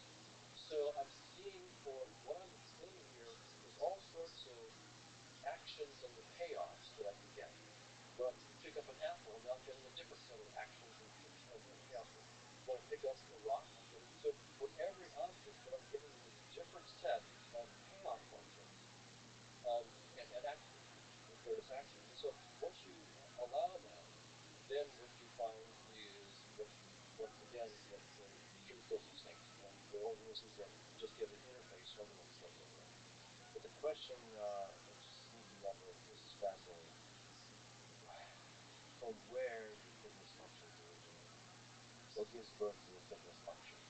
So if there's a giant black box that just gives me the fitness functions, what are we trying to optimize? You said that water has different um, uses than an apple, so there's the objects. What are we trying to optimize? Why is not reality a really good generator of fitness function? So each theory makes its own assumptions. It says grant me this, then I'll explain that. So evolutionary game theory says grant me this or that. Grant me strategies with payoffs, and I can write down the matrix with this strategy interaction with that strategy. These are the payoffs. If you grant me that, then I can start to explain a lot of things. Now you can ask for a deeper question, but okay, so how does physics evolve biology, and what is fitness function? Now that would be that's a completely different enterprise. And of course, evolutionary game theory then would be not the right tool for that. It would have to be a deeper tool that shows where evolutionary game theory comes from. My own take is that there's going to be a problem with doing that because space-time isn't fundamental. It's just a user interface. And that the distinction that we make between living and non-living is not a fundamental distinction. It's an artifact of the limits of our interface. Right, so this is a new wrinkle. This is an important wrinkle. Well, it's so nice to take space and time as fundamental because if something looks like it's inanimate, it's inanimate. We can just say it's not living. Now, it's much more complicated. Certain things are obviously living. I'm talking with you. I'm obviously interacting with something that's alive and conscious. I think we've let go of the word obvious in this conversation. I think nothing is obvious. That's but when we get down to like an ant, it's obviously living with lots of it appears to be living. But when we get down to a virus, now people wonder, and when we get down to protons, people say it's not living. And my attitude is, look, I have a user interface. The interface is there to hide certain aspects of reality, and others it's an uneven representation, put it that way. Certain things just get completely hidden. Dark matter and dark energy are most of the energy and matter that's out there. Our interface is kind of not obvious. The only way we get some hint is because gravitational waves are what I'm doing. So most things are outside of our interface. The distinction between living and non-living is not fundamental. It's an artifact of our interface. So this is we really want to understand where evolution comes from. To answer the question, the deep question you asked, I think the right way we're going to do that is to look at the deeper theories of space-time, in which there may not be the notion of time, and show that whatever the dynamics of that deeper theory is, I'll talk about how you can have dynamics of time. But the dynamics of this deeper theory, when we project it into in certain ways, then we do get space-time, and we get what appears to be evolution by natural selection. So I would love to see evolution by natural selection, nature having tooth and claw, people fighting, animals fighting for resources, the whole bit, come out of a deeper theory which perhaps it's all cooperation. There's no limited resources and so forth. But as a result of projection, you get space and time. And as a result of projection, you get nature having tooth and claw, repair. But it's all an artifact. I like this idea that the line between living and non-living is very exalted. Because that's the thing that would emerge before you have the idea of death. So that seems to be an important component of consciousness, and that emerged because that's also, um, asking the question I guess that I asked, where did fitness consciousness come from? That's like asking the old meaning of life question, right? So what's the why? Why? And one of the big underlying whys was this discovery of evolutionary inerrancy. Is without life and death, without the line between the living and the dead, you don't have evolution. But what if underneath it there's no such thing as the living and the dead? There's no this concept of an organism theory. There's a living organism that's defined by a volume in space-time that somehow interacts, that over time maintains its integrity somehow. It has some kind of history. It has a wall of some kind. The outside world, the environment, and then inside there's an organism. And you're defining an organism, and also defining that organism by the fact that it can move, and it can come alive, which you kind of think of as moving, combined with the fact that it's keeping itself separated from the environment, so you can point out that thing is moving, and then it can also die. That seems to be all very powerful components of space-time that enable you to have something like natural selection as evolution.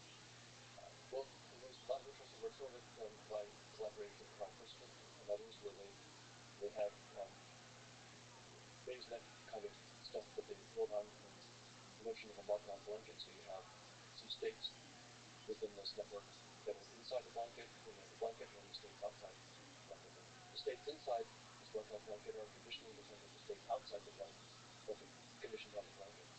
And what they're looking at is that the dynamics inside of the states inside the Markov blanket seem to be trying to estimate properties of the outside and react to them in a way. So it seems like you're doing probabilistic inferences in ways that might be able to realize. So there's interesting work going on in that direction.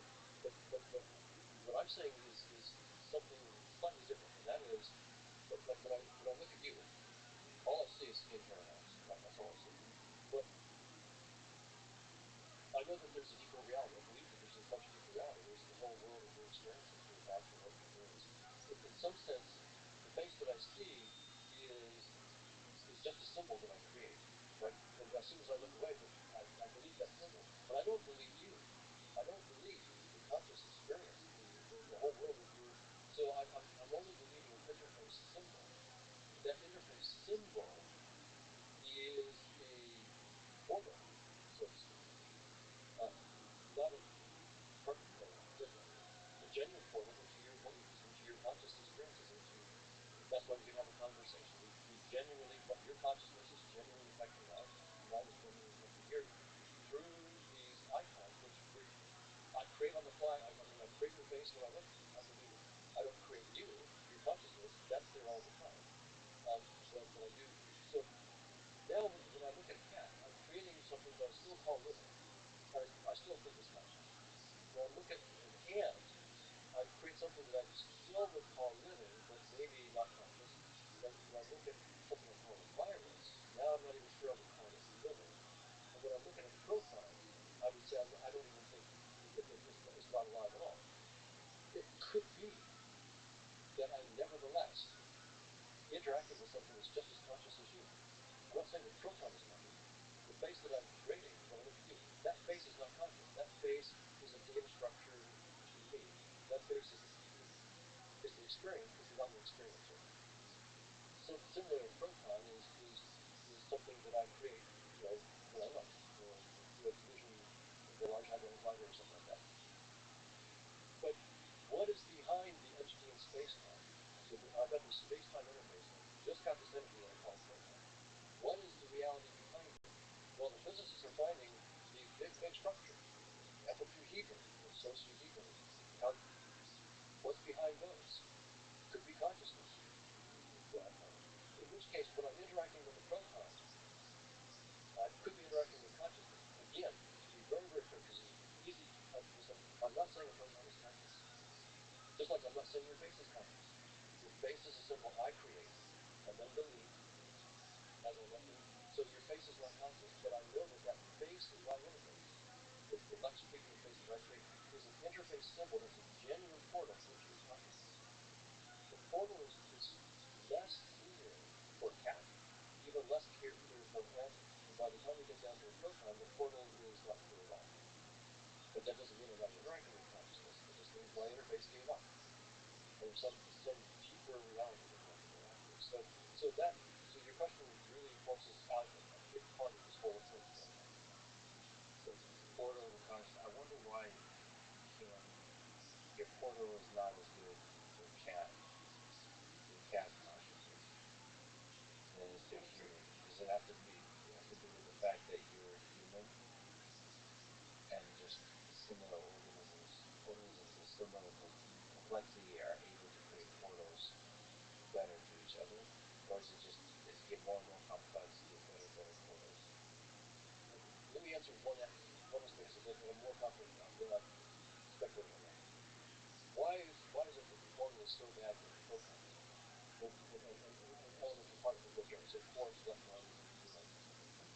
Well, the reason for that is because those are just symmetries of space-time. More technically, they're irreducible representations of point Gregory equations. So they're just literally representations of the data structure of space-time that we're using. So that's why they're not very much insightful. They're just almost entirely tied to the data structure itself. There's not much. They're telling you only something about the data structure, not behind the data structure. It's only when we get to higher levels that we're starting to, in some sense, build portals to what's behind. Sure. Yeah. So there's more and more complexity built on top of the interface of space-time for the cat. So you can actually build a portal, right? Yeah, right. This interface of face and hands, skin. There's some syncing going on between humans, though. When we sync, it's like you're getting a pretty good representation of the ideas in my head, and starting to get a foggy view of my memories in my head. Even though this is the first time we're talking, you start to project your own memories, and you start to solve like a giant hierarchy of puzzles about a human. Because we're all there's a lot of similarities, a lot of it rhymes. You start to make a lot of inferences. You build up this model of a person. You have a pretty sophisticated model of what's going on underneath. And yet, I wonder if it's possible to construct these models about each other and nevertheless be very distant from an underlying reality. There's a lot of work on this. So there's some interesting work called signaling waves, where they look at how people can coordinate and come to communicate. There's some interesting work that was done by some colleagues and friends of mine, Louis Narons and Ali Kumarova and Kimberly Jamison, where they're looking at evolving color waves. So you have a circle of colors, the color circle, and they wanted to see if they could get people to cooperate and how they carved the color circle into units or words. And so they had a game theoretic kind of thing that they wanted to do. And what they found was that when they included most people are trichromats, 3 times a or something. But there are a lot of men, 7% of men are dichromats. They might be missing the red or something. They found that the dichromats had an outsized influence on the final ways that the whole space and colors was carved up and labels attached. You needed to be able to include the dichromats in the conversation, and so they had a bigger influence on how you made the boundaries of the language. I thought that was a really interesting kind of insight, that there's going to be, again, perhaps a game or evolution or genetic algorithm kind of thing that goes on in terms of learning to communicate in ways that are useful. And so, yeah, you can use game theory to actually explore those signaling waves. There's a lot of really work on that. I'm not really, there's work happening. So if it's okay, let us tackle once more, perhaps some of the more big topic of consciousness. This very beautiful, powerful thing that perhaps is the thing that makes us human. What is it? What's the role of consciousness in let's say even just the thing we've been talking about, which is the formation of this interface. Um, any kind of ways you want to kind of start talking about it. Well, let me say first what most of my colleagues say. 99% are, again, assuming that space-time is fundamental, particles in space-time, matter is fundamental, and most are reductionists. And so the standard approach to consciousness is to figure out what complicated systems of matter with the right functional properties could possibly lead to the emergence of consciousness. That's the general idea. Right? So maybe you have to have neurons. Maybe only if you have neurons, but that might not be enough. Maybe they have to have certain kinds of complexity in their organization and mechanics, certain kind of network abilities, for example. So there are those who say, for example, that consciousness arises from arbitrary collapse of quantum states of microtubules. So it's hadron collapse, that kind of thing. So you start with something physical, a property of quantum states of neurons, microtubules and neurons, and you say that somehow an orchestrated collapse of those is consciousness, or conscious experience. Or integrated information theory. Again, you start with something physical, and if it has the right kind of functional properties, something they call P, the right kind of integrated information, then you have consciousness. Or you can be a panpsychist, or thought, for example, where you might say, well, in addition to particles in space and time, those particles are not just matter, they also could have a limited consciousness. And so once again, you're taking space and time and particles as fundamental, and you're adding a new property to them, so the consciousness. And then you have to talk about how when a proton and a neutron, or a proton and electron get together to form hydrogen, and how those consciousnesses merge to or interact to create new consciousness of hydrogen and so forth. There's attention schema theory, which again is how neural network processes representing to the network itself its attentional processes. That could be consciousness. There's global workspace theory, and your own global workspace theory. So there's many theories of this type. What's common to all of them is they assume that space-time is fundamental. There's been implicit processes of space-time is fundamental. Panpsychism adds consciousness as an additional thing. It's almost yours to have it, right? And my attitude is our best science is telling us that space-time is not fundamental. So why is that important? Well, for centuries, deep thinkers thought of earth, air, fire, and water as the fundamental elements. There's a reductionist kind of idea. I mean, nothing was more elemental than those, and you could sort of build everything up from that.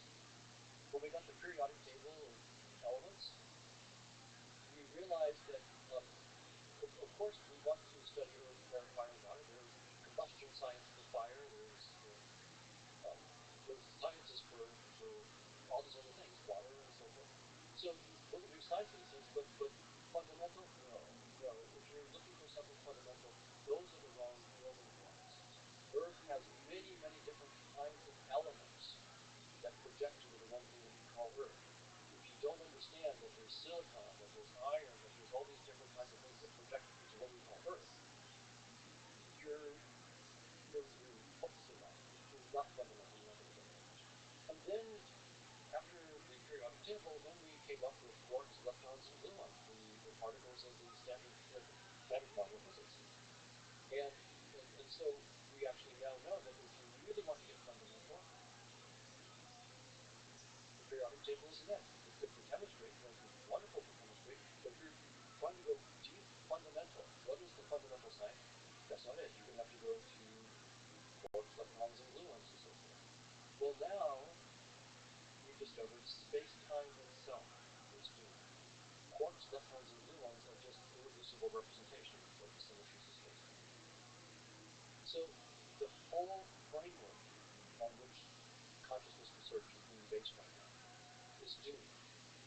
And for me, these are my friends and colleagues that are doing this. They're brilliant. They're absolutely brilliant. My feeling is, I'm so sad that they're stuck with this old framework, because if they once got with earth, air, fire, and water, you could actually make progress. So it doesn't matter how smart you are. If you start with earth, air, fire, and water, you're not going to get anywhere, right? May I actually just, because the word doom is so interesting. Let me give you some options, multiple choice words. In space-time, it's reality, the way we perceive it. Doom, wrong, or fake. Because doom just means it can still be right, and we're now ready to go deeper. What would be that?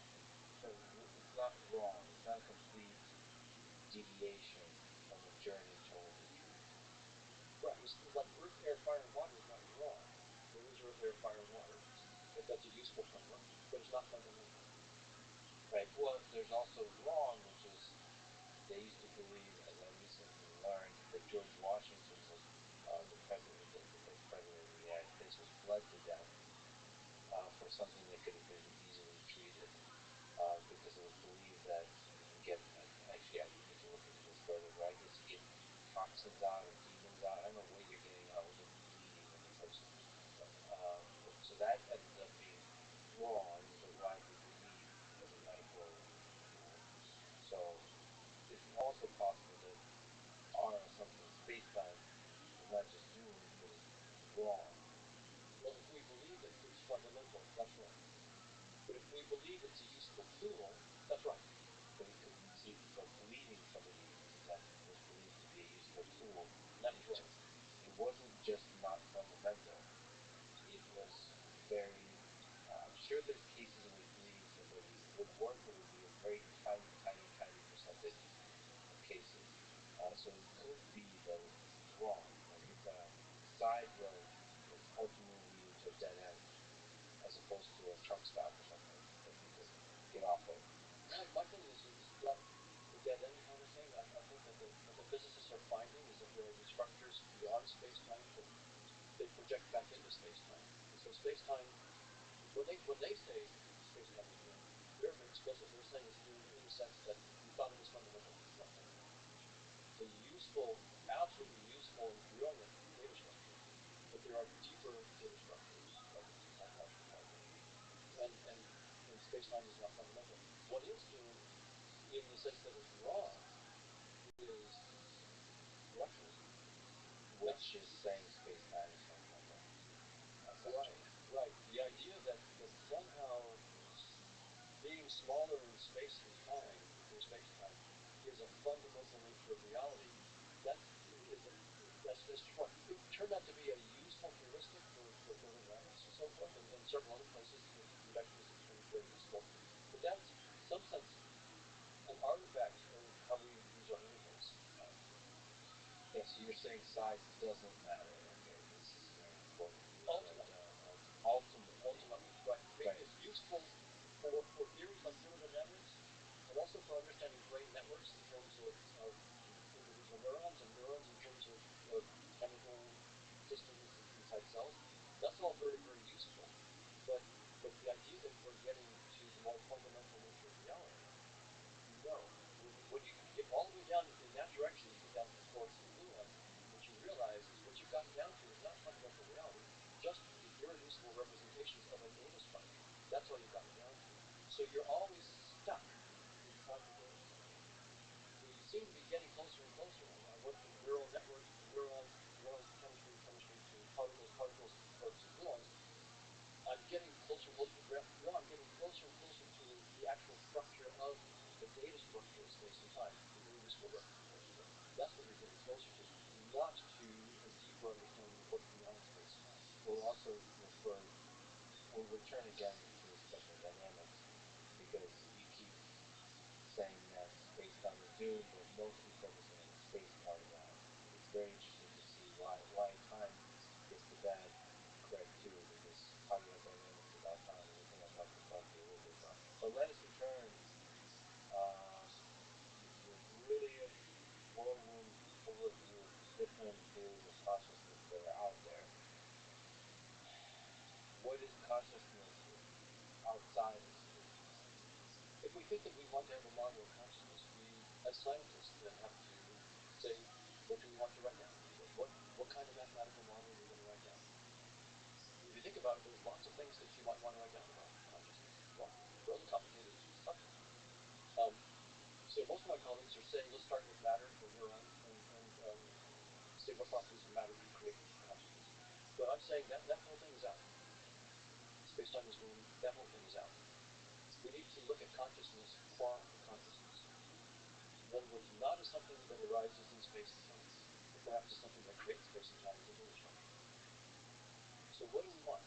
And here, again, there's no hard and fast rule, but what you as a scientist have to do is to pick what you think are the minimal assumptions that are going to allow you to prove out a comprehensive theory. That is the pick. So what do I want? So what I chose to do was to have three things. I said that there are conscious experiences. Feeling was one. The smell was one. Experiences of time. Those are conscious experiences. So that's primitives of theory. The reason I want to keep primitives, guys, because those are the miracles of the theory, right? Primitives, the assumptions of the theory are the things you're not going to explain. Those are the things you assume. And those experiences you particularly mean there's a subjectiveness to them. That's right. The thing when people refer to the hard problem of consciousness is it feels like something when you look at the color red. Okay. Exactly right. It feels like something they have a headache or they feel upset to your stomach. It feels like something. And so I'm going to grant that in this theory there are experiences and they're fundamentally conscious. So they're conscious experiences. So they're not derived from physics. They're not functional properties of particles. They are sui generis.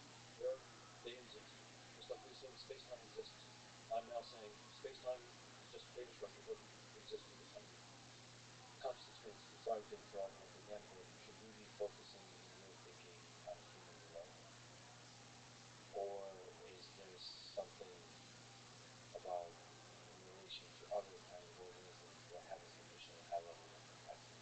Or even, or is there some kind of generalization of the panpsychist idea that all consciousness permeates all matter, outside of the usual definition of what matter is in scientific thought? So it's beyond human consciousness. Human consciousness, from my point of view, would be one of a countless variety of consciousness. And even within human consciousness, there's countless variety of consciousness within us. Right? You have your left and right hemisphere. And apparently, if you look at corpus callosum, the personality of the left hemisphere and the religious beliefs of the left hemisphere can be very different from the right hemisphere. And their conscious experiences can be disjoint. One can have one conscious experience. They can play 20 questions. The left hemisphere can have an idea in its mind, and the right hemisphere has to guess. And it might not get it. So even within you, there is more than just one consciousness. There's lots of consciousnesses. So the general theory of consciousness that I'm after is not just human consciousness. It's going to be just consciousness, and I presume human consciousness is a tiny drop in the bucket of the infinite variety of consciousness. So, Professor, I should clarify that the black hole of consciousness is the home cat. I'm pretty sure cats is the embodiment of evil and lack all capacity for consciousness or compassion. That's what I wrote down. That's a theory. I don't have any good analysis. Just like that. It's just a shout out. Sorry to distract. So that's the first assumption. The first assumption. So the second assumption is that these experiences are conscious. So I'm going to say that conscious experiences can trigger other conscious experiences somehow. So really, in some sense, there's two basic assumptions. There's some kind of causality. Is there a chain of causality? Is there latent dynamics? I'll say there's a probabilistic relationship. And then So I'm trying to be as non-specific to begin with and see where it leads me. So what I can write down are probability spaces. So a probability space which contains the conscious experiences that this consciousness can have. So I call this a conscious agent.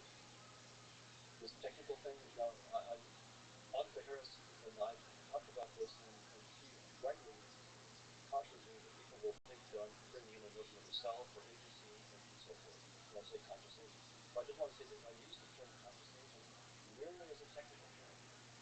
There is no notion of self in my fundamental definition of a conscious agent. There are only experiences and probabilistic relationships of how they trigger other experiences. So the agent is the generator of the conscious experience?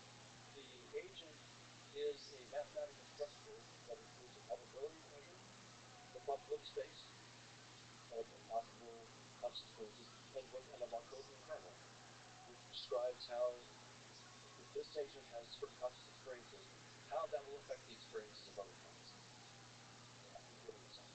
So you don't think of that as a self? No, there is no notion of a self here. There's no notion of really of an agent. But is there a locality? Is there an ordinal space? There's no. So these are conscious units, consciousness.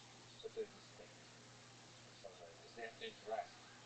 Well, so here's the interesting thing. When you write down the mathematics, when you have two of these conscious agents interacting, the pair satisfy a definition of a conscious agent. So they are a single conscious agent.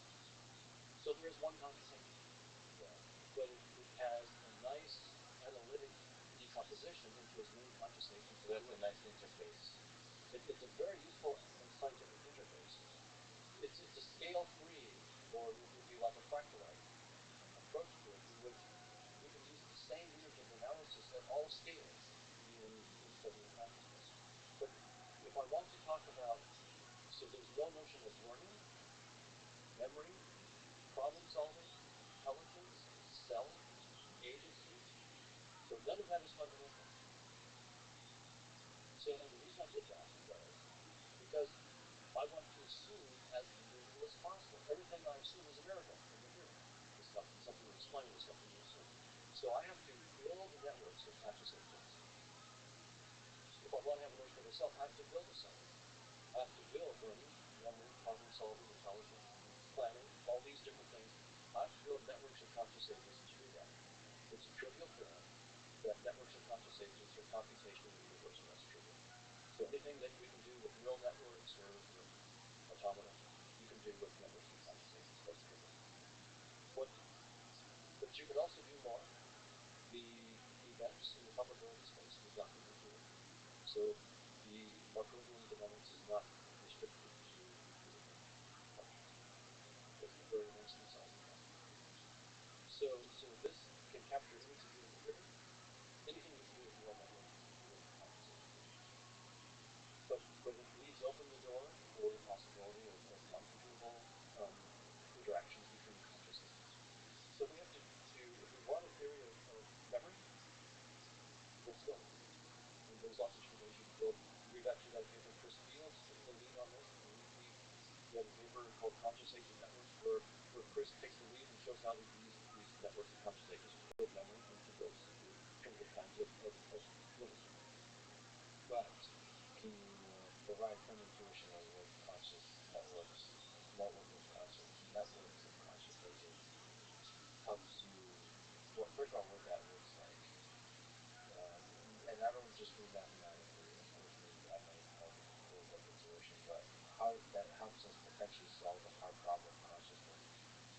Right. Or is that baked in that exists? Can you solve the hard problem of consciousness? Why it tastes delicious when you eat a delicious ice cream with networks of conscious agents? Or is that taken as an assumption?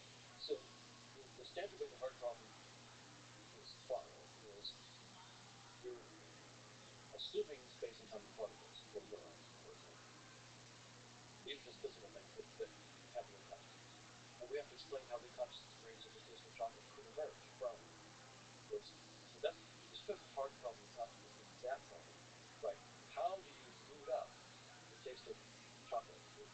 experiencing a piece of chocolate from neurons, say, or throughout having artificial intelligence circuitry. How do you do that? That's typically what the hard problem of consciousness is. Notice that I'm changing the problem. I'm not trying to boot up conscious experiences from within some neurons or silicon or something like that. I'm saying that that's the wrong problem. My hard problem would go in the other direction. If I start with conscious experiences, how do I build up space and time? How do I build up what I call the physical world? How do I build up what we call brains? Because I'm saying consciousness is not something that brains do. Brains are something that consciousness makes up. Among the experience, it's an ephemeral experience of consciousness. I look inside, so to be very, very serious, right now I have no neurons. If you look, you see neurons. That's a data structure that you would create on the fly. It's very useful. As soon as you look away, you garbage collect that data structure. Just like that neckerchief that I was talking about on the piece of paper. When you look, you see a 3D view. Created on the fly. As soon as you look away, that's gone. When you say you mean human being science. Right now, that's right. More generally, the conscious agent, because as you pointed out by asking for a theory of consciousness, only about humans, no, it's consciousness, even which human consciousness is just a tiny sliver. So, but you are saying that there is a useful data structure coming out of data structures right now. That's why I say you human. There's another Earth. There's another alien civilization that's doing these puzzle investigations, and they come up with similar data structures. Probably not. What is the space of data structures, I guess, is what I'm asking. My guess is that if consciousness is fundamental, consciousness is all there is, then the only thing that mathematical structure can be about is possibilities of consciousness. And that suggests to me that there could be an infinite variety of consciousnesses, and a vanishingly small fraction of them use space-time data structures, the kinds of structures that we use. There's an infinite variety of data structures. Now, this is very similar to something that Max Tegmark has said, but I want to distinguish it. He has his level 4 multiverse idea. He thinks that mathematics is fundamental, and so that's the fundamental reality. And since there's an infinite variety of endless variety of mathematical structures, there's an infinite variety of multiverses in history. I'm saying something similar in spirit, but importantly different. There's an infinite variety of mathematical structures, absolutely. But mathematics isn't the fundamental reality in this framework. Consciousness is. And mathematics says to consciousness that phones aren't true and logic is not. You leave it on those things. Mathematics is not divorced from consciousness, but it's not the entirety of consciousness by any means. And so there's an infinite variety of consciousnesses and signaling games where consciousnesses could interact with each other. And therefore worlds, the common world, data structures that they can use to communicate. So space and time is just one of an infinite variety. And so I think that what we'll find is that as we go outside of our little space-time bubble, we will encounter utterly alien forms of conscious experience that we may not be able to really comprehend in the following sense. If I ask you to imagine colors that you've never seen before, right? Nothing happens, right? There's nothing. And that's just one color. I'm not saying we're just. We actually know, by the way, that apparently there are women called tetraphans who have 4 colors, not just 3. And Kimberly Jameson and others who studied these women have good evidence that they apparently have a new dimension of color experience that the rest of us don't have. So these women are apparently living in a world of color that you and I can't even comprehend. No man can imagine. And yet they're a real color experience. So in that sense, I'm saying, now take that little baby step. Oh, there are women who have color experiences that I could never have. Oh, that's shocking. Now take that steeper step.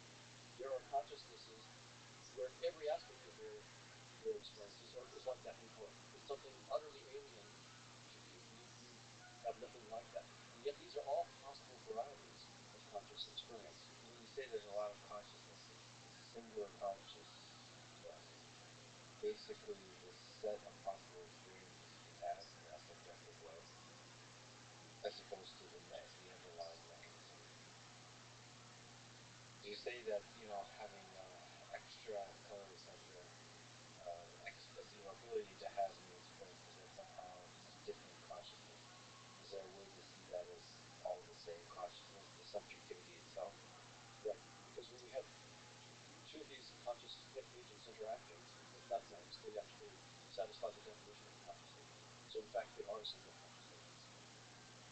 So in fact, one way to think about what I'm saying, I've postulating with my colleagues, Jim Collins, Chris, and others, Robert, there is one big conscious agent in consciousness. But fortunately, we can, for analytic purposes, break it down all the way to some sense the simplest conscious agent, which has one conscious experience. One. This one agent can experience red 35. That's it. That's what it can experience. You can get all the way down to that. So you think it's possible that consciousness, whatever that is much more, is fundamental, or at least much more in the direction of the fundamental than is space-time as we perceive it. That's the proposal. And therefore, what I have to do, in terms of the hard problem of consciousness, is to show how dynamical systems of conscious agents could lead to what we call space and time and neurons and brain activity.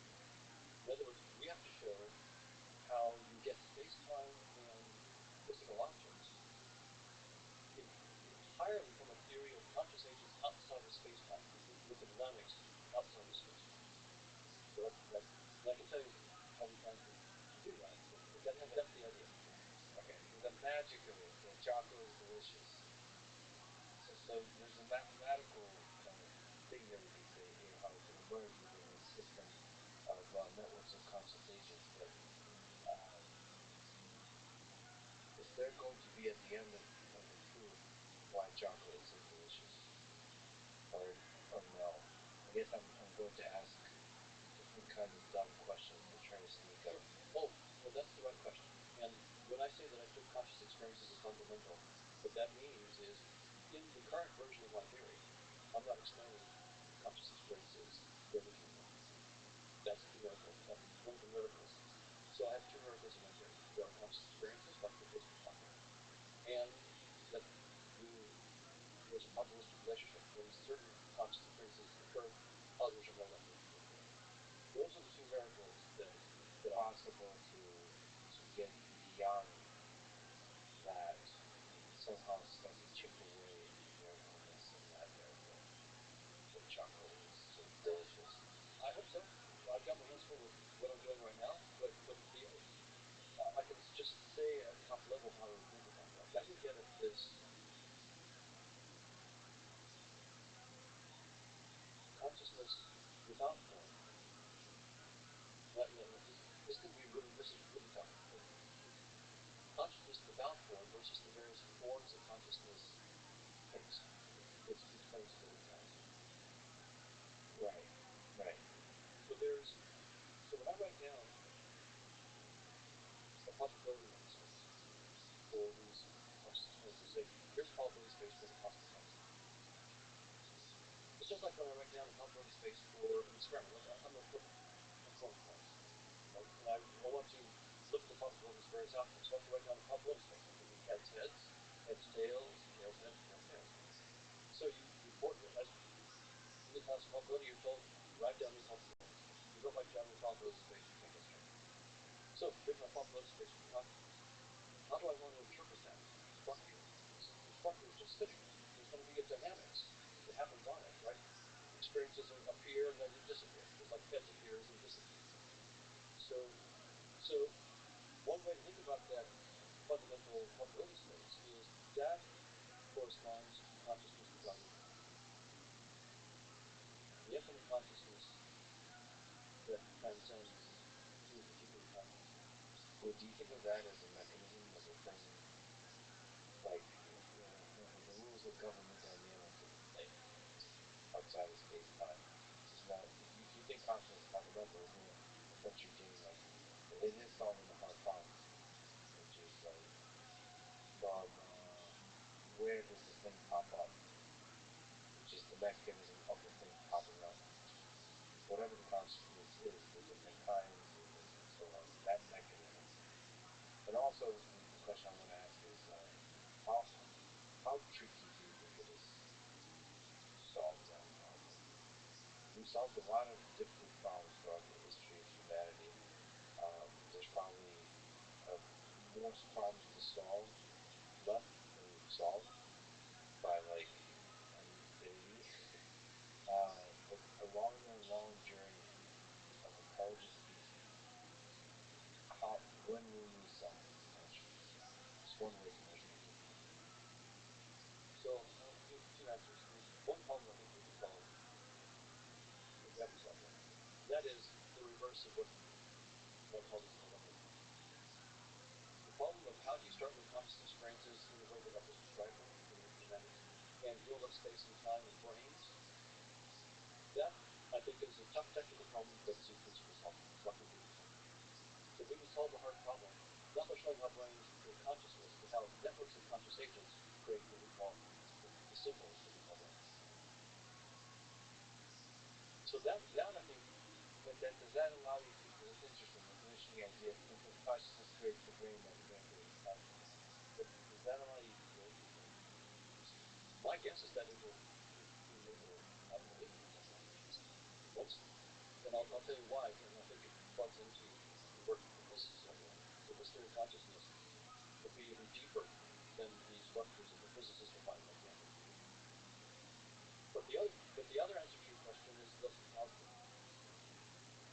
As I said earlier, I think that there is no such thing as a theory of everything. So that I think that the theory that my team is working on, this conscious agent theory, is just a 1.0 theory. We're using probability spaces and that. I can easily see people now saying, well, we could do better if we go to category theory. And we can get a deeper, perhaps more interesting.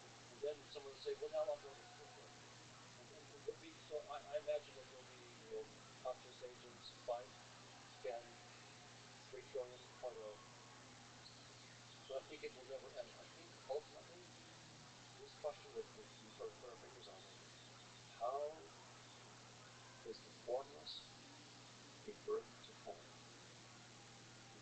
The taste, the wonderful taste of chocolate. I think that we will always go deeper and deeper, but we will never solve that. But that in some sense, that would be a thing. I hope I'm wrong. Maybe it's just the limit of my current imagination. So I'll just say my imagination right now doesn't appear that deep. Hopefully, so I don't. By the way, I'm saying this. I don't want to discourage some brilliant 20-year-old who then later on prove me dead wrong. I hope that we prove them dead wrong. Just like you said, essentially from now, everything you're saying, all will be is if you lie. They will respect the puzzle solving abilities, how much we're able to do is so little, but outside of that, it will all be just the silliness of the entertainment for a teenager. Especially the silliness when we thought that we were so smart and we knew it all. So it would be interesting to explore your ideas by contrasting. You mentioned Annika Harris. You mentioned Roth. But outside of, you're not allowed to say the fundamental disagreement is the fact that space-time is fundamental. What are interesting distinctions between ideas of consciousness between you and Annika, for example? You guys have you've been on a podcast together. I'm sure in private you guys have some candid conversations. So where are some interesting sticking points, some interesting disagreements? Let's say with Annika first. Maybe you'll do with the other people. Well, Annika and I just had a conversation this morning where we were talking about our ideas, and what we discovered really in our conversation was that we're pretty much on the same page. It was really just about consciousness. About consciousness. Yeah. Our ideas about consciousness are pretty much as rationally. So when I talk about conscious agents, to point out that the notion of agency is not fundamental in my brain. The notion of self is not fundamental, and that's absolutely true.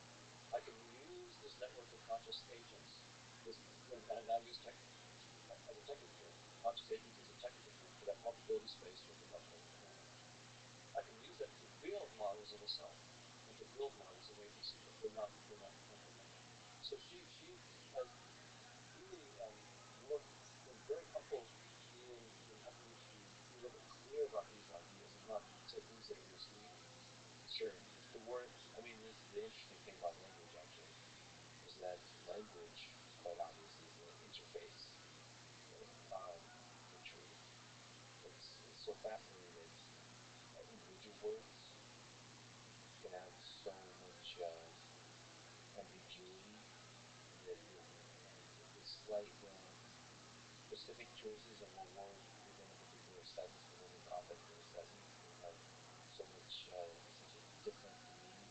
Very fascinating, especially when you're talking about topics like consciousness, because it's a very loaded term. It means a lot of things to a lot of people, and the entire concept is shrouded in mystery. So the combination of the fact that it's a loaded term and that there's a lot of mystery, people can just interpret it in all kinds of ways. So to be precise and help them avoid getting stuck on some kind of side road of miscommunication, lost in translation, is the right word. That's interesting. I mean, because for a lot of people, consciousness is ultimately connected to a self. But our experience of consciousness is connected to this ego.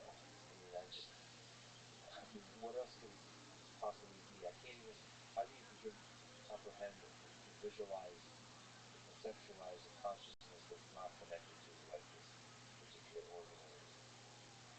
Well, I have a way of thinking about this whole problem now that comes out of this framework, this domain. So you could imagine that the dynamics of consciousness, not in space and time, just abstractly, it could be cooperative, probably. It could be very friendly. I don't know. And you could set up a dynamics, a Markovan dynamics that is so-called stationary. And that's a technical term, which means that the entropy effectively is not increasing. There's some entropy, but it's constant. It is never increasing.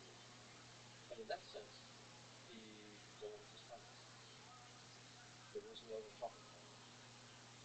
But it's a trivial theorem, three-line theorem, that if you have a stationary Markovan dynamics, any projection that you make of that dynamics by conditional probability, and if you want to state a little bit even more mathematically precisely for some of these listeners, but if any projection you make by conditional probability, the induced image of that Markov chain will have increasing entropy.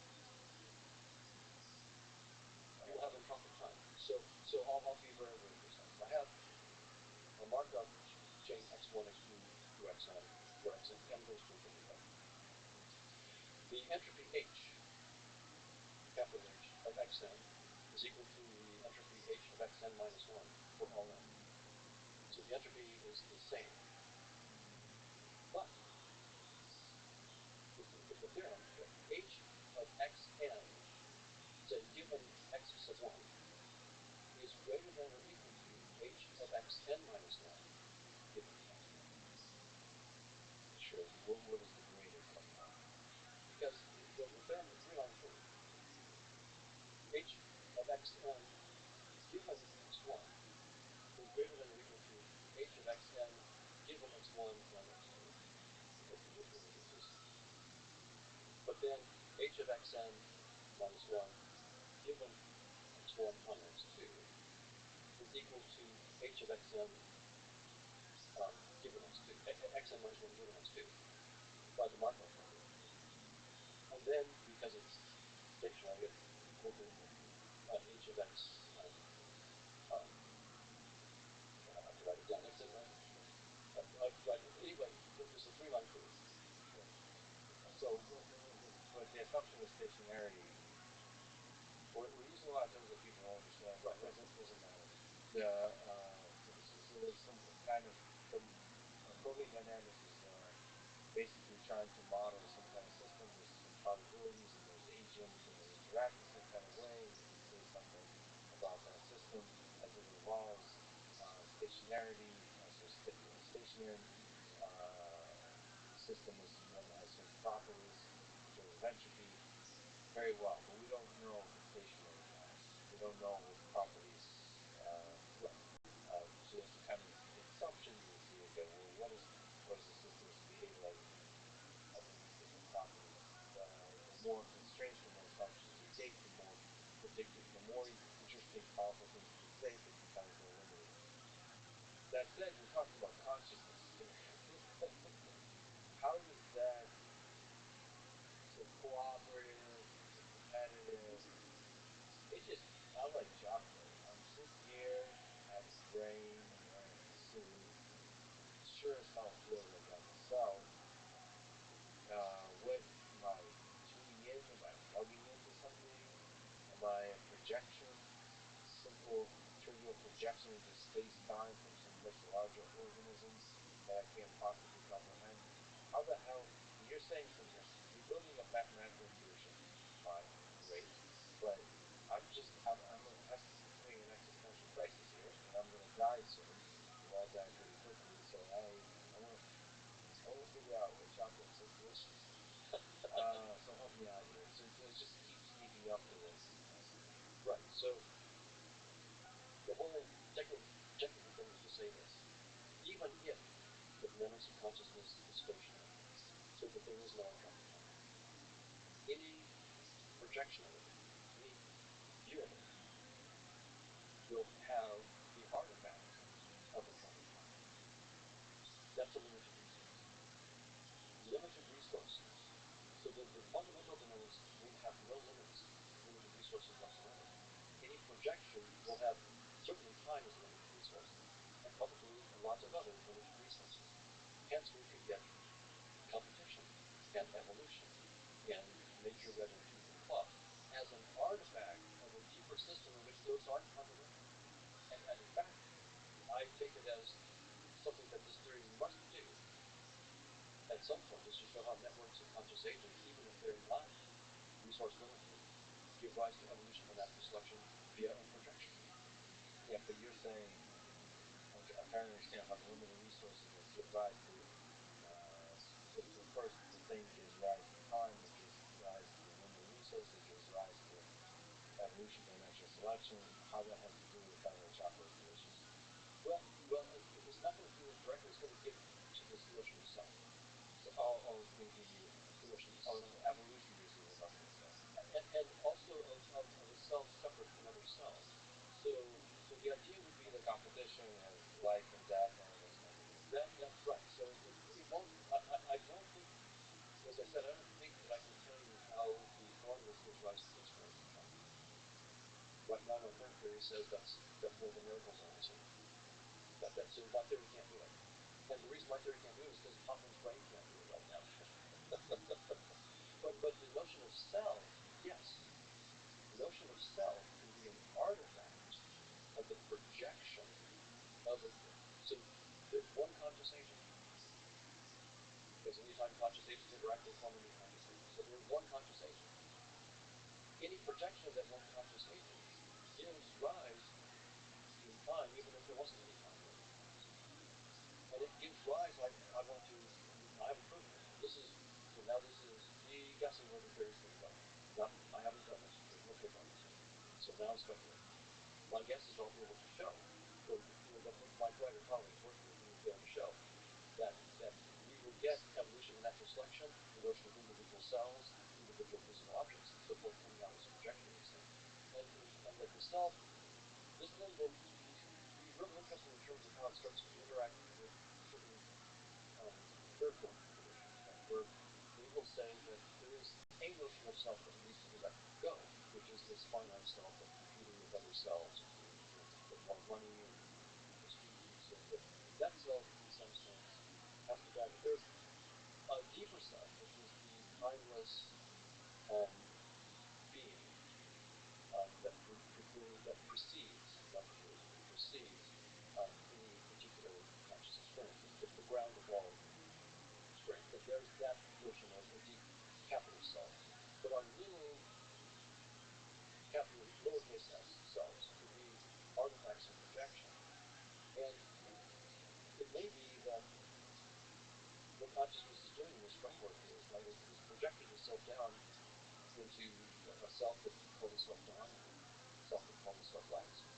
And through conversations like this, it's trying to find out about itself and eventually transcend the limits of the Don and Lex little icons that it's using and that little projection of itself. Through this kind of conversation, somehow it's learning about itself.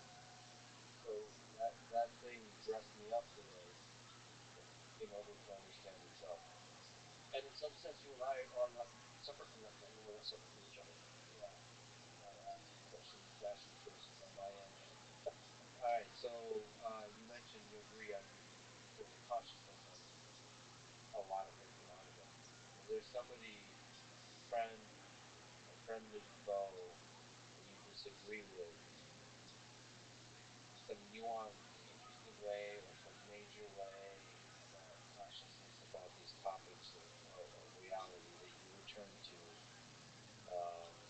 often? It's like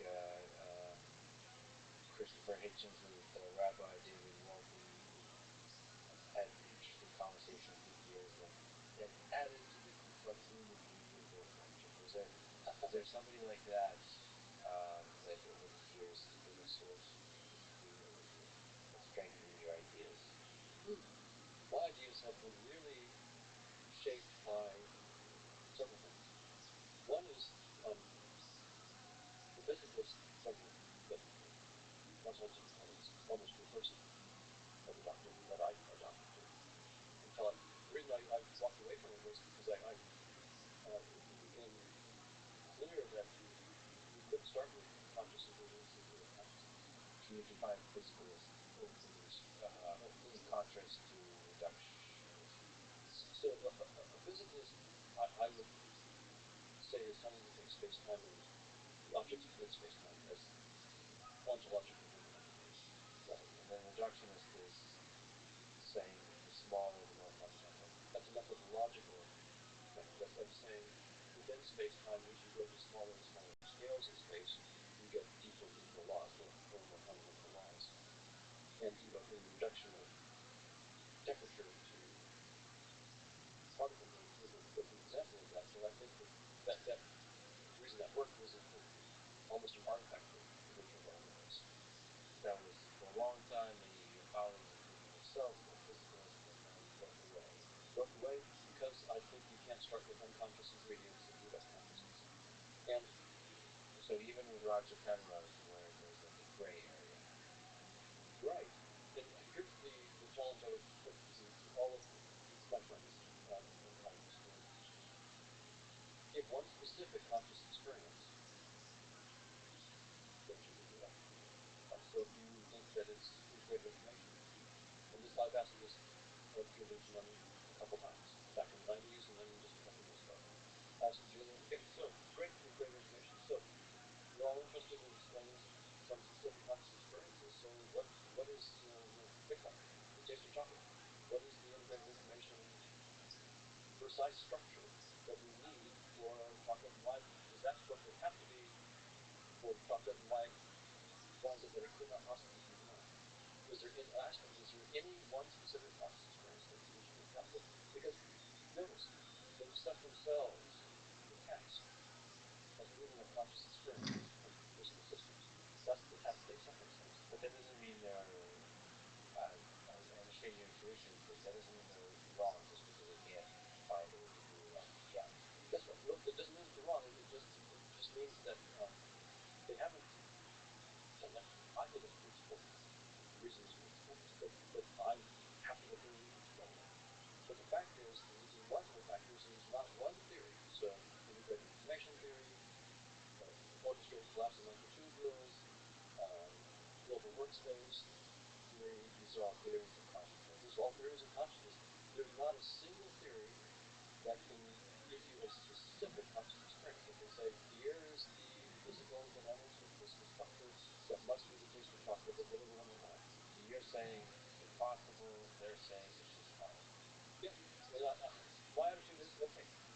No one said you had to start with neurons or physical systems or create a consciousness. You chose that problem.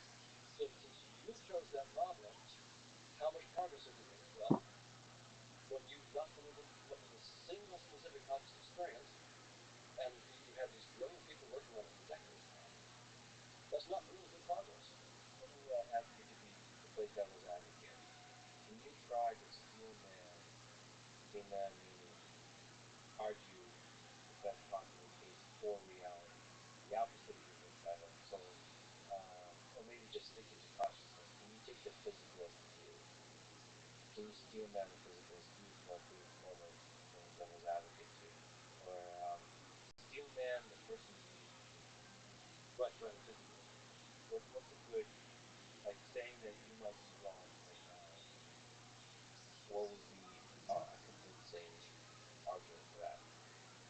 Well, I think the argument I would give that I believe was, look, you have very simple physical systems. Right? There's not much evidence of life or consciousness. It's only when you get really complicated physical systems, like brains. The more complicated the brains, the more it looks like there is consciousness. The more complicated the consciousness is. Clearly, that means that simple physical systems don't create much consciousness, or maybe not any, or maybe panpsychists that create the most elementary kind of simple consciousness. But you need more complicated physical systems to boot up, to create more complicated consciousnesses. I think that's the intuition that drives most of my colleagues. And you're saying that this concept of complexity is ill-defined when you ground it in space-time. I think it's well-defined within the framework of space-time. Right? So it's ill-defined relative to where you would need to actually understand consciousness, because you're grounding complexity in just space-time. Oh, gotcha. Yeah. Yeah. What I'm saying is, if it were true that space-time is temporal, then I would have to agree that if there is such a thing as consciousness, given the data that we've got, that continent brains have consciousness and the Earth doesn't, that somehow the complexity of the dynamics or organization or the function of the physical system that somehow is created in consciousness. So under those assumptions, yes. But when the physicists themselves are telling us that space-time is not temporal, then I can understand. See, then the whole picture starts to come into focus. Why? My colleagues are brilliant, right? These are really smart people. Francis Crick worked on this for the last 10 years. These are not stupid people. These are brilliant, brilliant people. The fact that we've come up with not a single specific conscious experience and no hope. There's no one that says, oh, I'm really close. I'll have it for you in a year. No, there's just like, there's this fundamental gap.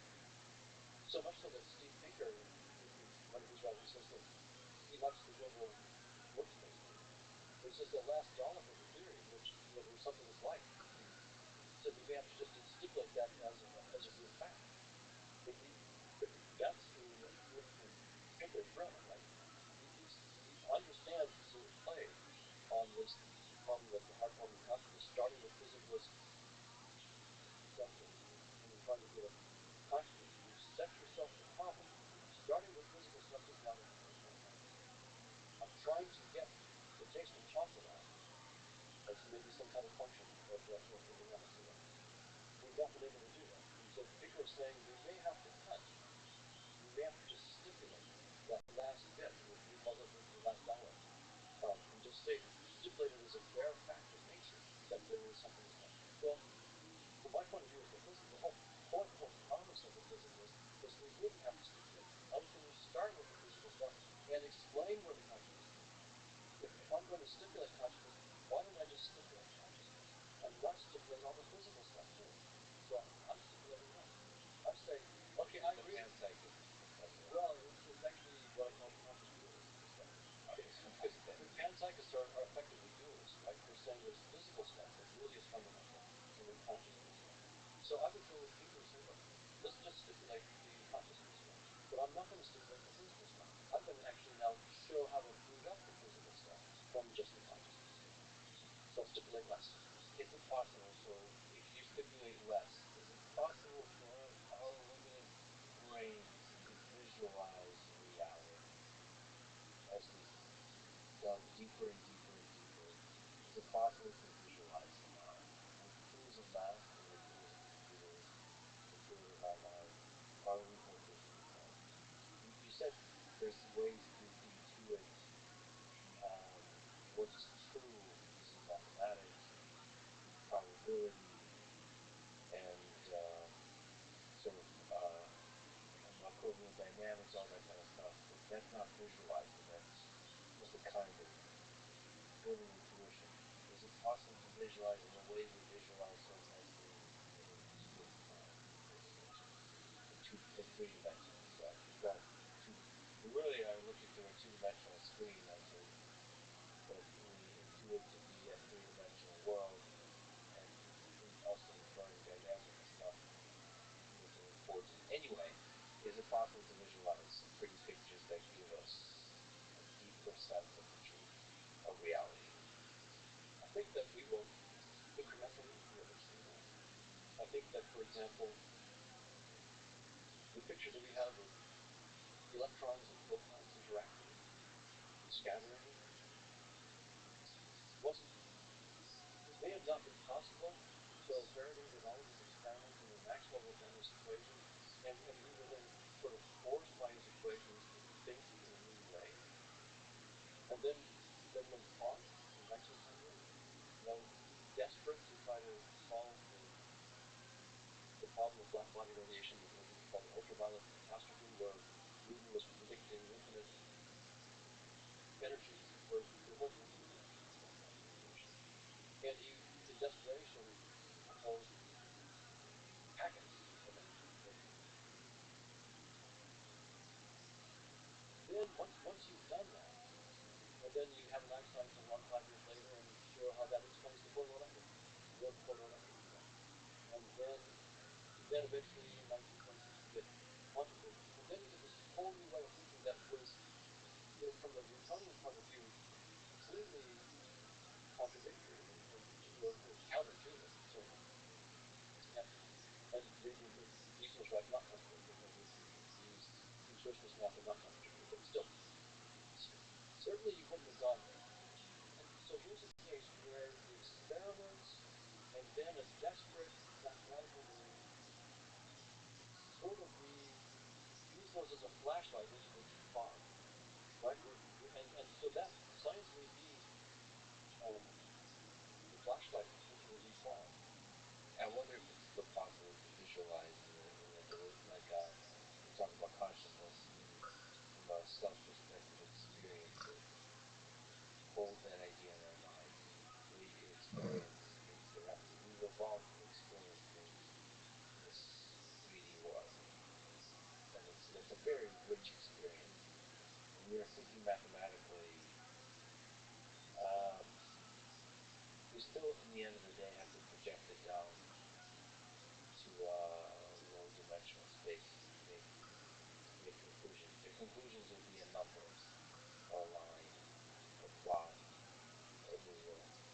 I wonder how we can really touch in a subjective way, experience it, really feel the beauty of it, the way that humans can feel beauty.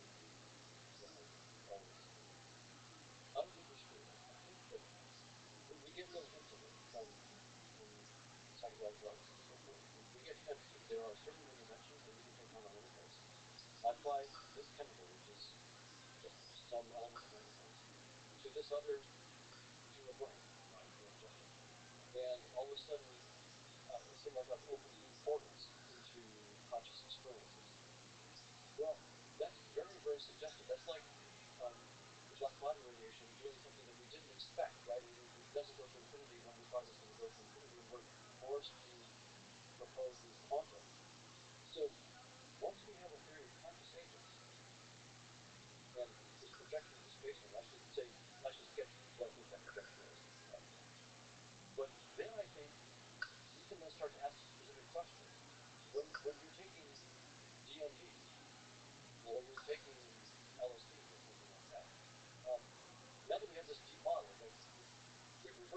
shared space and time and physical particle, we pulled them back to this theory of conscious agents. Now we can ask ourselves, in this idealized perfect future, what are we doing to conscious agents when we apply 5-MeO-DMT? What are we doing? Are we opening a new portal? Right? So when I say that, I have a portal into consciousness that I call my body of electrical electrons. And it's a genuine portal, not perfect, but it's a genuine portal. I'm definitely communicating between that. And we know that we have one technology for building new portals. We know one technology, and that is having kids. Having kids is how we build new portals into consciousness. It takes a long time. You mean marriage? You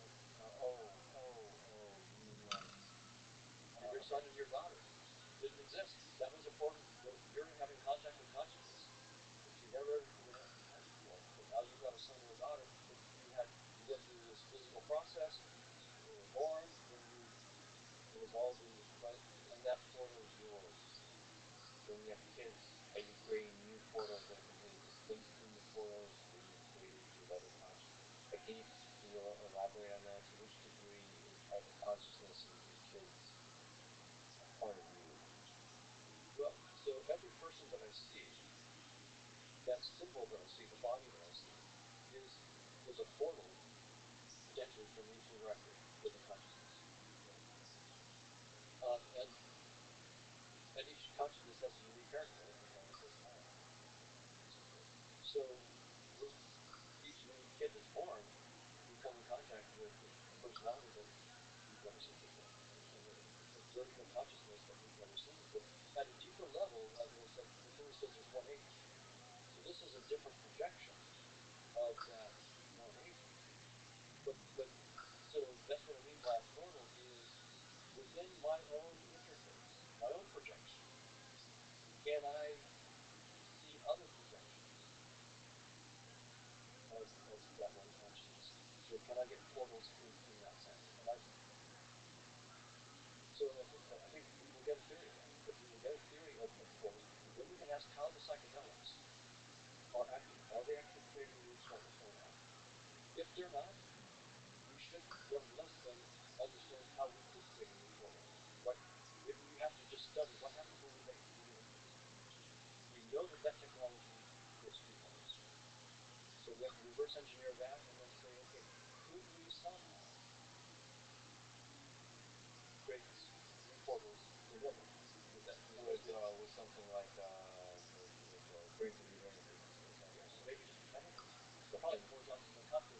That's why I think that the psychedelics may, because they might be affecting this portal in certain ways that it turns it around and maybe once we understand what this thing is important, your body is important, understand all this complexity, maybe we'll realize that portal can be shifted into different parts of the deeper consciousness and give new windows on it.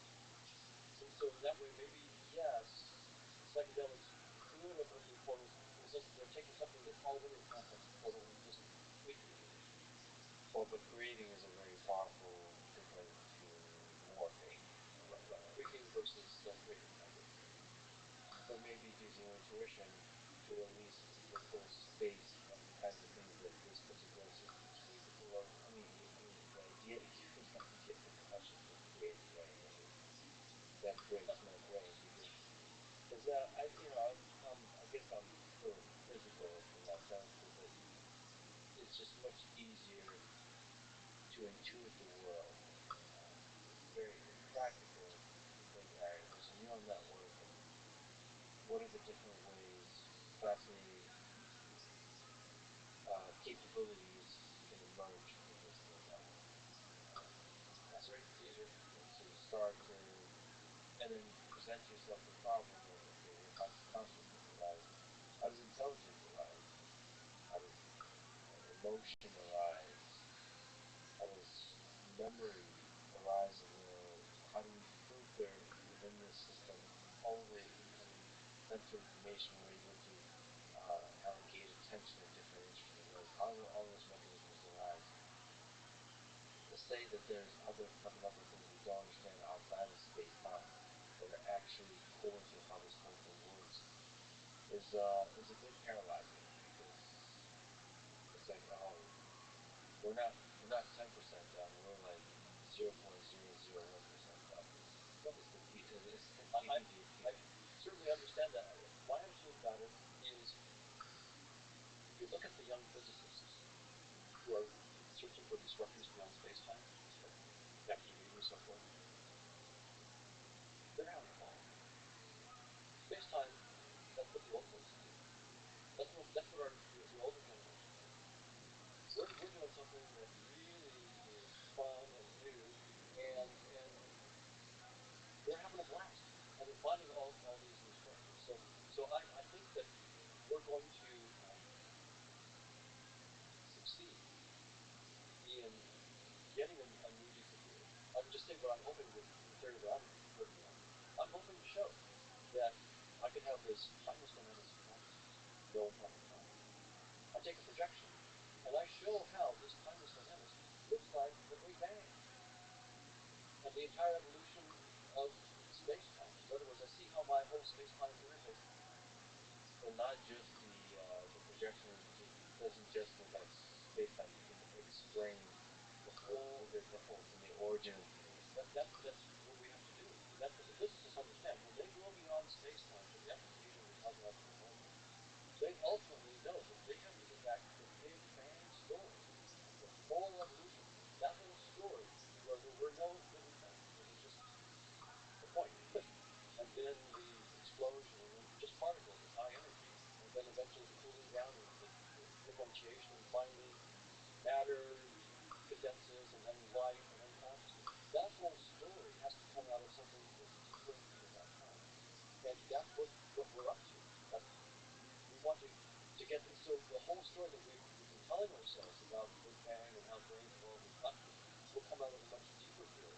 And for someone like me, it's a lot. And then, but for the younger generation, this is like, oh wow, all the little cherries aren't things. This is really good stuff. This is really new, fundamental stuff that we can do. So I can't wait to read the papers of the younger generation, and I want to see them. Kids these days with their non-space-time assumptions. It's interesting looking at the philosophical position of this difficult idea we struggle with. If you look like somebody like Immanuel Kant, what are some interesting agreements and disagreements you have with a guy about the nature of reality? So there's a lot of intrigue. So Kant was an idealist, transcendental idealist, and he basically had the idea that we don't see nature as it is. We impose a structure on nature.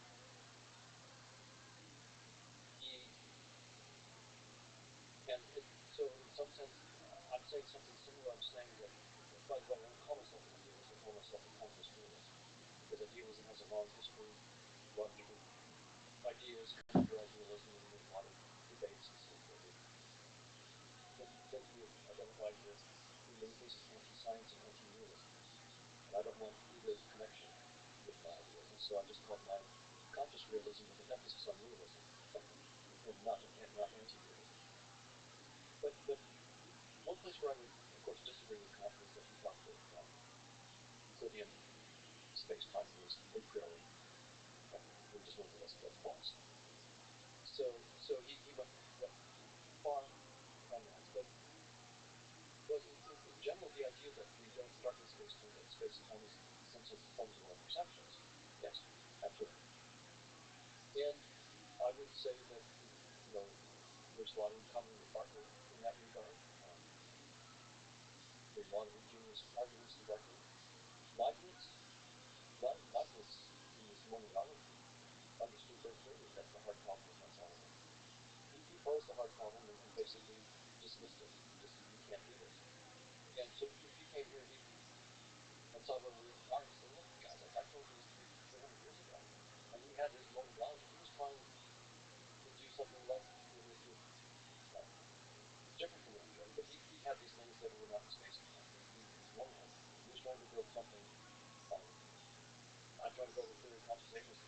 My guess is that if he came here, if he saw what I was doing, he would say, he would understand it and really take off with it and go places that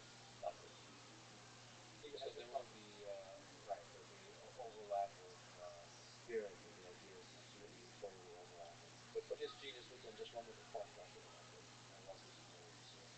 So let me ask you about sort of practical implications of your ideas to our world, our complicated world. When we look at the big questions of humanity, of hate, war, what else is there? Evil, maybe the positive aspects of that, of meaning, of love. What is the fact that reality is an illusion? Steve, what is the conscious realism applied to daily life? What impact does it have? A lot. And it's sort of scary. We all know that life is ephemeral.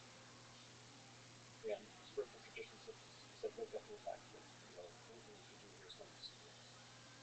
But it's even more ephemeral than perhaps we thought. I see this bottle because I create it right now. As soon as I look away, that data structure is in garbage collector. That bottle, I have to recreate it every time I look. So I spend all my money on buying this fancy car. That car, I have to keep recreating it every time I look at it. It's that ephemeral. So all the things that we invest ourselves in, we fight over, we kill each other over, we have wars over. This is like people in a virtual reality simulation. And there's this Porsche. We all see the Porsche. Well, that Porsche exists when I look at it. I turn my headset and I look at it. And then if Joe turns his headset around, he'll see his Porsche. It's not even the same Porsche that I see. He's creating his own Porsche. So these things are exceedingly ephemeral. And now, just imagine saying that that's my Porsche. Well, you can agree to say that it's your Porsche, but really, the Porsche only exists as long as you are. So this all of a sudden, what the spiritual traditions have been saying for a long, long time, this gets cashed out in mathematical precise science. It's saying ephemeral, yes, in fact, it lasts for a few milliseconds, a couple milliseconds, I look at it, and then it's gone. So the whole idea, why are we fighting? Why do we hate? It's we fight over possessions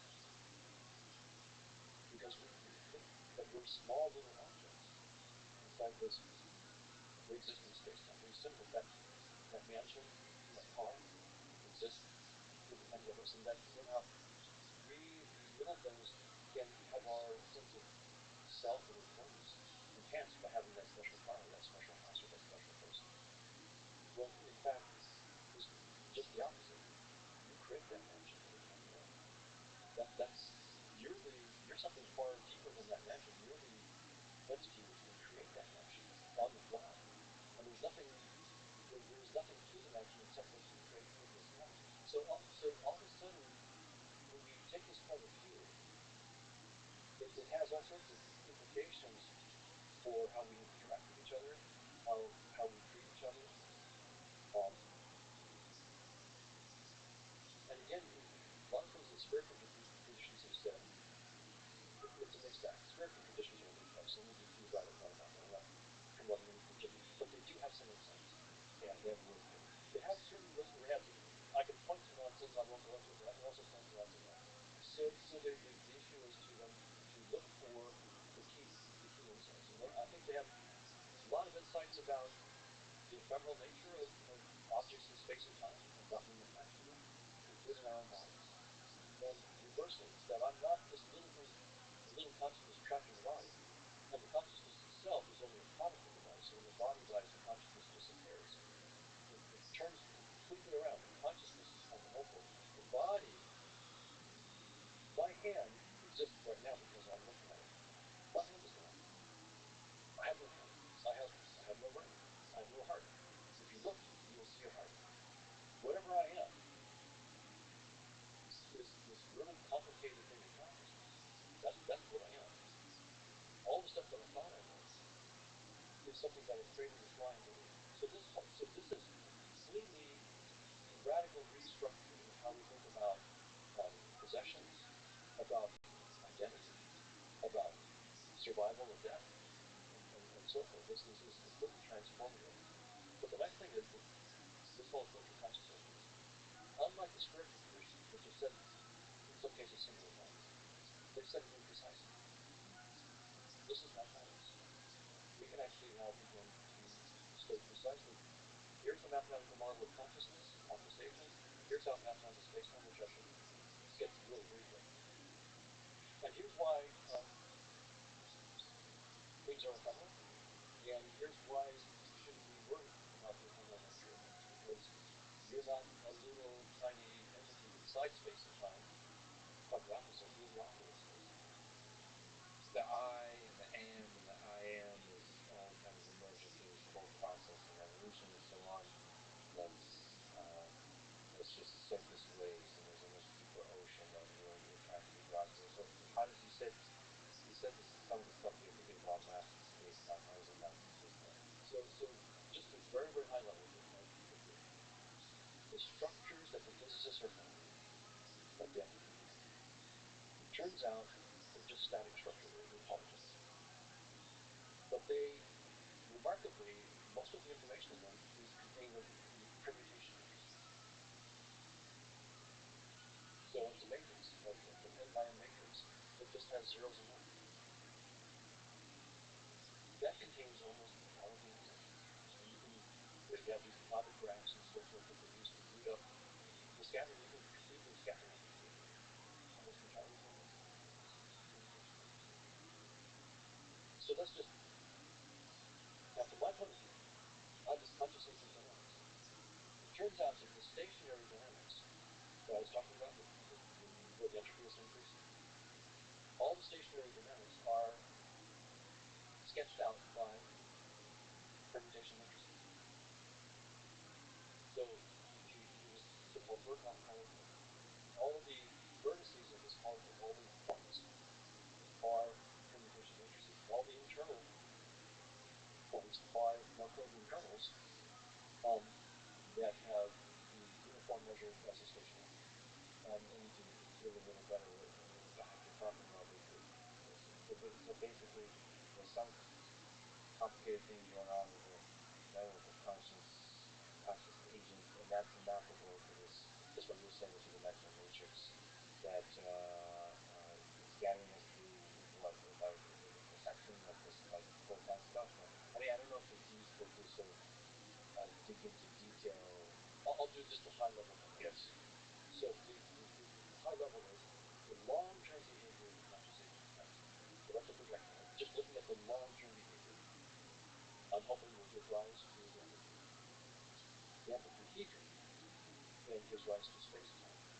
So then I can just use go all the way through consciousness, do its asymptotics, through the empathy into space-time, and get the map all the way to try to make sense. And that's why you mentioned the permutation matrix, because it gives you a nice thing to try to generate. That's right. It's the connection with the empathy. Permutation matrices are the core of the empathy, and it turns out they're the core of the asymptotic description of the conscious agent. So not to sort of bring up the idea of a creator, but I like, first of all, like video games. You mentioned kind of simulation idea. First of all, do you think of it as an interesting idea, this thought experiment that we live in a simulation? And in general, do you think we live in a simulation? So Nick Bostrom's idea about the simulation is typically couched in a physical term. So there's the bottom level.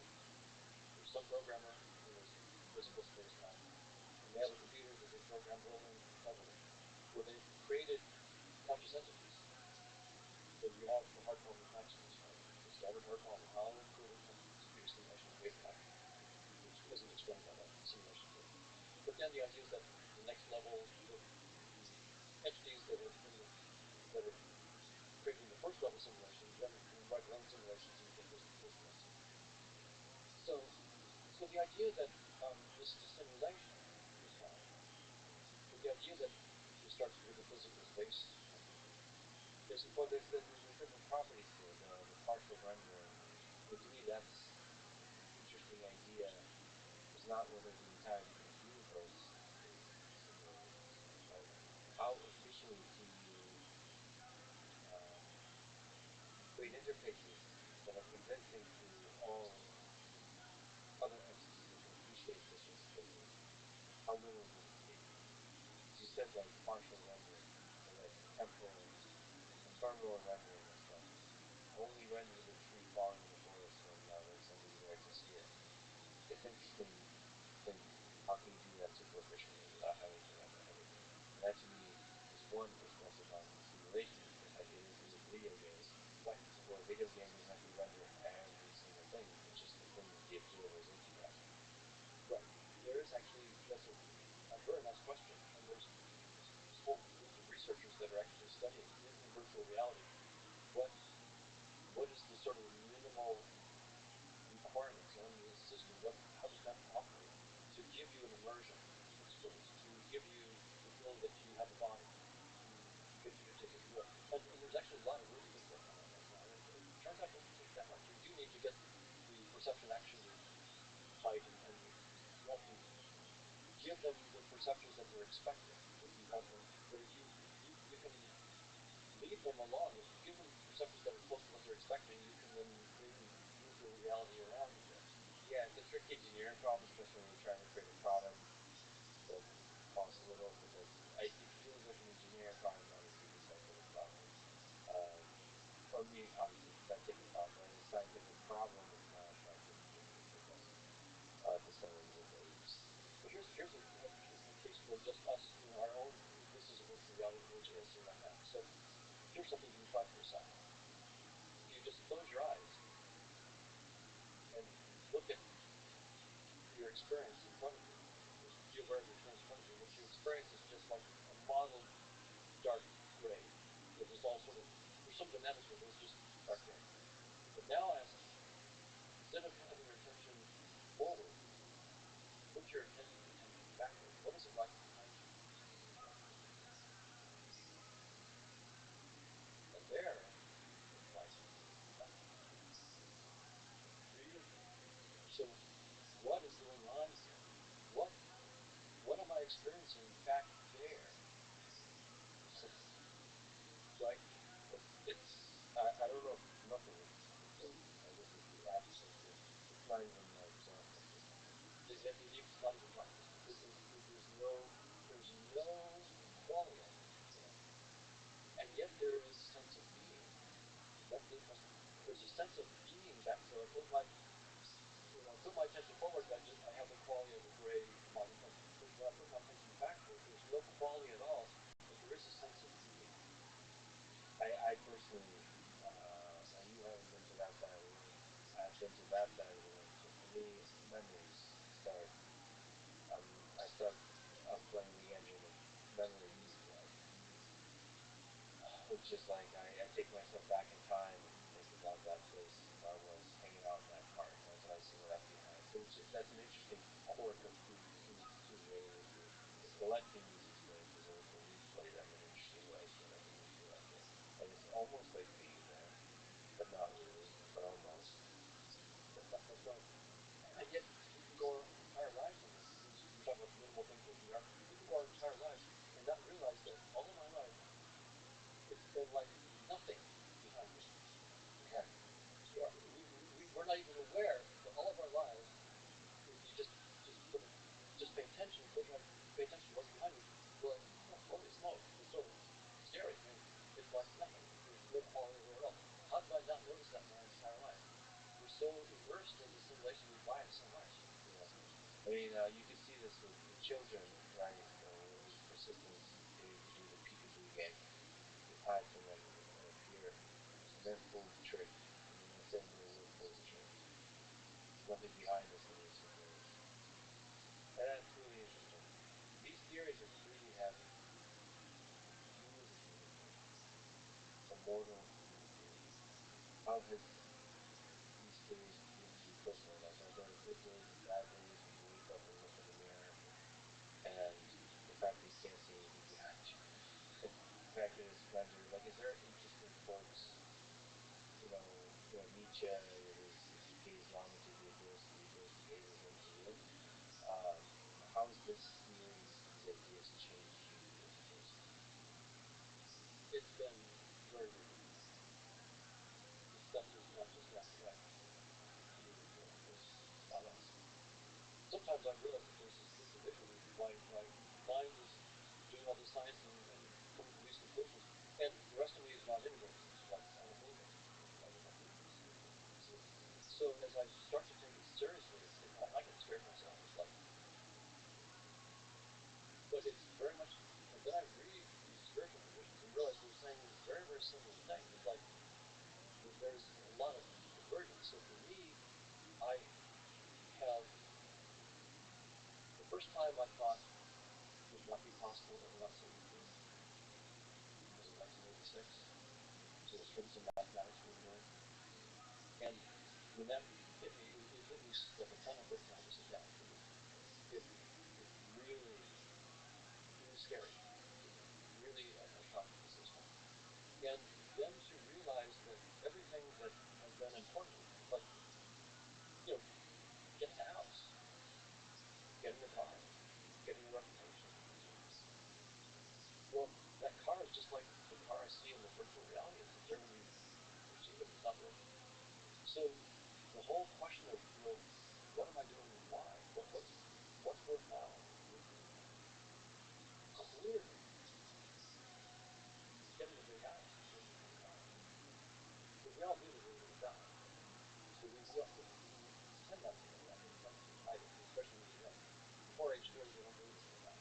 So yeah, we factually maybe know that you kind of are supposed to, yeah. But they'll figure something out, and yeah. we're the generation that the first one to get that. But when you really face the fact that you're going to die, then when I start to look at it from this point of view, that, well, this thing isn't the case. So what I'm really going to be doing, just taking off a headset. So I've been playing in a virtual reality game all day, and I got lost in the game, and I was fighting over a Porsche. And I shot some guys up, and I punctured their tires as I got the Porsche.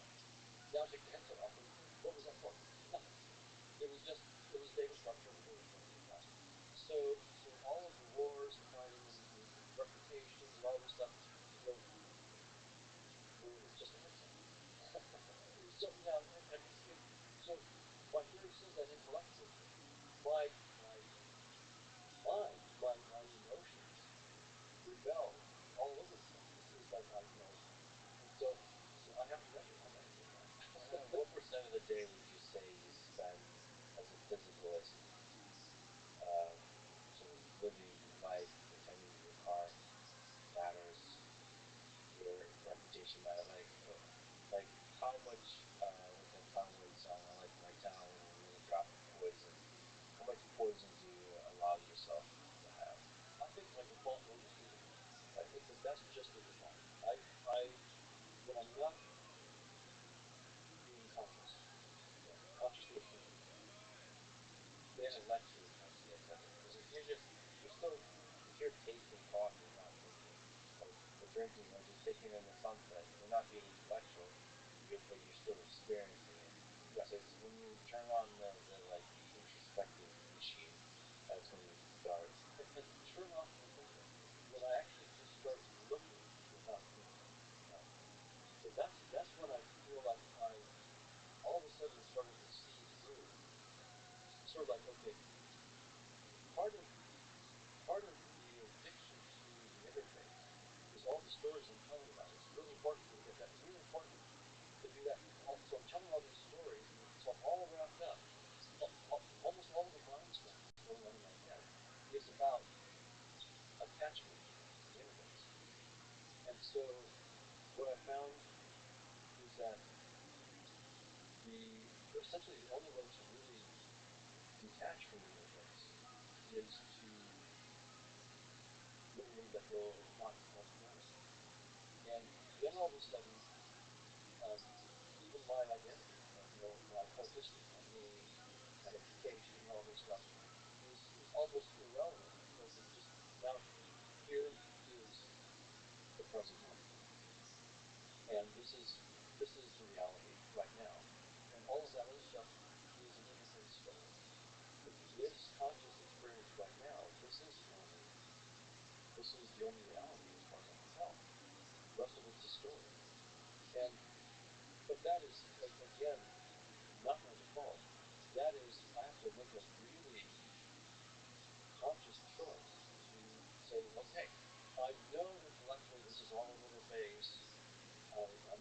the headset off and so forth, and then immediately sink back into the game and just be out there playing the game and get lost in it. But I'm always lost in the game unless I literally consciously choose to stop playing.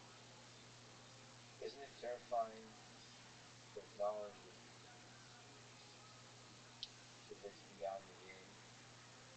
Isn't it Scares the hell out of me. It really scares me. Because I'm so attached. I'm attached to this body. I'm attached to the interface. Are you ever worried about breaking your brain? Meaning like some of these ideas, when you think about reality, even with like Einstein, just realizing, you said interface, just realizing that light, there's the speed of light, you can't go back to the speed of light, and like what kind of things black holes and can do with light. Even that can mess with reality. Yes. But that's still space-time. That's a big mess, but it's still just space-time. It's still approximately a interface. But still, like, even Einstein realized that this particular thing, some of the stories we tell ourselves, is constructing interfaces. They're oversimplifying the way things work. Nice. Stories are nice. Stories are nice. Just like video games. They're nice. Right, but Einstein was a realist, right? He was a famous realist in the sense that he was very explicit in a 1935 paper with Podolsky and Rosenfeld,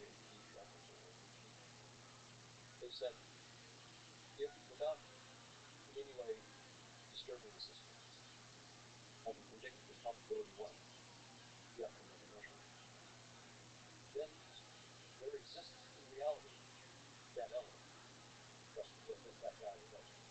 And we now know from quantum theory that that's false.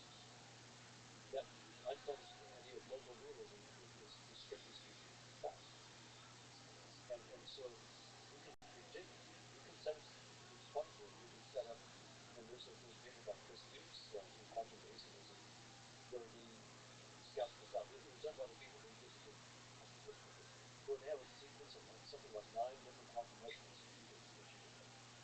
And you can predict with probability 1 what a particular outcome will be, but you can actually prove that it's impossible that the value existed before we made the measurement. So you know with probability 1 what you're going to get, but you also know with certainty that that value is not there until you make the measurement. So we know from quantum theory that the act of observation is an act of fact creation. And that is built into what I'm saying with this theory of consciousness. If consciousness is fundamental, space-time itself is an act of fact creation. It's limitless in consciousness, plus all the objects in it. So local realism is not true. Quantum theory is not true. Also, non-contextual realism is not true. And that fits in perfectly with this idea that consciousness is fundamental. These exist as data structures when we create them. As Chris Dukes says, the act of observation is an act of fact creation.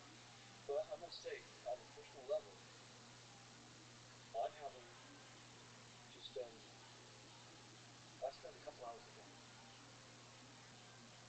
just sitting in meditation on this and facing the rebellion that goes to the core, it feels like it goes to the core of my being, the rebellion of meditation. So here is very, very interesting for me to look at this. So here I'm a scientist and an atheist. The science is really clear. Local realism is false. Non-contextual realism is false.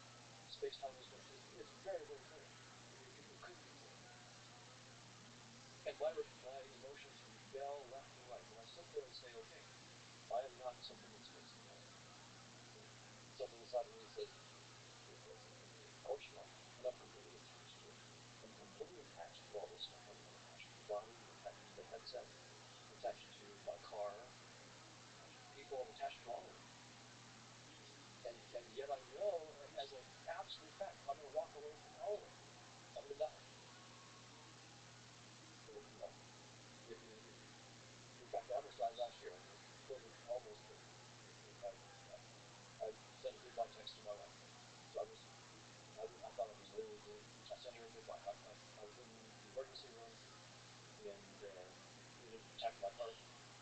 and to spin at 190 beats per minute for 36 hours, I couldn't last past that day. It couldn't stop it. So that was it. So that was it. So I texted her goodbye from the emergency room. I love you, goodbye kind of thing. Yeah. That was it. So were you afraid? No, it scares the hell out of you. But there was you're just feeling so bad inside with all that sort of you're scared, but you're just feeling so bad that in some sense you just have to stop. So I've been there and faced it just a year ago. How did that change you, by the way? Having this intellectual reality that's so challenging to meditate on, it's just an interface, and one of the hardest things to come to terms with is that means that it's going to end.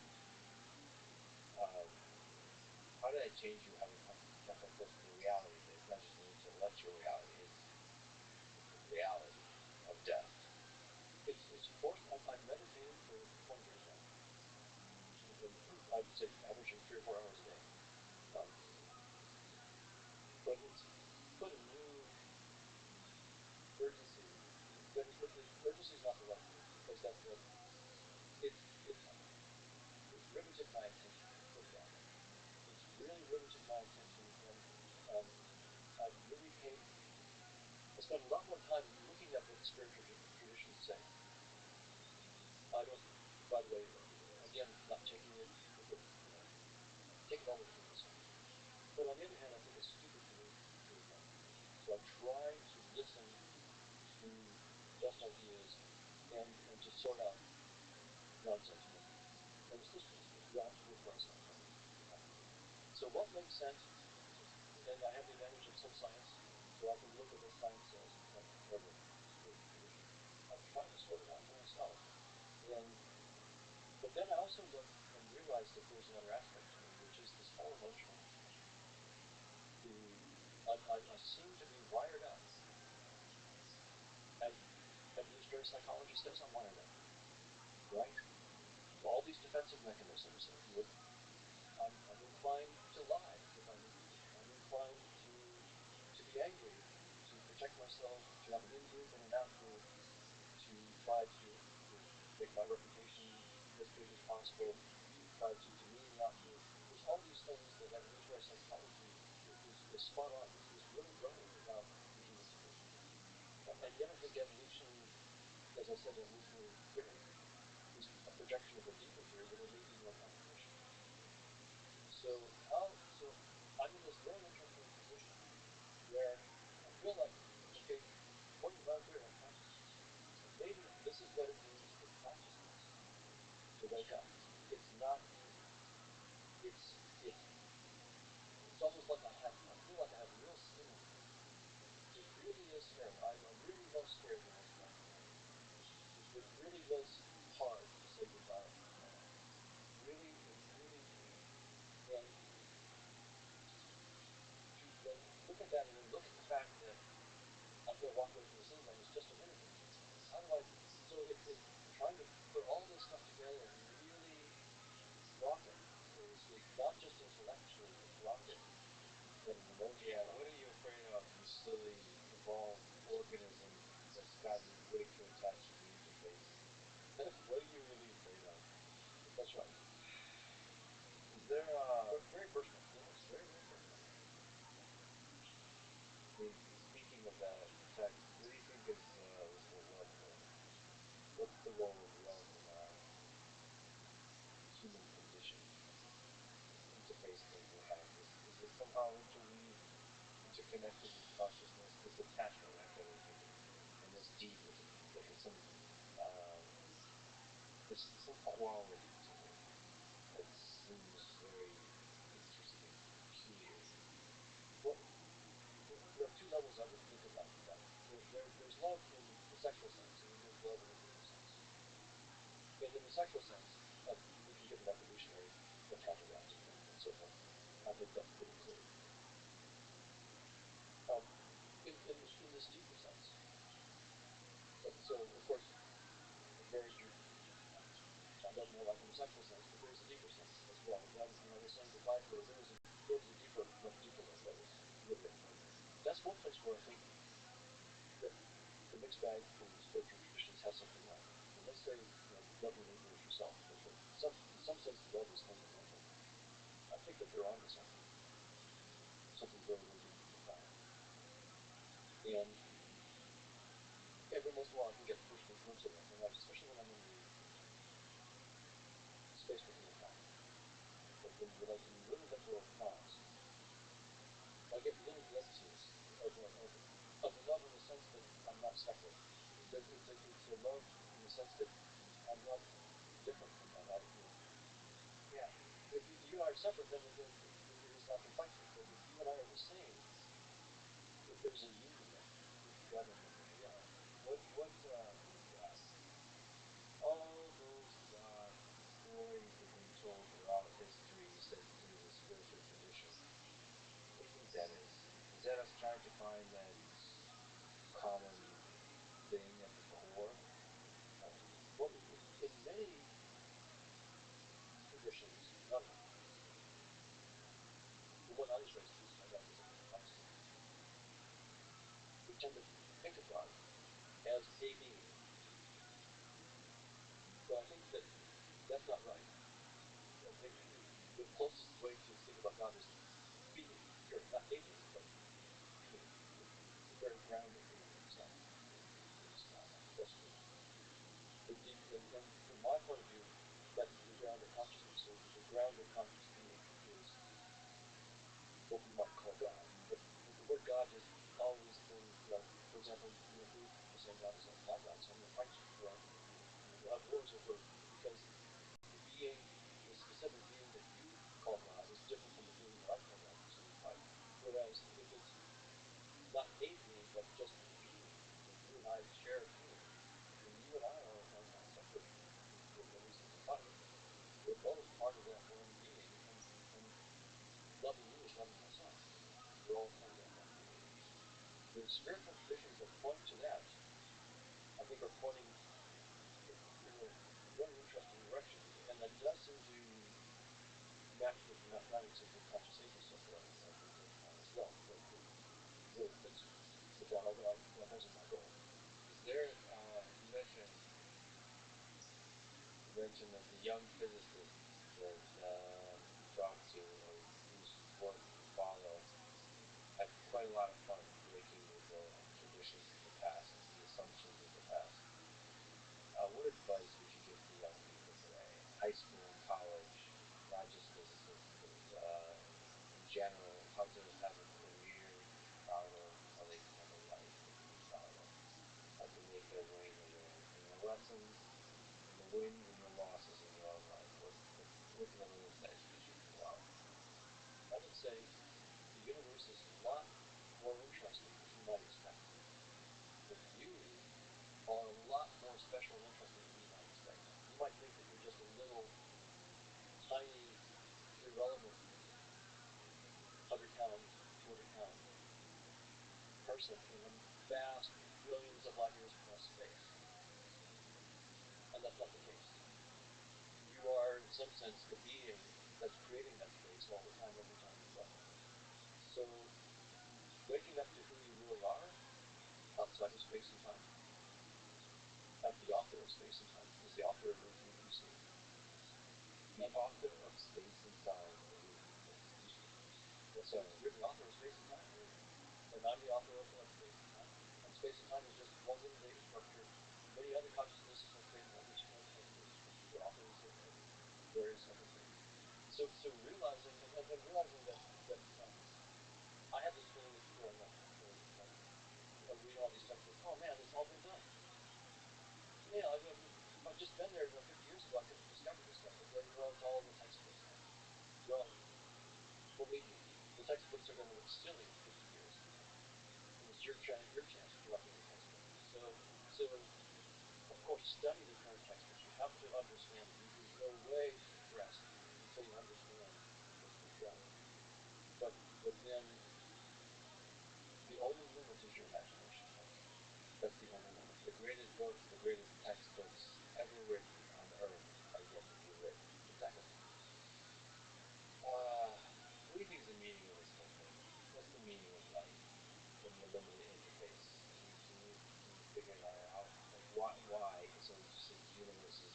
kind of trying to figure itself out through us. Why? Why? Yeah, that's the closest I've come. So I'll give you. So I will say that I don't know, but I'll here's my guess. Right, that's a good sentence. That's a good start for it. And maybe that's going to be a profound part of the final answer is to start with the I don't know. I think it's quite possible that's really important to start with the I don't know. My guess is that consciousness is fundamental, and that Gödel's incompleteness theorem to answer. And there's infinite variety of structures for consciousness to, in some sense, explore. That maybe that's what it's like. This is something that Annika and I talked about a little bit. She doesn't like this way of talking about it, so I'm going to talk with you some more about this way of talking. But right now, I'll just put it this way, and I'll talk to you more and see if I can say it more clearly. That the way I talk about it now is that there's a sense in which there's being, and then there's experiences or forms that come out of being. That's one deep thing. And with the question that you asked, what's it all about? Somehow it's related to that. Why does it just stay without any forms? Why do we have experiences? Why not just have, when you close your eyes and pay attention to what's behind you, there's nothing. But they be. Why don't we just stop there? Why didn't we just stop there? Why did we create all the tables and chairs and the assembly room and all this really complicated stuff? Why? And all I can guess right now, and I'll probably kick myself in a couple of years and say that was done, but all I can guess right now is that somehow consciousness wakes up to itself by knowing what it's done. So here I am, I've got this done. I sort of saw that, I can sort of move my face when I set the text to 5. But then as soon as I'm better, it's sort of like, okay, I sort of don't want to go there, right? Okay, so I did that. So I am my body.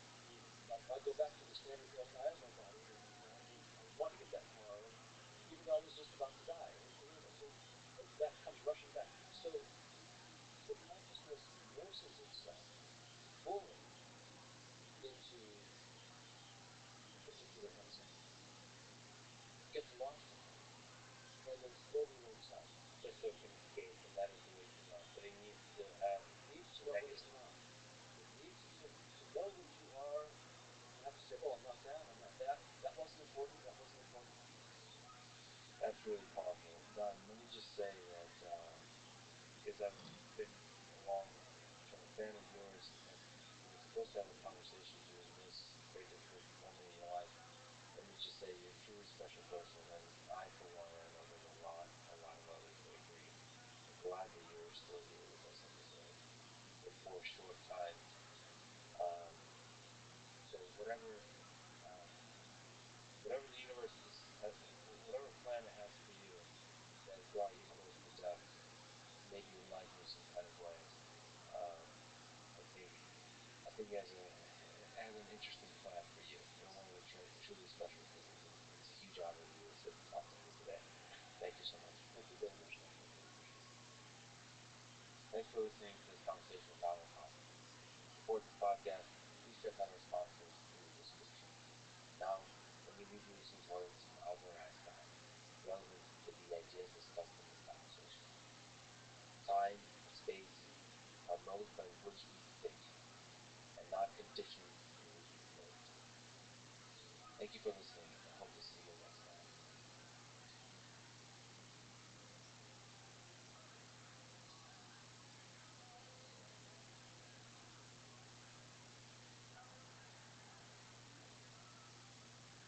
We can actually figure out where are the aliens out there in space-time by being clever about the few things we can see, one of which is our current date. And so now that you have this living cosmology, we can tell the story that the universe starts out empty, and then at some point things like us appear, very primitive, and some of those stop being quiet and expand, and then for a few billion years they expand, and then they meet each other, and then for the next billion years, they commune with each other. That is, the usual models of cosmology say that in roughly 100, 150 billion years, the expansion of the universe will happen so much that all you'll have left is some galaxy clusters and things that are sort of disconnected from each other. But before then, they will interact. There will be this community of all the RabbiRothschild civilizations, and each one of them will hear about and even meet thousands of others. And we might hope to join them someday and become part of that community. The following is a conversation with Robin Hanson, an economist at George Mason University, and one of the most fascinating, wild, fearless, and fun minds I've ever gotten a chance to accompany for a time in exploring questions of human nature, human civilization, and alien life out there in our impossibly big universe. He is the co-author of a book titled The Elephant in the Brain, Hidden Motives in Everyday Life, The Age of M, Work, Love, and Life, and Robots Rule the Earth, and a fascinating recent paper I recommend on, quote, grabby aliens. It's titled, If Loud Aliens Explain Human Earliness, Quiet Aliens Are Also Rare. This is the Lex Friedman Podcast. To support it, please check out our sponsors in the description. And now, dear friends, here's Robin Hanson. You are working on a book about, quote, grabby aliens. This is a technical term, like the Big Bang. Yeah. So, what are grabby aliens? Grabby aliens expand fast into the universe and they change stuff. That's the key concept. So if they are out there, we would notice. That's the key idea. So the question is, where are the grabby aliens? So Fermi's question is, where are the aliens? And we could vary that in two terms, right? Where are the quiet, hard to see aliens, and where are the big, loud, grabby aliens? So it's actually hard to say where all the quiet ones are, right? There could be a lot of them out there because they're not doing much, they're not making a big difference in the world. But the grabby aliens, by definition, are the ones you would see. We don't know exactly what they do, where they went, but the idea is they're in some sort of competitive world where each part of them is trying to grab more stuff and do something with it. And, almost surely whatever is the most competitive thing to do with all the stuff they grab isn't to leave it alone the way it started, right? So we humans, when we go around the earth and use stuff, we change it. Turn forest into farmland, turn a harbor into a city. So the idea is aliens would do something with it, and so we're not exactly sure what it would look like, but it would look different. So somewhere in the sky we would see big spheres of different activity where things had been changed because they had been there. Expanding spheres. Right. So as you expand, you aggressively interact with changing environment. So the word grabby versus loud, you're using them sometimes synonymously, sometimes not. Grabby to me is a little bit more aggressive. What does it mean to be loud? What does it mean to be grabby? What's the difference? And loud in what way? Is it visual? Is it sound? Is it some other physical phenomenon like gravitational waves? What are you using this kind of in a broad philosophical sense? Is there a specific thing that it means to be loud in this universe of ours? My co-authors and I put together a paper with a particular mathematical model, and so we use the term grabby aliens to describe that more particular model, and the idea is it's a more particular model of the general concept of loud. So loud would just be the general idea that they would be really obvious. So grabby is the technical term. Is it in the title of the paper? In the body. The title is actually about loud, the bias. Right. So the idea is there's you want to distinguish your particular model of things from the general category of things everybody else might talk about. So that's how you distinguish. The paper title is If Loud Aliens Explain Human Earliness, Quiet Aliens Are Also Rare. If life on Earth, wow, this is a good abstract. If life on Earth had to achieve n hard steps to reach humanity's level, then the chance of this event grows in time to the nth power. So we'll talk about power, we'll talk about linear increase. So what is the technical definition of gravity? How do you envision grabbiness? And why are, in contrast with humans, why aren't humans grabby? So like, where's that line? Is it what definable? What is grabby? What is not grabby? We have a mathematical model of the distribution of advanced civilizations, i.e. aliens, in space and time. That model has 3 parameters, and we can set each one of those parameters from data, and therefore we claim this is actually what we know about where they are in space-time. So the key idea is they appear at some point in space-time, and then after some short delay, they start expanding, and they expand at some speed. And the speed is one of those parameters. It's one of the 3. And the other 2 parameters are about how they appear in time. That is, they appear at random places, and they appear in time according to a power law. And that power law has 2 parameters. We can fit each of those parameters to data. And so then we can say, now we know. We know the distribution of advanced civilizations in space and time. So we are right now a new civilization, and we have not yet started to expand. But plausibly, we would start to do that within, say, 10 million years at the current moment. That's plenty of time. And 10 million years is a really short duration in the history of the universe. So we are, at the moment, a sort of random sample of the kind of times at which an advanced civilization might appear, because we may or may not become Rabbi, but if we do, we'll do it soon. And so our current date is a sample, and that gives us one of the other parameters. The second parameter is the constant in front of the power law, and that's arrived from our current date. It's a power law. What is the M in the power law? The what is the complicated thing to explain, right? Advanced life appeared by going through a sequence of hard steps.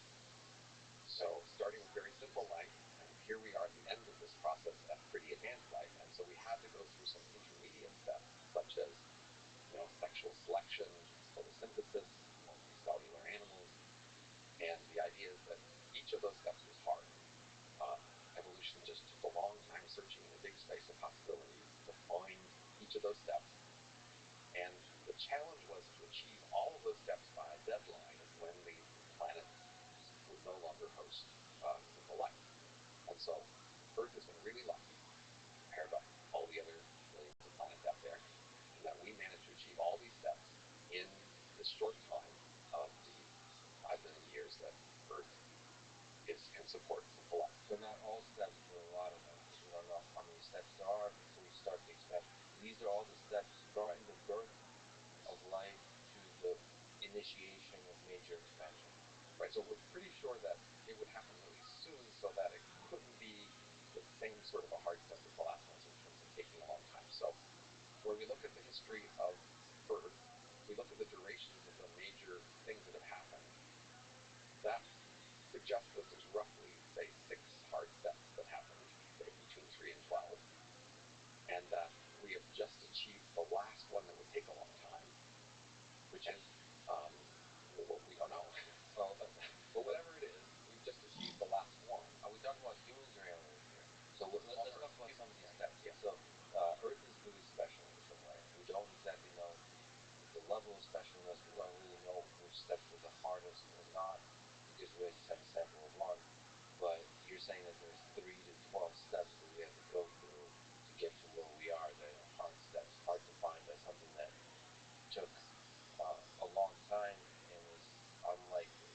There's Right. a lot of ways to fail. There's a lot more ways to fail than succeed. The first step would be sort of the very simplest form of life of any sort. And then we don't know whether that first sort is the first sort that we see in the historical record or not. But then some other steps are, say, the development of photosynthesis, the development of sexual reproduction. There's the development of eukaryote cells, which are certain kind of complicated cells that seems to have only appeared once. And then there's multicellularity, that is, multiple cells coming together into large organisms like us. And in this statistical model of trying to fit all these steps into a finite window, the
windows for doing different hard steps, and you can sort of like queuing theory, mathematically estimate of like the solution or the passing of the hard steps or the taking of the hard steps, sort of like coldly mathematical look.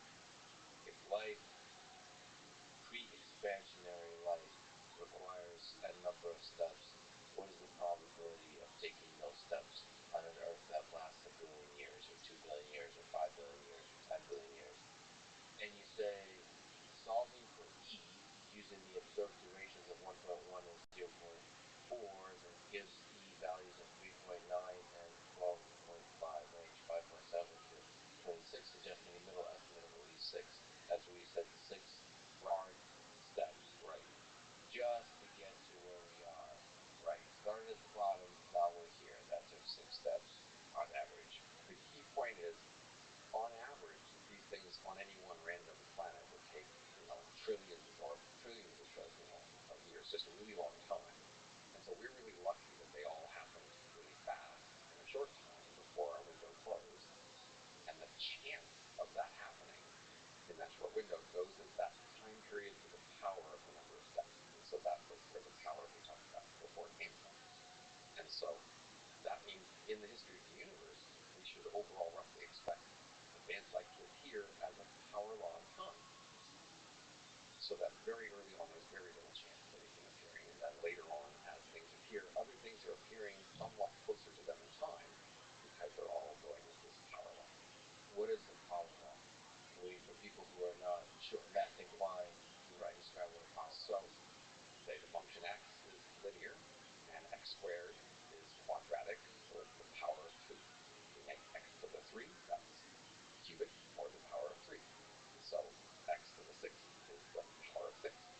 And so we say life appears, the universe on a planet like Earth, in that proportion to the time that it's been, ready for life to appear. And that over the universe in general, it will appear at roughly a power law like that. What is the instant? What is n? Is the number of hard steps. Yes, the number of hard steps. Okay, so it's like if you're gambling and you're doubling up every time, this is the probability you just keep winning. So it gets very unlikely very quickly. And so we're the result of this unlikely chain of successes. It's actually a lot like cancer. So the dominant model of cancer, an organism like each of us, is that we have all these cells, and in order to become cancerous, a single cell has to go through a number of mutations. And these are very unlikely mutations, and so any one cell is very unlikely to have all these mutations happen by the time the lifespan's over. But we have enough cells in our body that the chance of any one cell producing cancer by the end of your life is actually pretty high, more like 40%.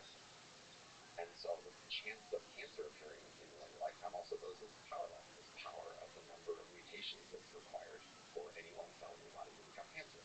The longer you live, the likely, right, you have to have cancer. So, and its power is also roughly fixed.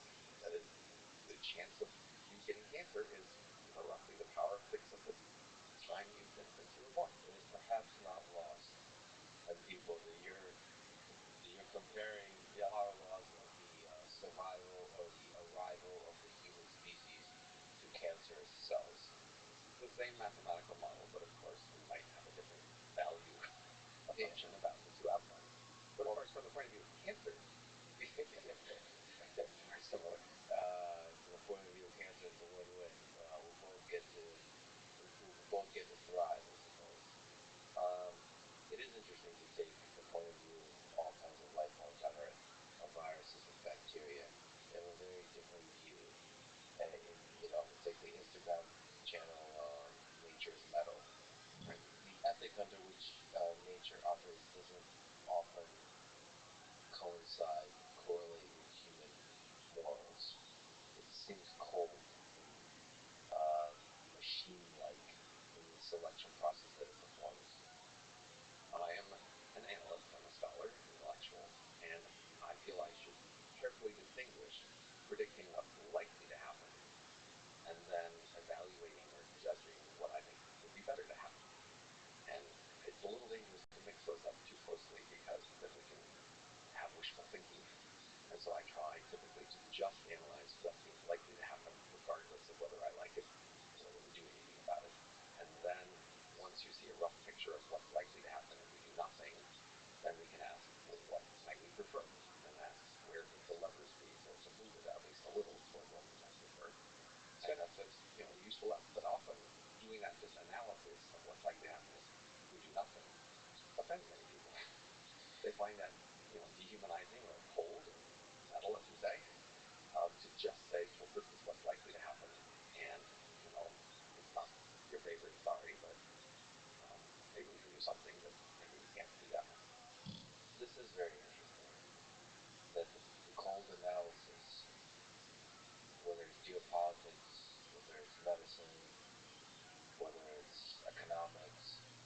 sometimes misses some very specific aspects of human condition. Like, for example, when you look at a doctor and the act of a doctor helping a single patient, you do the analysis of that doctor's time, the cost of the medicine or the surgery or the transportation of the patient. This is a Paul Farmer question. You know, is it worth spending $10, $20, $30,000 on this one patient? When you look at all the people suffering in the world, that money could be spent so much better. And yet, there's something about human nature that wants to help the person in front of you, and that is actually the right thing to do, despite the analysis. And sometimes when you do the analysis, there's something about the human mind that allows you to not take that leap, that irrational leap, to act in this way. That the analysis explains it away. So it's like, for example, U.S. government, you know, the DOT, Department of Transportation, puts a value, I think like $9 million on a human life. And the moment you put that number on a human life, you can start thinking, well, okay, I can start making decisions about this or that with a sort of cold economic perspective. And then you might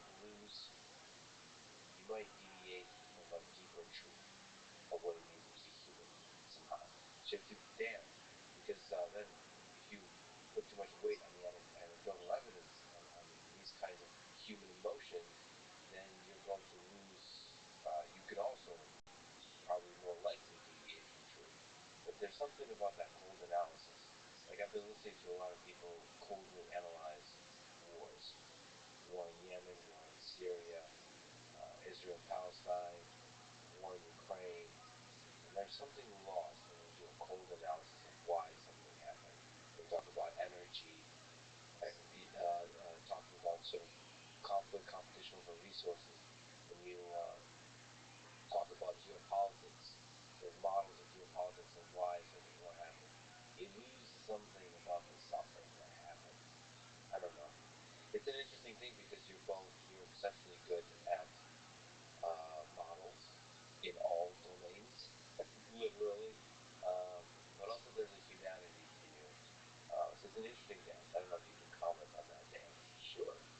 It's definitely true, as you say, that for many people, if you are accurate in your judgment of, say, for a medical patient, right, what's the chance that this treatment might help, and what's the cost?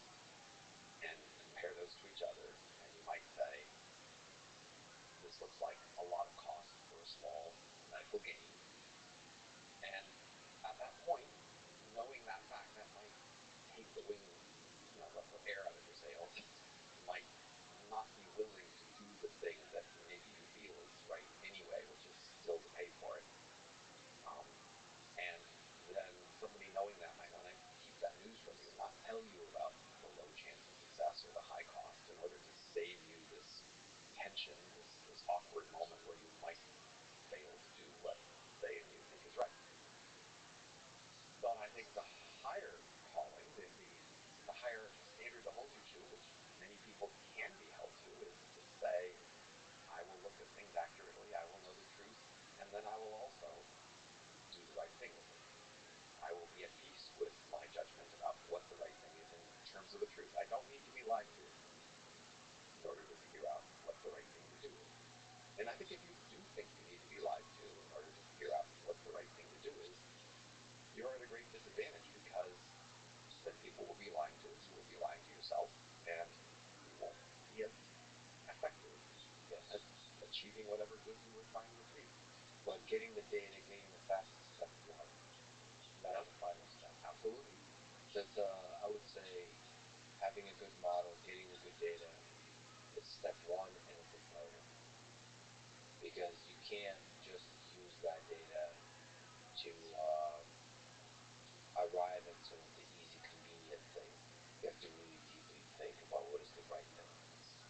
You can't use the dark aspect of data, of models, is you can use it to excuse away actions that are unethical. You can use force yourself to pretend that you think that you're setting good when you're not. Exactly. But it is a burden. It doesn't excuse you from still being human and deeply thinking about what is right. That very kind of gray area, that very subjective area. That's part of the human condition. But let us return for a time to that. So you started to define sort of the model, the parameters of grabbiness, right? Or the as we approach grabbiness. So what happens? So again, there's three parameters. Yes. There's the speed at which they expand. There's the rate at which they appear in time, and that rate has a constant and a power. So we talked about the history of life, and we suggest that power is around 6, but maybe 3 to 12. We can say that constant comes from our current date, because that's the overall rate. And the speed, which is the last parameter, comes from the fact that when we look in the sky, we don't see them. So the model predicts very strongly that if they were expanding slowly, say 1% of the speed of light, our sky would be full of vast spheres that were full of activity.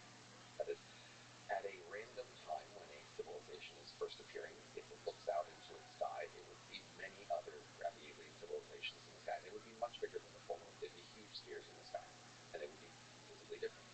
We don't see them. Can we pause for a second? Okay. There's a bunch of hard steps that Earth had to pass to arrive at this place we are currently, which we're starting to launch rockets out into space. We're kind of starting to expand A bit. right, very slowly. But this is like the birth. If you look at the entirety of the history of Earth, we're now at this precipice of like expansion. We might not choose to, but if we do, we will do it in the next 10 million years. 10 million. Wow. That flies when you're having fun.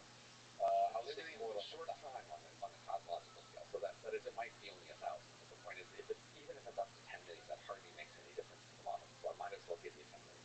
This makes me feel. I was so stressed about planning what I'm going to do today, and now Right, we got plenty of time. plenty of time. I just need to be generating some offspring quickly here. Okay. So, and at this moment, this 10 million year gap or window when we start expanding, and you're saying, okay, so this is an interesting moment where there's a bunch of other alien civilizations that might, at some history of the universe, arrive at this moment. We're here. They passed all the hard steps. There's a model for how likely it is that that happens, and then they start expanding.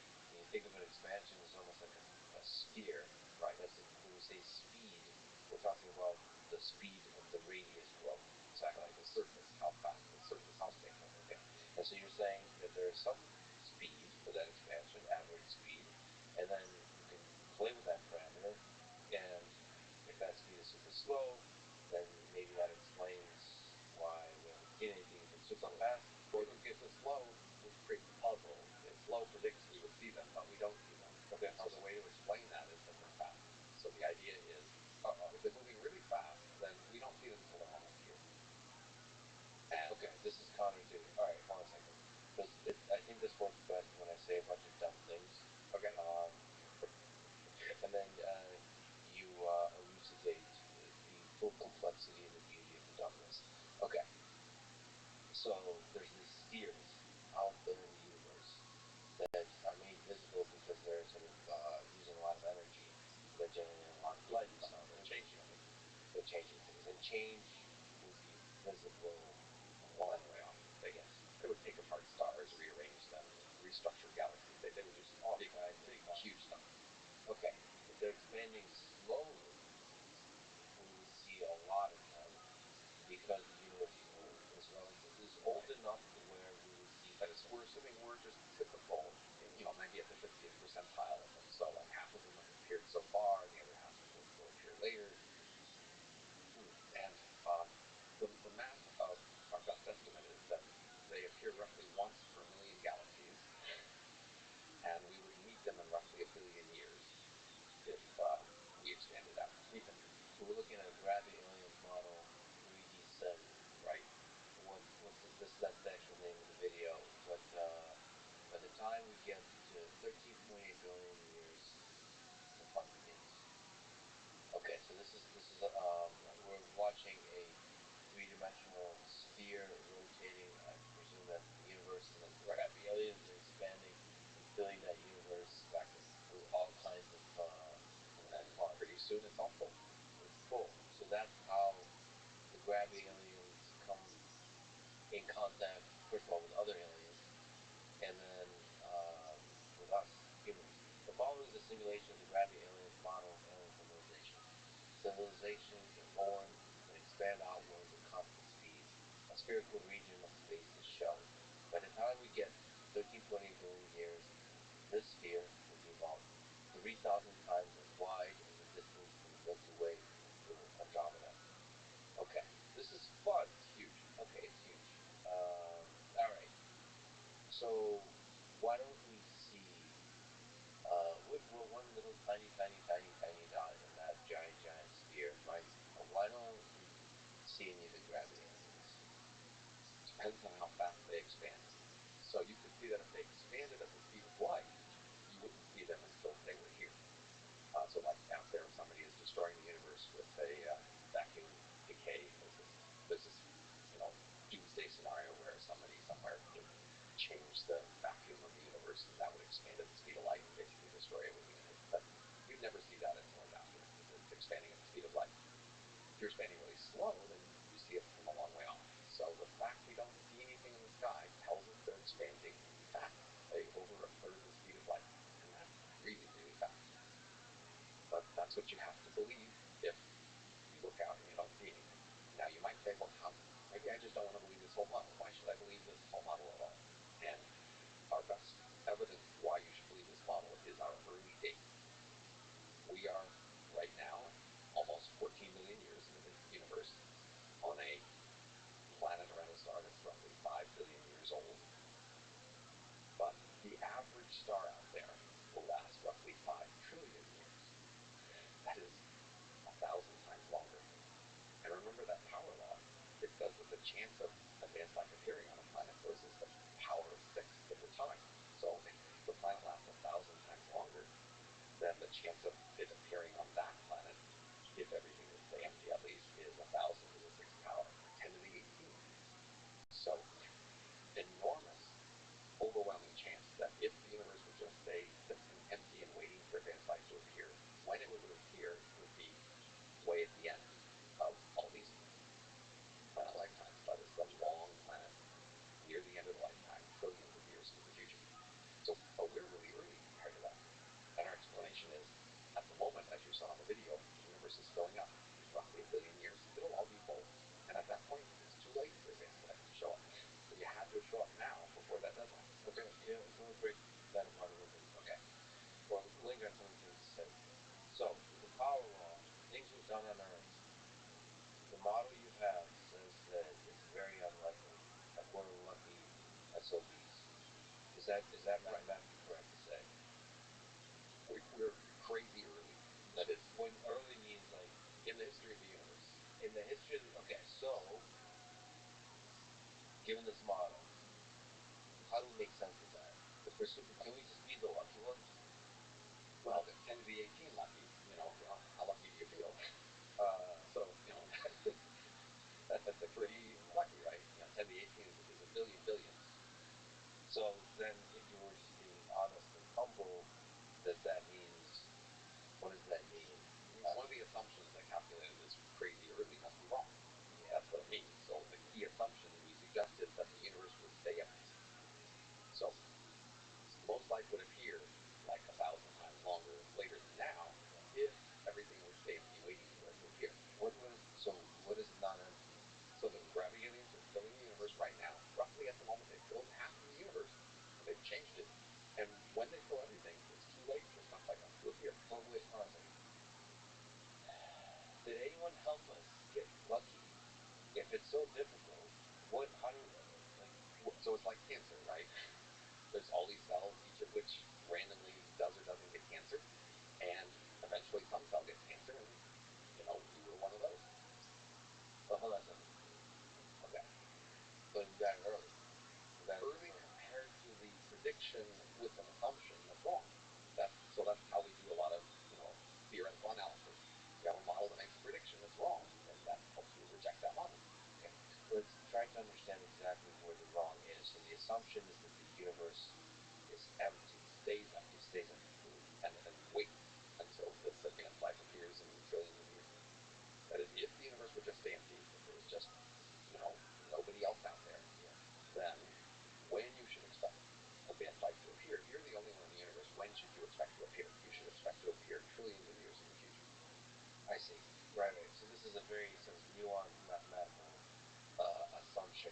I don't think we can intuit it cleanly with words. But if you assume you're just wait, the universe stays empty and you're waiting for one life civilization to pop up, then it should happen very late, much later than now. But if you look at Earth, the way things happen on Earth, it happened much, much, much, much, much earlier than it was supposed to according to this model, if you take the initial assumption. Therefore, you can say, well, the initial assumption of the universe staying empty is very unlikely. Right. Okay. And the other alternative theory is the universe is filling up and will fill up soon. And so we are typical for the origin date of things that can appear before the deadline. Okay, it's filling up, so why don't we see anything when it's filling up? Because they're expanding really fast. Close to the speed of light. Exactly. So we will only see it when it's here. Almost here. Okay. What are the ways in which we might see a quickly expanding? This is both exciting and terrifying. It is terrifying. It's like watching a truck like driving at you at 100 miles an hour, and right. So we would see spheres in the sky, at least one sphere in the sky, growing very rapidly, and like very rapid. Right. Yes, very rapidly. So we're not. So there's different because we were just talking about 10 million years. This would be. You might see it 10 million years in advance coming. I mean, it still might have a long warning. Or again, the universe is 14 billion years old. The typical origin times of these things are spread over several billion years, so the chance of one originating at very close to you in time is very low. So it still might take millions of years from the time you see it to the time it gets here. A million years of your ears, be terrified. Well, I see it coming at you. But they're coming at you very fast, so they're traveling close to the speed of light. But they're coming from a long way away. So remember, the rate at which they appear is 1 per million galaxies. Right. So they're roughly 100 galaxies away. I see. So the delta between the speed of light and their actual travel speed is very important. Right. So even if they're going at, say, half the speed of light, we'll have a long time. Then, yeah. But what if they're traveling exactly at the speed of light? Then we see them. Then we wouldn't have much more that fluff light do. Well, we can't exclude it. And they could also be somehow traveling faster than the speed of light. Well, that I think we can exclude, because if they could go faster than the speed of light, then they would just already be everywhere. So in a universe where you can travel faster than the speed of light, you can go backwards in space-time. So any time you appeared anywhere in space-time, you could just fill up everything. Yeah. And so anybody in the future who ever appears, they would have been here by now. Can you exclude the possibility that those kinds of aliens are already here?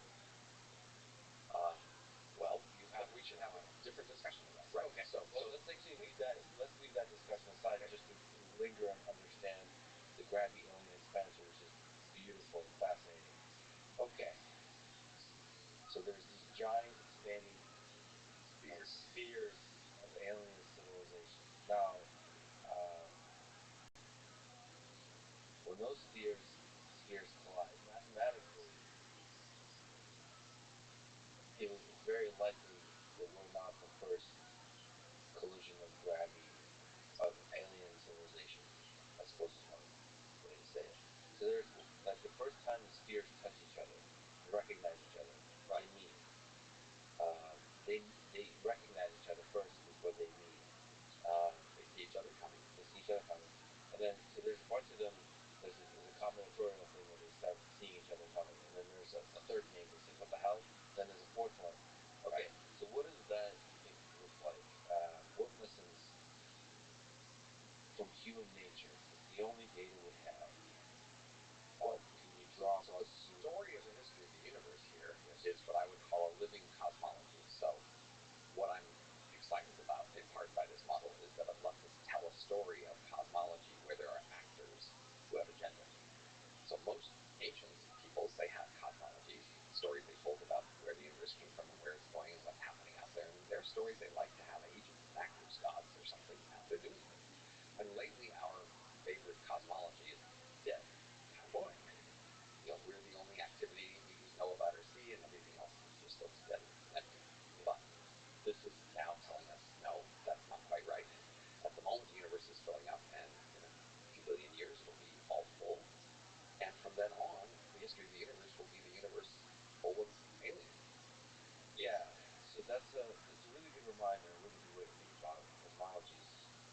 surrounded by vast darkness, and we don't know what's going on in that darkness until the light from whatever generated lights arrives here. So we kind of, we look up at the sky, okay, there's stars, oh, they're pretty, but you don't think about the giant expanding spheres of energy. Right. They're cool to see them, but now our date, looking at the clock, you're clever. The clock tells you. So I like the analogy with the ancient Greeks. So you might think that an ancient Greek, staring at the universe, couldn't possibly tell how far away the sun was, or how far away the moon is, or how big the Earth is. That all you can see is just big things in the sky you can't tell. But they were clever enough, actually, to be able to figure out the size of the Earth, and the distance to the moon and the sun, and the size of the moon. And that is, they could figure those things out, actually, by being clever enough. And so similarly, we can actually figure out where are the aliens out there in space-time by being clever about the few things we can see, one of which is our current date. And so now that you have this living cosmology, we can tell the story that the universe starts out empty, and then at some point, things like us appear, very primitive, and some of those stop being quiet and expand. And then for a few billion years, they expand, and then they meet each other.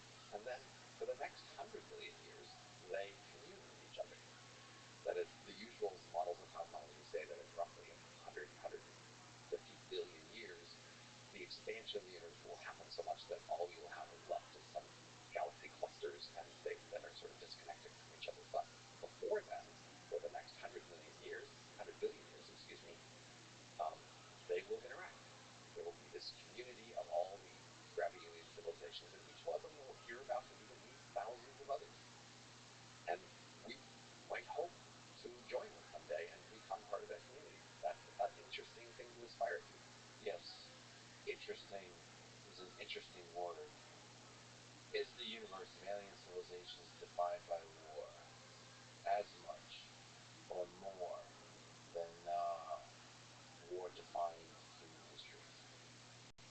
I would say it's defined by competition, and then the question is how much competition implies war. So, up until recently, competition defined life on Earth. Competition between species, organisms, and among humans, competitions among individuals and communities, and that competition often took the form of war in the last 10,000 years. Many people now are hoping or even expecting to sort of suppress and end competition in human affairs. They regulate business competition, they prevent military competition, and that's a future I think a lot of people will like to continue and strengthen. People will like to have something close to world government, or world governance, or at least a world community, and they will like to suppress war and any forms of business and personal competition over the coming centuries. And they may like that so much that they prevent interstellar colonization, which would become the end of that era. Interstellar colonization would just return severe competition to human or extended affairs. And many civilizations may prefer that, and ours may prefer that. But if they choose to allow interstellar colonization, they will have chosen to allow competition to return with great force. That is, there's really not much of a way to centrally govern a rapidly expanding sphere of civilization. And so I think one of the most solid things we can predict about Rabbi is they have accepted competition, and they have internal competition, and therefore they have the potential for competition when they meet each other at the borders. But whether that's military competition is more of an open question.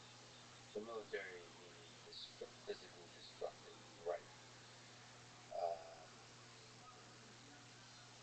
So there's a lot to say there. So one idea that you kind of proposed is progress might be maximized through competition, through some kind of healthy competition, some definition of healthy.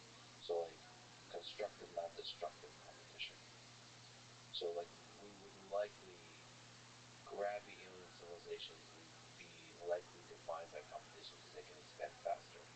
Because competition allows innovation and sort of the battle of ideas. The way I would take the logic is to say, competition just happens if you can't coordinate to stop it. And you probably can't coordinate to stop it in an expanding interstellar way. So competition is a fundamental force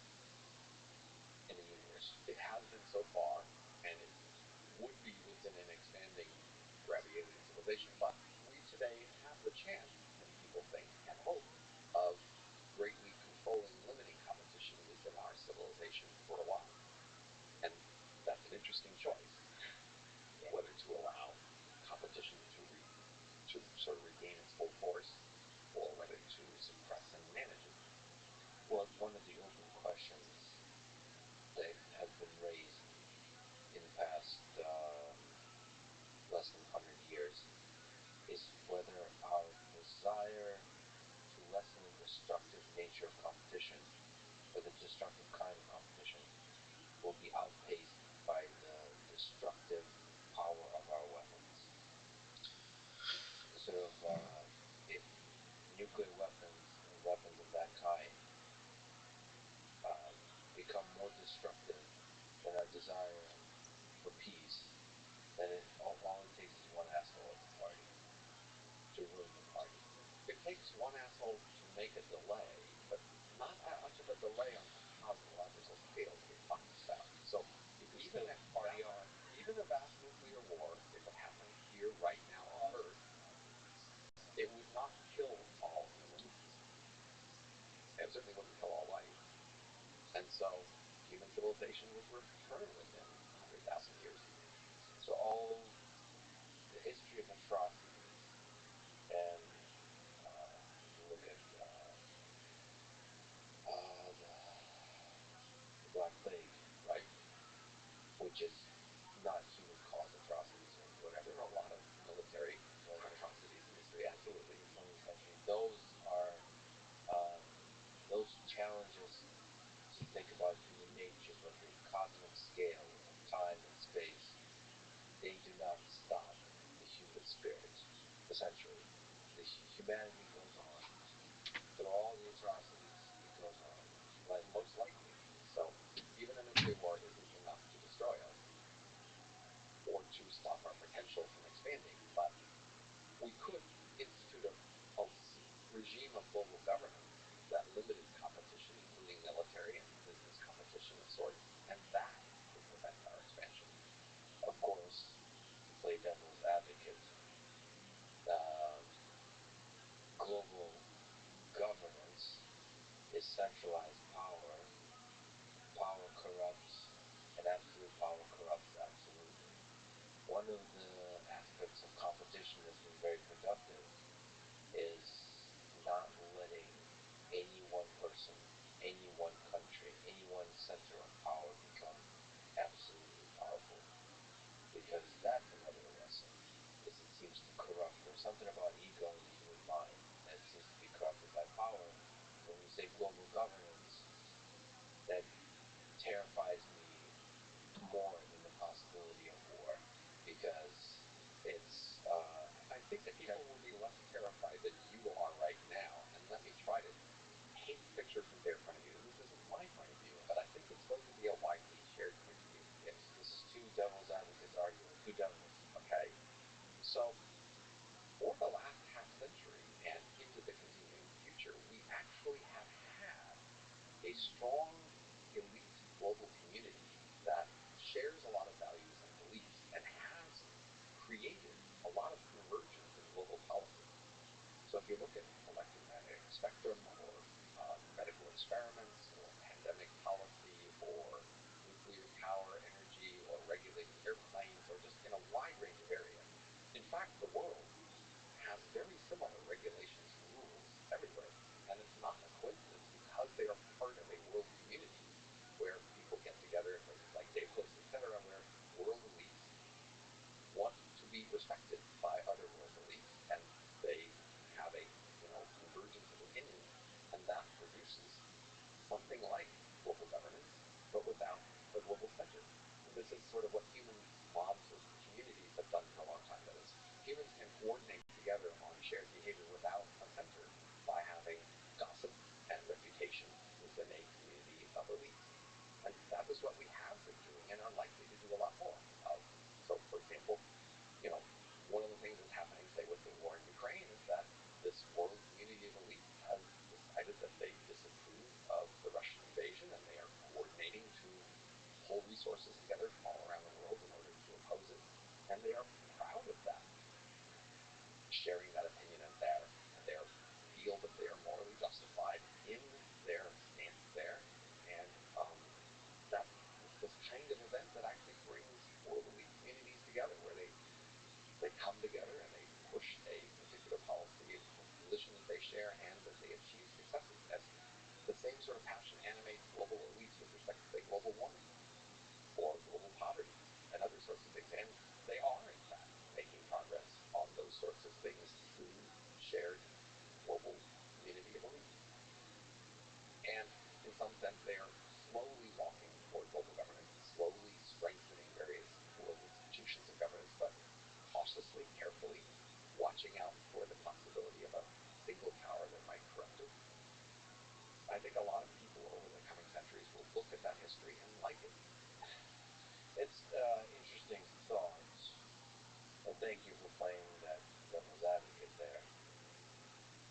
But I think the elites too easily lose touch of the morals that the best of human nature, and power corrupts. Sure, but and everything you just their said. view is the one that determines what happens.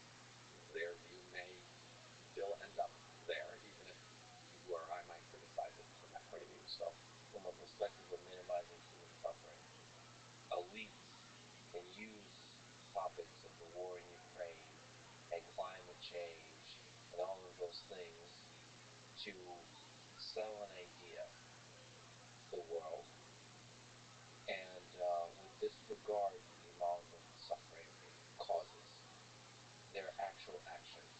So, like, you can tell all kinds of narratives. That's the way propaganda works, right? Hitler really sold the idea that everything Germany is doing is either it's the victim is defending itself against the cruel Hitler world, and it's actually trying to bring out about a better world. So every power center thinks they're doing good, and so this is the positive of competition, not of having multiple power centers. This kind of gathering of elites makes me very, very, very nervous. The dinners, the meetings in the closed rooms. I don't know. But remember, we talked about separating our cold analysis of what's likely or possible from what we prefer. And so this isn't exactly an open time for that. We might say, I would recommend we don't go this route of a strong world governance, and because I would say it will preclude this possibility of becoming rabbi aliens, of filling the next nearest million galaxies for the next billion years with vast amounts of activity and interest and value of life out there. That's the thing we would lose by deciding that we wouldn't expand, that we would stay here and keep our comfortable shared governance. Do you think that global governance makes it more likely or less likely that we expand out of the less? So, okay, this is the key. This is the key point. Right. So screw the elites. So right. We want to expand. So again, I want to separate my neutral analysis from my evaluation and say, first of all, I have an analysis that tells us this is a key choice that we will face, and that it's a key choice other aliens have faced out there. And it could be that only 1 in 10 or only 1 in 100 civilizations chooses to expand, and the rest of them stay quiet. That's how it goes out there. And we face that choice too. And it'll happen sometime in the next 10 million years, maybe the next 1,000. But the key thing to notice from our point of view is that even though you might like our global governance, you might like the fact that we've come together, we no longer have massive wars, and we no longer have destructive competition, and that we could continue that.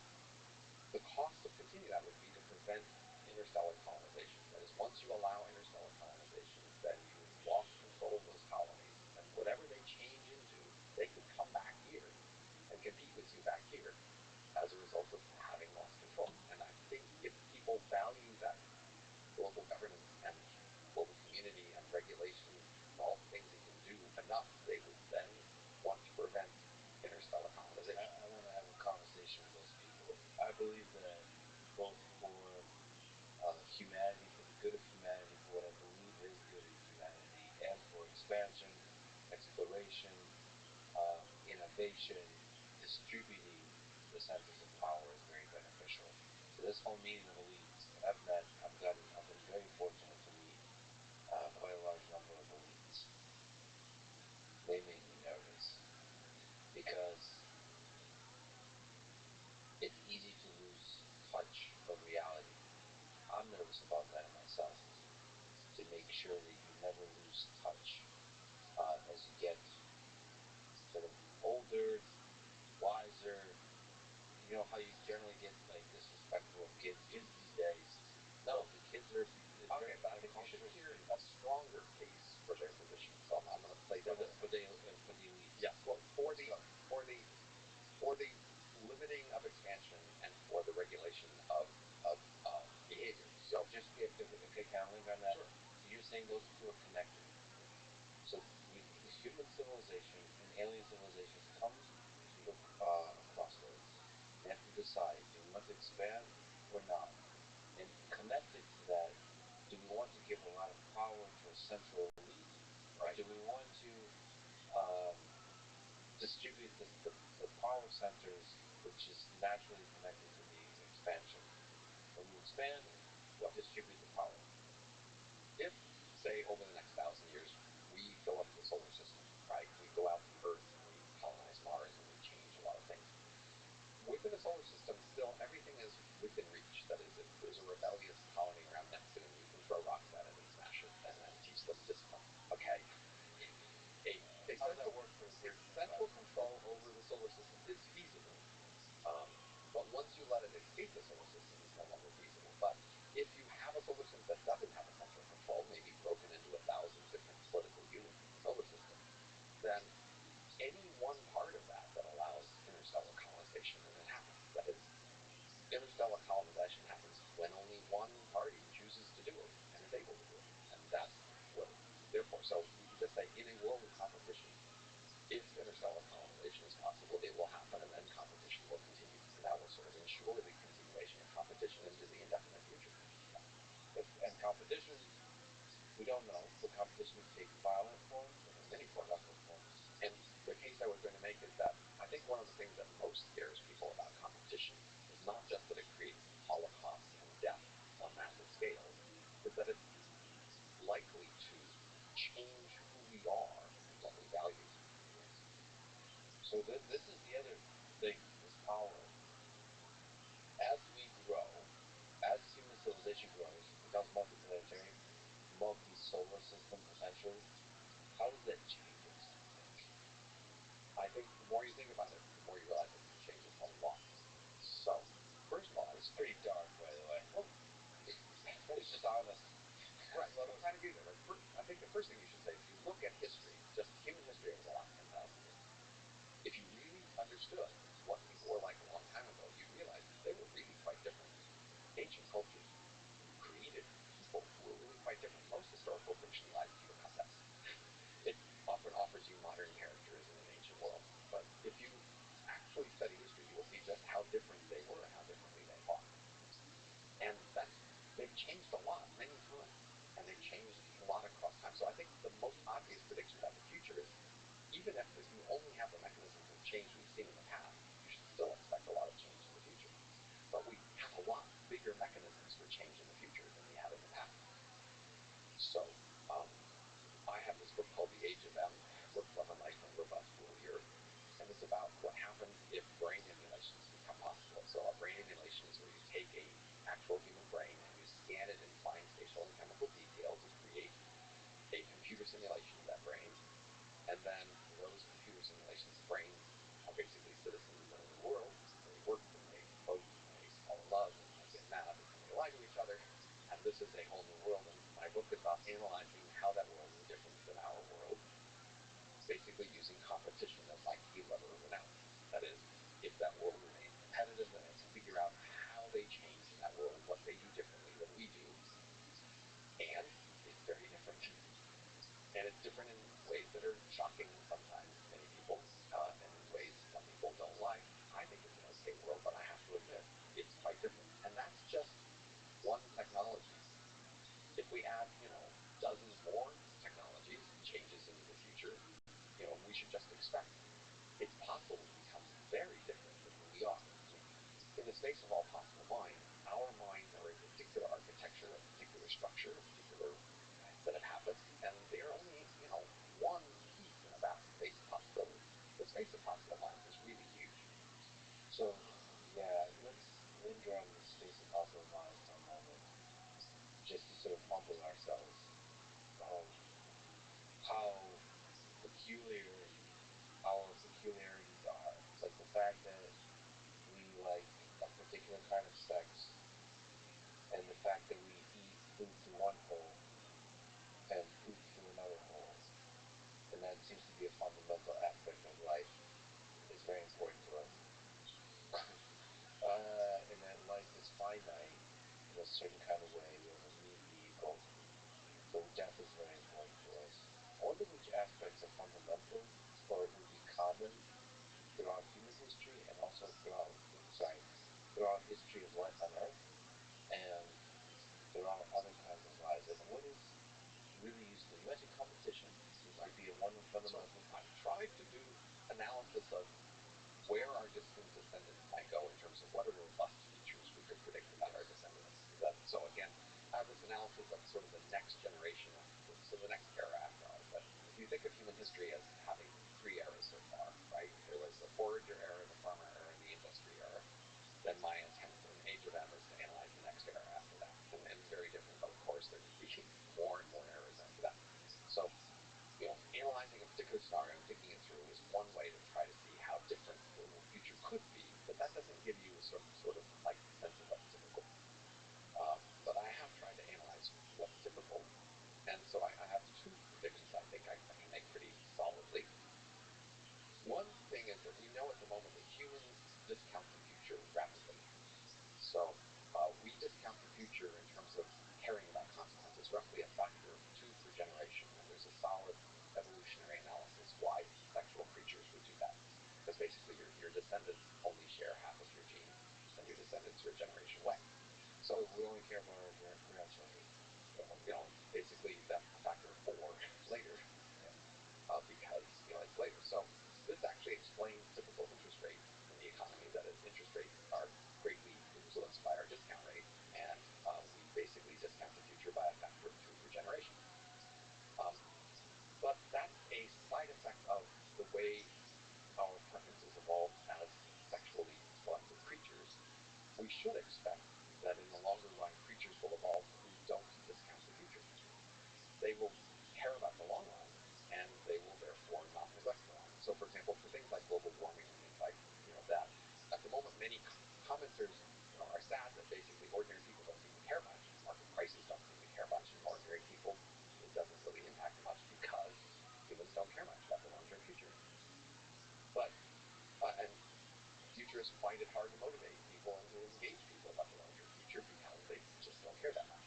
But that's a side effect of this particular way that our preferences evolved about the future, and so in the future they will neglect the future less. And that's an interesting thing that we can predict robustly. Eventually, maybe in a few centuries, maybe longer, eventually our descendants will care about the future. Do you speak to the intuition behind that? Is it useful to think more about the future?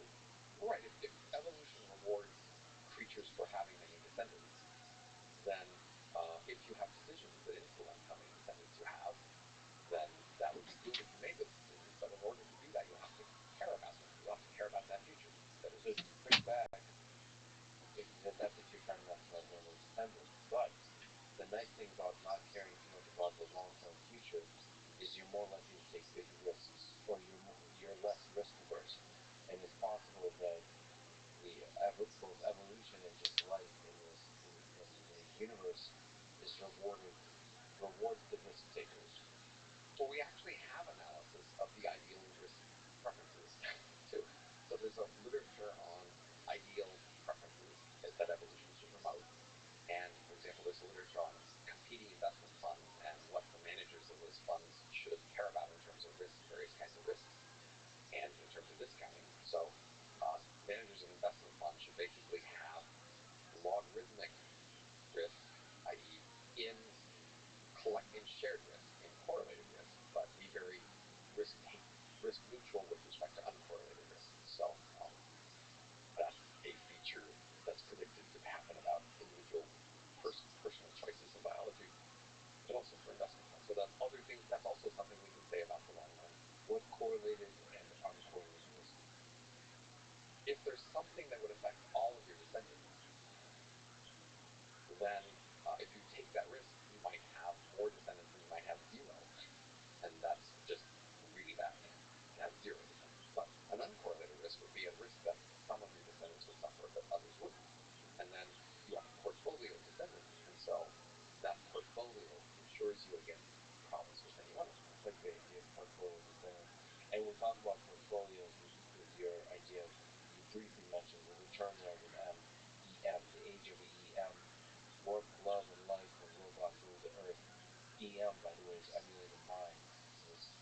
transformations and this kind of an idea of how we might create artificial minds, artificial copies of minds, or human-like intelligences. I have another dramatic prediction I can make about long-term parts. Yes, which is at the moment we reproduce as a result of a hodgepodge of preferences that aren't very well integrated, but sort of in our ancestral environment induced us to reproduce. So we have preferences over being, sleepy and hungry and thirsty and wanting to have sex and wanting to, be excitement, etc., right? And so in our ancestral environment, the packages of preferences that we evolved to have did induce us to have more descendants. That's why we're here. But those packages of preferences are not a robust way to promote having more descendants. They were tied to our ancestral environment, which is no longer true. So that's one of the reasons we are now having a big fertility decline, because in our current environment, our ancestral preferences are not inducing us to have a lot of kids, which is, from evolution's point of view, a big mistake. We can predict that in the longer run, there will arise creatures who just abstractly know that what they want is more descendants. That's a very robust way to have more descendants, is to have that as your direct preference. First of all, your thinking is so clear. I love it. So mathematical. And thank you for thinking so clear with me and bearing with my interruptions and going on the tangents when we go there. So you're just clearly saying that successful long-term civilizations will prefer to have descendants, more descendants. Not just prefer, consciously and abstractly prefer. That is, it won't be the indirect